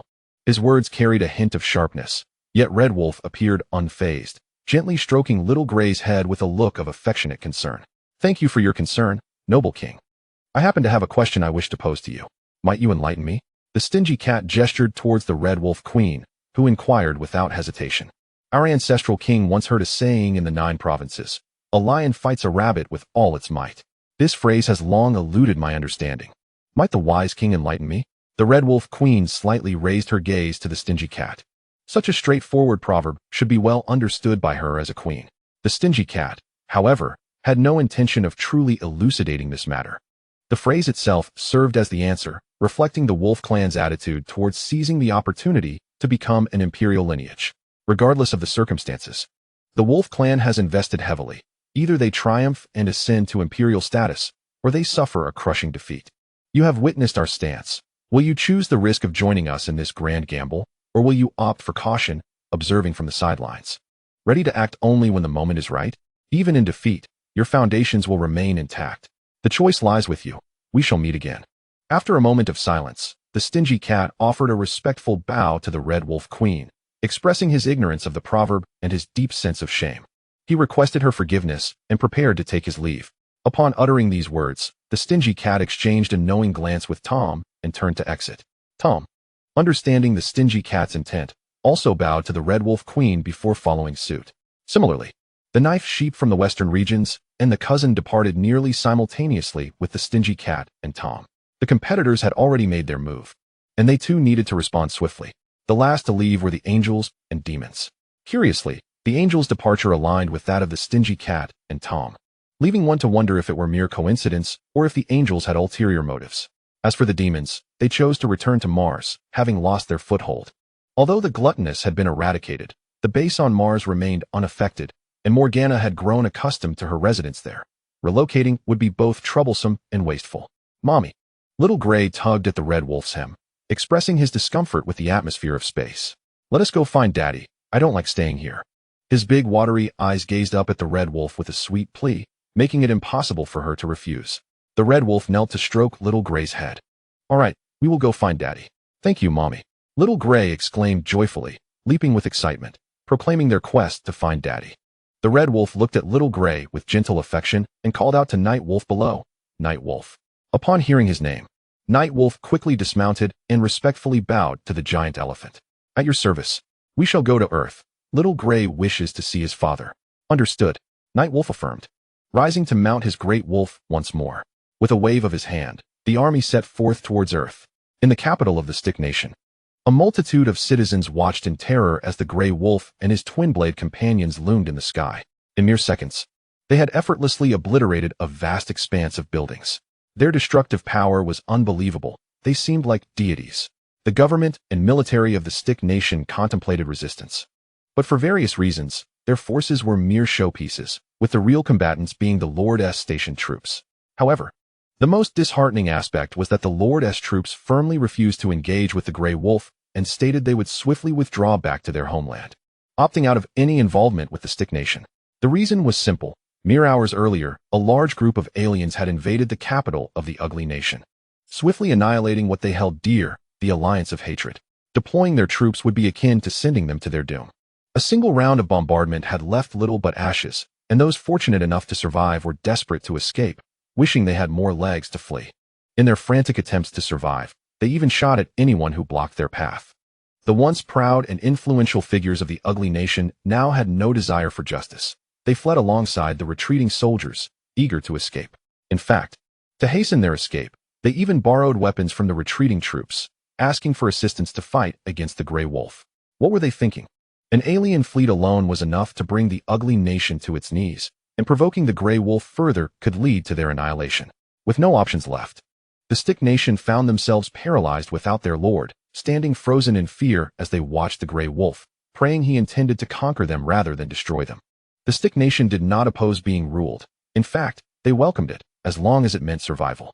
They would gladly accept the role of subservience, even calling him father. This has been their historical pattern, betraying allies, wielding power through fear, and aligning with enemies for their own gain. They have learned the essence of such idioms and have actively applied them, taking pride in their survival. Yet, it struck them as odd that their new overlord seemed fixated on the sky rather than acknowledging them. Shall we take a look? What on earth is that? As the Stick Nation gazed upwards alongside the Grey Wolf, their fear intensified. The giant elephant and wolf soldiers had breached the Earth's atmosphere, drawing ever closer. Chapter 68. The Return of the Frying Pan in the capital of the Stick Nation. The area cleared by the twin-blade wolves revealed the Grey Wolf using a remote control to maneuver the giant elephant into position. This elephant had been discovered by Callie during a raid, possessing a fleeting ability to survive in space, albeit not in its current massive form. Upon learning of this creature, the Flower Prince conceived a plan. If it could be enlarged, the sight of it carrying the wolf fortress across the void would be quite spectacular. Thus, he instructed the Grey Wolf to enhance both the wolf soldiers and the elephant simultaneously. However, issues arose because the modifications were deemed secondary. The Grey Wolf mistakenly thought them inconsequential, only upgrading the elephant's physical capacity and its survival abilities in space. They had improved the hardware without enhancing the software. The elephant's size had grown exponentially, yet its intellect did not follow suit, resulting in a situation where a mouse's brain governed an elephant's body. Simply moving was already a strain, and executing such a complex task as parking was a nightmare for the mindless creature. It could only rely on the Grey Wolf's universal controller for guidance. After much effort, the Grey Wolf finally positioned the giant elephant appropriately, ensuring it was prominently visible, a display of grandeur. I must upgrade its intellect when time permits, the Grey Wolf remarked, wiping the sweat from his brow. If that Flower Prince had informed me that this creature was meant for the Wolf Clan's lettering, I would have been more diligent in my efforts. The current state, with only hardware and no software, was quite vexing. Stowing the universal controller behind him, the Grey Wolf turned eagerly towards the wolf fortress. All other matters paled in comparison to seeing his wife and child. Upon entering the fortress, he searched for their familiar figures. Wife, Little Grey, where are you? Mommy. Little Grey, he had barely traversed 2 rooms when he heard the Grey Wolf calling out in a hurried frenzy, causing the Red Wolf to feel somewhat exasperated. She reached behind her, retrieving a frying pan, and hurled it towards the Grey Wolf, who was still calling from outside several rooms. The frying pan, as if equipped with tracking navigation, circled several times before landing precisely on the head of Grey Wolf. With a resounding thud, Grey Wolf felt dizzy, collapsing to the ground. Stars swirling around his head. Wife, what's the commotion? Red Wolf emerged, holding Little Grey, her expression tinged with irritation as she glanced at Grey Wolf. The wolf fortress prepared for them by Flower Wolf, while resembling their previous abode, could not replicate the intricate details since it was constructed by an ordinary renovation team. The original fortress housed Grey Wolf's advanced technology, complete with fitness equipment for Red Wolf, wellness devices, and massage robots, along with virtual imagery and an indoor amusement park designed for Little Grey. These were incomparable to the fortress prepared by Flower Wolf. After much effort, Grey Wolf had finally rebuilt a new fortress, giving Red Wolf a sense of home. However, just as she and Little Grey were about to explore and familiarize themselves with their new surroundings, they heard Grey Wolf's loud exclamations. Could Red Wolf not feel vexed? With the frying pan still in hand, Grey Wolf clambered to his feet, removing it with force and smiling warmly at his wife and child without a trace of anger. It was a familiar feeling: frying pans, wolf fortresses, and family. Grey Wolf cheerfully declared, "I just wanted to introduce you to our new home, where we have some automated defense systems. I was concerned for your safety." "Then hurry up," Red Wolf replied, feigning indifference. It wasn't that Red Wolf didn't love Grey Wolf. It was just that this had become their daily routine. Compared to before, she had used the frying pan on him far less often. Yet, upon returning to the wolf fortress today, she felt an inexplicable urge to strike him, as if something were amiss without it. "All right, dear," Grey Wolf exclaimed, quickening his pace as he led Red Wolf and Little Grey on a tour of their new home. After a while, he meticulously detailed every aspect of the house to Red Wolf and Little Grey, leaving no stone unturned. Red Wolf nodded in satisfaction. She was extremely pleased with the fortress, especially the massage robot that Grey Wolf had specifically designed for her, which delighted her immensely. Unable to resist, she decided to try it out, asking Grey Wolf to take Little Grey to play for a while, so she could relish the experience. Grey Wolf readily agreed, taking Little Grey's hand as they stepped outside. As they walked, Grey Wolf inquired about Little Grey's impressions of their new home. "Do you like the new house, Little Grey?" "I love it. Daddy is amazing," Little Grey exclaimed, joyfully bouncing and showering praise on Grey Wolf. To him, Grey Wolf was the most formidable figure, unmatched by anyone. Of course, Grey Wolf chuckled, basking in his son's admiration, which filled him with a profound sense of accomplishment. He struck a comical pose, hands on his hips, laughing heartily. However, Little Grey suddenly grew solemn after a moment of reflection. For Grey Wolf, his son's unhappiness was a matter of great concern. Immediately, he masked his jovial demeanor, crouched down, and gently asked, "What's wrong, Little Grey? Is something bothering you? Are we going to live here forever? We can't play with Uncle Flower Wolf, Tom, and Jerry anymore." Upon understanding the cause of his son's distress, Grey Wolf reassured him, "That's not a problem at all. Come with me." He led Little Grey to a room, pushing open the door to reveal a peculiar device connected to a door. "Son, this is a teleportation portal I invented," Grey Wolf announced, producing a remote control from behind him and handing it to Little Grey. "Whenever you want to play with Uncle Flower Wolf, just use this. You'll be able to step through the portal to his home." "Wow, Daddy is incredible." Little Grey's eyes sparkled with excitement as he took the controller, bouncing joyfully around Grey Wolf. "You really are amazing." "Indeed," Grey Wolf beamed, returning to his earlier prideful demeanor as he laughed, surrounded by Little Grey's adoration. Suddenly, sensing an approaching presence, Grey Wolf's cheerful expression vanished, replaced by a stern glare as he placed his hand on Little Grey's shoulder. "Son, I need to handle something urgent. Go find your mother, all right?" "Okay." Little Grey nodded obediently before turning to seek out Red Wolf. As Grey Wolf watched his son walk away, his gentle smile disappeared, replaced by a cold, furious expression. Who dared to disturb their joyful moment? Chapter 69. The Demon Outside the Wolf Fortress. Night Wolf, the Twin-Blade Fork Wolf, and 100,000 wolf soldiers gathered, weapons drawn, surrounding Morgana and Otto with predatory intent. Morgana and Otto aimed to reach Mars, their only viable sanctuary, but now was not the time. Their previous actions were merely for show. The situation on Earth was exceedingly complex due to the so-called ascendancy opportunity, with countless individuals and races poised to entangle themselves in the fray. Demons were no exception. Yet they remained largely ignorant of Earth's conditions, particularly regarding the unknown races and forces that might soon become adversaries. Acquiring intelligence was imperative. They needed at least a rough estimate of potential foes. Initially, the sheep, cats, and mice were manageable targets for direct collaboration, allowing the demons to unite in pursuit of mutual advantages, only to later betray them. However, the angels clearly harbored similar intentions. With over 20 high-ranking angels, including the treacherous Kasha, Morgana dared not confront them amidst such a significant power disparity. Nevertheless, Morgana swiftly devised another plan. Given the current circumstances, the strength and positioning of the wolf tribe were undoubtedly paramount. Although the likelihood of forming an alliance was slim, and Morgana had no substantial bargaining chips. If an alliance were achieved, the demons could ascend to unparalleled heights, leaving the angels and all known civilizations in the cosmos far behind. Even if it required some risk, it was a gamble worth taking. Thus, once she confirmed that the angels and other forces had departed, Morgana led Otto on a detour, quietly infiltrating Earth and arriving at the territory of the nation claimed by Grey Wolf.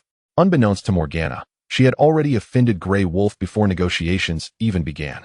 At that very moment, he was cherishing intimate moments with his wife and son, and her unexpected arrival disrupted his good spirits entirely. Oblivious to the unfolding drama, Morgana remained calm amidst the encirclement of wolves, intrigued by the hostile gazes of the soldiers.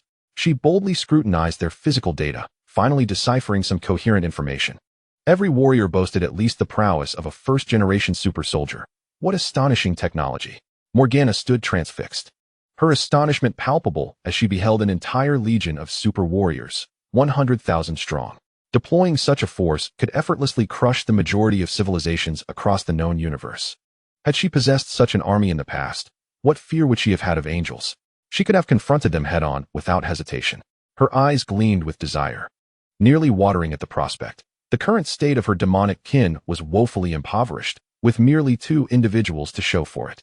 Were it not for the fact that they were on the territory of the Wolf clan, she would have eagerly begun to preach her philosophy of fallen freedom to the Wolf soldiers before her, seeking to convert them into her own warriors.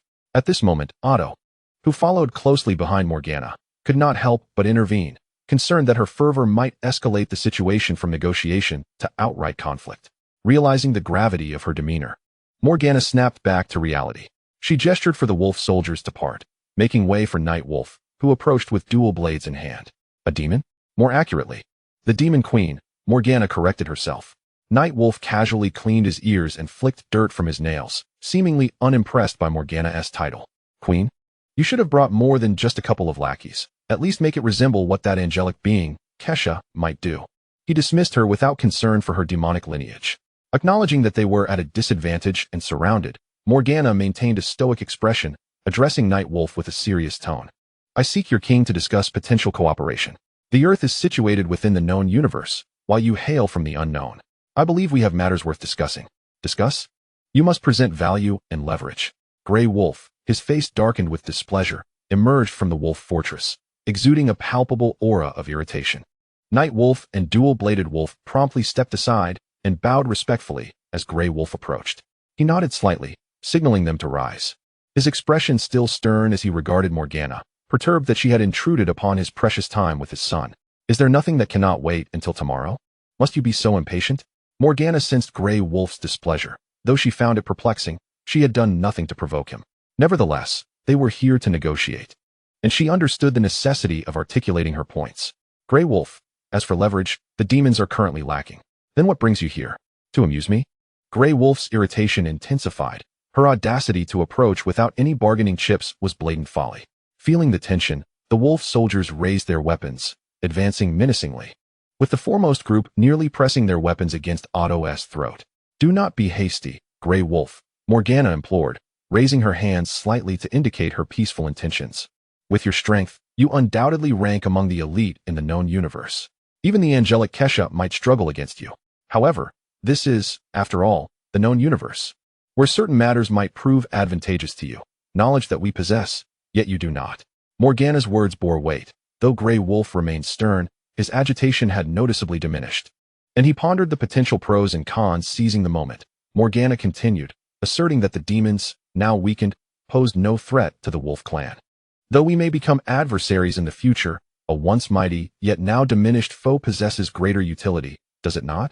Grey Wolf cast a glance at Morgana before turning away, heading towards the fortress.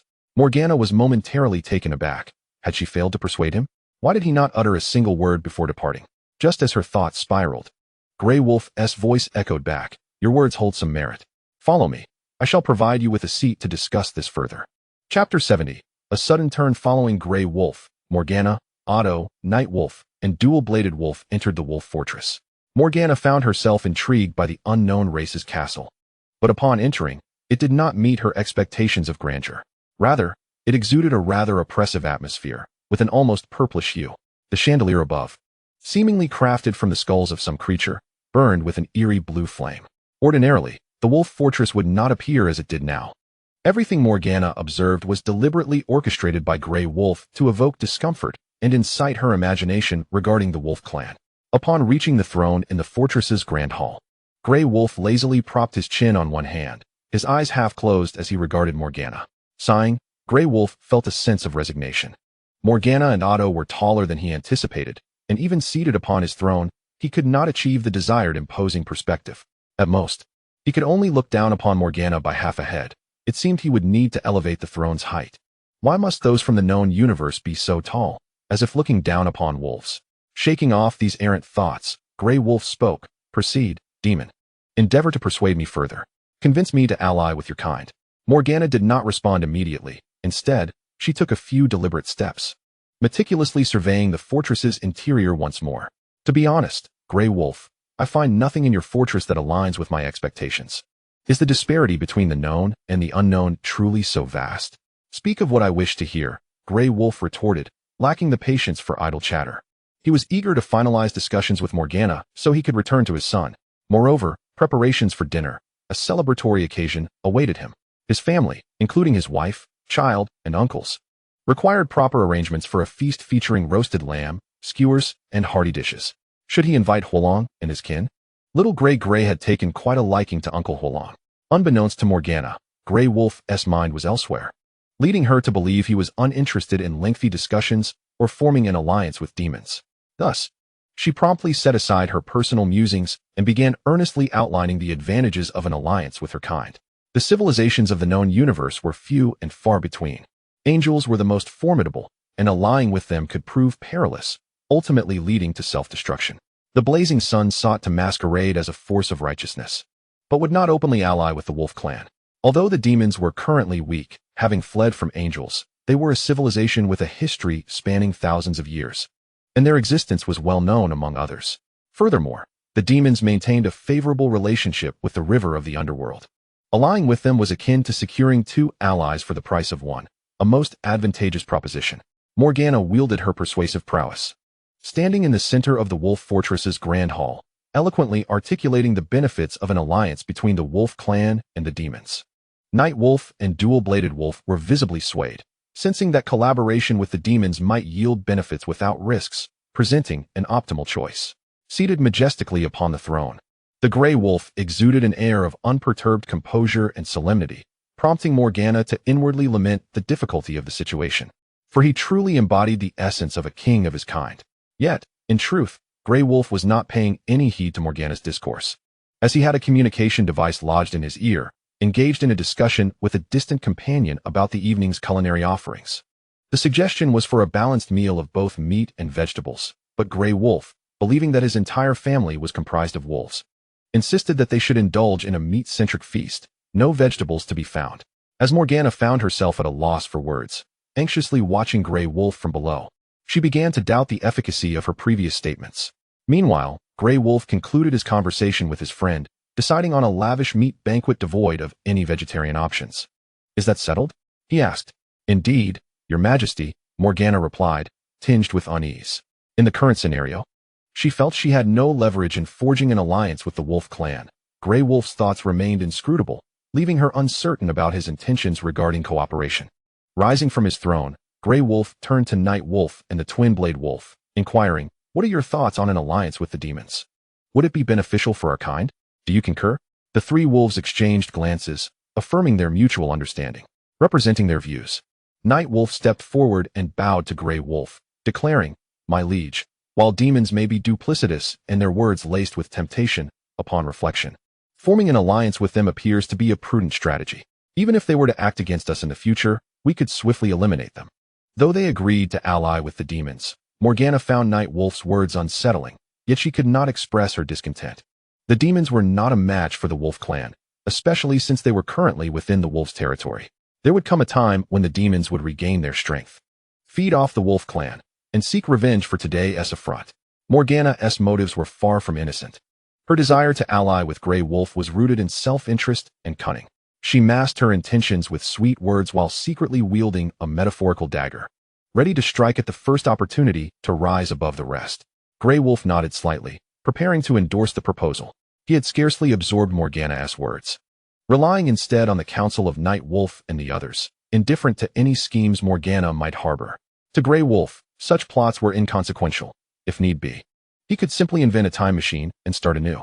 Just as Grey Wolf was about to speak, Little Grey trotted in from behind, announcing, "Daddy, Mommy is giving massages, and she sent me to find you." The title of young emperor bestowed upon him piqued Morgana's interest, while Grey Wolf merely referred to himself as the Wolf King. His son was called an emperor, which intrigued her further.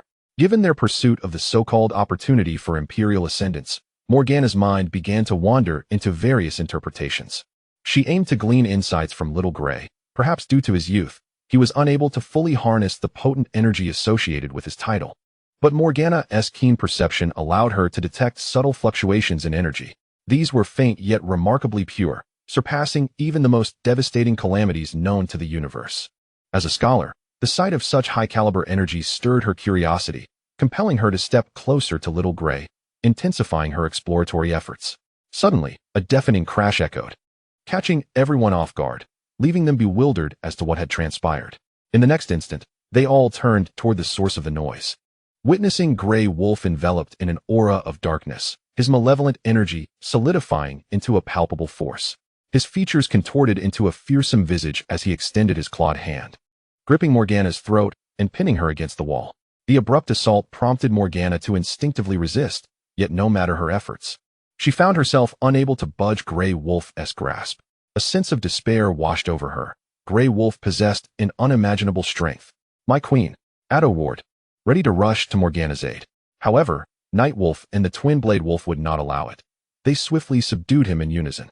Grey Wolf turned slightly to glance at the commotion before returning his gaze to Morgana. "Demon, how dare you harbor inappropriate thoughts toward my son?"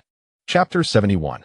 A lesson never to be forgotten. Morgana now understood the sudden shift in Grey Wolf's demeanor. Her mere act of probing into the energies surrounding Little Gray had provoked his wrath.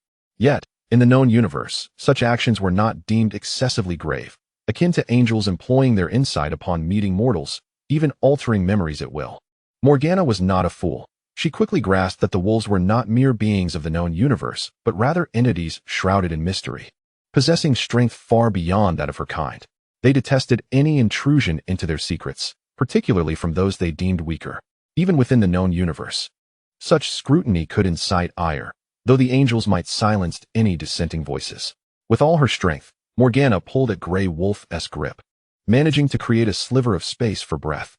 Grey Wolf, my lord, I beseech you, forgive my transgression. I never intended to offend the young emperor. I was merely curious about the energy he possesses. There was no malice intended. Ah, still capable of speech. Quite resilient, I see." Grey Wolf dismissed her explanations, questioning her actions. Did she believe the wolves were blind to her intent? Had she grown too comfortable in the known universe, assuming that unknown beings adhered to the same codes of conduct and decorum? Such notions were folly. The law of the jungle prevails. Survival of the fittest is the true cosmic principle, binding the fate and safety of their kind, leaving no room for civility. With renewed force, Grey Wolf tightened his grip, completely depriving Morgana of any chance to breathe. Her mouth gaped open, yet no air filled her lungs. Today, she might truly meet her end here. Little Gray, accustomed to grand spectacles, was not overly alarmed by the sudden turn of events. Instead, he was curious about why his father had transformed so dramatically. "Daddy," he called out. Upon hearing his son's voice, Grey Wolf's fearsome countenance melted away, replaced by a gentle smile. "My dear, I have matters to attend to. Would you kindly play in the game room I built for you? I shall join you shortly." Grey Wolf wished to shield Little Gray from the grim realities of the world, not wanting him to witness the wickedness that lurked within. Though this might handicap Little Gray's ability to discern right from wrong in the future, such concerns were trivial, with Grey Wolf and the Wolf clan by his side. Any who dared deceive Little Gray would face dire consequences. Little Gray looked up at his father, beginning to grasp the meaning behind Grey Wolf's intentions.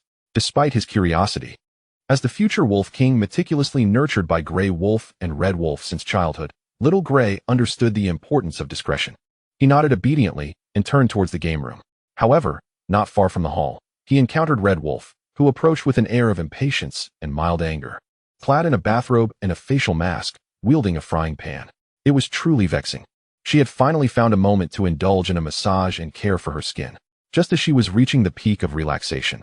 A loud crash from downstairs shattered her tranquility, instantly dashing her enthusiasm. Wrapping herself in a bathrobe and still adorned with her facial mask, she rushed outside. Surely it was Grey Wolf causing the ruckus. Didn't he know she was enjoying some peace? Why couldn't things be a bit quieter? Yet, upon seeing Little Gray approaching, her irritation and mild anger vanished, and she set down the frying pan. She quickly walked over to him, gently ruffling his hair, and asked, "Little Gray, what are you doing here? Where's your father?" "He's in the hall with Uncle Wolf, Uncle Knight, and Cousin, fighting two unfamiliar winged beings. The ones we saw on the elephant in outer space," Little Gray replied. The mention of a confrontation involving winged beings triggered a series of associations in Red Wolf's mind. Although she didn't know the specifics, it was evident that the situation was serious. She took Little Grey's hand and headed towards the hall. As they approached, Red Wolf sensed an unusual tension in the atmosphere. The intense killing intent radiating from Grey Wolf was something she seldom witnessed. Recognizing the gravity of the situation, she paused at the entrance and advised Little Grey, "Wait here for Mommy. I'll be back shortly, all right?" "Okay." Little Grey cheerfully agreed, standing aside obediently. With a warm smile directed at him, Red Wolf turned and adopted a stern demeanor as she entered the hall. "What's all this commotion? What are you all doing?" she bellowed, instantly commanding attention and silencing the chaos within. Grey Wolf, Night Wolf, and Twin Blades Wolf momentarily froze, a flicker of fear passing through their eyes before it quickly dissipated. Red Wolf surveyed the scene before striding directly toward the throne, sitting down with an imposing presence and surveying those below. Grey Wolf, what on earth has transpired? Grey Wolf, always forthcoming with his wife, recounted the entire incident without reservation, detailing the troubling intentions towards Little Grey. As Red Wolf absorbed this information, she murmured softly to herself before rising once more, moving toward Morgana with a cold, piercing gaze that matched Grey Wolf's intensity. "You are the Demon Queen?" Upon her inquiry, Grey Wolf loosened his grip slightly, allowing Morgana to respond. "Yes, my queen. I truly meant no offense to the young emperor. It was all a misunderstanding." Having heard enough, Red Wolf raised her hand to halt Morgana's continued explanations. Uninterested in hearing more, she turned to Grey Wolf, stating, "Today is a significant day for the Wolf clan. It would be unwise to kill a king." Morgana, upon hearing this, felt a glimmer of hope, believing she might be spared. However, Red Wolf's next words plunged her into despair. "Let this serve as an unforgettable lesson, one that will etch today's events into your memory." "Yes, my wife," Grey Wolf affirmed. Red Wolf cast one last glance at Grey Wolf, reminding him that while she spared Morgana's life, the lesson must be profound.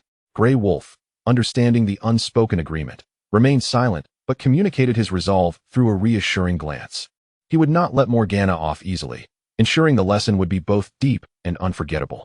After receiving Grey Wolf's confirming look, Red Wolf turned to leave, confident in the outcome that had been set in motion. "Little Grey, come with Mommy, we shall play." "Okay, Mommy." As Red Wolf and Little Grey departed, Grey Wolf seized Morgana, dragging her across the ground towards the outskirts of the Wolf Fortress, ensuring the lesson to be delivered would be loud enough to resonate, yet not disturb Red Wolf and Little Grey. Night Wolf and Twin Blades Wolf made way for Grey Wolf, who continued to haul along the disheveled Morgana. With the two demons in tow, exiting the fortress, the four wolves proceeded to the boundary of the fortress without pause.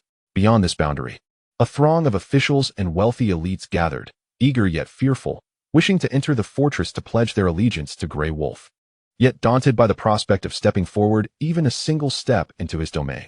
Upon seeing Grey Wolf approach, they erupted in a frenzy, attempting to crowd around him in a display of loyalty. Yet, a mere glance from Grey Wolf sent half of them into retreat, scrambling to clear a path for him.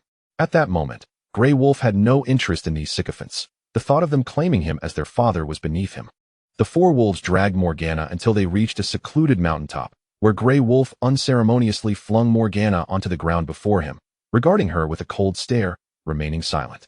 Coughing uncontrollably, Morgana struggled to regain her composure, feeling utterly defeated. Seeing her in such a state, Addo lost any inclination to protect her, lying on the ground, barely breathing. Among the Wolf clan, there were countless who cherished Little Grey, especially the 7 great evil wolves, who, as elders, doted upon the future Wolf King. To harbor ill intentions towards Little Grey was an offense that would result in immediate retribution. After a prolonged fit of coughing, Morgana lifted her gaze to Grey Wolf, her eyes devoid of any plea for mercy. She realized that her fate was sealed, and escape was futile. The space around her felt as though it had been locked, leaving no possibility of fleeing through a spatial wormhole. Directly fleeing was never an option. She stood no chance against the overwhelming power Grey Wolf had unleashed. Staying put might afford her a chance to survive, albeit with a haunting lesson learned. However, she refused to surrender quietly, summoning her remaining courage. Morgana shouted defiantly at Grey Wolf, "Is this how you treat a king of a race? A king who seeks to collaborate with you?" Grey Wolf regarded her accusations as mere background noise, showing no inclination to engage with her words.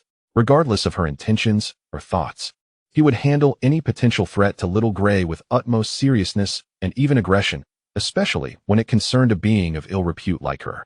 "Originally, I had intended to end your life, but my wife intervened, insisting instead that I impart upon you a lesson you shall never forget." The gray wolf extended his left hand, claws emerging, ensuring your survival while leaving you with a token of this encounter. In that instant, the gray wolf vanished from sight. Morgana, having nurtured her combat instincts over the years, became acutely aware, yet before she could act, a searing pain struck her from behind. The dual wings, emblematic of her demonic identity, were now in the clutches of the gray wolf, uprooted entirely, though she seldom utilized them, viewing them merely as a symbol of her status. The roots were inherently intertwined with her flesh and blood. To have them wrenched away caused an agony that penetrated to her very core, compelling her to emit a wretched scream. The gray wolf glanced at the demon wings in his grasp, carelessly discarding them aside. What purpose do these serve? He mused. You may depart now. The lesson has been imparted. Remember this day, etch it into your memory. Whether it transforms into a vendetta, leading to your future revenge against me, or serves as a reminder to temper your temperament, the choice is yours. And should you seek vengeance, ensure it is grand. Should I eliminate you, it would serve to intimidate others, holding some value. With that, the gray wolf turned to leave, heading back to the wolf fortress. Although this incident had somewhat dampened his spirits, the evening banquet must proceed as planned.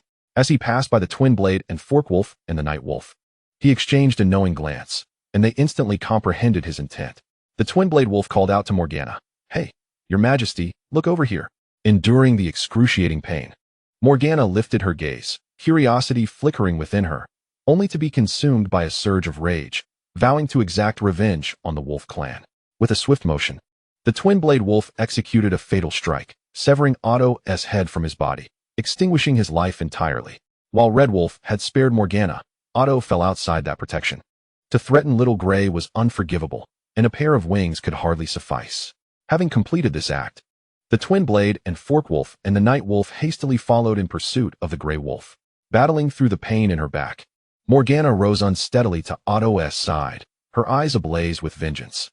She would remember this day for all eternity, and she would repay the affront. On the journey back to the wolf fortress, the night wolf glanced back uneasily, approaching the gray wolf. Are we truly allowing her to depart? Releasing a tiger into the mountains will invite disaster. Perhaps I should. No need, the gray wolf reassured. My wife has decreed that she is to be spared. He exhibited no concern regarding the repercussions of releasing Morgana. Do you suppose I would simply let her go? I have placed something upon her. Every move she makes is under my control. Even should she seek revenge, it will merely serve to establish our might. As night descended, the wolf fortress was ablaze with light and revelry. Despite the earlier events, they appeared to have little impact, as everyone gathered merrily to eat, drink, and revel. Bald Qiang engaged in a lively game of dice with the twin blade and fork wolf and the night wolf, the atmosphere exuberant as the night wolf succumbed to inebriation. It was not due to Bald Qiang's prowess, but rather because the twin blade and fork wolf and the night wolf possessed only 4 fingers, rendering them at a disadvantage. Bald Qiang astutely noted this and tailored his game to exploit it, leaving no opportunity for them to win. Incredibly, the wolves remained oblivious, eagerly competing with him. In a corner, Bear 2 lay amidst a pile of empty honey jars, his belly round in content, a satisfied grin plastered across his face, murmuring, "Honey, hee, honey." Bear 1 watched his companion with a bemused shake of his head, sitting beside him, leisurely nibbling on an apple. Meanwhile, Jerry and Little Gray dashed about the banquet hall, their laughter echoing continuously. Big Cousin perched atop a roast pig on the table, quietly observing the two frolic, occasionally munching on tidbits. Red Wolf followed closely behind them, worry etched on her face, fearful that Little Gray might stumble, yet hesitant to intrude upon their play. Only when the situation appeared perilous did she rush forward, ensuring their safety before retreating once more.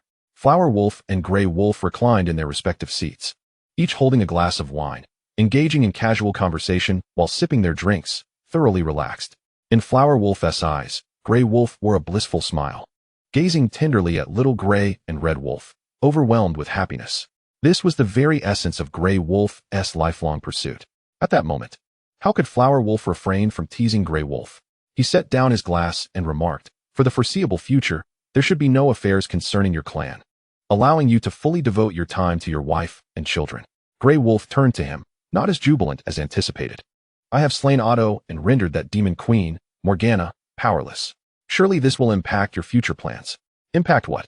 Flower Wolf replied, feigning confusion, appearing unconcerned. "My plans are broad strokes. The details are arranged only when the time approaches. Whether Morgana lives or dies bears no weight on my plans. and she brought this upon herself by daring to harbor ill intentions toward Little Gray. Your restraint in not killing her is commendable. Hearing this, a flicker of relief crossed Grey Wolf's eyes. While he held no regrets regarding his actions, he did harbor concerns for Flower Wolf. Now he need not worry. Flower Wolf had no reason to deceive him. Raising their glasses, they clinked them together and drank heartily. Setting down his glass, Grey Wolf surveyed the lively scene around him, a hint of regret in his gaze as he turned to Flower Wolf. How much longer until Tom and the stingy cat arrive? The angels are taking their time. This banquet, according to the original plan, was to include everyone except the vegetarian Western Domain Knife Sheep and Kalia, who was off pirating in an unknown star domain. However, while the plan seemed splendid, unforeseen circumstances often arose during execution. The demons sought to negotiate with the Wolf clan. How could the angels remain idle? They trailed closely behind Tom and the stingy cat as they departed.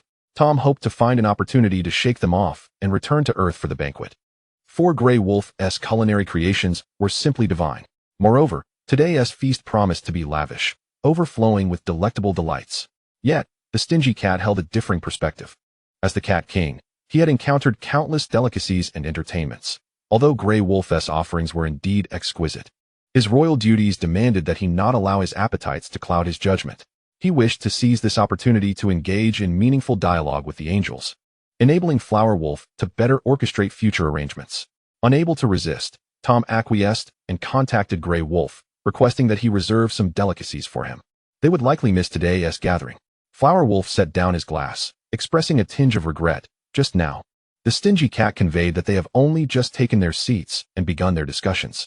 Beyond the solar system, on an unknown primordial planet, the stingy cat and Tom sat at an ornate stone table. Across from them seated the sovereign of the angelic civilization, the divine Kesha. They should not have had to delay until now to commence their talks. Yet it seemed the angels were afflicted with an obsessive compulsion for ceremonial formalities when it came to negotiations. Having traveled an indeterminate distance, they finally stumbled upon this exquisitely picturesque primordial planet, complete with a meticulously crafted stone table at its center. The most amusing aspect was the presence of an angel serving tea to the trio, truly an embodiment of ceremony. Regrettably, Tom was a coffee enthusiast, while the miserly cat preferred wine, both showing little interest in black tea. They sat silently, gazing at the divine Kesha, awaiting her words, gently lifting the teacup to sip. Kesha met the eyes of Tom and the miserly cat and introduced herself. I am Kesha, the supreme commander of the angelic civilization's just order in the known universe. This is the noble king of the feline realm, the wise and miserly cat. And this is Tom, the young master of the feline clan. The two cats responded with a hint of indifference, lacking the reverence they had previously shown to the bald-headed Qiang. Their responses rather perfunctory. Kesha paid little mind to their demeanor. While angels were powerful in the known universe, they may not hold much weight before the unknown, particularly in the presence of these two cats. Without preamble, Kesha expressed her ambition for the Emperor's opportunity. She did not conceal her aspirations, stating plainly that the Wolf clan had gained the upper hand, leaving the rest of them far behind. So what? Interrupted the miserly cat. The Wolf clan may have a head start, but they have not yet secured the Emperor's opportunity. What they possess, we felines possess as well. They risk everything, and we shall follow suit. If you have nothing of value to keep me engaged in your discourse, then we must take our leave. The Earth Army Corps is located in your so-called 9 provinces. Within one of those super warriors lies something of ours, something angelic, Kesha revealed, laying her cards on the table. I wonder, is this of interest to you? Chapter 74, Angels and Cats. The Earth Army Corps, spoken of by Hua Lang and the miserly cat, is a group that ostensibly belongs to Huaxia, but is secretly entangled with various forces from the known universe. Few truly belong to Earth. The entity Kesha referred to is likely Gu Xiaoluan, one of the 3 most crucial members of the Army Corps, known as the galactic force that shatters fear. Although the miserly cat looked down upon the Army Corps, believing that aside from Sun Wukong, none could rival him, the Corps remained within the boundaries of Huaxia. Due to certain circumstances, Hua Lang had temporarily refrained from addressing them. One cannot allow others to slumber beside one's own couch. The miserly cat mused, feeling compelled to listen.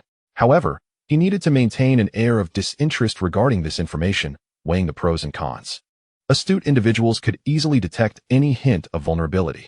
Resting his right hand on the stone table, the miserly cat rhythmically tapped his index finger, seemingly contemplating whether Kesha's offer would pique the interest of the feline clan. Even within the 9 provinces, the so-called Earth Army Corps was known to them. Indeed, It is a worthwhile proposition. Please, continue. Kesha had been observing the miserly cat's expression since the beginning, but found no exploitable nuance. This reminded her of an old saying from Earth. There are only wrongly called names, not wrongly assigned titles. The title of wise king truly suits him. With renewed seriousness, Kesha addressed the miserly cat. The Earth Army Corps has been one of the most significant concerns for the pantheon of gods in the known universe since before the 9 provinces emerged. Among the 3 major divine creation projects, should they flourish, they would greatly alter the landscape of the known universe. As the embodiment of justice in the known universe, the angelic civilization must leave its mark within. I have no interest in such matters. You are merely wasting my time. Angel, the miserly cat retorted, desiring only to engage in tangible endeavors. Once one becomes divine, life transforms into eternity, hence the habit I've developed. Apologies. Kesha remained unfazed by the miserly cat's dismissal and continued with her explanation. The tricks she employed were transparent, yet effective at times. However, unbeknownst to Kesha, the miserly cat had been steeped in the wisdom of the 36 stratagems and Sun Tzu's art of war, rendering her ploys trivial in his eyes. It matters not if you speak without being heard. Continue. I shan't rush you. We have ample time. Kesha elaborated on the ties between the angels and the army corps for quite a while, yet detected no alteration in the miserly cat's demeanor, indicating a lack of fruitful engagement. Nevertheless, that was inconsequential. It was merely a ruse, and any gain would be a bonus. Having concluded her exposition on the angelic connection to the army corps, Kesha finally addressed the crux of the matter, the galactic force, Hua Lang, who would become the most resplendent male deity, enduring through eternity. Beneath his super genes lies a string of sacred codes belonging to the angels, enabling him to manifest wings for aerial combat capabilities. The miserly cat astutely extracted the pivotal phrases from Kesha's words. Are you implying that these wings, aside from enabling the galactic force to soar, serve additional purposes? Kesha smiled gently and nodded, conjuring a virtual screen that displayed the sacred coding underlying Hua Lang's super genes. Ownership of angelic artifacts remains forever with the angels. Although this sacred coding does not influence Hua Lang's conscious actions, we can manipulate certain operations to share his perceptions, a surveillance mechanism for the 9 provinces. The miserly cat grasped Kesha's intent. The seemingly virtuous angel, it appeared, was willing to engage in dark and sordid deeds for her own benefit. Yet this was not surprising. What one may deem a hero, another may see as a foe. Your justice is not my justice. No matter how virtuous an angel may appear, they will inevitably scheme for the benefit of their own kind. Indeed, while the scope of what can be probed is limited, it will undoubtedly prove more advantageous than the Wolf clan, which can only wander outside the Earth's 9 provinces. Within the 9 provinces, Hua Lang will be far more useful. The miserly cat did not contest Kesha's assertion. Although Hua Lang currently could not reach those within the 9 provinces, as long as he remained within their bounds, he would be a valuable asset. Given the right opportunity, he could indeed wield significant influence.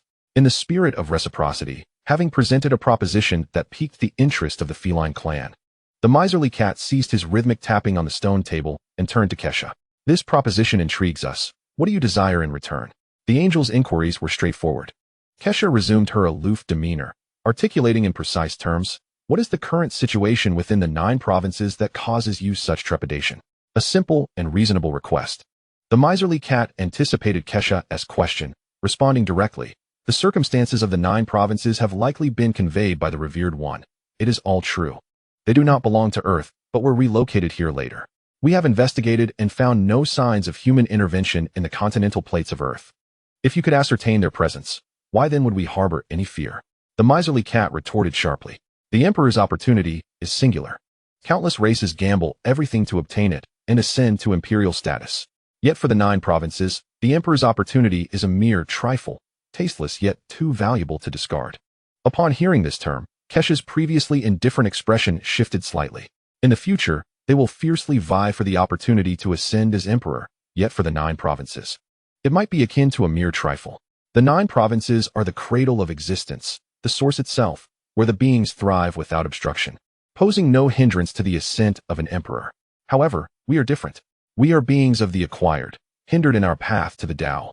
Even the most extraordinary talents among us possess combat prowess comparable to that of the great emperors, yet they are incapable of attaining the imperial throne on their own. To achieve such a status, one must endure the trials of the emperor's path and undergo the purification of primordial power. Yet, due to certain events, The emperor's path was shattered by the 9 provinces, rendering the opportunity to ascend as emperor our sole chance. In Chapter 75, The Trouble Causer, the demeanor of the Holy Kaisa was particularly grave as she discerned an astonishing truth from the words of the frugal cat. Behind the 9 provinces may stand countless emperors, as you described. Otherwise, why would our 4 clans harbor such reverence? The frugal cat took a sip of the red tea before him, its taste quite unappealing to him. It is not the individuals like Bai Qi or the 2 bears we respect, but rather the formidable powers that lie behind them. If the situation is indeed as you say, what is there left to contest? The Holy Kaisa suddenly felt a surge of impotence. What could we possibly contest against the 9 provinces? If one emerged, we would have no choice but to surrender. As I previously mentioned, the opportunity to ascend as emperor is, for the 9 provinces, a mere trifle, tasteless to consume yet regrettable to discard. The frugal cat swirled the teacup in his hand, gazing at his reflection within. Our contention is not with the 9 provinces, for we cannot hope to prevail against them. Our struggle lies among ourselves, vying to be the last one standing. The 9 provinces, overwhelmed by our disturbances, destroyed the emperor's path and relocated to Earth. Now, our appearance before the 9 provinces merely serves to convey our intent to vie for the opportunity to ascend as emperor, while adhering to the established rules. I understand now. The Holy Kaisa rose, turning to leave with determination. She had acquired what she sought, although some doubts lingered in her heart regarding the 9 provinces. She recognized that the strategy regarding the angels must now shift. Even the leverage she had discussed with the frugal cat could not be employed unless in dire circumstances. The fear of unforeseen repercussions loomed large. If the 9 provinces discovered that Qiang was involved, the consequences would be dire. The frugal cat watched as the Holy Kaisa vanished from sight before slowly rising to summon Tom, preparing to depart and circumnavigate back to Earth. Neither the angels nor the frugal cat chose to forge a tangible agreement or leave a witness to their discussions. Although they verbally asserted that their relationship was one of cooperation, exchanging information, and appearing to reach a preliminary accord, both were acutely aware that should the opportunity arise, and the benefits be sufficient, they would not hesitate to betray one another. Documents of witness and agreements are but mere scraps of paper, devoid of value. It is far better this way. Should the need arise, they may converse again, but if not, they may sell each other without hesitation, convenient and effortless. Back in the Wolf Fortress, the banquet was drawing to a close. Bald Qiang had successfully bested the dual-blade dual-fork wolf and night wolf, having not consumed even a single cup of wine, displaying no concern for his own dignity. The dual-blade dual-fork wolf lay sprawled on the floor, eyes swirling in a daze, yet defiantly raised his hands, mumbling to Bald Qiang, we shall meet again. No, it's impossible to keep losing. I must win just once. Even Hua Lang could no longer bear the sight, leaning closer to Bald Qiang and whispering in his ear, isn't this a bit excessive? Next time, remember to play along. Losing a game or 2 would be beneficial. Otherwise, who would want to play with you in the future? Bald Qiang's eyes shifted, as if he indeed recognized this truth. If he continued to win, how would he entertain the clumsy dual-blade dual-fork wolf and night wolf? He nodded earnestly at Hua Lang, yet did nothing further, content to watch the dual-blade dual-fork wolf indulge in drunken antics. He had triumphed. And that was enough for now. Next time would surely change. As for the others, Xiao Huai and Jerry had been taken by Red Wolf to sleep, while Bear Big and Bear 2 now lay snoring in a corner. Only Hua Lang and Grey Wolf remained, engaged in conversation and drinking, though it seemed they too were nearing the end of their revelry. Suddenly, wait a moment, news from the frugal cat, Hua Lang exclaimed, setting down his cup and tapping his ear communicator. Hello, how are things on your end? We're about to finish here. It's over, we're en route back now. The frugal cat and Tom were racing through space, and they should soon return to Earth. The angels have informed me of some news regarding the Xiong Oh, the Xiong Hua Lang immediately perked up with interest. We'll wait for you and Grey Wolf. Hurry back, he added. Tom, make sure Grey Wolf saves some leftovers for you. If you hurry, you might still catch something warm. Upon hearing this, Tom, standing beside the frugal cat, suddenly sprang to life as if fueled by a surge of energy. His eyes widened, looking at the frugal cat as if inquiring about his next move. What are you planning? The frugal cat asked, a hint of uncertainty in his voice. He sensed that Tom's gaze hinted at an impending unexpected act. In the frugal cat's view, Tom's lips curled into a smile, and with incredible speed, he seized the frugal cat's arm. In an instant, his legs transformed into a vortex, propelling them toward Earth at an unimaginable pace. They were moving far faster than before. Previously, they had used the tools provided by Grey Wolf. nearing the speed of light. Yet now, Tom's legs seemed to move at a velocity that defied comprehension, even in the vacuum of space. The frugal cat finally understood the truth in Hua Lang's words. Characters like Grey Wolf and Tom, with their comical antics, were entirely different from them and could not be understood by conventional logic. For them, norms and rules were mere illusions. If they willed it, they could breach the dimensional barrier. From the moment the call ended to Tom dragging the frugal cat to the wolf fortress, it had taken less than 10 seconds. Just as Hua Lang lifted his cup, ready to take a sip, a thunderous crash erupted, and suddenly, 2 cats appeared beside him. Tom stood upright, eyes gleaming with anticipation, while the frugal cat appeared somewhat limp, struggling to adjust to the overwhelming speed. "My new wolf fortress," came a piercing cry. Grey Wolf, gazing at the breach caused by Tom's collision with the fortress, clutched his head in despair, his body contorting into an shape, as if part of his soul had escaped. This was his newly constructed fortress, and today marked its very first day of habitation, his home. How could it be reduced to such chaos by Tom's recklessness? Could he not have used the door? "Grey Wolf, stop your wailing. You've woken Xiao Huai," came Red Wolf's irritated voice from upstairs, clearly disturbed by the prior commotion and Grey Wolf's lamentations. With tears of frustration, Grey Wolf turned to the source of the voice. "Our new home has been wrecked by Tom." Thud! A frying pan came crashing down upon Grey Wolf's face, knocking him to the ground. Red Wolf had no time for his complaints or to comfort him. She still needed to soothe Xiao Huai to sleep, with the frying pan obscuring his face. Grey Wolf lay on the ground, tears streaming down as they trickled from the edges of the pan. Observing this, Tom stood in bewilderment, glancing between Hua Lang and the sorrowful Grey Wolf hidden behind the frying pan. Had he inadvertently caused a calamity? Chapter 76. Indulgence. Grey Wolf wore a sullen expression as he sat with Flower Boy and Greedy Cat, watching in the distance as Tom diligently repaired the large hole he had inadvertently created in the wall with a hammer and various tools. Flower Boy glanced at Grey Wolf, then turned to the remorseful Tom, acting as a mediator. "Come on, Grey Wolf, it wasn't Tom's intention. Besides, the hole isn't that big. It will be fixed shortly and restored to its original state, right, Tom?" Upon hearing Flower Boy's defense, Tom immediately turned to Grey Wolf, sincerely nodding his head. He was determined to restore the wall to its former glory, leaving no trace of the repair. Tom certainly did not want to offend Grey Wolf over this incident.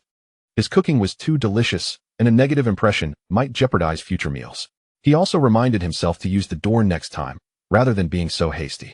Seeing Tom so cooperative, Flower Boy quickly turned to Grey Wolf, continuing to speak on Tom's behalf to alleviate Grey Wolf's anger. Flower Boy was correct. Tom indeed possessed the capability to mend the wall perfectly. However, Grey Wolf still felt a twinge of annoyance. It was a new house, a new home, and just a day after moving in, Tom had already caused such damage. Yet, realizing that Tom had not acted out of malice and with Flower Boy's encouragement, Grey Wolf felt it would be unkind to remain obstinately upset. After giving Tom a fierce glare, Grey Wolf raised his glass and downed its contents in one go, finally putting on a less grim expression.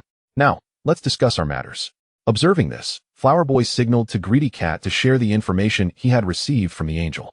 Greedy Cat understood Flower Boy's intent immediately and began. "The angel has offered a very useful bargaining chip to facilitate cooperation between Tom and me. The Holy Kasha mentioned that the Galactic Force member, Qiang, possesses a super gene with a string of sacred coding from the angel, allowing him to sprout wings and become an aerial combat unit. However, he can also be controlled by the angel, turning him into a humanoid surveillance device."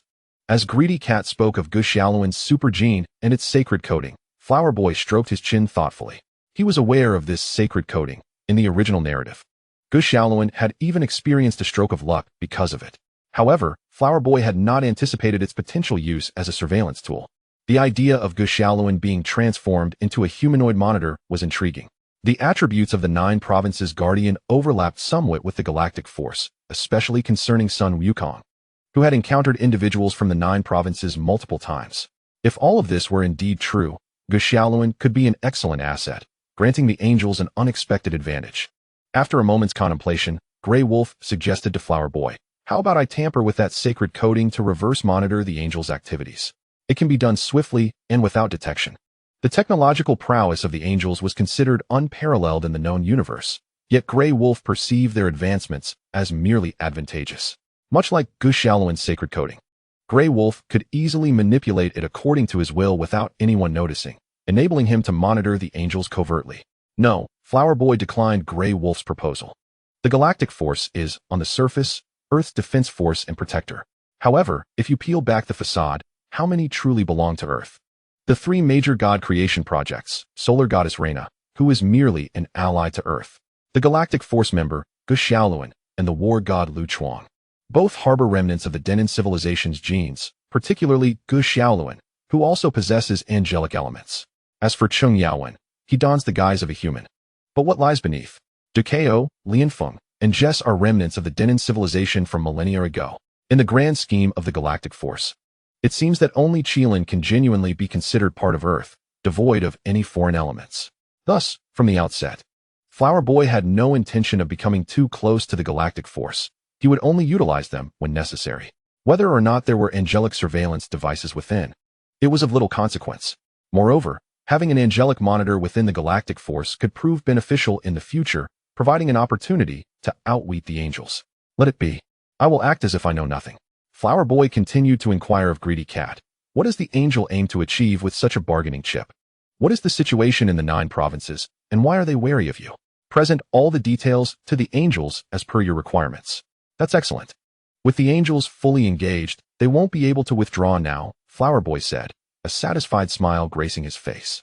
Successfully outsmarting the holy Kasha, renowned for her wisdom throughout the known universe, was indeed a source of considerable pride. While Flower Boy reveled in his triumph, he suddenly felt someone poking him in the back.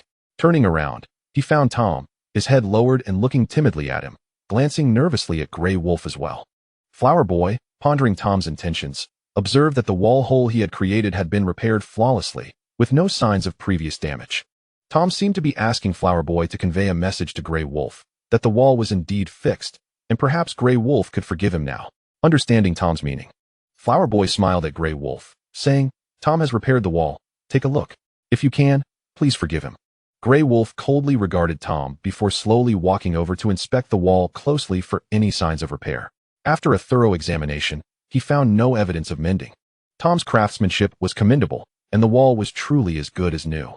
Turning back with a less frosty demeanor, Grey Wolf clapped his hands, and 3 wolf soldiers entered, pushing in carts laden with a variety of culinary delights, all of which were Tom's favorites. Upon seeing the feast, Tom's eyes immediately lit up, mouth agape, tongue extended, saliva dripping. He then cautiously turned to Grey Wolf, pointing at the food on the cart, and then at himself. Is this for me? It is for you. But only this once. If you ever act like today again, I will not forgive you so easily. Before Grey Wolf could finish his warning, Tom leaped toward the cart, indulging in the feast. I have a feeling my words were in vain. Tom will surely err again, Flower Boy mused. After a moment of thought, he earnestly advised Grey Wolf, please be cautious in the future. I am uncertain of what might occur. Chapter 77. It turns out to be Grey Wolf the following morning. Flower Boy awoke in a room within Wolf Castle, groggily scratching his back and flipping over, reluctant to rise immediately and wishing to linger in bed a while longer. This could hardly be blamed on him. Grey Wolf was indeed a genius and a thoughtful individual. Even the bed in the guest room was crafted by him, extraordinarily comfortable. Once one lay down, it was difficult to summon the will to rise, as one would swiftly drift into a deep slumber, sleeping soundly until dawn. However, Flower Boy could not linger for long, as the Grey Wolf family adhered to a disciplined daily routine, and the hour was approaching. A sharp, jarring knock resonated through the room, rousing the Flower Knight from his slumber. A voice, belonging to a wolf soldier, followed suit. Esteemed guest, my king has commanded me to inform you that breakfast is ready. Please proceed to the dining hall. Ah, the Flower Knight groaned, clutching his pillow and blanket in exasperation. Why must I rise so early, especially from such a comfortable bed? The wolf soldier, unperturbed by the Flower Knight's lack of response, knocked once more. Esteemed guest, did you hear me? With deliberate languor, the Flower Knight responded hoarsely. I have heard you. Wait outside. Yes, esteemed guest, the wolf soldier replied, standing at attention beside the door, awaiting the Flower Knight's emergence. After a leisurely dressing and a brief wash, the Flower Knight sluggishly opened the door and gestured to the wolf soldier, lead the way. Of course, esteemed guest. The wolf soldier made a courteous gesture and began to guide him. The distance from the Flower Knight's chamber to the dining hall was not extensive, and soon they arrived. A cursory glance revealed that nearly everyone was already seated and partaking of their meal. The Flower Knight, the last and undoubtedly the most indolent to arrive.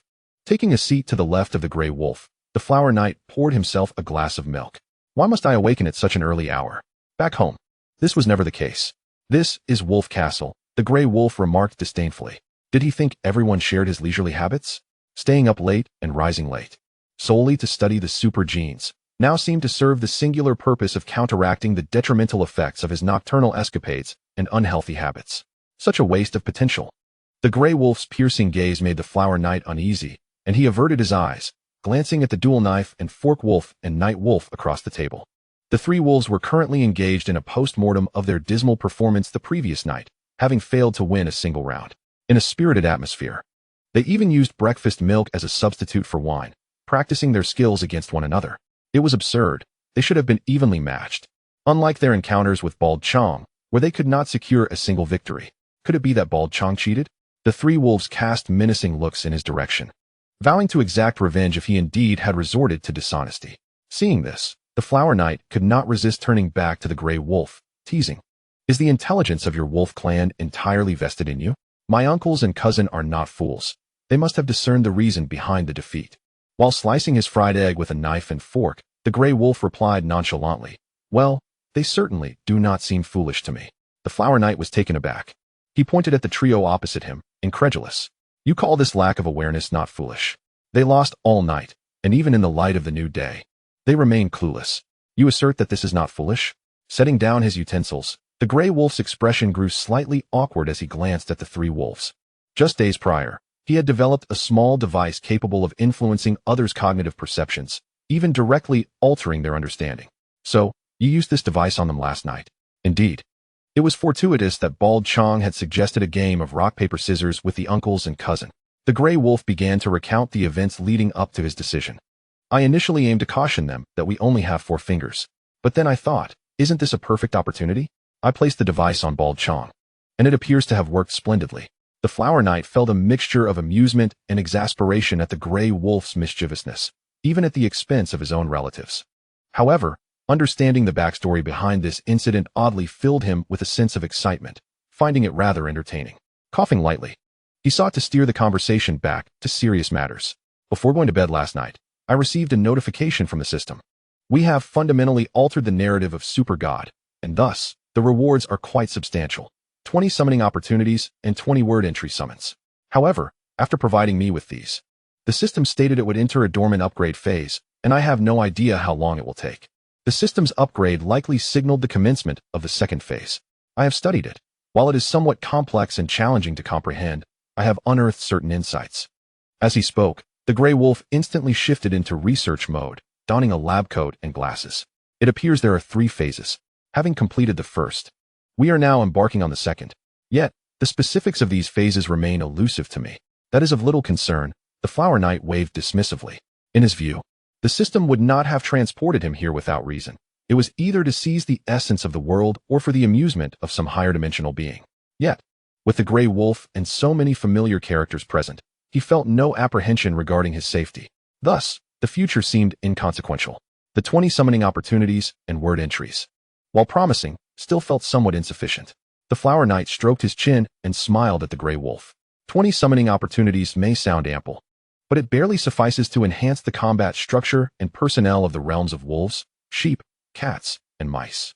Not to mention the need for antagonists and other characters to enrich the narrative and rationality. 20 simply will not suffice. Nevertheless, he felt assured that the Grey Wolf could resolve any dilemma. If not, they could always enlist Bald Qiang, Tom, and Jerry. "Do not look at me with such eyes," the Grey Wolf remarked, feeling a bit unnerved under the Flower Knight's gaze. Yet, the items the Flower Knight desired were indeed within the Grey Wolf's grasp. He recalled how the dual knife and fork wolf had been summoned together, prompting the Grey Wolf to conduct a curious investigation, which yielded some intriguing findings. "I believe I have a solution. After breakfast, let us return to your residence and put our theories into practice." Chapter 78. The Penguins of Madagascar following the same ritual. The Flower Knight and Grey Wolf bathed and dressed in vibrant red garments, presenting themselves solemnly before the koi fish. Each held 3 incense sticks and bowed reverently before the fish tank. Upon closer inspection, it became evident that the koi within appeared somewhat different from the last time they had paid their respects. It was uncertain whether the Flower Knight's care had led to their demise, or if some other inexplicable reason had caused their peculiar disappearance. Frankly, this ritual serves little purpose. "It is my scientific acumen that truly matters," the Grey Wolf scoffed, changing his demeanor after the incense offering. The Flower Knight cast a sidelong glance, amused. Do you truly believe you can dismiss this mystical practice so easily? What is your proposed solution? Nothing too elaborate, the Grey Wolf replied modestly. Recently, I took the time to study the relationship between my uncles, discovering that they were summoned together due to an inexplicable bond. This connection allowed one to influence the other during the summoning process, resulting in both being summoned simultaneously. An inexplicable connection, the Flower Knight pondered. Musing on the relationship between the dual knife and fork wolf, twin brothers, perhaps? There was more than met the eye. As they conversed, they arrived at the designated chamber for summoning. The Grey Wolf began adjusting various instruments, pondering, if it were merely a matter of bloodline, why was I unable to summon my wife and child simultaneously? Hua Lang was puzzled as he walked towards the location where he had been summoned, continuing to inquire of Grey Wolf. What is the reason for this? The profound bond between the dual-bladed and dual-pronged wolves, could it not be attributed to the twin brothers and their blood ties? I cannot quite articulate it, Grey Wolf replied. While the reasons of twin brothers and blood relations exist, they do not encompass the entirety. You may perceive it as a sort of connection. Connection? Ali? Have you lost your mind while gaming? Grey Wolf suddenly lifted his head, looking at Hua Lang as one would at a fool. How had he not noticed how eccentric this fellow had become? Moreover, it had intensified over this period. Out of habit, Hua Lang scratched his head apologetically towards Grey Wolf. There was no alternative. During his leisure, he often enjoyed playing games with Xiao Hui, and in pursuit of enjoyment. He had persuaded Bald Qiang and Tom and Jerry to develop several games from his past life according to his preferences, involving them in the process. I can't be bothered with you, Grey Wolf remarked, glancing at Hua Lang as if he were a simpleton once more. He pressed the final button, completing the adjustments. You may attempt the summoning now and observe the results. Hua Lang gestured affirmatively, closed his eyes, and began the summoning. After casting a glance at him, Grey Wolf retrieved 2 wooden sticks from a corner and approached him, preparing for the arrival of their summoned beings. The moment Grey Wolf reached Hua Lang's side, Hua Lang opened his eyes, having completed the summoning. As he handed one of the sticks to Hua Lang, Grey Wolf inquired, "How is it? How effective are the parameters?" "Remarkably useful. It surpasses what I had previously achieved multiple times," Hua Lang replied, taking the wooden stick and giving Grey Wolf an enthusiastic thumbs up. This time, he had summoned 4 characters, bringing forth the main characters from a beloved childhood animation. What a delight. Prepare yourselves. Each of you must act swiftly. Hua Lang positioned himself, ready to swing the stick and deliver a blow. All right, Grey Wolf's eyes sparkled with excitement. Ever since the last time he had delivered a knock on his uncle, the dual-bladed wolf, he had developed a fondness for that sensation. Unfortunately, opportunities had been scarce. He could only seize the moment during summoning. Otherwise, he would have suggested to Hua Lang that they rectify this system bug, eliminating the need to wait for the characters to arrive before striking. They're here. At his words, for small orbs of light materialized before them, although their size appeared somewhat diminutive, akin to when he had summoned Xiao Hui. What characters are these? Could they be from some educational animation? Why are they so small? What is happening? How did we suddenly arrive here? Kowalski, report. Bang. Boss. Bang. Wow. Bang. Roy. Bang. A series of sharp cries and knocks ensued, perfectly synchronized and harmonious. Hua Lang and Grey Wolf exhibited a remarkable synergy, effortlessly delivering their blows. Grey Wolf leaned on his wooden stick, gazing down at the 4 characters sprawled on the ground. Are these penguins? Indeed, penguins, exceptionally skilled ones. Hua Lang tossed aside the stick and began to elaborate on the 4 Madagascar penguins. Captain, Kowalski, Rico, and Private. From left to right, Private, Captain, Kowalski, and Rico. Although they appear to be ordinary penguins, they are, in fact, elite agents, unmatched in their capabilities. While their actions may often seem whimsical and their objectives somewhat childish, they are formidable in their endeavors. Hua Lang pointed at them, providing a detailed introduction. The captain, true to his name, is the leader and commander of the 4 penguins. Kowalski is the strategist. While his intelligence and inventive prowess may be slightly inferior to yours, he stands on par with Bald Qiang and the rest. Then there's Rico and Private, the former possessing an insatiable appetite, and the latter adept at turning the tide in dire situations. They do sound impressive, but Grey Wolf stroked his chin, curious. How do you intend to utilize them? Are they here to seize the opportunity for a new race? They are born adventurers and would have no interest in such pursuits. Hua Lang shook his head, indicating that they had other plans. Once we conclude today's affairs, you and Kowalski should collaborate to devise a spaceship. The cosmos would be too monotonous with only pirates. We could use some adventurers to liven things up. Moreover, There exists another civilization in the Supergod universe. Their identities would be ideal for interaction. Dolphins and penguins are both creatures of the sea, quite fitting. Alright, once we've wrapped things up and they awaken, I shall commence. Grey Wolf discarded the wooden stick, dragging Captain aside to observe Kowalski's abilities and how they compared to Bald Qiang's. His curiosity was piqued. Chapter 79. The Little Lambs. After placing the 4 penguins aside, Hua Lang returned to his previous position, utilizing the parameters and blending them with the sheep parameters obtained from the dual-bladed sheep. With the least number of people around, it was time to enhance his capabilities. Alright, Grey Wolf replied, promptly beginning his operations. In no time, he signaled an ode to Hua Lang. All set. Begin. Hua Lang closed his eyes, embarking on a new round of summoning.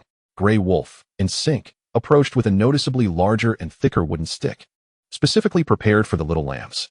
Although the relationship between the sheep and wolves had improved and could even be described as close friends, Grey Wolf still harbored a mischievous streak towards the little lambs due to past experiences, feeling the need to seize the opportunity for revenge. Besides, a thicker stick would result in a heavier blow, ensuring they would be knocked out swiftly, which was also considerate for the lambs. As soon as Hua Lang opened his eyes and saw the significantly larger stick in Grey Wolf's hand, he exclaimed, "What are you doing? We're meant to knock them out, not kill them. Fear not, they can only be knocked out at worst. I know those little lambs well." Grey Wolf smirked, confidently assuring him, "One hit from this will leave them unharmed, trust me." Hua Lang, still skeptical, accepted the stick, adopting a stance and preparing himself.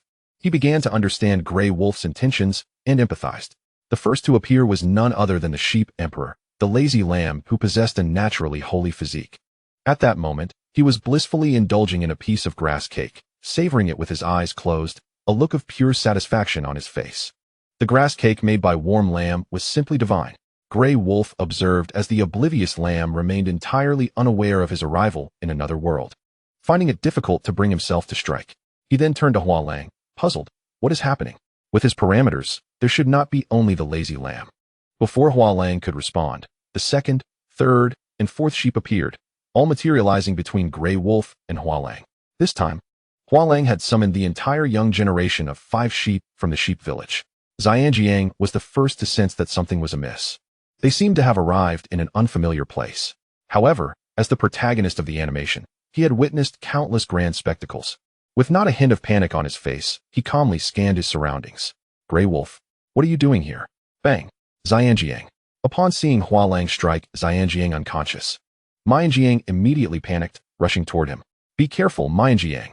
Upon witnessing Qiang's approach, Qiang grew anxious, fearing she would be harmed as well. Bang! "Don't worry, Qiang." Grey Wolf swiftly knocked out Qiang, along with Warm Lamb, in one fell swoop. As for Mei Yangyang, before she could reach Xiangyang's side, she was unexpectedly knocked unconscious by Hua Lang. Lazy Yangyang was the first to arrive, yet in the end, he was the only one still conscious. His mouth agape. Half of his face turned a bluish-purple hue, and his eyes became mere white circles as he held his cake with trembling hands, utterly terrified.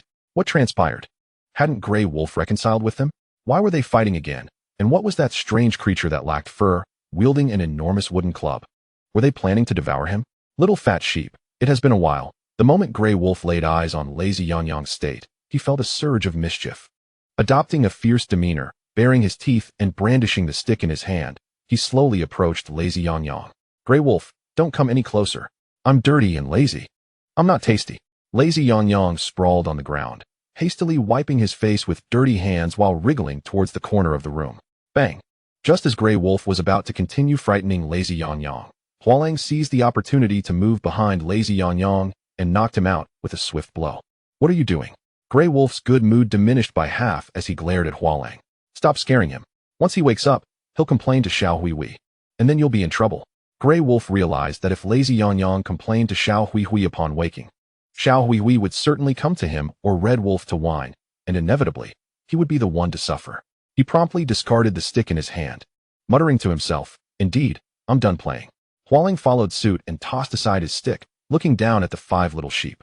This time, they had nearly replenished the combat strength of the sheep clan. However, overall, they were still somewhat lacking. Currently, the wolf clan had 6 members, and Hua Lang certainly intended to complete the 7 formidable wolves, which would further widen the gap in numbers. It seemed he would need to summon once more to see if he could bring over slow sheep, fruit sheep, Why sheep and beautiful sheep? If that failed, maybe running sheep, knife sheep, or prince antelope would suffice. After ensuring the little sheep were settled, Hua Lang stood tall and addressed Grey Wolf. Maintain this data. We shall proceed once more. Grey Wolf paused, realizing that summoning 5 little sheep at once should have been sufficient. Why was another attempt necessary? However, upon reflection, he understood Hua Lang's intent. Without touching any buttons or instruments, he moved beside Hua Lang, ready to begin. Hua Lang nodded and closed his eyes. Grey Wolf observed him, pondering which sheep would be summoned this time. Would it be Slow Sheep, whom he was most familiar with, or perhaps another rare sheep he had encountered in the past? Suddenly, Hua Lang opened his eyes, tossed a stick to Grey Wolf, and exclaimed, "This time, it's a bit unexpected. There's only 1 sheep." "You're up. 1 sheep?" Grey Wolf received the stick in confusion, feeling something was amiss. He hadn't adjusted the data. Why was there only 1 sheep? This shouldn't be happening. Bang! Before Grey Wolf could discern which sheep had been summoned, a loud explosion erupted, followed by a cloud of smoke. Cough, cough, what is going on? Grey Wolf fanned the air, bewildered. I don't know. How could there be an explosion? Hua Lang was equally perplexed. He retrieved a small fan-like device from behind and switched it on, clearing the smoke in mere seconds. Once the haze dissipated, Grey Wolf saw who had been summoned. It was none other than Slow Sheep. At that moment, Slow Sheep lay unconscious, surrounded by several shattered test tubes. He must have been conducting an experiment when the sudden change in environment caused the explosion, rendering him unconscious. Seeing this, Hua Lang snatched the stick from Grey Wolf's hand and chuckled. This is pointless. Your sheep managed to knock themselves out. In his disappointment, Grey Wolf poked the unconscious Slow Sheep with the unused stick, muttering about how the old sheep shouldn't have been engaging in experiments that led to such a predicament, ruining his expectations. All right, hurry up and settle them all. Hua Lang lifted Lazy Yang Yang, preparing to place him aside, stating, next up are your wolves. This time, I plan to summon the 7 formidable wolves, and perhaps even the Wolf General. When it came to strategies and formations, none excelled as much as the Wolf General. Grey Wolf murmured the name, a conflicted expression crossing his face. The Wolf General was a subordinate of his great-great-great-grandfather, Wu Dalong, and held significant prestige within the Wolf clan. Although Grey Wolf was the Wolf King, he still felt a twinge of discomfort compared to the Wolf General's standing. Rest assured, even if I do summon the Wolf General, he will have to heed my commands. He wouldn't dare act against you, Hua Lang reassured him, dragging Boiling Sheep along. True, Grey Wolf thought. Even if the Wolf General is summoned, he must obey Hua Lang. He wouldn't dare challenge me, especially under the current worldview where he would still respect me. Grey Wolf's expression brightened as he rushed over to assist Hua Lang in settling the little sheep. In no time, all 6 sheep were comfortably settled. Adjust some parameters, and let's commence the summoning of the Wolf clan. All right. Grey Wolf eagerly sprinted to the control panel, his fingers deftly adjusting the parameters. With 3 of the 7 formidable wolves already present, his adjustments were swift and precise. Based on Grey Wolf's calculations, he was nearly guaranteed to summon the remaining 4 formidable wolves without a hitch. Hua Lang stood by, waiting patiently, but for some reason, he instinctively called out, "Are you ready?" Yes, yes, Grey Wolf replied casually, turning to join Hua Lang. However, neither noticed that as Grey Wolf departed from the control panel, the corner of his white lab coat snagged a setting, altering the parameters slightly, but significantly. Commence, Hua Lang declared, closing his eyes and beginning the summoning of the Wolf clan. Seconds later, Hua Lang's eyes flew open, filled with excitement as he grasped Grey Wolf's shoulders, demanding, "What parameters did you set? Wasn't it supposed to be the 7 formidable wolves?" Grey Wolf, stunned, replied, "Isn't this the Wolf clan?" "It is the Wolf clan." Hua Lang struggled to articulate the distinction. "While they are all wolves, they're not the same type. What about that hammer you mentioned? The one that knocks them out with a single hit?" "Right here." Grey Wolf quickly produced the knockout hammer, handing it to Hua Lang while curiously asking, "What happened? Who did we summon? Wasn't it the 7 formidable wolves?" "You'll find out soon enough," Hua Lang replied, assessing the area behind where the summoned figure would appear. He positioned himself, adopting a serious demeanor. Grey Wolf rarely witnessed such an expression on Hua Lang's face, sensing that something extraordinary was about to occur, someone powerful and difficult to control. Who could it possibly be? The Dark Commander? Finally, the summoned figure emerged, clad in a suit of pitch-black armor, draped with a similarly dark cloak, and his visage obscured by a helmet. This individual emanates an aura of cold ruthlessness, a commanding presence befitting a leader, and an undeniable kingly demeanor. A mere glance at him, a fleeting encounter, would forever etch his image into one's memory. The moment he appeared, the Flower Knight, with unwavering resolve, swung his stunning hammer downwards, without a hint of hesitation.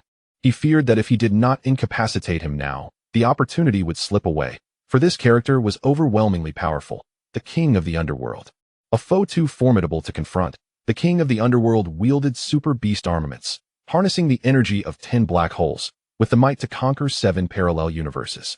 In a realm where a single black hole could create a bug capable of annihilating the celestial triarchs, the Flower Knight was left pondering if anyone could rival him.